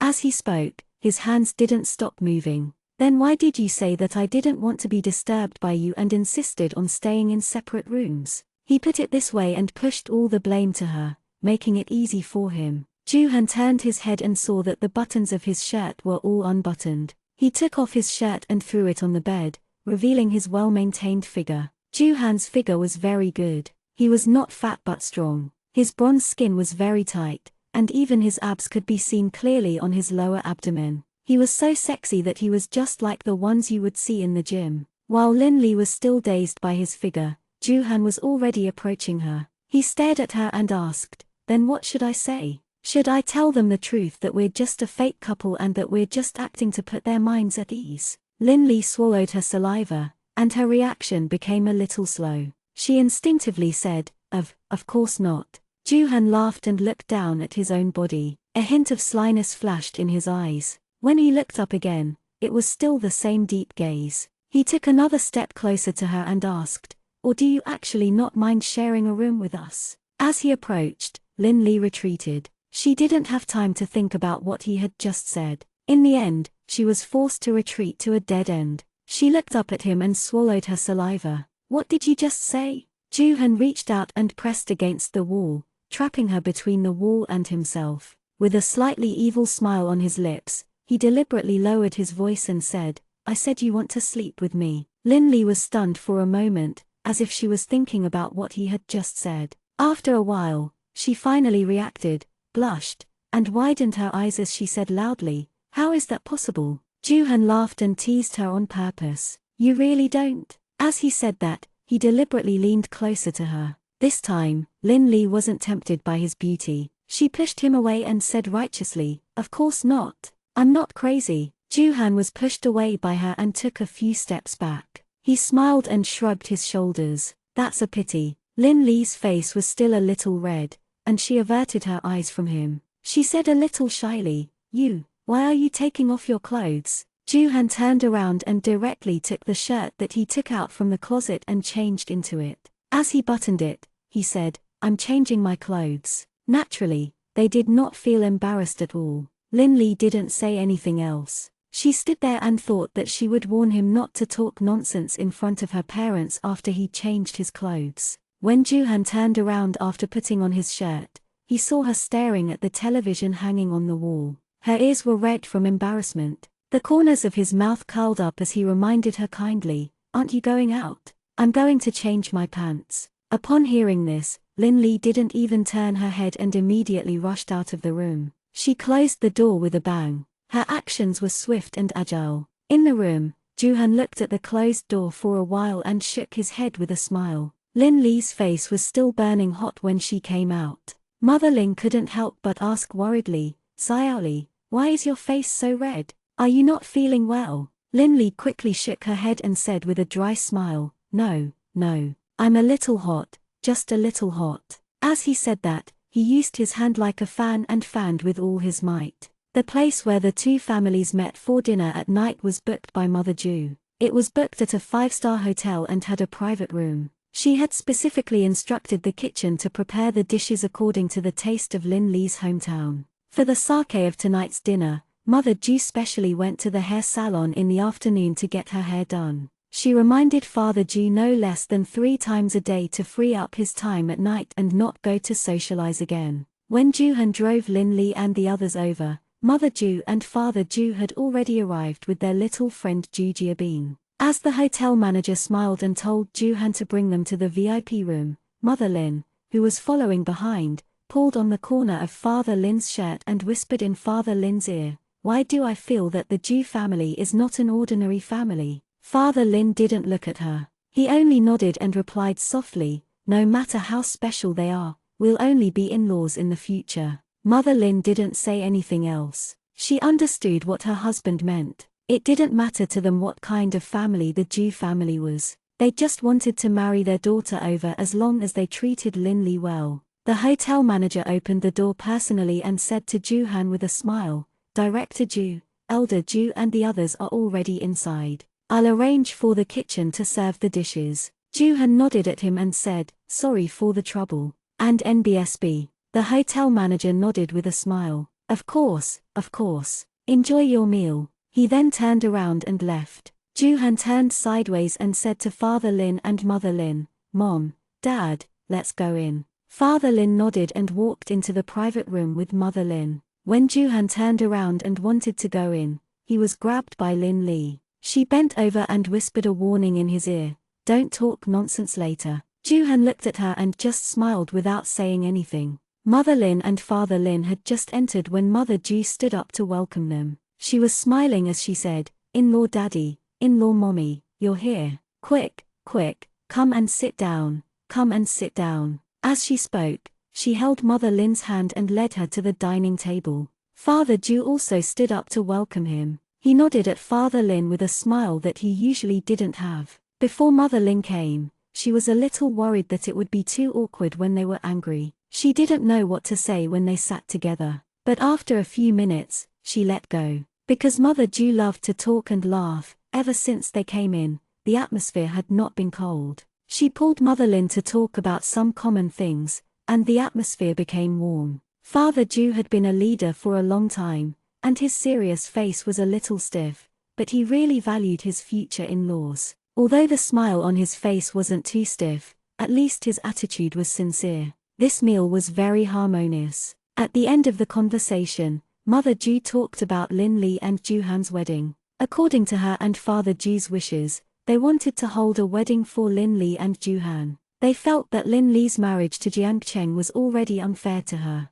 Moreover, there was no proper wedding. That would be too unfair to Lin Li. They treated the Ju family's daughter-in-law as their own daughter and wanted to give her what she deserved. In fact, when Father Lin and Mother Lin heard the Ju family say this, the last bit of worry they had for Lin Li was gone. If they could marry their daughter into a good son-in-law and in-law's family, what else could they ask for? There was nothing they could ask for. As for the wedding, it was no longer important. Mother Lin smiled and took Mother Ju's hand, saying sincerely, "In-law, with your words, we have nothing to worry about. We'll be counting on you to help our Xiao Li in the future." Mother Ju also held her hand and said with a smile, "Look at what you're saying. We're family, family." Mother Lin also smiled. She turned to look at Lin Li and Juhan and said, "As for the wedding, I don't have any objections. It'd be best if the young people want to have it. If they really think it's troublesome, we'll respect them." Upon hearing that, everyone's gaze turned to Lin Li and Juhan. Lin Li laughed dryly and turned to look at Juhan, only to see him eating with his chopsticks as if nothing had happened. Mother Ju noticed something and called out to Juhan, "Juhan." "What?" Juhan raised his head and seemed a little puzzled. "Say something. Do you want to hold the wedding or not? We can't let Lin Li suffer." Mother Ju said, which meant that she wanted him to agree to hold a wedding. Juhan nodded and said, "It doesn't matter whether we do it or not. I'll listen to Lin Li." As he spoke, he looked at Lin Li with a smile. The corner of Lin Li's mouth twitched. She reached out under the table and pinched Juhan hard. She laughed dryly and turned to Mother Ju and said, I think it's better not to hold it first. Recently, Juhan's company has been quite busy. We'll talk about it after the wedding." 197 Forced to relocate. In the end, the Ju family respected Lin Li's wishes and didn't hold a wedding for the time being. However, Mother Ju said that if Lin Li wanted to hold a wedding in the future, she would directly mention it. No matter when, the Ju family would definitely make up for it. After dinner, the few of them parted ways at the entrance of the hotel. Juhan drove home with Lin Li, Mr. and Mrs. Lin. Mr. and Mrs. Ju had a driver to pick them up. Mrs. Ju was understanding that Mr. and Mrs. Lin were in Jiangcheng, so she wanted Lin Li and Juhan to accompany the two elders to walk around for the next 2 days. As for the Ju family's child, Ju Jiabin, she brought him back to the institution's courtyard. On the way back, Father Lin and Mother Lin were sitting in the back. Father Lin was probably too happy that night and had drunk a little too much. At this moment, he was holding Mother Lin's hand and saying unhappily, "Our Xiaoli really hit it off this time. Juhan is better than Chengsheng. Juhan is better than Chengsheng." Mother Lin reached out her hand and patted Father Lin. She was afraid that Juhan would mind. She secretly cursed at this damn old man for being drunk and crazy at this time. While she was scolding Father Lin in her heart for saying something he shouldn't have, she was also worried that Juhan would overthink it. Mother Lin's heart was beating like a drum as she looked towards the front seat. She smiled dryly and said, Elder Lin is really drunk. He's talking drunk, talking drunk." Juhan smiled and said with a normal expression, "There's some hangover tea at home. It's quite effective. Let Dad have some when we get home, or he'll have a headache tomorrow." Seeing that he wasn't overthinking things, she couldn't help but sigh. Mother Lin was relieved. She smiled and said, "Ahan, you must have a lot of social events when you start your own company, right?" Juhan nodded and focused on the road ahead. He smiled and said, "Yes, I can't avoid these social activities. Now, it's basically all business at the dining table." Mother Lin nodded and said with concern, "Then you have to be more careful in the future. Drinking too much will hurt your body." Joo-hun nodded and suddenly freed one hand to grab Lin Lee's hand, who was sitting in the front passenger seat, and held it tightly. He smiled and said, "I'm not afraid anymore. In the future, Lin Lee will be by my side. She will make me some hangover tea." Lin Lee, who was originally in a daze, was unable to react when he suddenly grabbed her hand. She looked at his silly and cute expression in a daze. Unlike Lin Lee, Mother Lin, who was behind him, laughed at Joo-hun's words. Her smile widened as she said, "Yes, yes. Let Lin Lee take care of you in the future, hee hee." Lin Lee only reacted after a while. She glared at Joo-hun from an angle that Mother Lin couldn't see and pulled her hand back. Joo-hun glanced at her and the corners of his mouth curled up slightly. After returning home, Joo-hun first helped Father Lin to sit down on the sofa. Then, he went to the kitchen to get the hangover tea he usually used for Father Lin to drink. After that, he helped him into the room. Father Lin's alcohol tolerance wasn't good, but he was a good drinker. Other than the few words he said to Mother Lin in the car, he didn't do anything out of line and didn't make a fuss. After drinking the tea, he fell asleep on the bed. Mother Lin got some water and wrung a towel to help Father Lin wipe his face, so that he could sleep more comfortably. When Mother Lin took out the basin from her room and was about to throw it away, she saw Lin Lee standing alone in front of the floor-to-ceiling window connecting the living room and the balcony. Her arms were crossed in front of her chest, and there wasn't much expression on her face, making it difficult to read her emotions. Mother Lin washed her face and placed it in the bathroom outside. When she came out of the bathroom, Lin Lee was still standing in the same position, as if she hadn't moved at all. Mother Lin sighed softly and walked over to her. She reached out and patted her on the shoulder. Only then did Lin Lee react. She turned her head and pulled the corners of her mouth into a smile. "Mom." Mother Lin stood side by side with her, looking at the bonsai trees on the balcony outside the floor-to-ceiling window. The leaves gently fluttered in the night wind. "Mom, aren't you tired? Why don't you go back to your room to rest?" Lin Lee asked softly. Mother Lin didn't earn enough, so she asked Lin Lee, "Did Joo-hun go into the study again?" "I'm done," Lin Lee nodded and said casually. "I still have some things to deal with." Mother Lin nodded and didn't say anything else. She just looked outside with a serious expression. Seeing that her mother was no longer speaking, Lin Lee didn't know what to say. She didn't say anything more and turned her head to look outside. She didn't know how long had passed. Although Mother Lin didn't turn around, she slowly said, "Lin Lee, you still can't forget about Chengsheng, right?" Mother Lin spoke very calmly, her tone so calm that there was no fluctuation in her emotions. Hearing this, Lin Lee's heart trembled, and she hurriedly said, "No, I didn't." No matter how nice her words were, her actions would betray everything. Lin Lee's hand, which she didn't know where to place, betrayed her emotions.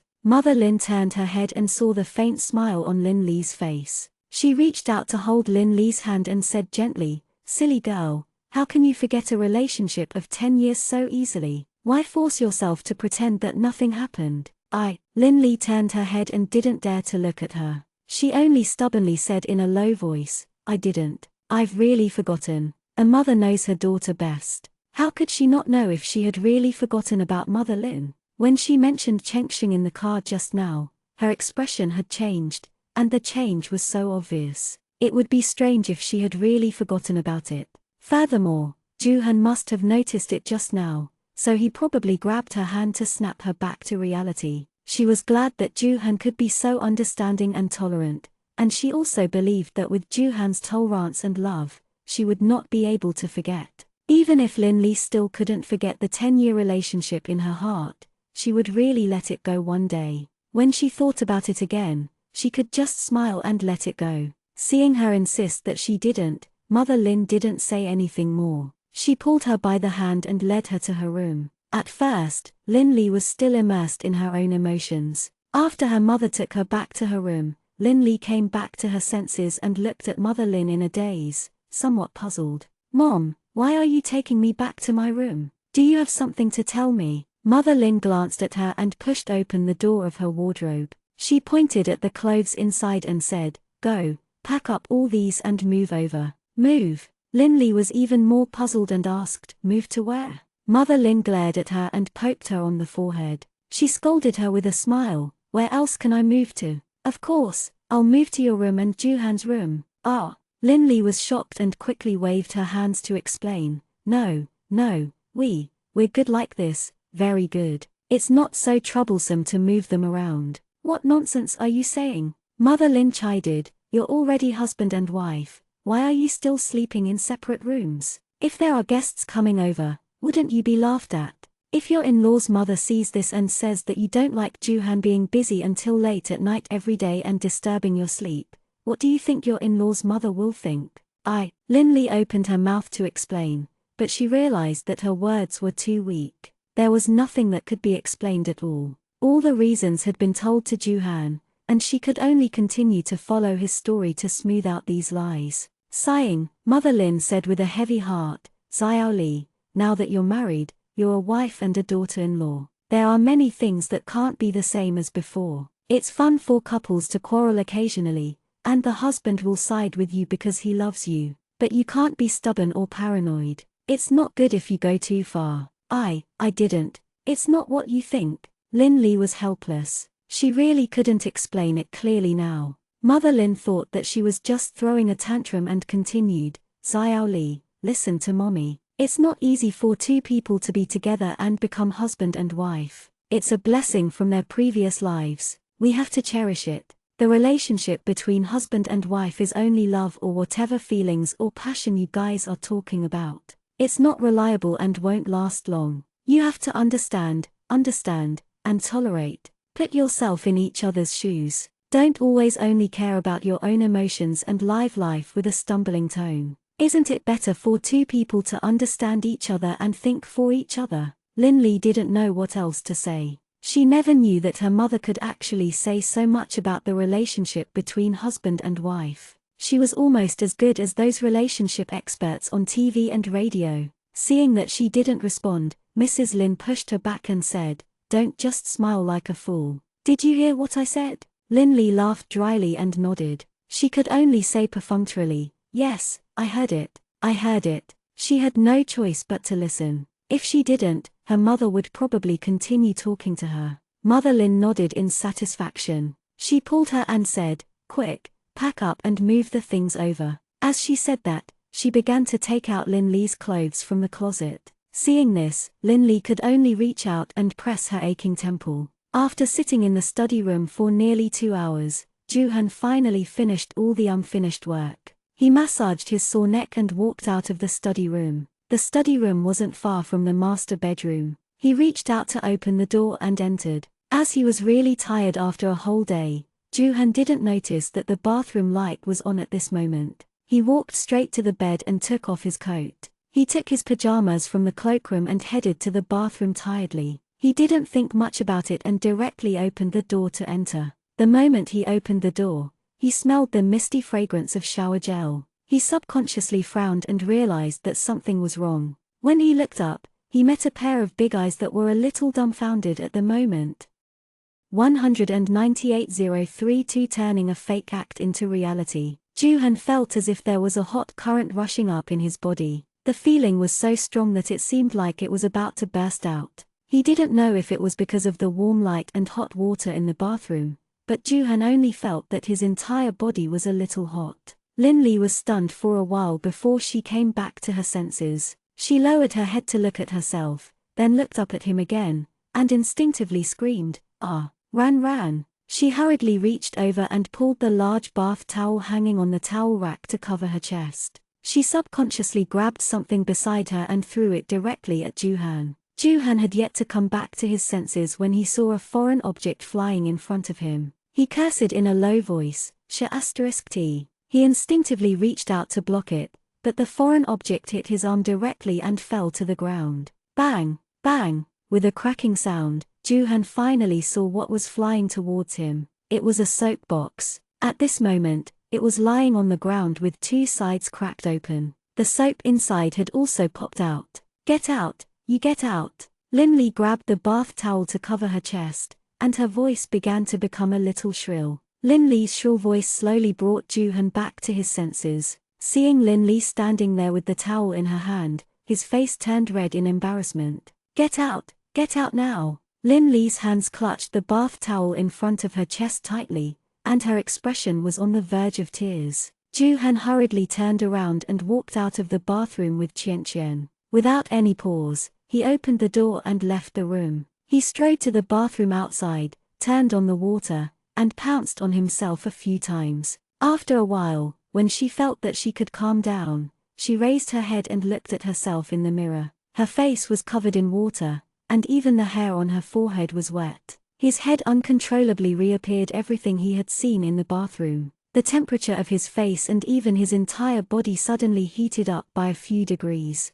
There seemed to be an uncontrollable impulse in a certain part of his lower body, and it suddenly swelled and hurt. Shit! Joo-han cursed in a low voice. This time, he directly buried his face in the basin and let the cold water douse the fire of desire in his body. Compared to Joo-han, Lin-li, who was in the bathroom, was upset for a while after Joo-han went out. She immediately reacted and hurriedly wiped her body with the bath towel. Then, she grabbed the pajamas that she had brought in before and put them on. After she opened the door and went out, she realized that Joo-han wasn't in the room. However, after such an awkward scene just now, she couldn't stay in this room anymore at night. It was too awkward. She couldn't be bothered to think about where Joo-han would be if he wasn't in the room. She walked straight to the door and reached out to hold the doorknob, ready to open the door and go out. However, the moment she held the doorknob turned on its own before she could exert any force.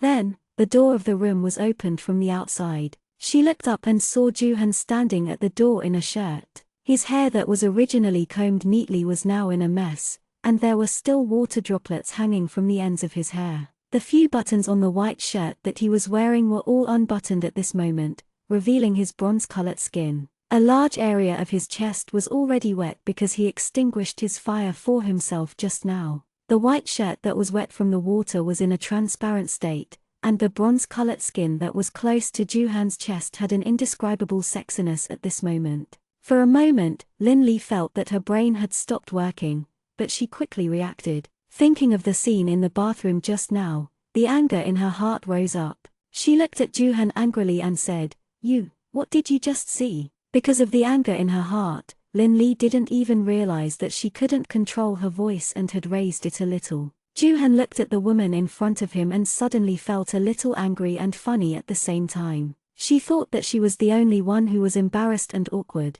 but he was different. What was even more embarrassing was that he actually reacted because of this. Once a man couldn't be satisfied in that aspect, his temper would naturally become a little irritable. Joo-han's face was cold, and he said with a little expressionless, "Do you think I can't see anything when you're like that?" Upon hearing this, Lin-li's eyes widened. She pointed at him and couldn't speak for a while. You.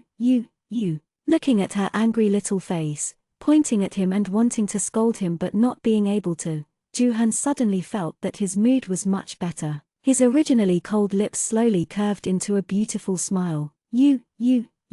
Lin-li was furious. Her chest heaved up and down a little because of her anger. She looked at Joo-han for a long time before she finally said, You are a hooligan." Joo-han looked at her angry look and his mood suddenly became better. A bad idea flashed in his mind and he smiled a little evilly. He looked at her as she took a step forward and whispered in her ear, "Do you believe that I can be more of a hooligan?" Lin-li was shocked and subconsciously took a step back. Seeing him subconsciously cover his chest with his hands, she looked at him nervously and said, "Www, what do you want to do?" Joo-han continued to smile evilly and asked her softly, "What do you think I'm doing?" Lin-li didn't dare to say anything. All the anger in her body was scared away by him. She was deeply afraid that he would really do something if she stayed any longer, so she reached out and pushed him away. However, Joo-han was determined to tease her that night. How could he let her leave so easily? He deliberately blocked the door and stopped her. "Do you think we should do something vulgar?" Lin-li berated. "Move. I want to go out." Joo-han shrugged and said, "You're the one who came into my room," and he deliberately leaned close to her ear and said softly, "You're the one who entered my room, and you even went into my bathroom and took off your clothes to shower. Do you think you did this on purpose to do something with me? You shut up." Lin-li pushed him away violently, her small face unconsciously blushing because of his words just now. She reprimanded him. "What nonsense are you talking about?" Joo-han laughed. Just as he was about to say something, the door of the innermost room opposite Juju's suddenly opened. Mother Ju came out of the room and looked over at them. She saw Juhan standing at the door and asked, "Juhan, what happened? Why did I hear a strange sound just now?" Then, he walked over to Juhan. Upon hearing this, Lin Li was shocked. She was afraid that her mother would see through her, so she winked at Juhan and mouthed to him, indicating that he shouldn't talk nonsense. Juhan smiled and turned to look at Mother Lin. He shook his head and said, "Nothing. Mom, it's already so late. Why aren't you asleep yet?" Mother Lin looked at her and asked, "I think I heard Lin Li's voice in the room just now. Did you quarrel with Lin Li?" Juhan smiled and turned to look at Lin Li. He raised his eyebrows and pulled Lin Li out from inside, holding her waist tightly and locking her by his side. He said to Mother Lin, "No, Lin Li was just playing with me. I just finished my work and we were about to rest." Why yes. Lin Li nodded in agreement. "Mom, you should go back and rest too." "We didn't, nothing happened." Her hand went around his back and pinched Juhan's body hard. That strength was definitely all she had. Juhan snorted and frowned as he turned his head to look at Lin Li. Lin Li's eyebrows were half raised, and the corners of her mouth were also slightly raised. She was clearly provoking him. Mother Lin seemed to have noticed that something was wrong with Juhan and asked curiously, "Juhan, are you not feeling well? Why do you look so pale?" Without waiting for Juhan to speak, Lin Li said first, "Mom, he's fine. He's fine. Go back to sleep. It's getting late." Although Lin Li said that, Mother Lin was still a little worried. She looked at Juhan and asked again, "Juhan, are you really okay?" Juhan grinned. When Mother Lin wasn't paying attention, he reached out and grabbed the hand that was pinching him tightly. He said to Mother Lin without changing his expression, "I'm fine. My eyes are a little sore from reading too many documents. I'll be fine after some sleep." Hearing that, Mother Lin was relieved and nodded. She couldn't help but say, "Sigh, don't tire yourself out. As long as you have enough money to live, it's fine. Money can never be earned, and your health is the most important. If you exhaust yourself to the point of collapse just to earn money, then the loss will outweigh the gain." Juhan nodded. "Yeah, I'll listen to Mom. I'll hire more people in the future so that I have more time to rest and accompany Lin Li." As he spoke, he turned his head and looked at Lin Li affectionately. Seeing that, Mother Lin smiled and nodded. That's good. All right, you guys go in and rest early. I'm going back to my room." He turned around and walked towards the guest room. Seeing her mother enter the room, Lin Li wanted to break free from Juhan's grip. But how could this woman's strength compare to a man's? Lin Li couldn't move even if she wanted to because her hands and waist were held tightly. "Let go." Lin Li looked at him and said through gritted teeth. Her waist was tightly clasped by him. Because of the struggle, the two of them had changed from sitting side by side to facing each other. The two of them were so close to each other that Lin Li could almost feel the moisture on his chest passing through the cloth and directly transmitted to her body. The slightly cold and then hot temperature was strange. Juhan didn't say anything. His expression suddenly changed and the smile on his face disappeared. He cursed in a low voice, "Damn it." Then, he carried Lin Li into the room and closed the door with a bang. Before Lin Li could react, Juhan had already pressed Lin Li against the wall. The coldness coming from the wall made Lin Li shiver. Her voice started to tremble. What do you want to do?" Juhan pressed her down and the two of them were tightly pressed together. The softness in her chest could almost drive people crazy, but it also made people reluctant to leave. Juhan felt all the blood in his body rush to a certain point under his body. That feeling was like he was about to explode. The two of them were so close to each other. Lin Li could naturally feel the change in his body clearly, and her face turned red. "Juhan, you hooligan, let me go, let me go." He hit her hard with his hand in an attempt to break free from his arms. He grabbed her hand and pressed it against the wall. He seemed to be pressing her down with more force than before, so the two of them naturally pressed closer together. He pressed her ear and said, "You're not wearing any underwear." His voice had long been suppressed by the desire in his body, and it was hoarse and low. Hearing this, Lin Li's face turned even redder, and the temperature of her body suddenly rose by a few degrees. The heat could almost burn people. "Do you know that a person who has been abstinent for a long time can't resist your continuous seduction?" Juhan gritted his teeth. Every word that came out of his mouth was filled with warmth. The temperature was so high that it almost scalded Lin Li's ears. "I'm not." Lin Li was both angry and anxious, so anxious that she almost wanted to cry. She said in a sobbing tone, "I'm not seducing you. You're just slandering me. At night, Mom was watching you and you had no choice but to move into your room. Who was it for? It was all because of the nonsense you said to my mom. It took me a long time to pack up my things. My whole body was sticky, so I wanted to go into the bathroom to take a shower and wait for you in the room to have a good talk with you. But who knew that you would barge in just as I was halfway through my shower? You saw everything that I was wearing. No matter what, you were the one who took advantage of me and I was the one who was at a disadvantage. Now you're even slandering me. Seducing me? I'm not crazy. Do you know that walking in front of a man without underwear will irritate him?"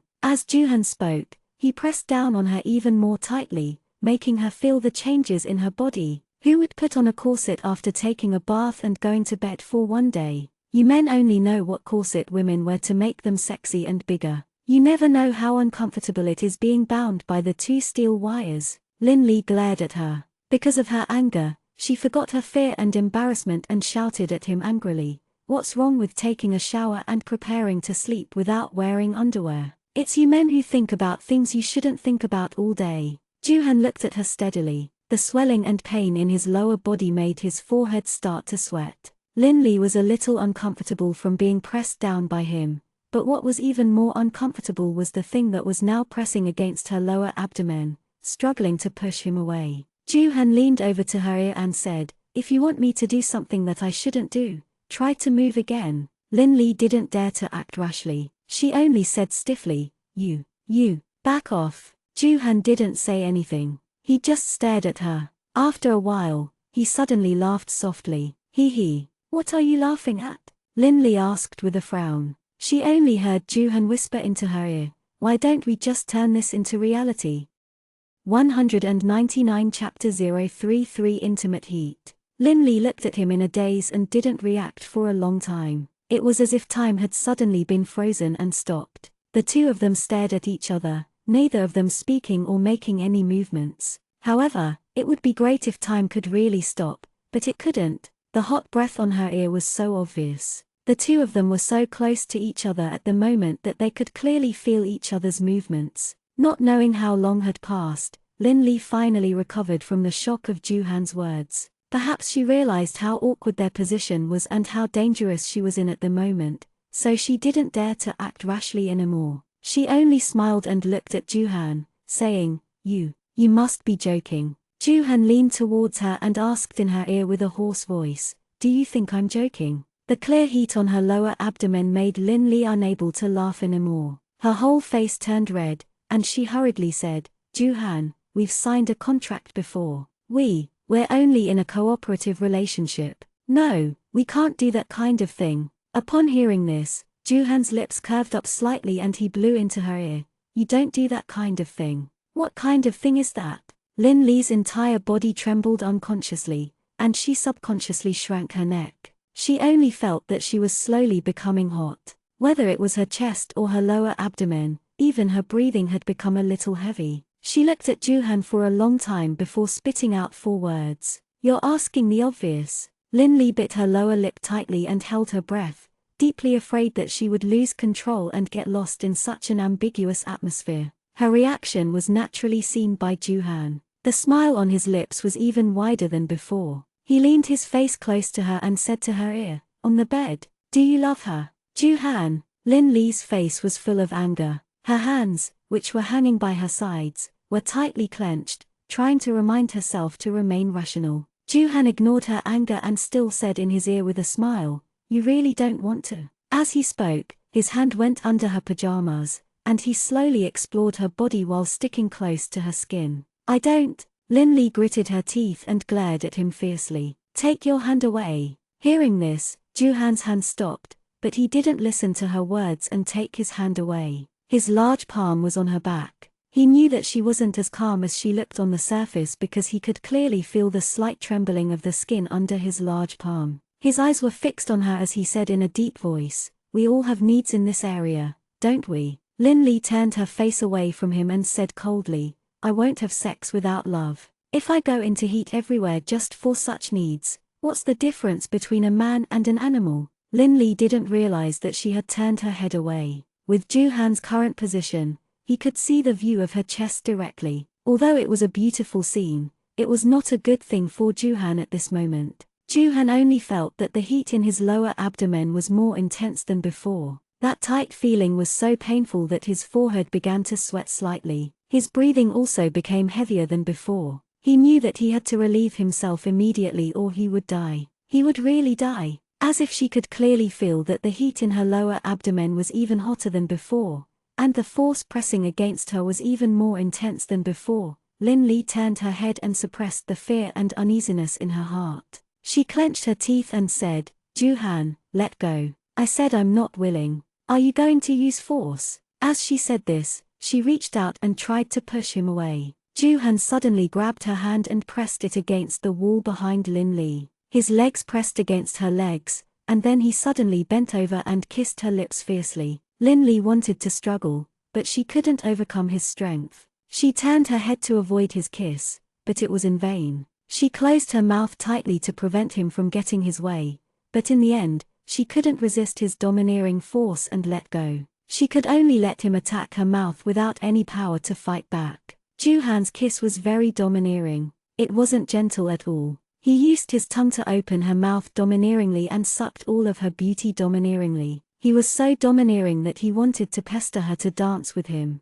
He was so domineering that he didn't give her a chance to reject him. "Whoa, Juhan, let me go." Whoa. Lin Li couldn't push him away at all. She was so anxious that she was about to cry. In the end, she really had no choice. She made up her mind and directly opened her mouth to bite his tongue. The taste of blood spread in her entire mouth. She saw Juhan suddenly open his eyes and look at her fixedly, but he didn't move away. His hand was still tightly clasping Lin Li's hand, and his body didn't even move away. He stared at her for a while, then he kissed her domineeringly again. The kiss was even fiercer and more intense than before. Lin Li was really panicking now. She struggled even more fiercely, but it was all in vain. She didn't know how long it had been, but just as Lin Li was about to get lost in his kiss, Juhan suddenly let go of her and pushed her away. His chest was panting a little because of the intense kiss just now. Compared to Juhan, Lin Li was panting more heavily. She leaned against the wall and her chest was heaving up and down violently. She couldn't use any strength in her legs and arms. She had to hold on to prevent herself from collapsing to the ground. Not long after, Juhan seemed to have caught his breath. He looked at Lin Li and said, "I've never forced myself on a woman." Lin Li raised her head to look at him, her chest still a little breathless. She glared at him angrily and said, "I don't remember being willing just now." Juhan laughed. The corners of his mouth were slightly raised as he said, "I didn't finish my sentence. Although I won't force myself on a woman, I will force a kiss." Shameless. Lin Li rolled her eyes at him. The corners of Juhan's mouth curved up. He didn't say anything more. He turned around and walked directly to the cloakroom. Now, he had to go and cool himself down first. Otherwise, he would have internal injuries. Watching him walk towards the cloakroom, Lin Li turned around and wanted to go out. She had just put her hand on the doorknob when Juhan's voice came from behind. "Aren't you afraid that you won't be able to answer when Aunt asks you tomorrow morning?" Lin Li's hand that was holding the doorknob paused. If her mother asked her tomorrow, she definitely wouldn't be able to answer. Tonight, she had no choice but to move here because her mother was watching her. However, after what happened just now, how could she still dare to stay in the same room as Juhan? If he wanted to do something, she really had no power to fight back at all. Juhan, who was behind her, seemed to have seen through her little thoughts and heard him say, "If I can let you go now, will I do anything to you later?" As she said that, she took her pajamas and went into the bathroom. When Juhan came out of the bathroom after taking a cold shower, he saw Lin Li fiddling with something on the ground with her back facing him. She was wiping her hair with a towel and Juhan walked over to her and asked, "What are you doing?" Hearing this, Lin Li didn't turn her head, nor did she make a sound. She continued to do the work in her hands. Juhan subconsciously frowned and walked towards her. After taking a few steps closer, he realized that she was sleeping on the floor. Seeing this, he couldn't help but smile.